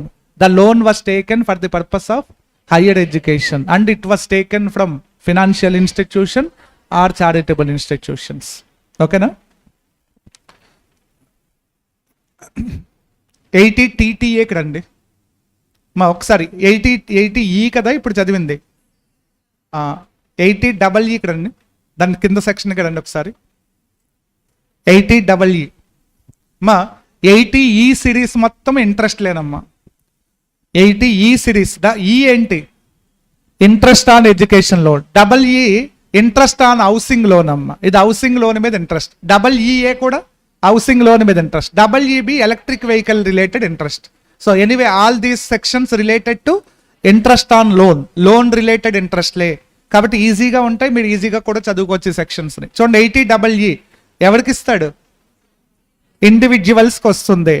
ఏంటి eligible payment, interest payable on loan taken from any financial institution for the purpose of acquisition of residential property is nothing but housing loan అయి ఉండాలి. Interest on housing loan, ఇది interest on housing loan. దాని interest on loan taken for the purpose of acquisition of residential house property, housing లోనే కదా అవుతుంది. Next కాకపోతే subject to some conditions అంటాం. Condition number 1, ఆ లోన్ ఎప్పుడు తీసుకుని ఉండాలి, 1/4/2016 to 31st March 2017, that is 16-17 ఇయర్లో బారో చేసిన లోన్ అయి ఉండాలంట. ఇదేంటి సార్ ఎప్పుడో బారో చేస్తే, మనం ప్రాబ్లం ఎప్పుడు చేస్తున్నాం, 21-22, అంటే అప్పుడు తీసుకున్న లోన్ మీద ఇప్పటికీ కూడా నువ్వేం కడుతుంటే ఇంట్రెస్ట్లు కడుతుంటే నీకు వస్తుంది deduction. But date of borrowing must B 16-17, ఆ ఇయర్లో స్టార్ట్ అవ్వాలి లోన్, ఆ లోన్స్కి మాత్రమే డిడక్షన్ వస్తుందమ్మా. దానికి ముందు తీసుకున్నా తర్వాత తీసుకున్నా ఈ సెక్షన్ రాదు.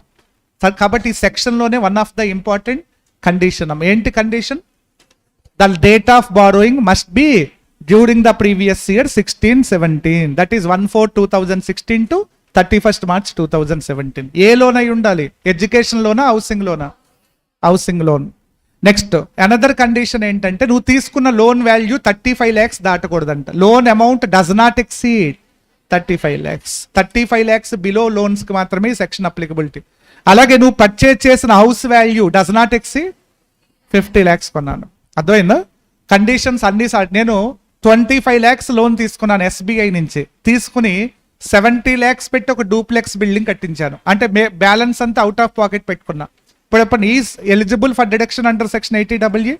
No. Reason, one of the condition was failed. The value of house does not exceed 50 lakhs. నాకు అన్ని all the conditions must be satisfied అమ్మా. Loan amount does not exceed 35 lakhs. Value of house does not exceed 50 lakhs. గుర్తుపెట్టుకోండి, నేను 40 lakhs loan తీసుకుని 45 lakhs worth ఉన్న house construct చేశాను.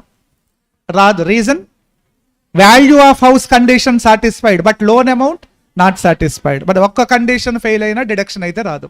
30 lakhs loan తీసుకుని 40 lakhs worth ఉన్న హౌస్ కన్స్ట్రక్ట్ చేశాను. Yes వస్తుంది. Both the conditions were satisfied because loan does not exceed 35 lakhs. Value of house does not exceed 50 lakhs అమ్మ. So next, amount of deduction quantum ఎంత అంటే 50,000 వరకు రాసుకోవచ్చమ్మ. ఎంత?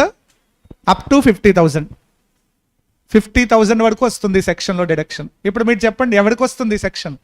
Individual. What is the eligible transaction? Interest on loan taken for purchase of for acquisition of residential house property. Is there any conditions? Yes, the loan must be taken during the previous year 16-17 and the value of loan does not exceed 35 lakhs and the value of house does not exceed 50 lakhs. And one more, assessee paid మీద ఇంతకు ముందు ఏ house ఉండకూడదంట. This is the first house అయి ఉండాలంట. Already ఒక house ఉండి loan తీసుకుని సెకండ్ హౌస్ ఎక్వైర్ చేశాను, డిడక్షన్ రాదు. One of the condition is the assessee does not own any residential house property on the sanction of the loan. Loan తీసుకునే టైంకి నీ పేరున హౌస్ ఉండకూడదు. అంటే this is the first house కొనే వాళ్ళకి ఎగ్జంప్షన్ అమ్మ. క్లోజ్. ఓకేనా? అర్థమైందా ప్రొవిజన్ ఏంటనేది? Next 80EEB.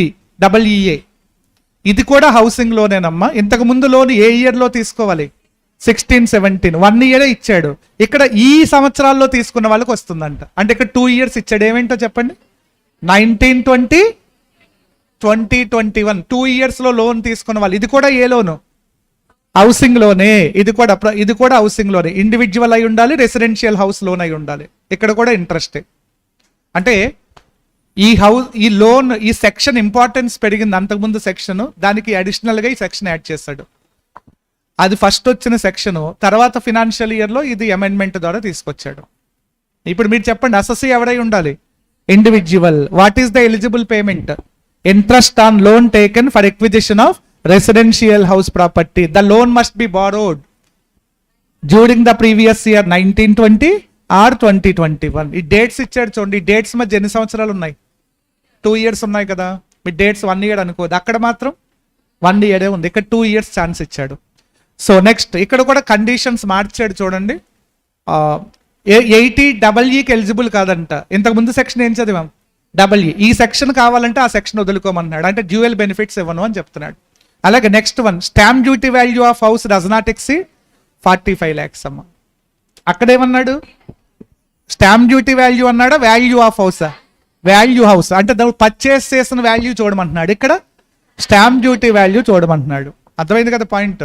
సో అలాగే అక్కడ loan amount does not exceed 35 lakhs. Here there is no restriction for లోన్కి రిస్ట్రిక్షన్ ఏమీ లేదు. ఇక్కడ ఎంత తీసుకున్నా వస్తుంది. But stamp duty value of house does not exceed 45 lakhs. So points పెద్దగా కండిషన్స్ లేవు, 2 ఉన్నాయి. ఆ డేట్స్ మధ్య తీసుకుంటే చాలు. స్టాంప్ డ్యూటీ వాల్యూ 45 దాటకపోతే చాలు. అలాగే అమౌంట్ ఆఫ్ డిడక్షన్ 1,50,000 వరకు వస్తుందమ్మా. ఇక్కడ ఎంత? 1,50,000 is the maximum deduction under this section. Period of deduction ఎన్ని సంవత్సరాలు వస్తుందంటే టిల్ ద రీపేమెంట్ అమ్మా. ఆ లోన్ రీపేమెంట్ జరిగే వరకు కూడా డిడక్షన్ రాసుకోవచ్చు అంట. బట్ లోన్ తీసుకున్న డేట్ ఎప్పుడు ఉండాలి? 19-20, 2021లో ఉండాలి. దాని మీద ఇంట్రెస్ట్ నువ్వు ఎప్పుడు పే చేసినా అలౌ చేస్తాను. Till the clearance of loan అమ్మా. 30-31లో ఇంట్రెస్ట్ కడుతున్నాను. ఆ లోన్ మీద వస్తుందా? ఎస్ వస్తుంది. ఎప్పుడైనా ఇంట్రెస్ట్ ఇస్తాను. But date of borrowing must be between 1/4/2019 to 31st March 2020. ఎన్ని సంవత్సరాలైనా ఈ సెక్షన్ కంటిన్యూ అవుతుందంట. ఇదే పాయింట్ అక్కడ కూడా ఉందమ్మా, అది మిస్ అయినట్టు. ఇక్కడ కూడా period of deduction till the repayment of loan. 2 సెక్షన్స్లోనూ అదే పాయింట్. ఒక్క సెక్షన్ క్లారిటీ ఉంటే సెకండ్ మీరు చదివేసుకోవచ్చు ఏంటనేది. నెక్స్ట్ థర్డ్ వన్, ఇది కూడా ఇంట్రెస్ట్ ఆన్ లోనేనమ్మా, కానీ హౌసింగ్ లోన్ కాదు, ఇది ఏంటది? Interest loan taken for purchase of electric vehicles, something different, important section అమ్మ. ఈ మూడిట్లోనూ ఇంపార్టెంట్ సెక్షన్ ఇది. ఆల్రెడీ ఒకసారి అడిగేశాడు కూడా ఎగ్జామ్లో, electric vehicle loan.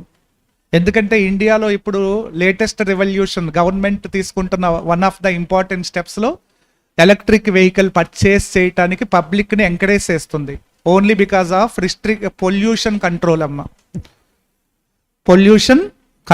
Pollution control అది కూడా వన్ రీజన్. అలాగే consumption of petrol, diesel, petroleum products consumption తగ్గించడం కోసం. ఎందుకంటే petroleum products purely depends on imports అమ్మ. ఇండియాలో దొరకవు, మనం 99% petroleum products imported from other countries. దానివల్ల వాల్యుబుల్ ఫారిన్ కరెన్సీ లాస్ పోతున్నాం. సో అదొక ఆబ్జెక్టివ్. ప్లస్ ఇంకొక ఆబ్జెక్టివ్ ఏంటంటే పొల్యూషన్ కంట్రోల్. ఢిల్లీలో ఇప్పటికే రన్ అవుతుంది, ఎలక్ట్రిక్ వెహికల్స్ మ్యాండేటరీ చేశారు అక్కడ. దేశం అంతా కూడా డెవలప్ చేద్దామని ట్రై చేస్తున్నారు. ఇప్పుడు ఈ మధ్యన రోజుకో బైక్ పేలిపోతుంది ఎలక్ట్రిక్ వెహికల్. చూసారు ఎవరైనా ఫేస్బుక్లో? అది కొనే వాళ్ళకి భయం పట్టుకుంది ఇప్పుడు. సో సరే చూద్దాం, దానికి ఏదో ఒక చేంజెస్ ఉంటాయండి. సో ఎలిజిబుల్ అసెస్ ఎవరమ్మా? Individual. What is the eligible amount? Interest on loan taken for purchase of electric vehicle. The loan must be borrowed between, ఈ పాయింట్ ఇంపార్టెంట్, ఏ డేట్ల మధ్య తీసుకోవాలి? 19 to 23rd, 4 years ఇన్వాల్వ్ అయిన అందులో. 1920, 2021, 21, 22, 22, 23. ఈ 4 సంవత్సరాల్లో ఎవరైతే లోన్ తీసుకుని ఎలక్ట్రిక్ వెహికల్స్ కొంటారో వాళ్ళందరికీ సెక్షన్ అప్లై అవుతుందంట. Electric vehicle purchase, the loan must be borrowed between 1920 to 22, 23. Maximum deduction 1,50,000. ఎంతవరకు వస్తుంది? Till the repayment of loan. ఇవన్నీ నార్మల్ పాయింట్స్ అనము. అర్థమైందా? ఈ సిరీస్ మొత్తం ఇంట్రెస్టే. Double E interest on education loan. Double E interest on housing loan was taken during the previous year 16-17. Double EA interest on housing loan was taken during the previous year 19-20 and 1. Double EB interest on loan taken for acquisition of electric vehicle during 1920 to 22-23 అమ్మ. అర్థమైందా?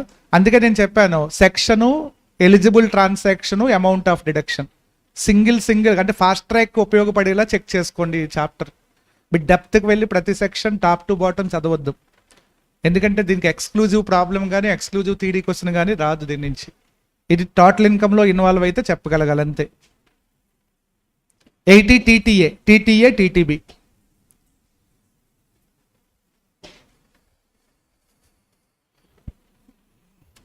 TTA, TTB.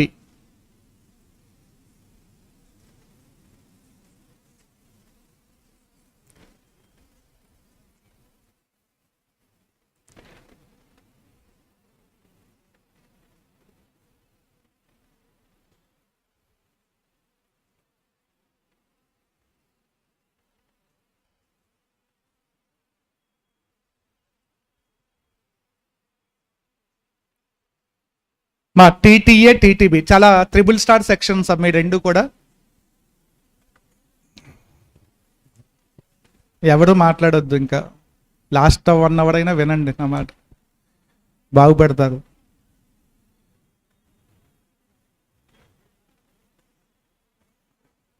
TTA, TTB మా interest అమ్మా. ఈ sections రెండు ఏం చెప్తున్నాయంటే, రెండు సెక్షన్స్లోనూ ఒక చిన్న డిఫరెన్స్ ఉందాం. రెండు కూడా ఇంట్రెస్ట్ రిలేటెడే. మరి ఇప్పుడు మనం చదివినవి ఇంట్రెస్ట్లే, కానీ అది ఇంట్రెస్ట్ పెయిడ్, ఇది ఇంట్రెస్ట్ రిసీవ్డ్. ఇది ఇన్కమ్ బేస్డ్ డిడక్షన్స్ ఈ రెండు కూడా. అది పేమెంట్ బేస్డ్ డిడక్షన్స్. దానికి దీనికి లింక్ చేయొద్దు. సో అంటే వాడు ఏమంటున్నాడంటే, పోస్ట్ ఆఫీస్ నుంచి కానీ బ్యాంక్స్ నుంచి కానీ కోఆపరేటివ్ బ్యాంక్స్ నుంచి కానీ ఈ మూడిట్లో గనక నీకు సేవింగ్స్ అకౌంట్ ఉంటే, ఏముంటే సేవింగ్స్ అకౌంట్ ఉండి దాని నుంచి ఏమొస్తూ ఉండాలి? ఇంట్రెస్ట్ గనక వస్తే ఆ ఇంట్రెస్ట్ని ఫస్ట్ ఇన్కంలో కలపాలంట. అదర్ సోర్సెస్ హెడ్లో ఫస్ట్ ఏం చేయాలి?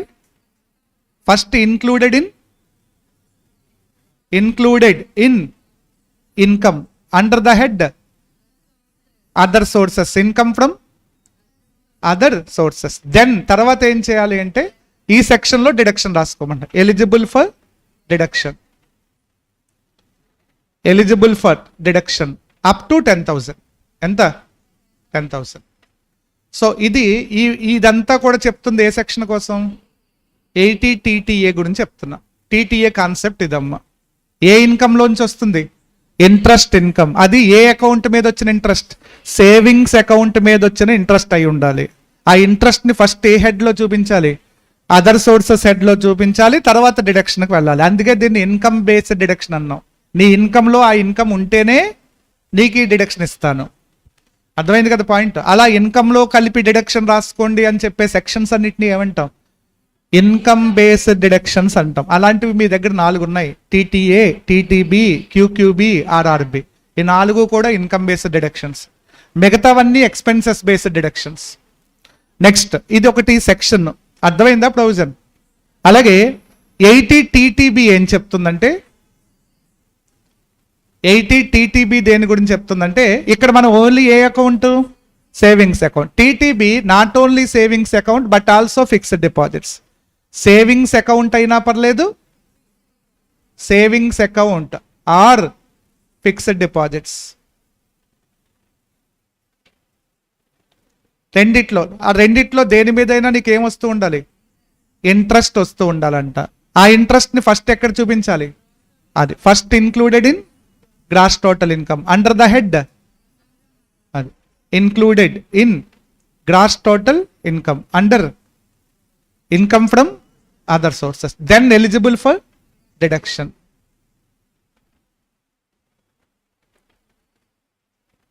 Up to 50,000. డిడక్షన్ కూడా ఎక్కువ వస్తుందమ్మా ఈ సెక్షన్లో. ఎంత వస్తుంది? 50,000 వస్తుంది. ఇదే డిఫరెన్స్ రెండింటికి. అర్థమైందా? చూసుకోండి ఒకసారి. రెండిట్లోనూ కూడా అకౌంట్ దేంట్లో ఉండాలి? పోస్ట్ ఆఫీస్ కానీ బ్యాంక్స్ కానీ కోఆపరేటివ్ రెండిట్లో అది కామన్ పాయింట్ అమ్మా. సో ఒక దాంట్లో సేవింగ్స్ అకౌంట్ మాత్రమే కవర్ అయింది, ఇంకొక దాంట్లో savings account plus fixed deposits రెండు కవర్ అయినాయి. డిఫరెన్స్ అర్థమైందా? బట్ ఇంకొక వాల్యుబుల్ డిఫరెన్స్ ఒకటి ఉందమ్మా. ఏంటంటే ఎవరికి వస్తుంది? 2 సెక్షన్స్ ఎవరికి వస్తుంది? ఎలిజిబుల్ అసెసీ చూడండి ఒకసారి. TTAలో ఎలిజిబుల్ అసెసీ ఎవరమ్మా? Individual or HUF. TTAలో ఎలిజిబుల్ అసెసీ ఎవరు? Individual or HUF, whether resident or non resident. ఎవరైనా పర్లేదు ఇస్తానని చెప్తున్నాడు. కానీ TTB is available only to resident senior citizens. Senior citizens వీడికి మాత్రమే వస్తుందంట ఈ సెక్షన్. చూసారా వేరియేషన్? అక్కడ ఇంపార్టెంట్ పాయింట్ అమ్మా. అంటే TTA వైడర్ సెక్షన్ అమ్మా. ఇండివిజువల్కి వస్తుంది, HUFకి వస్తుంది, రెసిడెంట్స్కి వస్తుంది, non resident. Irrespective of age. ఏజ్తో సంబంధం లేదు. వాడు సీనియర్ సిటిజన్ అయి ఉండాల్సిన అవసరం లేదు, ఎవరైనా పర్లేదు. కానీ TTB రావాలంటే వాడు మస్ట్ బి సీనియర్ సిటిజన్ అయి ఉండాలి అండ్ ఏమై ఉండాలి? రెసిడెంట్ అయి ఉండాలి. ఒకవేళ వాడు నాన్ రెసిడెంట్ సీనియర్ సిటిజన్ అయితే not eligible for TTB but eligible for TTA. TTBకి ఎలిజిబుల్ కాని వాళ్ళు కూడా TTAకి ఎలిజిబుల్ అవ్వచ్చు. For example HUF not eligible for TTB but eligible for TTA నమ్మ. ఎందుకంటే TTBలో కవర్ అయింది ఓన్లీ ఇండివిజువల్ మాత్రమే. ఎవరు? Only individuals being senior citizen అయి ఉండాలి. కానీ TTAలో కవర్ అయింది individual as well as HUF. అక్కడ సీనియర్ సిటిజన్ అయి ఉండాలి అని చెప్పాడు. బట్ ఇక్కడ అలా ఏమన్నా చెప్పాడా? అంటే ఇర్రెస్పెక్టివ్ ఆఫ్ ఏజ్ అని అనొచ్చు కదా. ఇది 2 సెక్షన్స్. మీరు 2 చూసుకోండి, ఈజీ సెక్షన్స్. ఆ కాన్సెప్ట్ గుర్తుంటే చాలు. TTA డిడక్షన్ రావాలి అంటే అది ఏ అకౌంట్ అయి ఉండాలి? సేవింగ్స్ అకౌంట్ అయి ఉండాలి. TTB రావాలంటే not only savings account but also fixed deposits. ఓకేనా? 2 సెక్షన్స్ క్లియర్గా వచ్చినాయి కదా. అదొకసారి చెక్ చేసుకోండి. బట్ చాలా ఇంపార్టెంట్. ఎగ్జామ్లో పేపర్లో ఒక్క చోటైనా ఈ సెక్షన్ ఏదో ఒకటి ఉంటుంది. ఐ థింక్ అది టోటల్ ఇన్కమ్ ప్రాబ్లం అయి ఉండొచ్చు, ఏదో ఒకటి కంపల్సరీ. ఇన్కమ్ బేస్డ్ డిడక్షన్ అన్నాం. ఎందుకు దీన్ని ఇన్కమ్ బేస్డ్ డిడక్షన్ అన్నాం? సార్ ఆ ఇన్కమ్ని ఫస్ట్ ఇన్కమ్లో కలుపుతున్నాం కాబట్టి ఇన్కమ్ బేస్డ్ డిడక్షన్. అలాగే వారల్గా చెప్తాను ఇంకొక 2 సెక్షన్స్. QQB, RRB అమ్మ. ఒక్కసారి జస్ట్ వినేయండి, డైరెక్ట్గా చెప్తాను. దేని గురించి? QQB, RRB రాయల్టీ ఇన్కమ్లో వస్తుంది డిడక్షన్. దే ఇన్కమ్? Royalty income. రాయల్టీ ఇన్కమ్లో 2 సెక్షన్స్ ఉన్నాయమ్మా. 80 QQB, 80 RRB. కాకపోతే రెండు రాయల్టీ, ఒకటేమో పేటెంట్ రైట్స్ అమ్మ, ఒకటేమో కాపీ రైట్స్. అదే difference. QQB is the copy rights, RRB is the patent rights. Royalty on patent rights, received royalty on copy rights. ఇక్కడ received royalty on patent rights. రెండింటికి difference అర్థమైంది కదా. ఆ తర్వాత ఇక్కడ కూడా ఈ రాయల్టీని ఫస్ట్ ఏం చేయాలి, first included in gross total income, then eligible for deduction. అంతే, సేమ్ ప్రెజెంటేషన్ అక్కడ ఏం చదివేమో అదే. First included in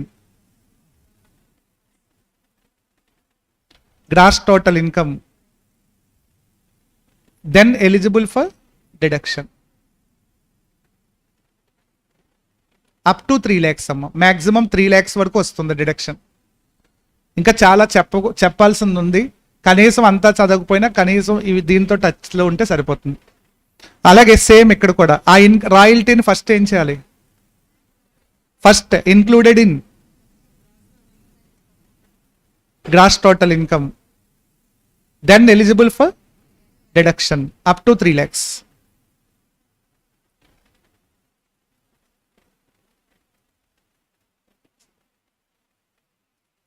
Maximum deduction under these sections cannot exceed 3 lakhs. ఇంకా subject to some other conditions ఉన్నాయి. ఒకవేళ రాయల్టీ ఫారిన్ లో తీసుకుంటే, ఎక్కడ ఫారిన్ లో తీసుకుంటే ఇండియాలోకి తెచ్చిన అమౌంట్కే డిడక్షన్ ఇస్తానని చెప్తున్నాడు. ఫర్ ఎగ్జాంపుల్ నేను ఫారిన్ లో రాయల్టీ తీసుకున్నాను, 10 లక్షలు తీసుకున్నాను. విత్ ఇన్ 6 months లోపు ఇండియాలోకి 2 lakhs తీసుకొచ్చాను. ఇప్పుడు అమౌంట్ ఆఫ్ డిడక్షన్ ఎంత ఇస్తాడు, 10 lakhs or 3 lakhs whichever is లోయరా, 2 lakhs or 3 lakhs whichever is లోయరా, 2 lakhs or 3 lakhs whichever is low. నువ్వు 10 lakhs మర్చిపోండి, ఇండియాలోకి తెచ్చిన అమౌంట్కే ఎలిజిబిలిటీ ఉంటుందంట. So amount brought into India ఎంత, 2 lakhs. Or statutory limit 3 lakhs whichever is lower, 2 lakhs. 2 lakhs వస్తుంది. ఒకవేళ నేను 4 lakhs తెస్తే 4 lakhs or 3 lakhs whichever is lower, 3 lakhs వస్తుంది. Anyway maximum deduction under this section cannot exceed 3 అయితే దాటకూడదు. అర్థమైందా. Foreign లో royalty తీసుకుంటే డిడక్షన్ రావాలంటే compulsory brought into India within 6 months or such extended period by the RBI అమ్మ.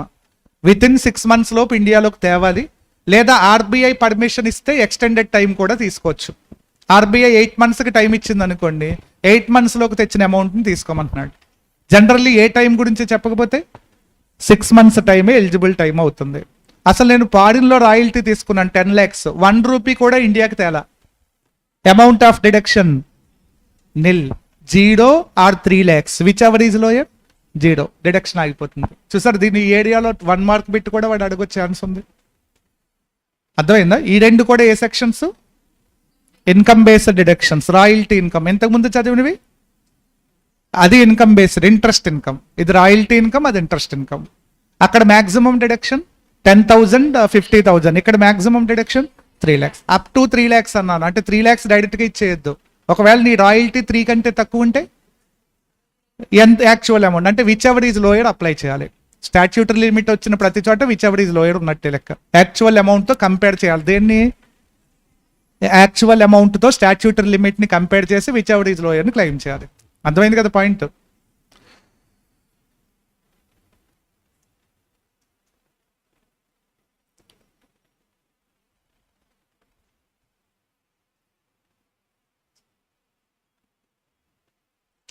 మా 80D నేను వారలుగా చెప్తాను, దాని 80D అనేది సిని టచ్ చేయట్లేదు ఎందుకంటే అవి చాలా టైం కన్జంప్షన్ సెక్షన్స్ అమ్మ.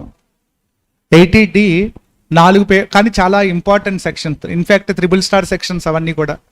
80D 4 రకాల పేమెంట్స్కి ఇస్తాడు. ఏంటవి, medical insurance premium, preventive health checkup contribution, central government health scheme or medical expenditure of very senior citizens అమ్మ. ఈ 4గిట్లో ఏది చేసినా 80Dలో రాసుకోవచ్చు, 80Dలో రాసుకోవచ్చు. గుర్తుపెట్టుకోండి, బ్లైండ్గా మీరు 80D కనుక వదిలేసే పని అయితే ఒక్క పాయింట్ గుర్తుపెట్టుకోండి, 80D మ్యాక్సిమం 25,000 వస్తుందమ్మా. ఎంత వస్తుంది, 25,000. ఒకవేళ సీనియర్ సిటిజన్ అయితే 50,000 అడిషనల్ 25,000 ఇవ్వండి. నార్మల్గా అయితే 80D ఎంత వస్తుంది? 80D. నార్మల్ అసెసీ అయితే 25,000 వస్తుంది. అదే సీనియర్ సిటిజన్ అయితే 25 ప్లేస్లో 50,000 వస్తుంది. అర్థమైందా? ఒకసారి అది కూడా ఎవరికి, మీకు ఒక చిన్న సింపుల్గా గుర్తుపెట్టుకునే విధంగా ఒక పాయింట్ చెప్తాను. ఎవరికి అంటే 80D individual plus spouse plus dependent children and పేరెంట్స్తో కలిపి కవర్ అవుతున్నారు ఈ సెక్షన్లో. కానీ డిడక్షన్ వీళ్ళు ముగ్గురికి ఒక డిడక్షన్ వస్తుంది, పేరెంట్స్కి సెపరేట్గా ఇస్తాడు. అంటే ఇప్పుడు ఈ 25 or 50 అనేది ఎవరికంటే ఇండివిజువల్, స్పౌస్, డిపెండెంట్ చిల్డ్రన్ ముగ్గురికి కలిపి ఒక డిడక్షన్ వస్తుంది. ఎంత? 25 or 50,000. అలాగే పేరెంట్స్ మీద తీసుకుంటే అడిషనల్ బెనిఫిట్ వస్తుంది. ఎంత? 25,000 or 50,000. సీనియర్ సిటిజన్ అయితే 50, నార్మల్ అయితే 25. అంటే ఇప్పుడు ఇండివిజువల్ ప్లస్ పేరెంట్స్ కలిపి మ్యాక్సిమం 50 టచ్ చేయొచ్చు, లేదా 1 lakh టచ్ చేయొచ్చు, లేదా ఒకళ్ళు సీనియర్ సిటిజన్ అయి ఉండి ఒకళ్ళు కాకపోతే 75,000 టచ్ చేయొచ్చు. అన్ని రకాల వేరియేషన్స్ ఉన్నాయి ఈ డిడక్షన్లో. కాబట్టి ఒకసారి చెక్ చేసుకోండి. పేరెంట్స్కి అడిషనల్ బెనిఫిట్ వస్తుంది, గుర్తుపెట్టుకోండి. ఫర్ ఎగ్జాంపుల్ అసెసీ 1, స్పౌజ్ 1 తీసుకున్నాడు. మెడికల్ పాలసీస్ అసెసీ 1, స్పౌజ్ 1 తీసుకున్నాడు. ఏం చేద్దాం? ఒక 25,000 వస్తుంది. నీకు అసెసీ, స్పౌజ్, చిల్డ్రన్ ముగ్గురికి కలిపి 25,000. కాబట్టి ఈ ముగ్గురులో ఎన్ని పాలసీలు తీసుకున్నా ఉపయోగం ఉండదు, ఒకటే డిడక్షన్ వస్తుంది.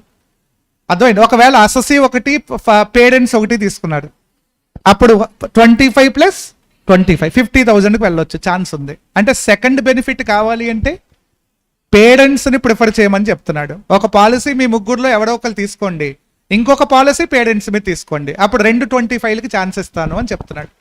అదర్వైజ్ మీ ముగ్గురులో పేరెంట్స్ని నెగ్లెక్ట్ చేసి వాడొకడు, వాళ్ళ మిస్సెస్ 1, వాళ్ళ పిల్లలు 3 పాలసీలు తీసుకున్నాడు, ఎంత ఇస్తారు? 25,000కి రిస్ట్రిక్ట్ చేయండి. Additional 25,000 benefit is available only if additional policy was taken in the name of పేరెంట్స్కి తీసుకుంటేనే అడిషనల్ బెనిఫిట్ వస్తుంది, అదర్వైజ్ రాదు. అర్థమైంది కదా point? Amount of deduction important అమ్మ చాప్టర్ 80Dలో, అది కొంచెం క్లారిటీ తీసుకోవాలి.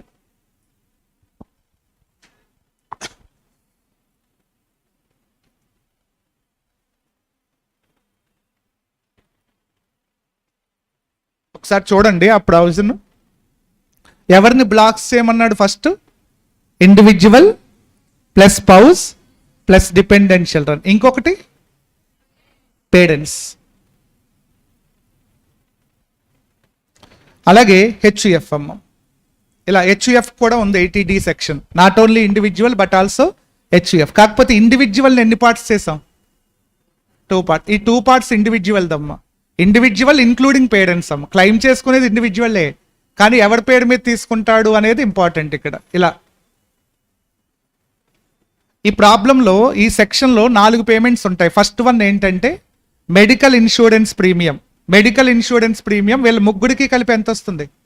25,000. ఒకవేళ వాళ్ళ సీనియర్ సిటిజన్ అయితే 50,000 రాసుకోమని. నార్మల్ అయితే 25, సీనియర్ సిటిజన్ అయితే 50. ఒకవేళ పేరెంట్స్ మీద తీసుకుంటే 25,000, వాడు కూడా సీనియర్ సిటిజన్ అయితే 50. ఇలా వస్తుంది, కొంచెం జాగ్రత్త. అలాగే హెచ్యుఎఫ్లో ఏ మెంబర్ పేరు మీద తీసుకున్నా ఒకటే డిడక్షన్, 25,000 ఆర్ 50,000. అందుకే ఈ టేబుల్లో కొంత కన్ఫ్యూజన్ ఉంటుంది, జాగ్రత్తగా ఆలోచిస్తే చాలా ఈజీ పాయింట్. అలాగే నెక్స్ట్ ఇంకొకటి ఏంటమ్మా, మెడికల్ ఇన్సూరెన్స్ ప్రివెంటివ్ హెల్త్ లేదమ్మా, సెంట్రల్ గవర్నమెంట్ హెల్త్ స్కీమ్ అమ్మ. సెంట్రల్ గవర్నమెంట్ హెల్త్ స్కీమ్ ఇది కూడా సేమ్ 25,000 ఆర్ 50,000. ఇది మిగతా ఇద్దరికి అప్లికబుల్ కాదమ్మా, వాళ్ళకి అసలు ఆ పేమెంట్ లేదు. తీసుకుంటే ఎవరి పేరు మీద తీసుకోవాలి? ఇండివిజువల్ స్పౌస్ చిల్డ్రన్కి అప్లై అవుతుంది, తీసేయండి. నెక్స్ట్ థర్డ్ వన్ ఏంటమ్మా, సెంట్రల్ గవర్నమెంట్ హెల్త్ స్కీమ్ అమ్మ, sorry preventive health checkup contribution అమ్మ. థర్డ్ వన్ ఏంటి? Preventive health checkup contribution. అది 5,000 దాటకూడదంట ఓవరాల్ లిమిట్. పేరెంట్స్ కూడా 5,000 దాటకూడదు. హెచ్యుఎఫ్కి లేదా ఛాన్స్, 5,000 దాటి ఇవ్వద్దు అని చెప్తున్నాడు. మరి ఇక్కడ ఇంకొక ఇంపార్టెంట్ పాయింట్, ఇద్దరికి కలిపి కెనాట్ ఎక్సీడ్ 5,000. కెనాట్ ఎక్సీడ్ 5,000 అంటే 5,000 ఇండివిజువల్లే రాసుకుంటే పేరెంట్స్కి ఆపేయమంటున్నాడు. ఒకవేళ వీళ్ళు 3,000 రాసుకుంటే పేరెంట్స్ కి 2000, అగ్రిగేట్ ఇద్దరికి కలిపి 5000 దాటి ఇవ్వద్దని చెప్తున్నాడు. అదొక ఇంపార్టెంట్ పాయింట్. ఇంకా 4వ పేమెంట్ ఏంటంటే medical expenditure of senior citizens. Medical expenditure of senior citizen or very senior citizen, వీళ్ళకి 50,000 వరకు రాసుకోవచ్చు. ఎంత? 50,000. అందరికీ ఉంది ఛాన్స్ ఇది 50,000. ఇది ఒరిజినల్గా అయితే డిడక్షన్ టేబుల్ ఇలా ఉంటుంది. కానీ ఇక్కడ మీకు డౌట్ రావచ్చు, ఇండివిజువల్ విడిగా వదిలేస్తాం అనుకోండి, దేనికదే లిమిట్స్ ఇచ్చాం కదా, 25, 5,000, 50,000 చాలా అయిపోతుంది కదా. కాబట్టి లాస్ట్లో ఒక కనెక్షన్ పెట్టాడు. ఏంటి? Overall deduction cannot exceed 25,000 or 50,000. పైన అన్నీ ఉన్నా సరే కిందకి మ్యాక్సిమం ఎంతకు మించి క్లెయిమ్ చేయకూడదు, 25,000 ఆర్ 50,000. వీళ్ళు కూడా 25,000 ఆర్ 50,000. హెచ్యుఎఫ్ కూడా 25,000 ఆర్ 50,000. ఓవరాల్ డిడక్షన్ ఇలా రావాలి, ఇంతకు మించి రాకూడదు. ఒకసారి చూసుకోండి అంతే. ఇది టేబుల్ ఉంటుంది, చాలా కన్ఫ్యూజన్గా ఉంటుంది ఆ టేబుల్. మీకు ఇది క్లారిటీ వస్తే చాలా ఈజీగా పాయింట్. ఇప్పుడు ఒక ఇండివిజువల్కి మ్యాక్సిమం డిడక్షన్ ఇంక్లూడింగ్ పేరెంట్స్తో ఎంత రావచ్చో చెప్పండి. ఎంత రావచ్చు ఇంక్లూడింగ్ పేరెంట్స్తో? 25 వస్తే 50, 25, 50, 75, 50, 50. సో అంటే మ్యాక్సిమం 25 ఇవ్వచ్చు, 50 రావచ్చు, 75 రావచ్చు, 1 lakh టచ్ చేసే ఛాన్స్ ఉంది. ఓవరాల్ డిడక్షన్ ఇండివిజువల్కి ఇంక్లూడింగ్ పేరెంట్స్తో కలిపి మ్యాక్సిమం 1 lakh వరకు వచ్చే ఛాన్స్ ఉందమ్మా. హెచ్యుఎఫ్కి ఎంటైర్ ఫ్యామిలీ అంతా కలిపి 50,000 దాటి ఇవ్వద్దు అని చెప్తున్నాడు. హెచ్యుఎఫ్ ఇన్క్లూడింగ్ మెంబర్స్ అమ్మ, అందరికీ కలిపి ఒకటే డిడక్షన్, ఇన్క్లూడింగ్ మెంబర్స్. అర్థమైంది? 80D amount of deduction. కొంచెం జాగ్రత్తగా అబ్జర్వ్ చేయాలి. ఇండివిజువల్ లిమిట్స్, ఓవరాల్ లిమిట్ కూడా చూడాలి.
మా చాప్టర్ 6 క్లోజ్ చేద్దాం ఇక్కడితో.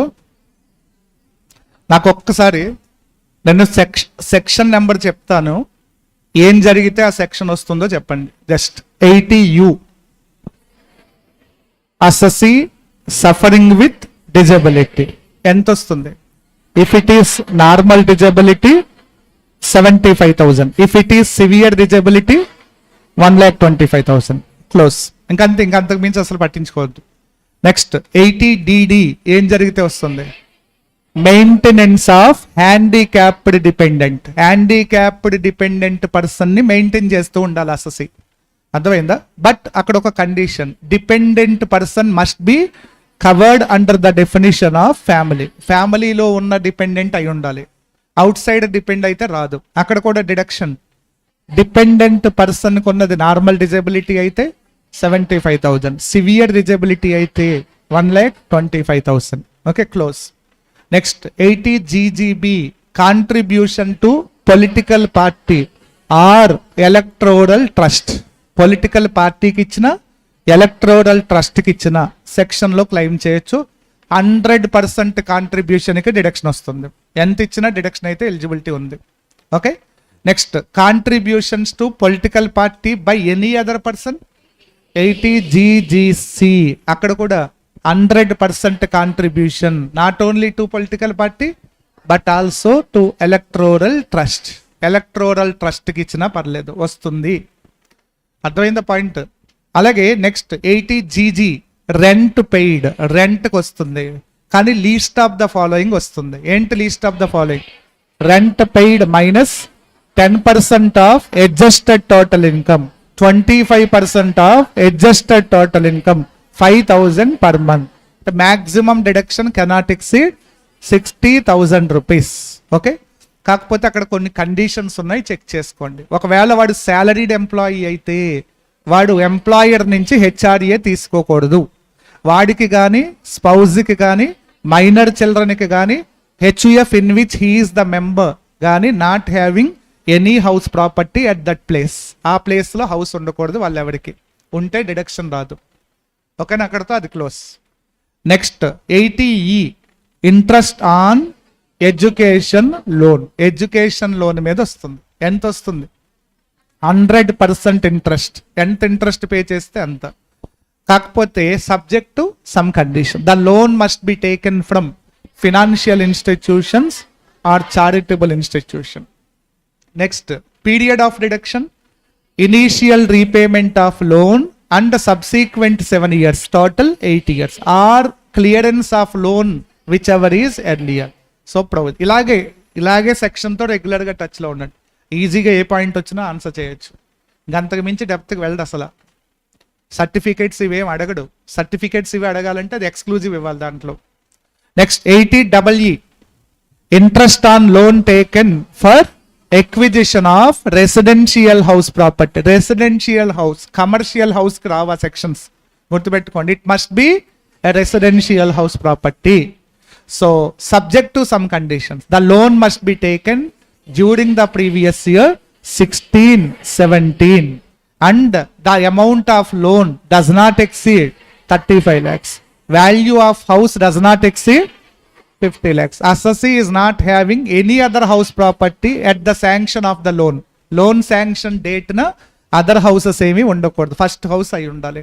అమౌంట్ ఆఫ్ డిడక్షన్ 50,000 వరకు వస్తుంది. Next 80EE interest on loan taken for acquisition of residential house property but the loan must be taken between 1920 or 2021. 2 years chance ఇచ్చాడు. Here the maximum deduction is 1,50,000. Here also subject to some conditions.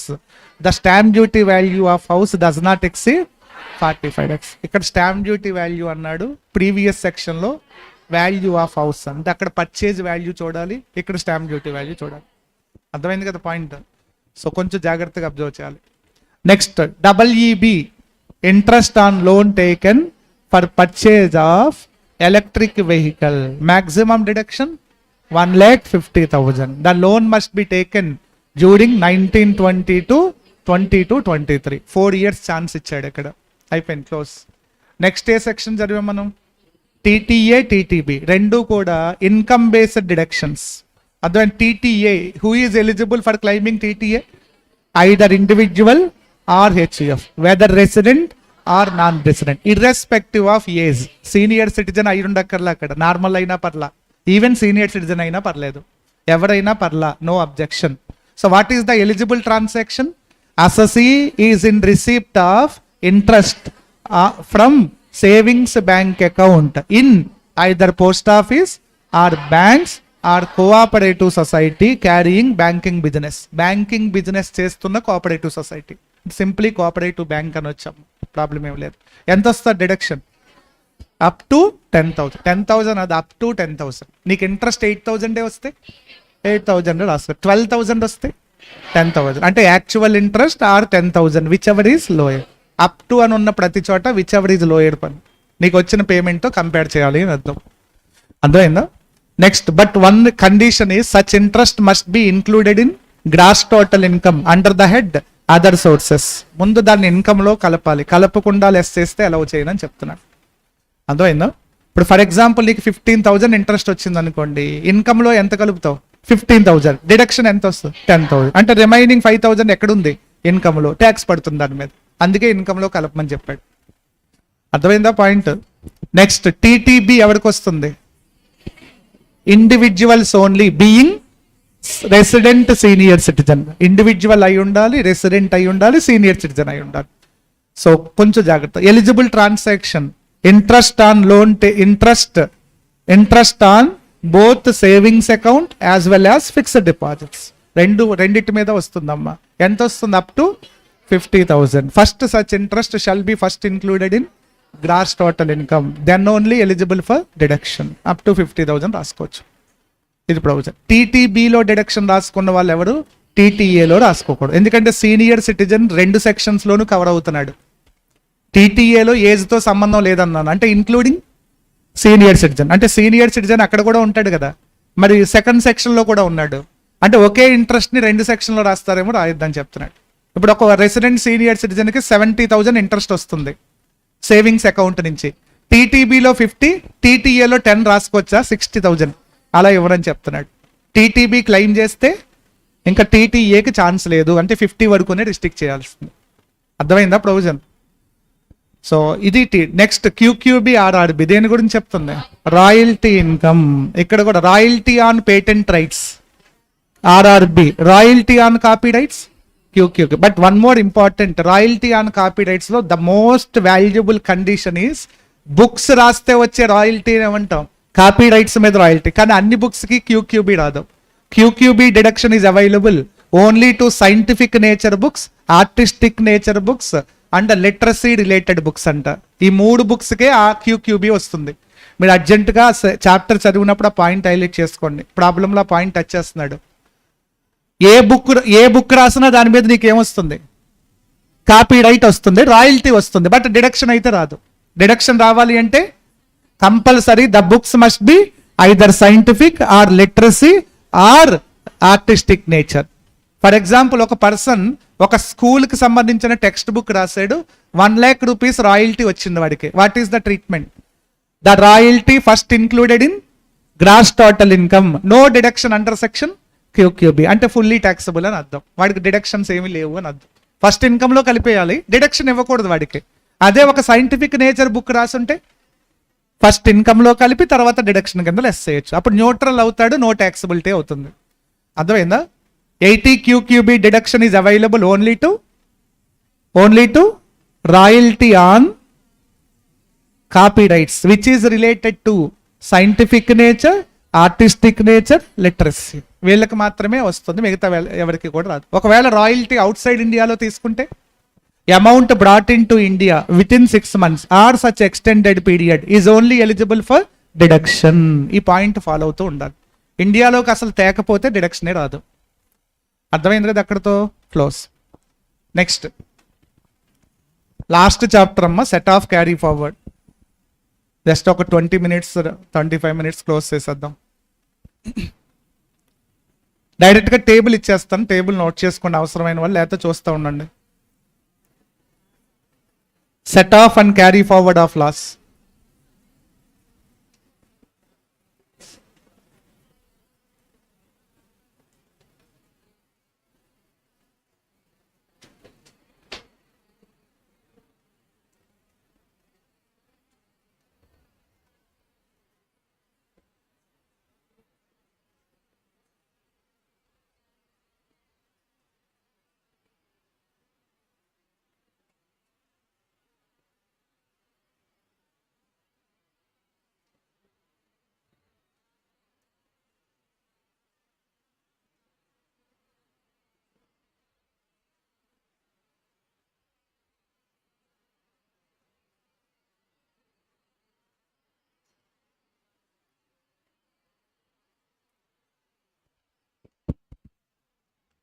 మాట్లాడాలి.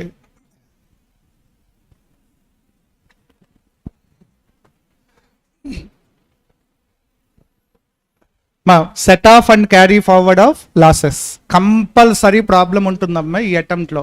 మొన్న అటెంప్ట్లో ఇవ్వలేదు, clubbing ఇచ్చాడు last attempt. ఖచ్చితంగా ఒక అటెంప్ట్లో clubbing ఇస్తే ఇంకొక అటెంప్ట్లో set of ఇస్తాడు. Must prepare all the problems covered in your material including if possible assignment problems also. Compulsory ప్రాబ్లమే వస్తుంది, థియరీ రాదు, ప్రాబ్లమే వస్తుంది. 7 marks రావచ్చు, ఏ ప్రాబ్లం ఇస్తాడో చెప్పలేం, కాబట్టి కంపల్సరీ ప్రిపేర్ అవ్వండి చాప్టర్. సో చిన్న చాప్టర్స్ నెగ్లెక్ట్ చేయొద్దు, గుర్తుపెట్టుకోండి. 20 to 25 marks స్మాల్ చాప్టర్స్ నుంచే వస్తాయి. ఏవేంటవి? రెసిడెన్షియల్ స్టేటస్ కంపల్సరీ ప్రాబ్లం వస్తుంది, క్లబ్బింగ్ ఒకటి, సెట్ ఆఫ్ క్యారీ ఫార్వర్డ్ ఒకటి, TDS ఒకటి, రిటర్న్ ఆఫ్ ఇన్కమ్ ఒకటి. అర్థమైంది? ఎగ్జామ్టెడ్ కేసెస్లో 10AA సెక్షన్ ఉంటుంది ఎగ్జామ్టెడ్ ఇన్కమ్స్లో, అదొక్క సెక్షన్ బాగా ప్రిపేర్ అవ్వండి, అదే ఇస్తున్నాడు ఎక్కువగా. అర్థమైందా? సో కాబట్టి స్మాల్ చాప్టర్స్ మీరు లాస్ట్ ప్రిపరేషన్స్ చేసేటప్పుడు పెద్ద చాప్టర్స్ని టచ్ చేయకుండా స్మాల్ చాప్టర్స్ని రెగ్యులర్గా టచ్ చేస్తూ ఉండండి. ఒక 20 to 25 marks guarantee small chapters నుంచి వస్తాయి. అర్థమైందా? కాబట్టి దేన్ని నెగ్లెక్ట్ చేయొద్దు. సో సెట్ ఆఫ్లో 3 రకాల స్టేజెస్ ఉంటాయమ్మా. ఏంటా స్టేజ్ అంటే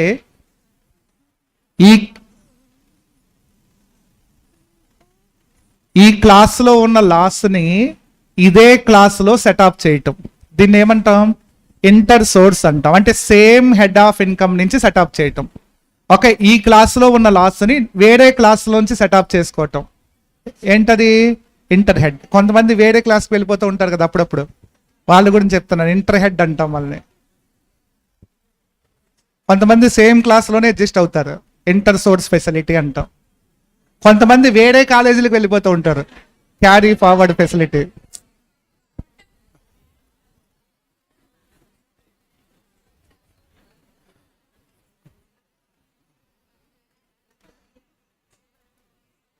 సరే చూద్దాం డైరెక్ట్గా.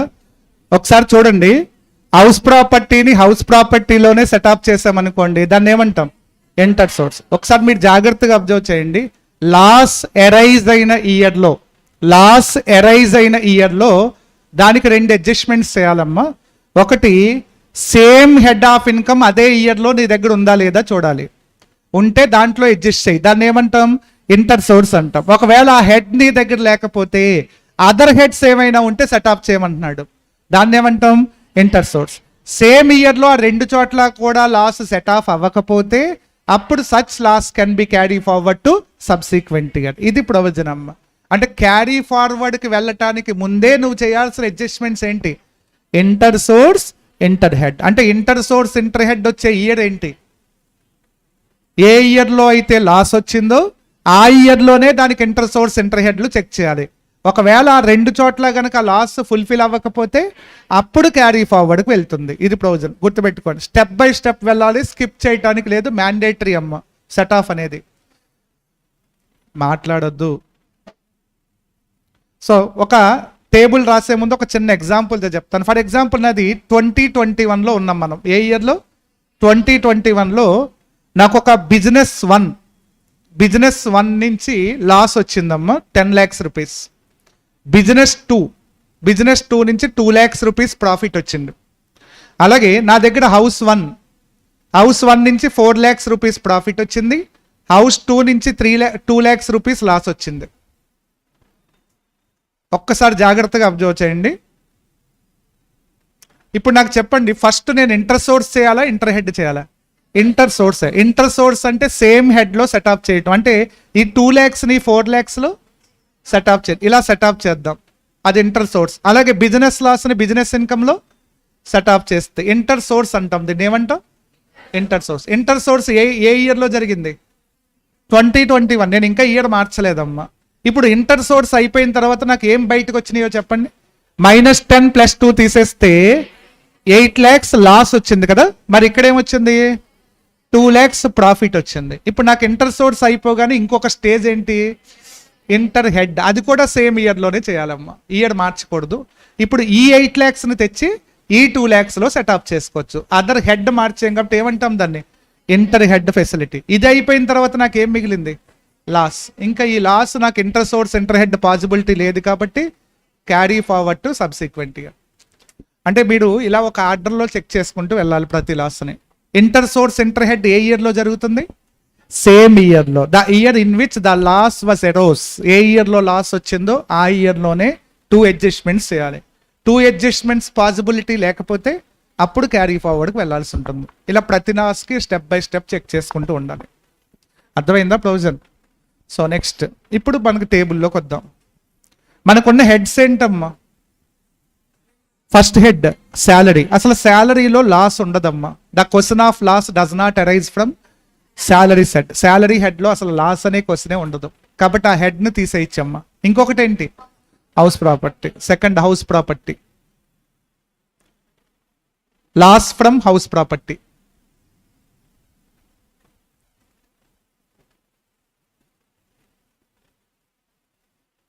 సింపుల్గా తక్కువ పాయింట్లతో ఇస్తాను టేబుల్, కనీసం ప్రాబ్లం చేయడానికి ఉపయోగపడే విధంగా. Loss from house property inter source చేయొచ్చు అంటే ఎస్ చేయొచ్చు అమ్మ, నో అబ్జెక్షన్. అంటే ఒక హౌస్లో వచ్చిన లాస్ని అనదర్ హౌస్లో వచ్చిన ప్రాఫిట్లోంచి సెటప్ చేసుకోవచ్చు, నో అబ్జెక్షన్. ఎలాంటి రిస్ట్రిక్షన్స్ లేవు. రిస్ట్రిక్షన్స్ ఉంటే నేను బ్రాకెట్లో రాస్తాను, అర్థమైందా? Loss from house property inter source adjustment, is it possible? Yes. ఒకవేళ ఇంటర్ సోర్స్ అవ్వకపోతే ఇంటర్ హెడ్కి వెళ్ళొచ్చా? ఎస్ వెళ్ళొచ్చు, నో అబ్జెక్షన్ అమ్మ, వెళ్ళొచ్చు, నో అబ్జెక్షన్. ఎక్సెప్ట్ విన్నింగ్స్ అమ్మ, అసలు విన్నింగ్స్ని టచ్ చేయొద్దని చెప్తున్నాడు. విన్నింగ్స్ తప్ప ఏ హెడ్లోంచి అయినా సెటప్ చేసుకోవచ్చు, ఎక్సెప్ట్ విన్నింగ్స్. ఇన్ఫ్యాక్ట్ విన్నింగ్స్లో అసలు ఏ లాస్ని కూడా సెటప్ చేయకూడదమ్మా. Winnings always fully taxable. Winnings ఎప్పుడూ ట్యాక్సబుల్ అవుతే దాంట్లో ఏ లాసుల్ని సెటప్ చేయకూడదు. ప్రతి చోట ఇంటర్ హెడ్లో ఎక్సెప్షన్ ఏముంటుంది? విన్నింగ్స్ ఆల్వేస్ ఎక్సెప్షన్ అమ్మ. ఎక్సెప్ట్ విన్నింగ్స్ ఎక్కడైనా సెటప్ చేసుకోవచ్చు. బట్ ఇక్కడ ఒక నోట్ ఉంది, మ్యాక్సిమం ఇంటర్ హెడ్ 2 lakhsకి మించి చేయకూడదమ్మా. Maximum adjustment cannot exceed 2 lakhs.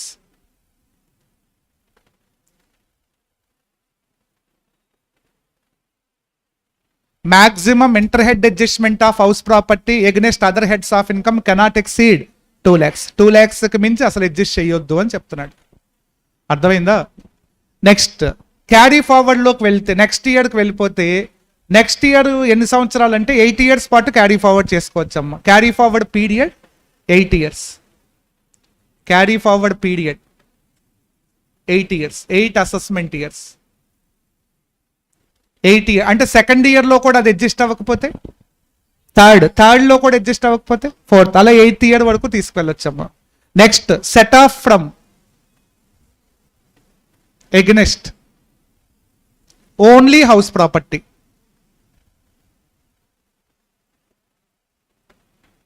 Only from income from house property.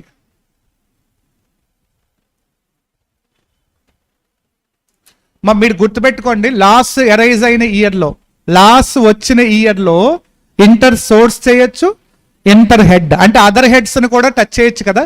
కానీ ఒక్కసారి లాస్ క్యారీ ఫార్వర్డ్ అయితే నెక్స్ట్ ఇయర్కి అక్కడి నుంచి సేమ్ హెడ్నే టచ్ చేసుకుంటూ వెళ్ళాలి, అదర్ హెడ్స్ని టచ్ చేయకూడదు. అంటే ఆ 8 years దేనికోసం సెర్చ్ చేయాలి? హౌస్ ప్రాపర్టీ ఎక్కడుందో చూడాలి, ఏ ఇయర్లో ఉంటే ఆ ఇయర్లోనే సెటప్ చేయండి. డోంట్ టచ్ అదర్ హెడ్స్, ఎట్టి పరిస్థితుల్లో అదర్ హెడ్స్ని టచ్ చేయొద్దు. అదర్ హెడ్స్ని టచ్ చేసే రైట్ ఎప్పుడు ఉంటుంది? Only first year. First year అంటే లాస్ ఎరైజ్ అయిన ఇయర్లోనే ఆ ఛాన్స్ ఉంటుంది తప్ప సబ్సీక్వెంట్ ఇయర్స్లో ఇంకా రైట్ ఉండదు. Only set of against only from income from house property. Second year house property లేకపోతే థర్డ్ ఇయర్కి వెళ్ళిపోవటమే. థర్డ్ ఇయర్లో హౌస్ ప్రాపర్టీ లేకపోతే 4th year. అంతేగాని వేరే ఏ ఇతర హెడ్స్ని టచ్ చేయకూడదు, అర్థమైందా?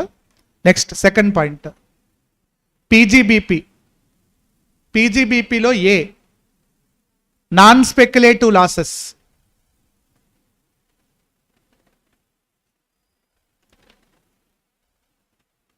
Non speculative losses, non speculative losses inter source చేయొచ్చమ్మా, no objection.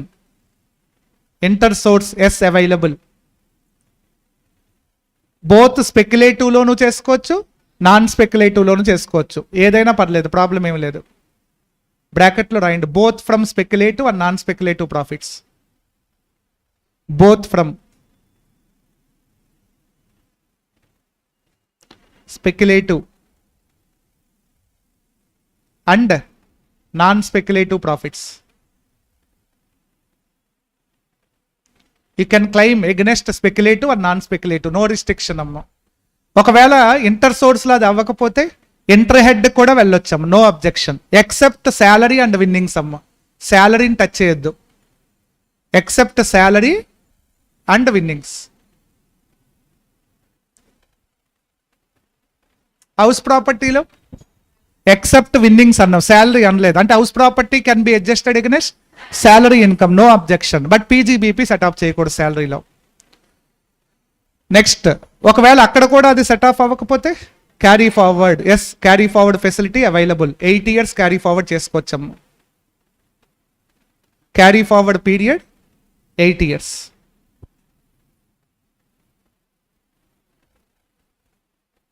Set off from set off against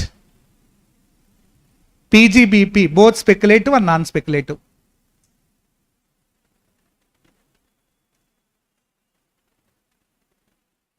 PGBP head మొత్తం యూస్ చేసుకోవచ్చమ్మా, ఓన్లీ ఈ పార్ట్ మాత్రమే క్లోజ్ చేయండి, ఇంకా PGBP అవలా. మా అర్థమైందా పాయింట్? చదివేటప్పుడే పాయింట్లు అర్థం చేసుకోండి, ఇంక మళ్ళీ స్పెషల్గా ఎక్స్ప్లెనేషన్ ఏమి ఉండదమ్మా. అందుకే ముందే చెప్పేస్తాను ఇంటర్ హెడ్ ఇంటర్ సోర్స్ అంటే ఏంటని. Next B, speculative business losses.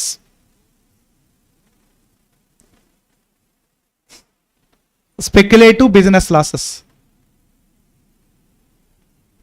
Speculative business loss, yes, inter source facility available అమ్మా, but only from speculative profits అమ్మా, రిస్ట్రిక్షన్ ఉంది.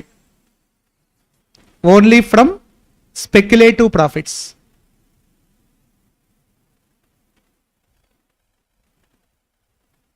Inter head facility not available అమ్మా, స్పెక్యులేటివ్కి ఇంటర్ హెడ్ లేదు, అదర్ హెడ్స్ని touch చేయకూడదు. ఒకవేళ ఇంటర్ సోర్స్లో అది సెట్ ఆఫ్ అవ్వకపోతే క్యారీ ఫార్వర్డ్కి వెళ్ళిపోవాల్సిందే డైరెక్ట్గా. Carry forward 4 assessment years only. Carry forward period 4 assessment years. Set off from speculative business profits only.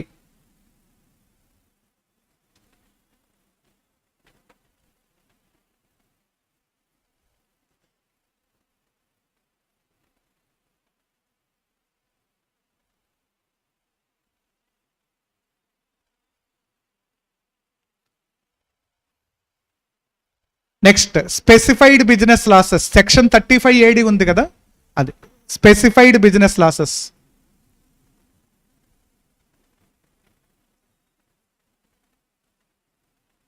Section 35 AD.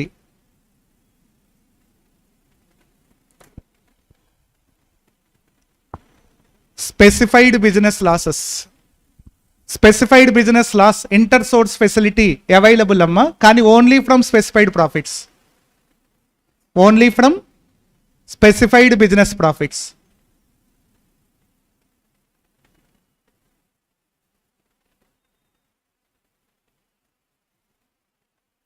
Only from specified business profits.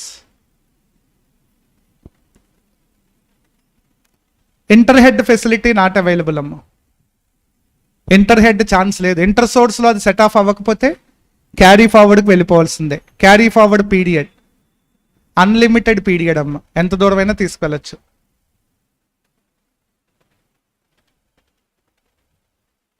No restriction, పీరియడ్కి restriction లేదు, but set off from specified business profits only.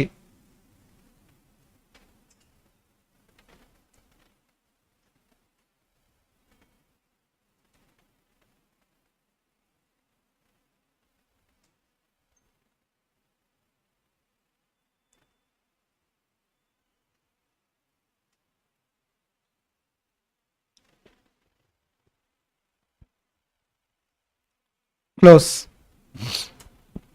అర్థమైందా? PGBP non speculative, speculative and specified. Next point number 3, capital losses, capital gain.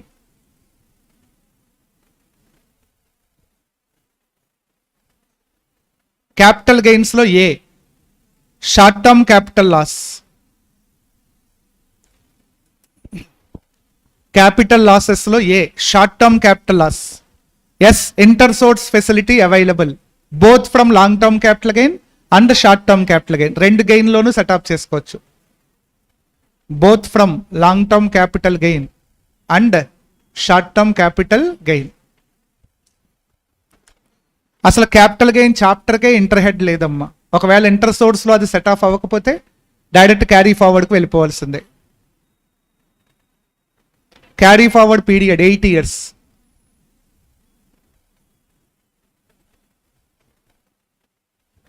Set off from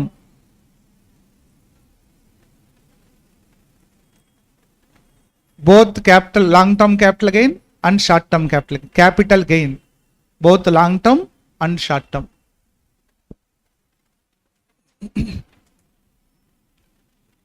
long term short term లో దేంట్లోంచి అయినా setup చేసుకోవచ్చు. Next B,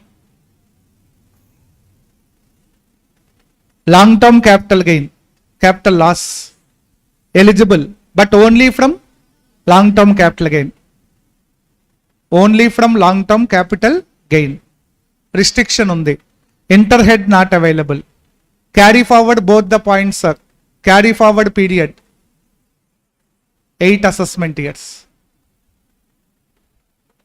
Set off from long term capital gain only. Long term capital gain లోంచి మాత్రమే set off చేయాలి.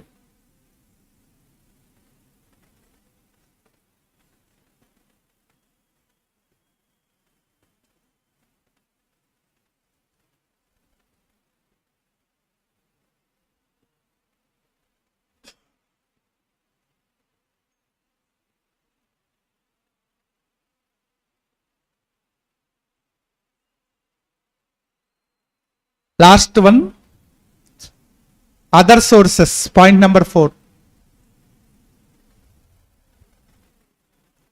మా other sources లో loss ఉండే chance తక్కువ అమ్మా. ఒక owning and maintaining race horses అని ఒక ట్రాన్సాక్షన్ ఉంది, అది విన్నింగ్స్ కాదు, దాంట్లో ఏమైనా లాస్ రావచ్చు. Loss from owning and maintaining race horses, loss from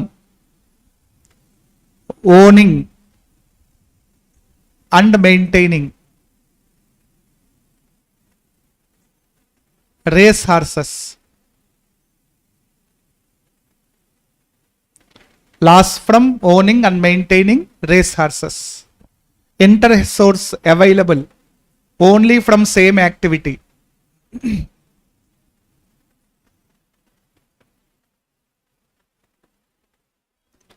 Only from same activity, same activity నుంచి మాత్రమే సెటప్ చేయాలి. Interhead facility not available. Carry forward period 4 years.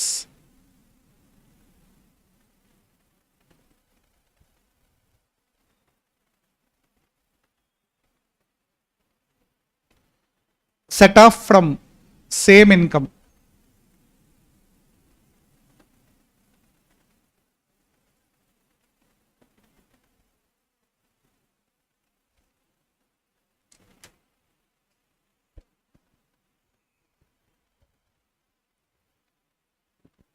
రెగ్యులర్గా టచ్లో ఉండండి టేబుల్తో.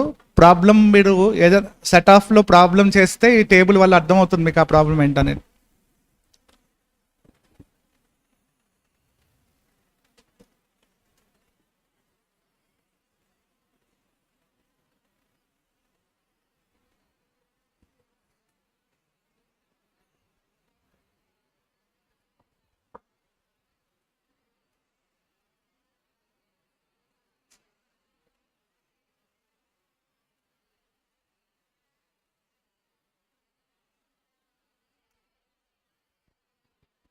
మా ఒకసారి చెప్పని కొన్ని ట్రాన్సాక్షన్స్ ఏంటంటే, కంపల్సరీ ఎగ్జామ్కి ప్రిపేర్ అయ్యే వాళ్ళు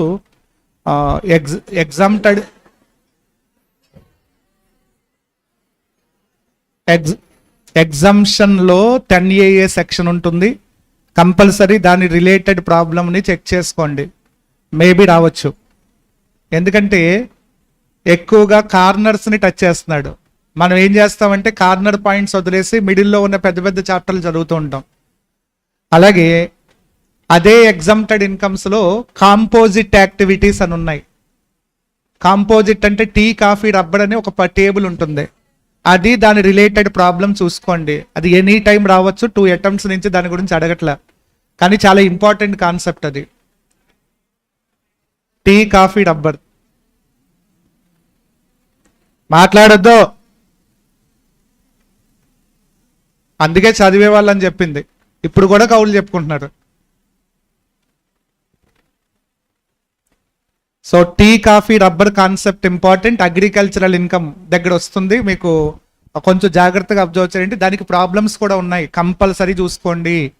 అక్కడ ప్రాబ్లం ఇస్తే మీకు ఏం ట్విస్ట్స్ ఉండవు, అక్కడ ఎలా ఉందో ప్రాబ్లం అలా ఇచ్చేస్తాడు, పేర్లు మారుస్తాడు అంతే, అందులో కాంప్లికేషన్ ఏమి ఉండదు.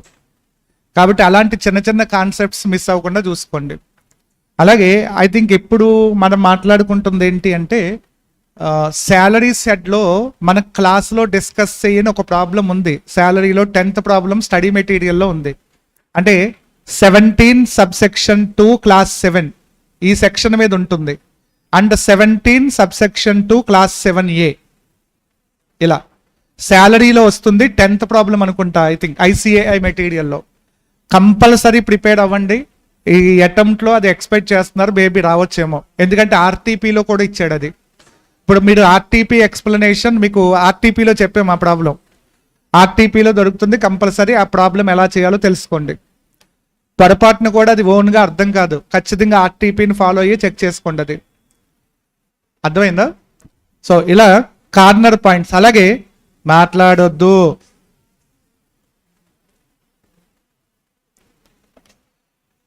రెగ్యులర్ క్లాస్లో ఇదే అదుపులు, ఇక్కడ కూడా ఇదే గోల. సో లాస్ట్ వన్ ఏంటంటే అగ్రికల్చరల్ నాన్ అగ్రికల్చరల్ ఇన్కమ్ ఉన్నప్పుడు అగ్రిగేషన్ మెథడ్ వస్తుంది. అగ్రిగేషన్ మెథడ్ ఒకసారి చూసుకోండి. టోటల్ ఇన్కమ్లో ఒకవేళ అగ్రికల్చరల్ ఇన్కమ్ ఇన్వాల్వ్ అవ్వచ్చు. టోటల్ ఇన్కమ్లో అగ్రికల్చరల్ ఇన్కమ్ ఇస్తే the tax calculation must be made as per aggregation method. Aggregation method use చేయాల్సి ఉంటుంది. ఆ మెథడ్ ఒకసారి తెలుసుకోండి. ఇదే కొత్త పాయింట్స్ కాదు, ఇవే కార్నర్ పాయింట్స్. అంటే సాధారణంగా ఇవి పట్టించుకోకుండా వెళ్ళిపోతారు. సడన్గా 1 or 2 ప్రాబ్లమ్స్ ఈఏడి నుంచే ఉంటాయి. అర్థమైందా? అలాగే చెప్పాను కదా, టీడీఎస్లో లేటెస్ట్గా వచ్చిన 2 టీడీఎస్ సెక్షన్స్ని కంపల్సరీ ప్రిపేర్ అవ్వండి. 194P 194P. ఇది కాకుండా 194O అండ్ N కూడా ఇంపార్టెంటేనమ్మా. అంటే విత్డ్రాల్ ఆఫ్ క్యాష్ అని ఉంటుంది ఒకటి చూడండి, అది కూడా చాలా ఇంపార్టెంట్ సెక్షన్. ఆల్రెడీ ఇచ్చేసాడు ఒకసారి, కానీ మళ్ళీ ఇవ్వటానికి ఛాన్స్ ఉన్న సెక్షన్ అది. 194N కదా, ఓ ఈ కామర్స్ ఆపరేటర్ అనుకుంటా. 194O 194N. ఎందుకంటే పీక్యూలు ఈ సంవత్సరం వచ్చినాయి, ఎన్ఓలు లాస్ట్ ఇయర్ వచ్చినాయి. అంటే అది లాస్ట్ ఇయర్ అమెండ్మెంట్స్ అవి. అంటే లాస్ట్ 2 years నుంచి 2 సెక్షన్స్ యాడ్ చేసుకుంటూ వచ్చాడు. కాబట్టి అవి కూడా కొత్త సెక్షన్స్ కింద లెక్క, ఎందుకంటే లాస్ట్ ఇయరే కదా వచ్చినాయి. ఆ సెక్షన్స్ కంపల్సరీ ప్రిపేర్ అవ్వండి. అలాగే దీనికి కనెక్టెడ్ టీసీఎస్ సెక్షన్స్ కూడా లాస్ట్లో ఉన్న 2 సెక్షన్స్ గుర్తుపెట్టుకోండి. 206C 1G 206C 1H ఇవి లాస్ట్ ఇయర్ వచ్చిన సెక్షన్స్. ఈ 2 లాస్ట్ ఇయర్ అంటే ఆల్మోస్ట్ అది న్యూ కింద ట్రీట్ చేయండి కంపల్సరీ. సో అలాగే సేల్ ఆఫ్ వెహికల్స్ అని ఇంకొకటి ఉంది, 1F అనుకుంటా నాకు తెలిసి. సో ఆర్టీసీఎస్ కూడా ఒకసారి చెక్ చేసుకోండి. ఎట్టి పరిస్థితుల్లో కార్నర్ పాయింట్స్ వదలొద్దు, ఎందుకంటే ప్లస్ ఇంకా చిన్న చిన్న చాప్టర్స్ కూడా అవి ఈజీగా ప్రిపేర్ అయిపోవచ్చు. కంపల్సరీ ప్రాబ్లం యాజ్ ఇట్ ఈజ్గా వస్తుంది, నేమ్స్ మారుస్తాడు అంతే. అర్థమైందా? అంతేగాని లెంగ్తీ చాప్టర్స్ని పీజీబీపీ ప్రాబ్లమ్స్ అన్ని ఆల్మోస్ట్ ఎక్కడ కవర్ అవుతాయి? Total income. కాబట్టి మీరు టోటల్ ఇన్కమ్ ఎంత ప్రిపేర్ అయితే అంత మంచిది. పీజీబీపీ సెపరేట్గా అవసరం లేదు ఇంకా, ఎందుకంటే ఆ ప్రాబ్లమ్స్ అందులో వచ్చేస్తాయి. అలాగే హెడ్స్ ఆఫ్ ఇన్కమ్స్లో హౌస్ ప్రాపర్టీని అదర్ సోర్సెస్ని వదలొద్దు, ఎందుకంటే అవి చిన్న హెడ్స్ తక్కువ టైంలో కంప్లీట్ అయిపోతాయి. ఎగ్జామ్ దగ్గరికి వచ్చే కొద్దీ ఆ 2 heads మీద ఎక్కువ కాన్సన్ట్రేట్ చేయండి. ఏదో ఒక ప్రాబ్లం హౌస్ ప్రాపర్టీలో వస్తుంది, అది ఏమొస్తుందో చెప్పలేం. కాంబినేషన్స్ రావచ్చు. సాధారణ part of the year let out, part of the year self ఆక్, లేదా part of the property let out, part of the property self, లేదా డీమ్డ్ లెట్ అవుట్ ప్రాపర్టీ, లేదా ఫారిన్ ప్రాపర్టీ కూడా ఇవ్వచ్చు, లేదా కో ఓనర్షిప్ మీద ఇచ్చే. అంటే ఒక్కొక్క కాన్సెప్ట్ మీద ఒక్కొక్క ప్రాబ్లం చూసుకోండి. ఏ మోడల్ అయినా వచ్చే ఛాన్స్ ఉంది. అదర్ సోర్సెస్లో గిఫ్ట్ కాన్సెప్ట్ చూసుకోండి. గిఫ్ట్ ఒకటి, ఇంట్రెస్ట్ కాన్సెప్ట్ ఒకటి చూసుకోండి. ఇంట్రెస్ట్ ఆన్ సెక్యూరిటీస్ మీద ఒక ప్రాబ్లం ఉంటుంది, అదొకటి. అలాగే స్మాల్ చాప్టర్స్ అమ్మ, అసలు పొరపాటును కూడా స్మాల్ చాప్టర్ రెసిడెన్షియల్ స్టేటస్ అసలు నాట్ కంపల్సరీ ప్రతి అటెంప్ట్లో ఉంటుంది ఆ చాప్టర్. కానీ ఏది ఇస్తాడు చెప్పలేం. 5 మీద ఇస్తాడా, 6 మీద ఇస్తాడా, లేదా 5 and 6 కాంబినేషన్ మీద ఇస్తాడో చెప్పలేం. కానీ కంపల్సరీ అయితే ప్రాబ్లం ఉంటుంది. మొన్న అటెంప్ట్లో 9 మీద వచ్చింది. 9 అంటే ఏంటది? నాన్ రెసిడెంట్ సెక్షన్ వచ్చింది. 9 మీద కాన్సన్ట్రేట్ చేశాడు. మేబీ ఈసారి 5, 6 మీద ఇవ్వచ్చేమో. 5 అంటే determination of residential status, scope of total income. 6 determination of residential status. Small చాప్టర్లు మిస్ అవ్వద్దు. అలాగే క్లబ్బింగ్ చాప్టర్ ఒకటి. చాప్టర్ 6 year డిడక్షన్స్ చెప్పాను కదా, మరి డెప్త్కి వెళ్ళిపోయి ప్రతి section top to bottom prepare అవ్వద్దు. ఇలా ఓవరాల్గా చెక్ చేసుకోండి, ఎవరికి వస్తుంది, ఏం జరిగితే వస్తుంది, ఎంత వస్తుంది. అర్థమైందా? అంటే టోటల్ ఇన్కమ్లో పాయింట్స్ ఇస్తే మీరు ఆన్సర్ చేయగలరా లేదా. ఇలాగే చాలా జాగ్రత్తగా ఒక ప్లాన్ ప్రకారం ప్రిపేర్ అవ్వండి. అర్థమైందా? సో ఏదో బ్లైండ్గా ఒక పక్క నుంచి స్టార్ట్ చేసి ఇంట్రడక్షన్ నుంచి మొదలుపెట్టి ఇలా బ్లైండ్గా వెళ్ళిపోవద్దు. ఒక రివిజన్ తీసుకునేటప్పుడు ఒక్కసారి బుక్ ఓపెన్ చేస్తే ఒక హాఫ్ డే కేటాయించి మొత్తం చిన్న చాప్టర్స్ అన్నీ ప్రిపేర్ అయిపోండి. సో ఒక హాఫ్ డే సరిపోతుంది దానికి. ఎంత జస్ట్ ప్రాబ్లమ్సే. అలాగే థియరీకి సెపరేట్ ప్రిపరేషన్ ఏం చేయొద్దు. ఏ చాప్టర్ కూడా థియరీ సెపరేట్గా ప్రిపేర్ అవ్వద్దు except return of income chapter. ఒక్క రిటర్న్ ఆఫ్ ఇన్కమ్ చాప్టర్లో మాత్రం ఒక 5-6 క్వశ్చన్స్ చూసుకోండి. లాస్ట్ ఇయర్ లాస్ట్ రిటర్న్ ఇచ్చాడు. వన్ ఏమిచ్చాడు? లాస్ట్ రిటర్న్ ఇచ్చాడు. Maybe belated return, revised return అడగొచ్చు. 139(1)లో ఏదైనా అడగొచ్చు, చెప్పలేం. 139(1) చాలా ఇంపార్టెంట్ సెక్షన్ అమ్మ, కంపల్సరీ చెక్ చేసుకోవాల్సిన సెక్షన్. అలాగే పాన్ రిలేటెడ్ అడగొచ్చు. PAN related concept important return of ఇన్కమ్లో. ఇవి ఈ రిటర్న్ ఆఫ్ ఇన్కమ్లో ఈ క్వశ్చన్స్ అన్ని క్లియర్గా చూసుకోండి. మేబీ దాంట్లో ప్రాబ్లం అడగడు, థియరీ క్వశ్చన్ అడుగుతాడు, అది కూడా 4 మార్క్స్కి. ఇంకా ఏ చాప్టరు ప్రత్యేకించి థియరీ కోసం ప్రిపేర్ అవ్వద్దు, ఒక్క రిటర్న్ ఆఫ్ ఇన్కమ్ చాప్టర్ తప్ప.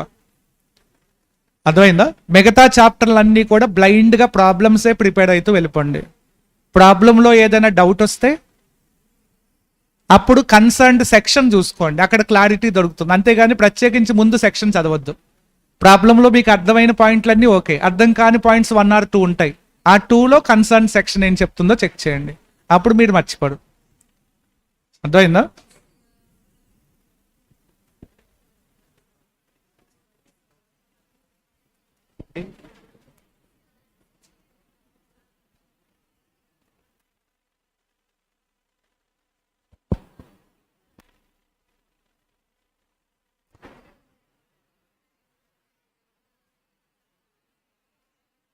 షేర్ చేయండి.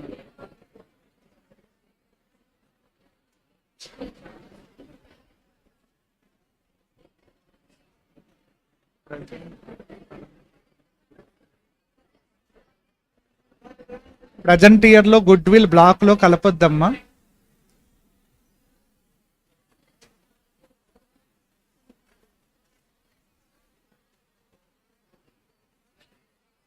Okay,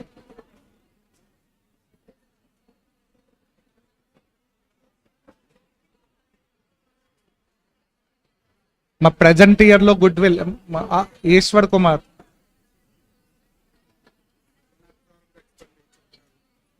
అన్అబ్జార్బ్డ్ expenditure unlimited period carry forward చేసుకోవచ్చాం.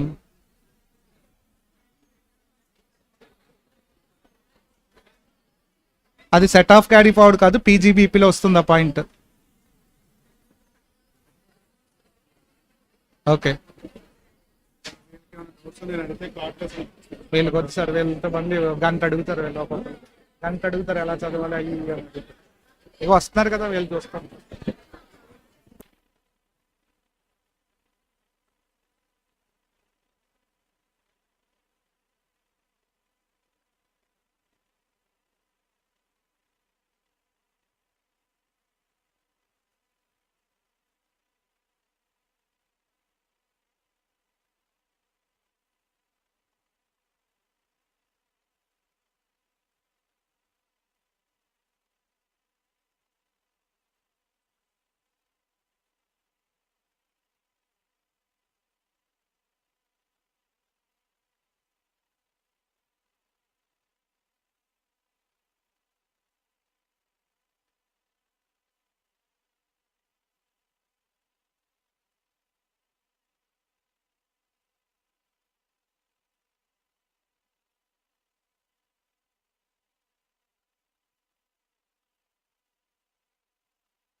Which? Okay, sorry. Please be seated. Just a moment.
Okay. Please. So at this closing moment, it's time to say thank you to Ramakrishna sir. So thank you very much, sir. And also, I need not tell the names, but thanks to everyone who made this marathon class successful for these days. And also, another, yeah, please, your feedback is highly appreciated.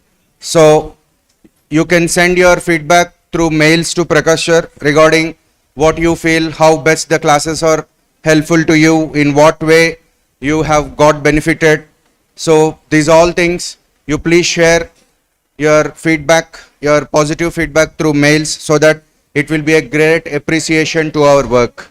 And that will definitely, see, some of you may feel that it is useless or just it is a sort of creating hype, but once you do the job and once you are in that shoes, then you will understand how much appreciation or how much positive feedback gives a lot of spirit to move forward and do further better things. Okay, so please drop mails to Prakash sir regarding your feedback regarding these classes. Okay, thank you, all the best. And again on Monday you will have a law marathon class. See you there. Thank you.